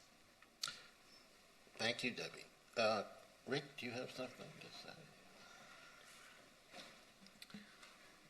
Were you done, Laura? Oh, I'm sorry. Laura was next. I thank you for the explanation because that I know all cities are very different when it comes to that, and I agree. It's a postage size stamp lot, and I'm not saying that this building is not important, but I'm a technical person reading through the technical documents. It is an unsafe structure. I think that if it is not, it's going to be demolished eventually and undeveloped if this board does not, approve the existing designs. I would just add that being proactive as preservationists from a code enforcement standpoint is just so critical so buildings do not get to this point. City of Miami, have violations and liens and fines on unsafe structures all the time, and I would really, really encourage the city, the staff, the commissioners, the mayor to really look at this because one by one we really are losing the identity of the city. I don't think that, unfortunately, fortunately for the prospective owner of this, there should be an example made out of this because the building is beyond saving, unfortunately, according to the engineer. So it's a tough one, but I would rather see something developed here, and I actually do like the design of this infill project than see it just demolished and vacant. Thank you. Max? Thanks. I think a lot of this conversation, it's about things that are kind of bigger than what's going on here. So I appreciate maybe there is some frustration, in how this is playing out. But I think have to appreciate the reason that this is excruciating, I think, for a Historic Preservation Board, and partially from my view on it, is that we're very good at making decisions about designating and adding to our list of historic properties, but we're less comfortable with making decisions about how to address buildings that have reached the end of their lifespan or beyond. And I echo the point. I think a key lesson in this, as well as sort of the proactive role that the board can take in ensuring maintenance, because I won't bury the lead. I'm inclined to support the staff recommendation here on this one, but it's with great difficulty. There are a lot of things that are mixed in. You know, the neglect and deterioration is part of the story. I am concerned about an apparent precedent that rewards, you know, this type of demolition and allowing to deteriorate, you know, and just use that as an excuse to chip away, you know, not just, you know, just as at a citywide level. And I think that's what this board has been wrestling with, particularly single-family homes. I think that we also, when we look at projects, and this might just be context-specific differences that are inherent in the way that we need to conduct the review, but the things that we let mega projects get away with and that what we let single-family homes get away with, very different. I think the board is very comfortable with accommodations for big projects, and we come down very hard on single-family homes. And I think there are probably reasons for that, but it is something that I've noted in my time here, and I would like there to be coherence in how we assess these projects. And, you know, the way that historic preservation is funded, I made the point on a previous application that the way that we're doing it is by allowing these like mega residential projects and towers to fund, you know, historic preservation on a site, but that's not an option that's available to single family homes. So it speaks to a larger point that we need to create incentives and resources for the preservation of smaller sites that are important to the fabric of our city. That's all beyond the scope here, but I think it is relevant in a broader sense. I don't find the lack of documentation as a compelling reason to avoid preservation. I think there are other factors at play here, but you know, I wouldn't want that to be an argument that we use in other cases, saying why we can't reconstruct because there isn't documentation. I think there are other means that are available that we could actually reconstruct, even if you don't have the original plans. And I probably sound like I'm talking in circles, but it's because this is a challenge. But ultimately, I think in this situation, given the current condition of the site, and I'm ignoring all of the noise that has to do with things about the neighborhood and the things that are outside of, you know, what we are here to accomplish. But ultimately, from where I stand, I think in the best interest would be the staff recommendation. Thank you. Thank you. Anyone else have something? Rick. Thanks, Jack. Yeah, I really sympathize with the applicant for the time, the effort, the money that's been invested in the neighborhood. I have a sense for what a challenge it is. I have friends with little children who have had to move out because it's just too much. So I do sympathize. But, sir, at the same time, we're a board here of volunteers. So while you have things to do and places to be, you know, we're not getting paid to be here. We're doing our best here to serve the community. And I lost count of how many times the chair was interrupted today. So I don't think that's fair to him. That being said, I do think that there is need for special attention on enforcement. If it means it's more funding, then perhaps it's something to be taken up in your meeting tomorrow. I certainly think that the notion of funding, additional funding for the preservation office here has come up again and again and again. I think that there are other buildings that need to be designated, that need to be studied, and things that need to be enforced. But of course, you know, there's a kind of funding gap. And I suspect others would agree with that. This structure is one of the few remaining wood frame structures in the neighborhood. And I think it's really, you know, a testament to the early days of the city when that's all there was to build with. It's a shame that it's fallen into disrepair. I would rather see it reconstructed. But given the state of affairs, I think an alternative building type like an urban house is really cool. I think it's a really good thing. And, you know, to Max's point, which I really appreciate, you know, the way that we handle larger projects versus smaller projects, you know. The last project, you know, up in North Beach, where they were taking many properties and turning it into one big project. You know, this is the opposite. They're taking one little quirky, difficult site and making a house fit in it. And that kind of quirky thing is what makes cities great. I think the fabric of the city would benefit from that scale of development.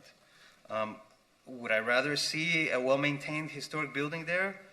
Definitely. I would rather see it, pardon me, but it's the architecture is, I think I just prefer the historic stuff. So that being said, we are where we are, and I'm prepared to support the staff recommendations. Okay, anyone else? Okay. Daniel? I was just curious from Debbie, how many votes are needed to approve this? You need 5 for the Okay, demolition. thanks. Mr. Hellman? Can I have one Welcome final back. thought? Sure. Thank you.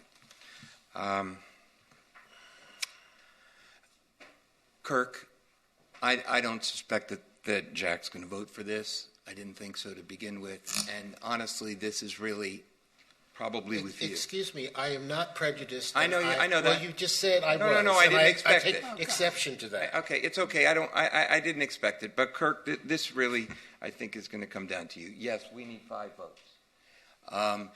And otherwise, this is denied.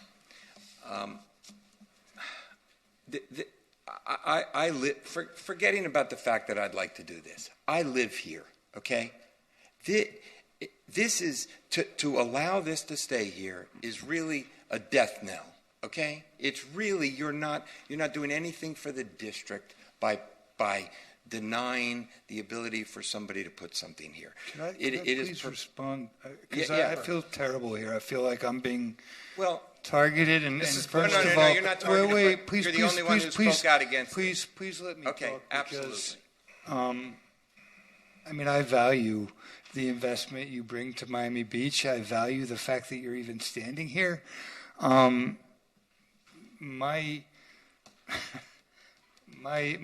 issues, they go much deeper, having to do with this historic district, Ocean Beach, the fact that there are so few pre-1926 buildings. The majority of them in our city are based in Ocean Beach. The diversity, everything that I said is absolutely coming straight from my heart, and it really touches on the whole reason I sit on this board, and I want to assure you it is absolutely nothing personal. And I feel terrible that we're in this position. I feel terrible that this dwelling is in this position, and yet I feel that it is an invaluable piece of history, and I feel that it is my job on this board to advocate for it to be salvaged somehow, for it to stand for future generations to have a sincere appreciation of the history and architecture that drew me here, drew me to Miami Beach, the richness of our history and architecture. I want you to know that it is absolutely not personal, and I feel terrible to even be sitting in this seat, but that's the way I feel. I know you feel that way, and I genuinely appreciate that. The only thing I'm asking you is that if you want to accomplish your goal, which is to help preserve this district and to make this a special place, the no vote is not the way to go. I don't think this is really fair that I'm being put in this position. I think we closed the public hearing. I think we can make a motion. Ralph, Steve, you're welcome to ask for a continuance at this point. We do have a short board. You would like a vote?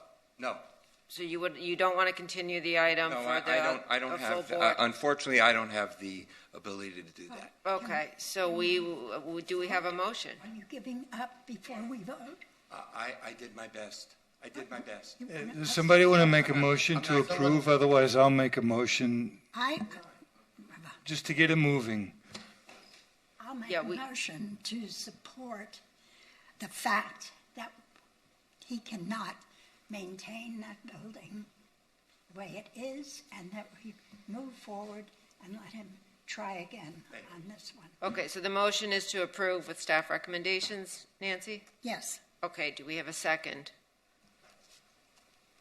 for that motion? Second. Okay, we have a motion and a second. Let me call the roll. Ms. Weinstein-Berman? Yes. Mr. Pascal? No. Mr. Lopez? Yes. Mr. Litt? Yes.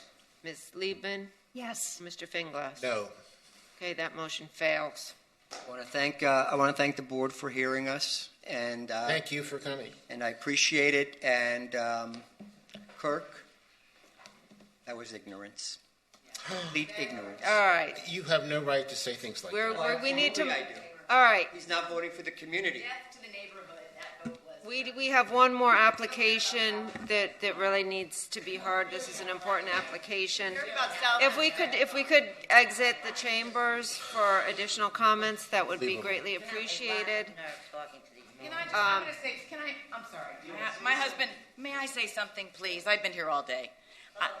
Listen, Steve Helfman and I'm Jerry Helfman. We are nice people. That we are put in a position here and called bullies and called rude is so offensive and disappointing by this body. My husband stood up here with this rudeness to Jack Finglass because after we sat here for 8 hours, Jack Finglass, the chairman, said he wanted to move our item and not hear it today. Yes, I had an appointment at 5 o'clock. Not hear our item today, and we can't come back. We're not coming back. Our contract ends today. Thank you. So the corner is over. The neighborhood is sinking by the day, and Kirk's refusal to acknowledge that you all are here voting for the neighborhood, not just one property. So this vote is really detrimental to our neighborhood, and this board is detrimental to our neighborhood. Thank you for your time. Thank you, and so are you.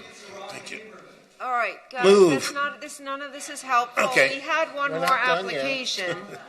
What was that? The housing project. But I don't know if we have our. But we've already wasted our day. We might as well stay. Please. What? Did you say so are you? No. Another applicant here. Can you please move on? Yeah, Ralph, please. We have more business to take care of.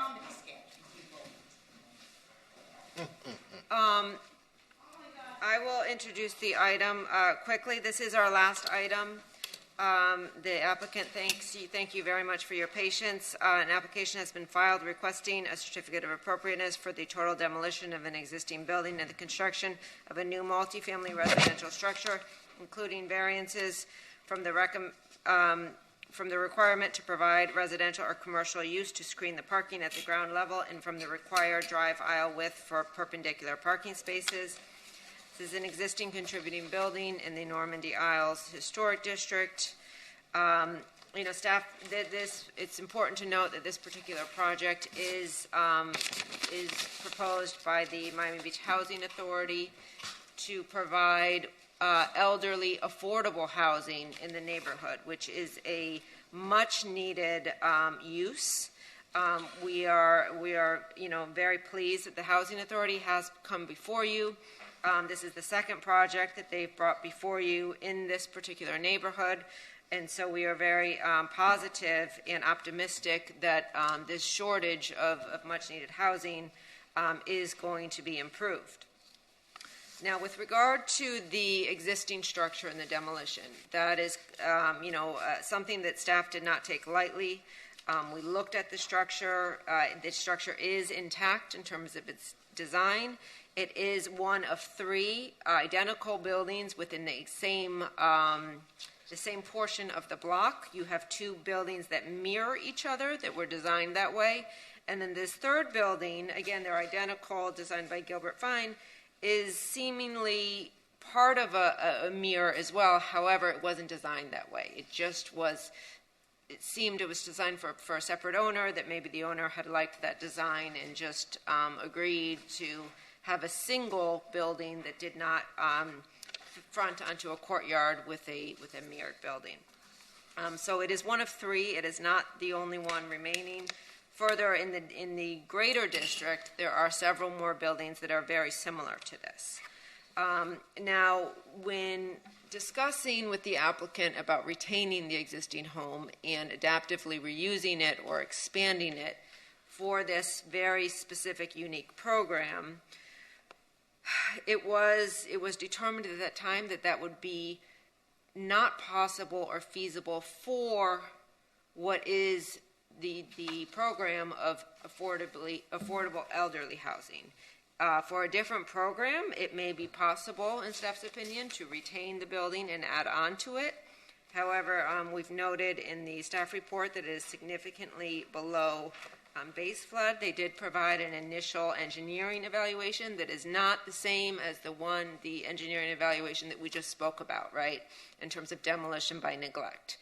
However, the engineering report does note that elevating the home over 3.5 feet would be cost prohibitive.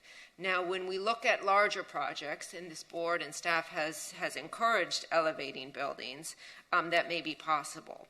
But given the stringent program and the budget of this particular project for a much-needed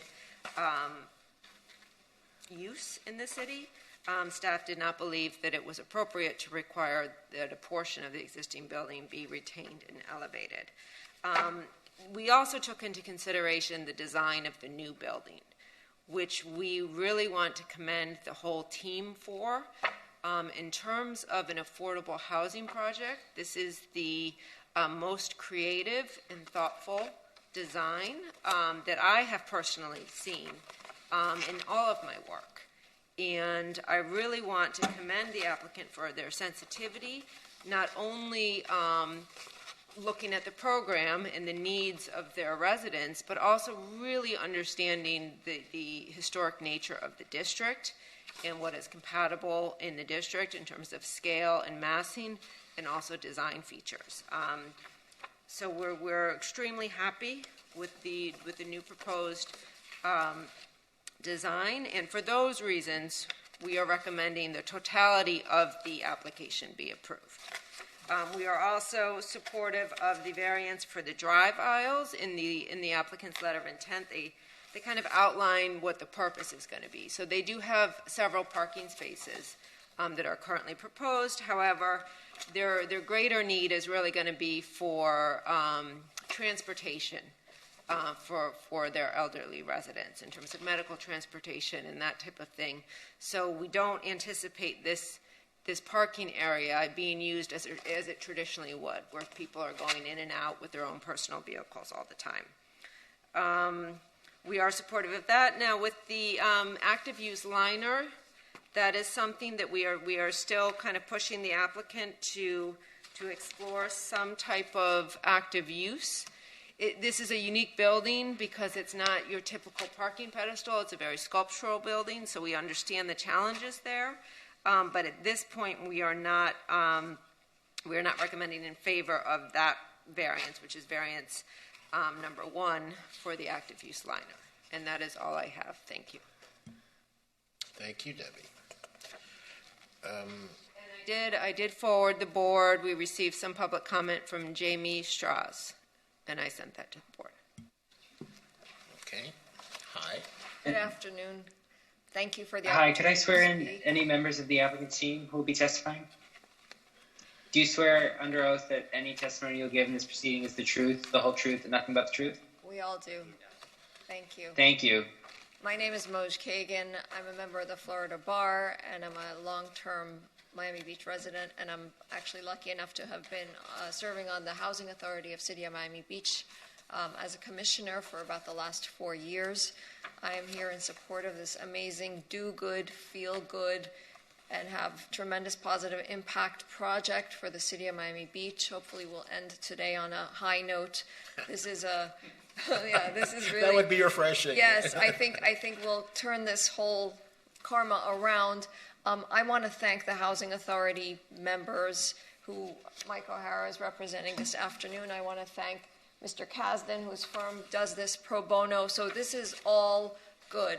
This is all everyone coming together to make very, very tremendous positive impact, a large number of units with sensitivity, and Brooks and Scarpa architects who have really just blown it out of the water in terms of having it be beautifully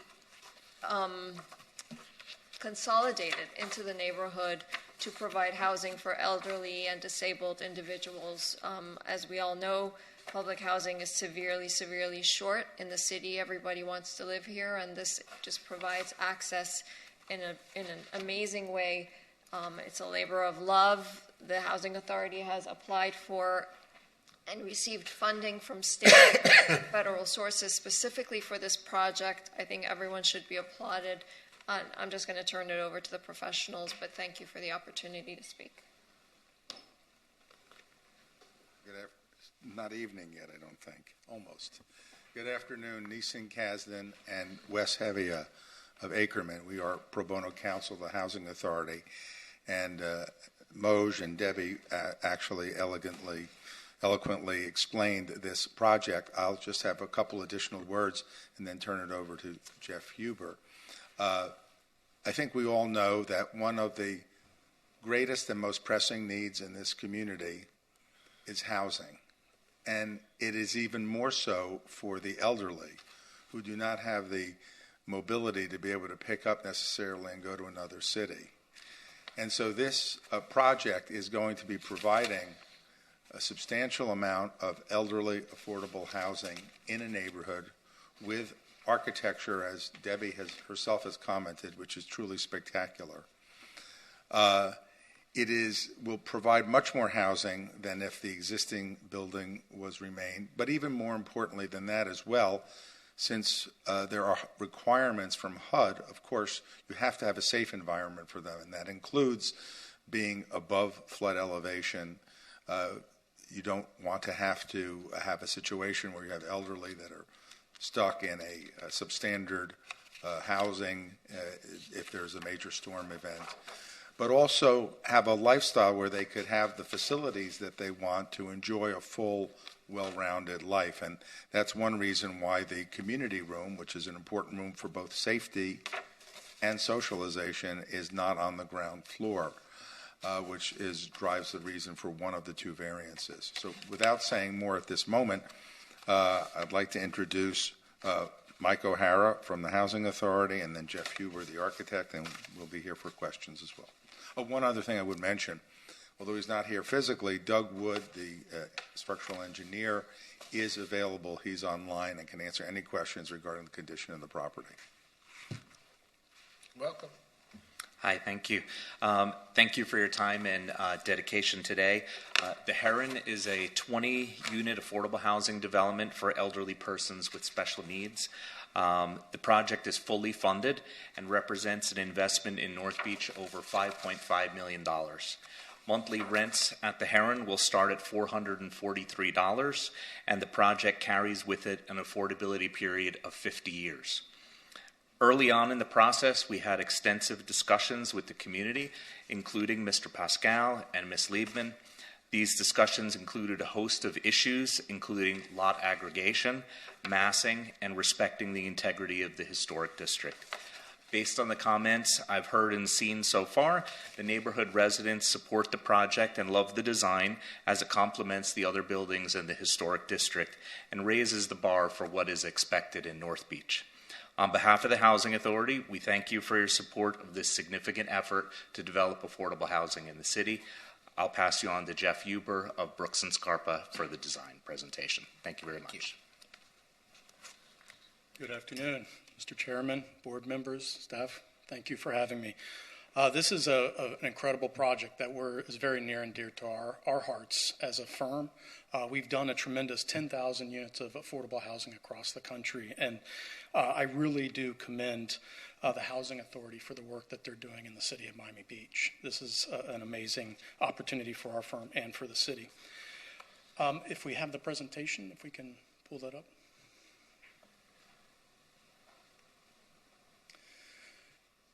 And so I'm here today to share the Heron. Next slide, please. And then next slide. And so this is the existing site on Normandy Isle.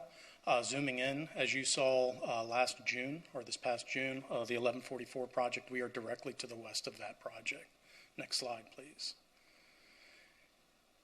And this is just giving you some of the character of the neighborhood. I think you all know the massing, the scale, the characteristics of this neighborhood, which are all very important to how we considered the design as we're moving it forward. Next slide, please. And the 1954 Gilbert Fine project, which currently has 4 affordable housing units in it. Next slide. And so one of the things that I want to really press is the importance of understanding the vernacular, the idiosyncrasies of a particular neighborhood and context that we're working in. And so we took it upon ourselves to really research some of the MIMO style that was happening here and looking at breeze block signage, the Miami Beach Red, as well as the MIMO Pink, as well as the Ironworks, to really begin to think about integrating that into a statement architectural piece that is a contributing structure. Next slide, please. And so the Heron Elderly Affordable Housing Project is providing 5 times more affordable units than are currently on the site. We're addressing future sea level rise, adaptation, and resilience. We're creating a passive design that is performative. We are harvesting the southeasterly breezes, connecting those through an open corridor, and some of that, which I'll talk more about as we get into the plans. But we're scaled to fit the neighborhood. We're also thinking about low impact development, which is an ecological stormwater management infrastructure that prefaces plants over pipes, looking at how the site can serve as a sponge, and also as a great design that integrates indigenous plant materials. We're amplifying the neighborhood aesthetics, and we're looking at it as a community asset. We're also targeting LEED Gold, as well as all the units are going to be ADA accessible, which is of a critical importance in this project. Next slide, please. And so to talk about those characters, there's a lot of buildings that we're really pulling from and bringing into this project's design. Next slide. And so the Heron is really considering, how do we begin to look at addressing the streetscape? One of the biggest challenges that we have is having a new flood elevation, design flood elevation at 9 feet. How do we begin to address that character where we still have connections to the street? We still have eyes on the street. And so we're creating a stoop that has a terracing effect that moves up into what we're calling a vertical street and up into this community room. And the community room is an important service because it's going to handle under inclement weather. It has a generator, backup power. That is going to serve to provide a resiliency hub for the residents that will live in here. Next slide, please. Another view down Marseille Drive, looking again at that context and how we're trying to be very cognizant with the breeze block wall, opening up the southeast and the northeast to really promote that cross ventilation, prevailing breezes. Next slide.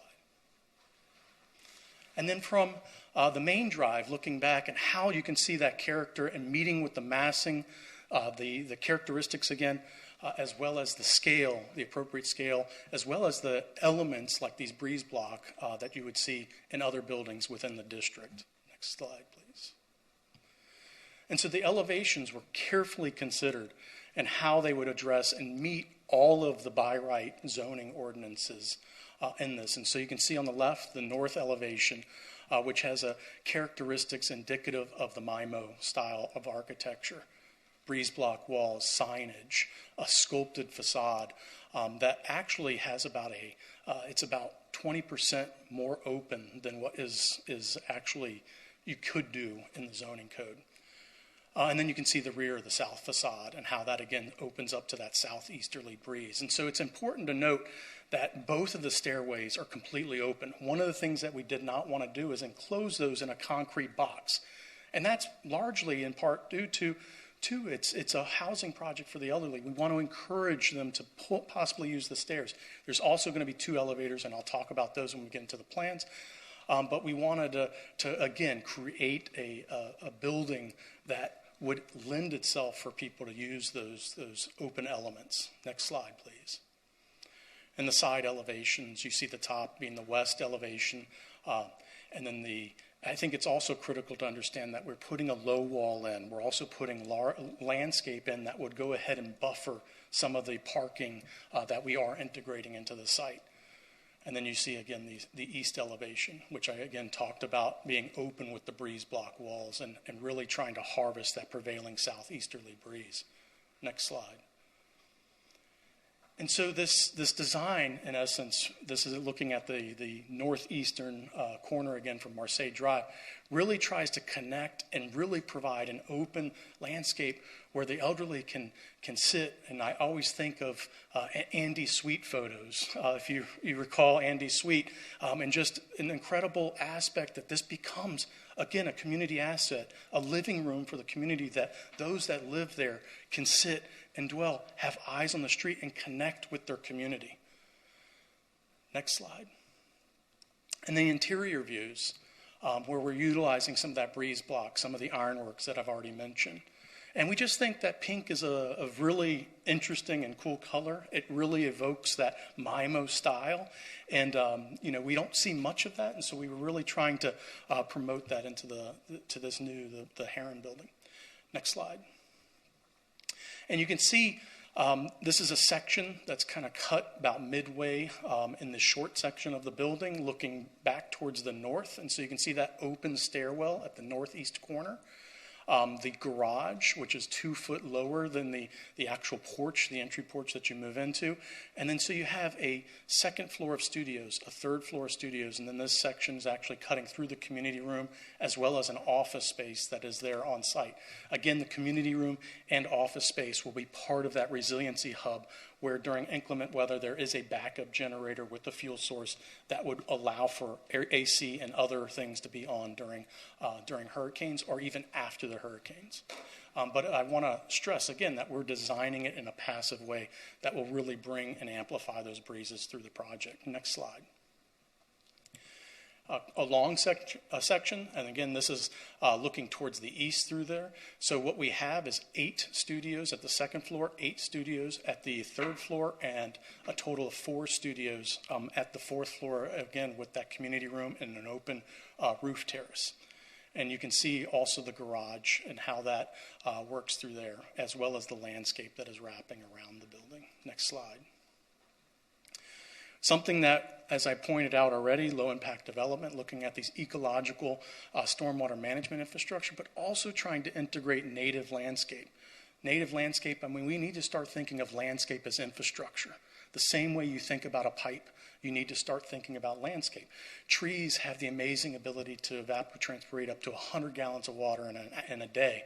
And so we're really looking at how to amplify that through hardscape, softscape, and other elements that we can integrate into this. Next slide. And so the ground floor plan is really trying to create an open plan. We really are trying to, as the pink is showing in this northeastern area, that is what we're really considering this community stoop, the community porch aspect, and that's how you move up. One of the things that you'll see is just beyond that is 2 elevators. One of the missions of the Housing Authority is to provide 2 elevators, even though one is required by code. It's in case there is a breakdown of the elevator, we have a redundant system built in. So there's a lot of redundancy, resiliency, and adaptation already considered, looking at triple bottom line, thinking of solving for social, economic, and environmental issues. Next slide. And this is the second floor. Again, you can see those 8 units. So there's 7 units on the western side with 1 unit there on the east, as well as these very open breezeways and gangways. Next slide. The third floor is very much like the second. And again, another 8 units. Next slide, please. And then the fourth floor where you have the roof terrace, the community room, and other elements, as well as the other 4 studio units. Next slide. The prototypical unit types, they're between 400 to 438 square feet and very efficient. And again, as I mentioned before, all accessible. So these are boundless living spaces where are fully wheelchair compliant. Next slide. And so this is an overview again of the Heron, looking back into the community where you can see the new project 1144 to the east of us, some of the housing projects there to the south of us, as well as kind of working within the context of the place. Next slide. Next slide. I'm not going to go into this too much. I think it's already, a lot of it's been said. I'm happy to answer questions about why we are feeling that the justification, we looked as a team to really consider a lot of those elements and a lot of aspects. And so next slide. And then 2, just regarding variance number 1. We had some considerations where you have elderly, less mobile folks that would move across that drive aisle potentially and having that active use. So that was a challenge for us, and that's why we were really looking at the low wall, the landscaping, as Ms. Tack had already mentioned, these kind of sculptural elements to really still activate that with the breeze block. And so, but we are willing to sit down with staff and continue to move forward with that. Looking at variance number 2, we're really appreciative of staff's comments. We're encouraged and hope to move forward. With that, done. Thank you very much.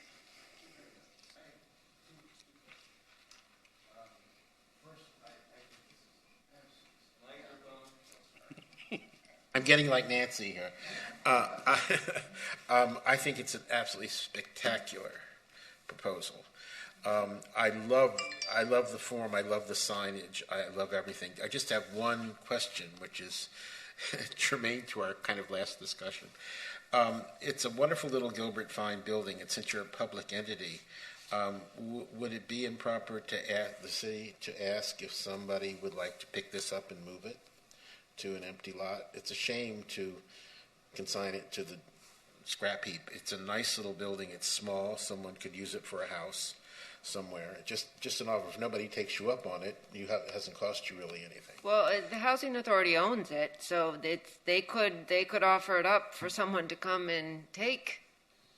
I don't know what kind of liability they would have if they would be willing to do that, but Just they a could thought. certainly Have no put an problem. offer out. I mean, we're on television now, so It's call Mike I O'Hara at forgot we the were on Housing TV. Authority if you want to take the building. It's a shame because it's a very attractive little building, and again, no one's standing up for it. And I always like to stand up for the unstand-upable. That's my only concern. I think everything you've done is so fabulous, and I'd like to make my reservation in 10 years. Me too. So would I. I'm going to make a reservation too. Or sooner. Mr. Chair, we do have members of the public wishing to speak. Okay. Just a couple on Zoom. We have Jamie Strauss. Jamie, Hi, do you Jamie. swear that the testimony you're about to give is the truth, the whole truth, nothing but the truth? I affirm. Thank you. You have 2 minutes. I'm not going to take everyone's time. I know it's very late. It's been a long day. I'm not going to reiterate what I sent in an email to everyone. Just, again, as a local resident and architect that lives literally right around the corner, this is the type of architecture we want in our neighborhood and the city. But specifically, I can only speak to my neighborhood. This is what we want.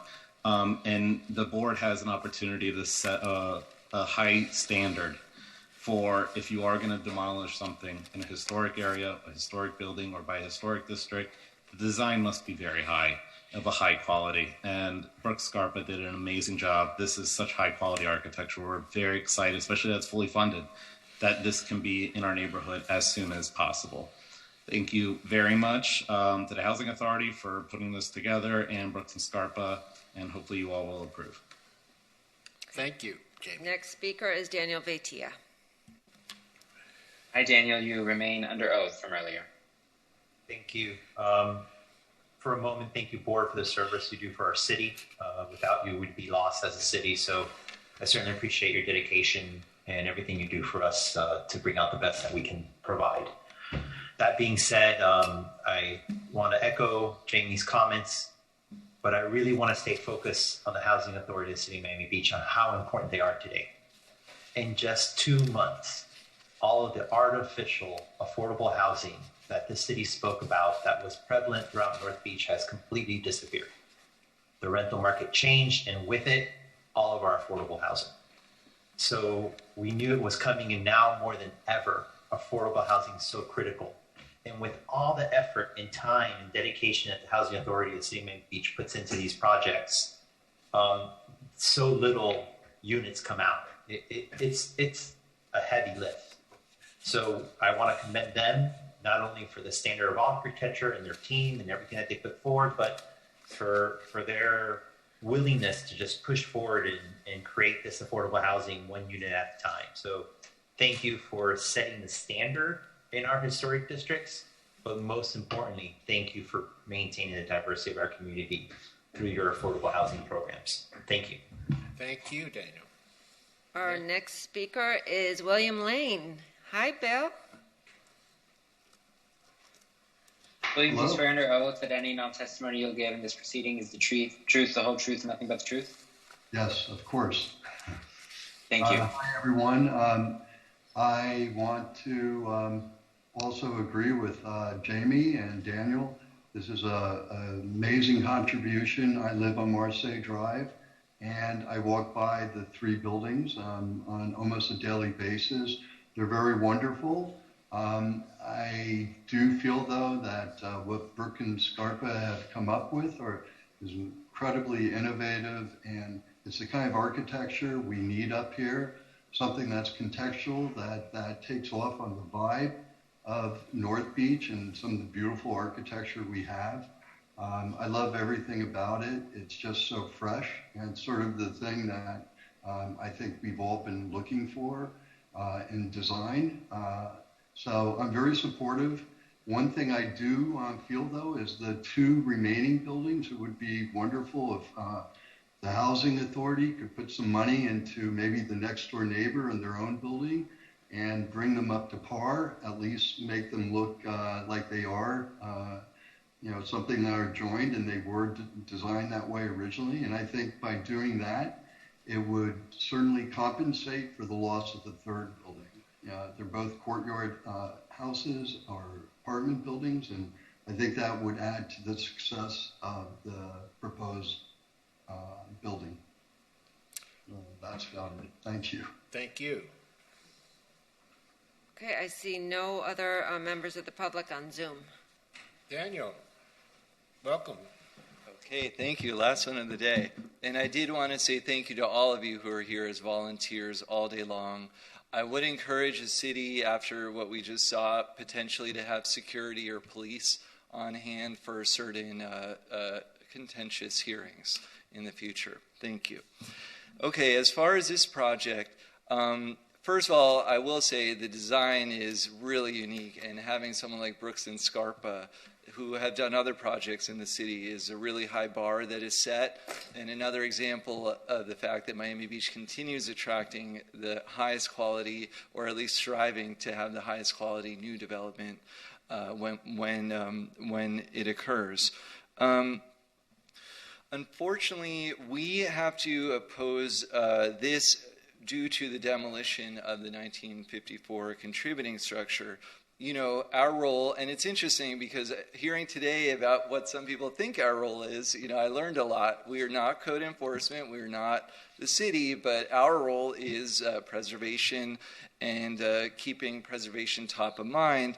So we just felt that for us to support this, even though there is a great public benefit for affordable elderly housing, that we just have to go on the record to state that we'd prefer to have seen alternative proposals that could have possibly reincorporated the existing building. In addition, I did have a couple questions for the architect that came up during our design review. The first is about the circulation of the structure, because we have a lot of seniors in our group, and the first thing they saw the building was probably not what everyone else said. It was steps. What are all those steps for? And so, I'd love to know sort of what is the thought about the steps. Maybe it has to do with the new flood requirement, but just making sure that there is circulation for seniors that normally, might not want to use steps all the time. And also I had a question about the existing tenants. Are there provisions for them and where they will go? Will they have the first right? Because again, everything we do, as we just saw, has the potential of being considered as a precedent. So I'd love to have those answers and yield my time. Thank you. Thank you. Someone from the architecture? Do you mind? Thank you, Daniel. Yes, thank you, Daniel. One of the things I may not have been very clear about in the renderings as well as in the plans in my presentation today is there's a lot of ramping that is kind of in this project that is concealed. It's not so apparent like you would normally see because, again, we're trying to create a streetscape that is very apparent, but there is ramping. The stairs is the same amount of stairs you'd find in most other projects, the two required egress stairs.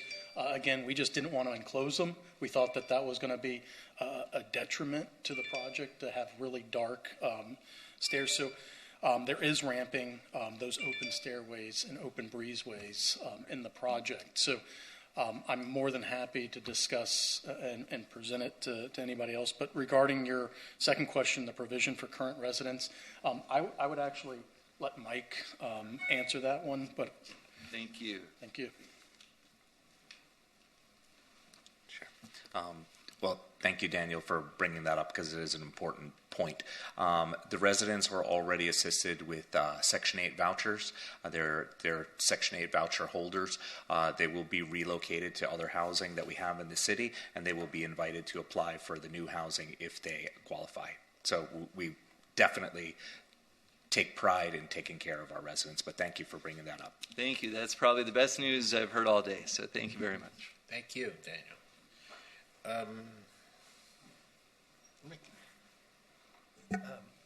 Thank you.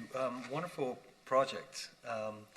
And I guess just as a disclosure, Jeff and I spoke about this many, many months ago, very, very briefly, but this is the first I see of it, so I'm clearly impartial.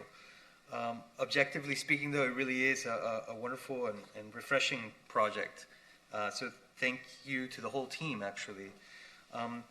And maybe just with regard to the comment about relocating existing residents, you said that they're able to reapply. Is there any preference given to those who already live there so that they might be able to stay in their neighborhood?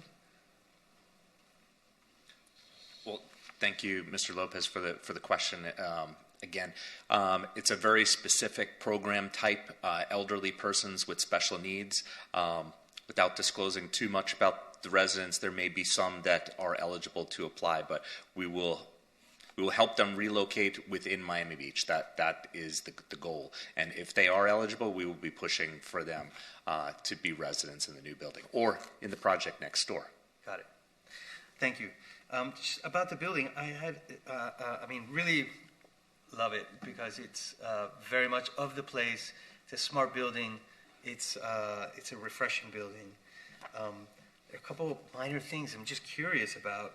Like I see the ramps and walkways around the building at grade, and I see there's a retaining wall, particularly at the rear. Then we have a little bit of landscaped area there, which is pretty much inaccessible. I mean, what happens back there?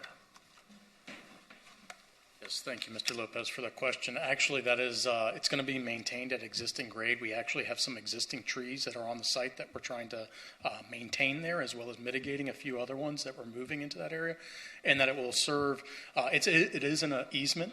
There is an electrical easement that runs through there, so what we're trying to do is also serve as some of our stormwater management and moving that out through a bioswale that moves towards to the front of the property as well. So that is what it's there for. It's not intended. It's more of, as we heard today from Mr. Jungles, it's almost a kind of rewilding, let that kind of go back to a natural system so we can create some of the habitat for the Alta butterfly and other things that may, be more of a benefit to the community in a larger whole rather than for the residents that are there. Do you anticipate that the retaining wall would have perforations for water to drain off of the walkways into that green area? That's or potentially too early to say, maybe.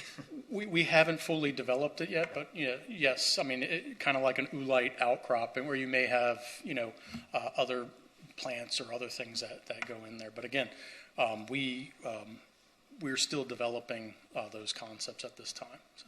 Okay, great. And with regard to the units, which are really compact, I'm assuming these are, you're working within the limitations of the Housing Authority's rules in terms of sizes. And so I know every inch counts, right? And I'm just curious, in the unit plan, it looks like there's an additional gap behind the kitchen, maybe an extra 6 inches back in there. Is that for any particular reason? Which unit are you referring to? The ones on the western say like edge? the studio units that have like an L-shaped kitchen. I can see where the counter is brought flush to the refrigerator, and maybe that's why there's an extra space behind it. I'd need to pull it up, and I'm here with one of my colleagues. These are really minor things, just looking for a few more inches if it's there for you. It may be, and again, those are schematics right now. Okay. I can just tell you that they, as I mentioned before, they're coming from 10,000 experiences in our developing of units. But as you're pointing out, every inch of those units matter. And so what we're really trying to do is create a dignified, safe, and as expansive of a space as we can within the square footage that we're allotting. Yeah, great. And just one last thing. I really applaud your effort to keep the circulation exterior. that I think is a really nice characteristic for our climate. And thank you for a wonderful presentation here. Thank you. Nancy.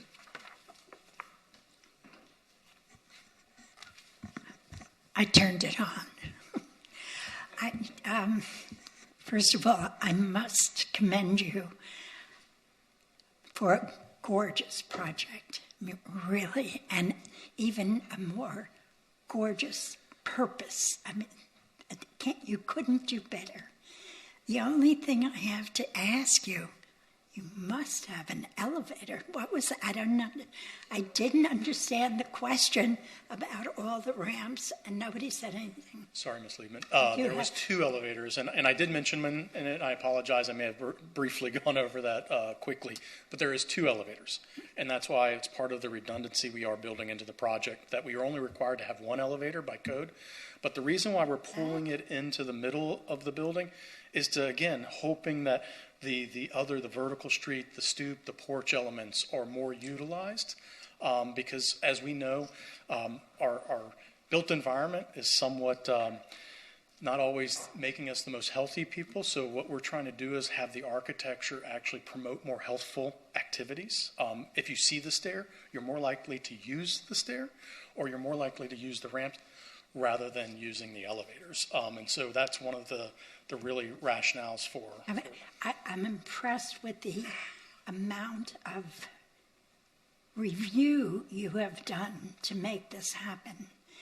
And lastly, I thank you for allowing us to end the day on a pleasant note. Thank you. Oh, you're welcome. I was going to say, this is my first historic preservation board meeting, and so you did not disappoint.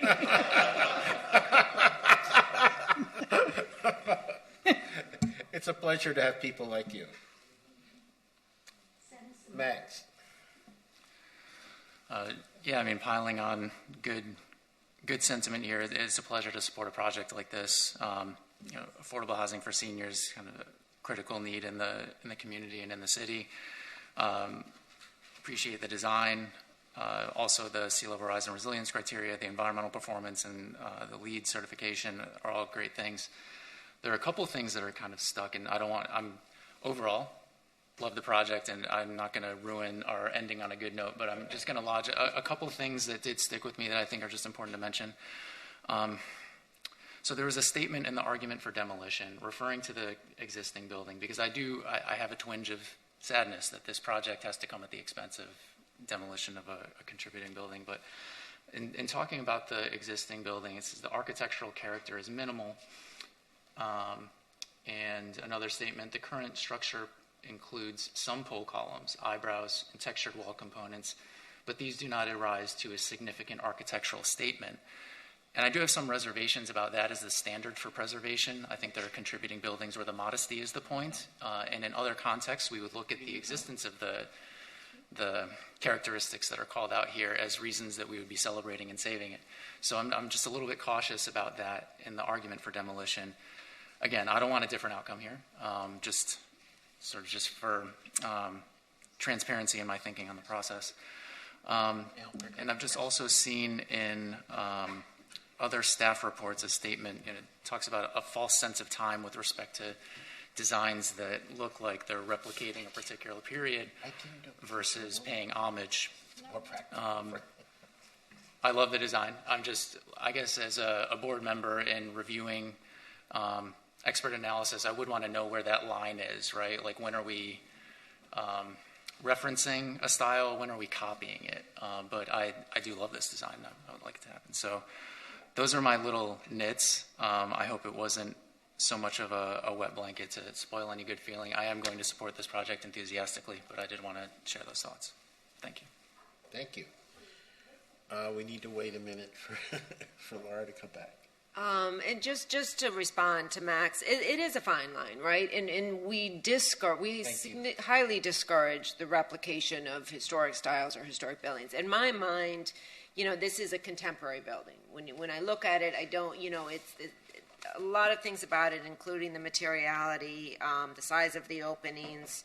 it reads to me as a contemporary building, but it just has these strong influences from the post-war modern period, done in a contemporary way. So yes, I mean, I think that's a really interesting point to bring up, and we would not want someone to copy a MIMO building and put it here. This is just, to me, I mean, it's just so much fun. It has the energy of the MIMO period, but still, using contemporary materials, contemporary technology, and elevated to the base flood.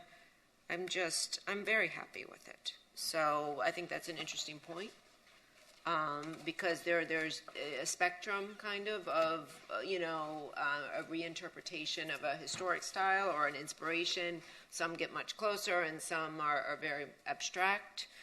This one, in my opinion, is kind of in the middle, and very successful. Thanks, I appreciate that. I guess Laura's back. I'm sorry, it's getting late. Last but not least. Thank you so much for the presentation. I'm so glad that this project is funded. I know that's 90% of the affordable housing development. So this is really, for me, the architecture of joy, and I think you did a fantastic job really eluding that from the mid-century modern MIMO period. So thank you, and really appreciate the comments about resiliency, not only the building itself, but how it fits within the social resiliency of the community. I think it's so important and a fantastic project. Congratulations. Thank you. Okay, we'll need two separate motions. I have one question for the applicant. Are you okay with the staff recommendations for both variances? Are you willing to work with staff on that active use? I think we can figure something relatively simple out, in my opinion. Yes. Okay. Okay, that's even easier. So we'll need one motion for the certificate of appropriateness, and then we'll need a separate vote for the variances. I'll move to approve the certificate of appropriateness. Okay, excellent. Do I have a second? Second by Mr. Finglas. I'll call the roll real quick. Ms. Burns, with Ms. Weinstein-Berman. Yes. Mr. Litt. Yes. Mr. Lopez. Yes. Mr. Finglas. Yes. Ms. Liebman. Yes. Okay, motion passes. Now, so the C of A is approved. Do we have a motion on the two variances? And staff's recommendation was to approve the drive aisle and deny the active use liner. We're confident we can work out an active use with the applicant administratively. Yeah, I'll move to approve variance number 2 and deny variance number 1. And with staff recommendations, That's correct? per staff recommendation. Okay. Do I have a second? Second. Okay, second, Mr. Litt. All those in favor? Aye. Any opposed? No. Motion passes. Congratulations. We thank you for Thank you very attending much for your today, patience. and we'll see you in October. Thank you. Thank you. Thank you, members of the board. It was a rough day, but I very much appreciate all of your hard work.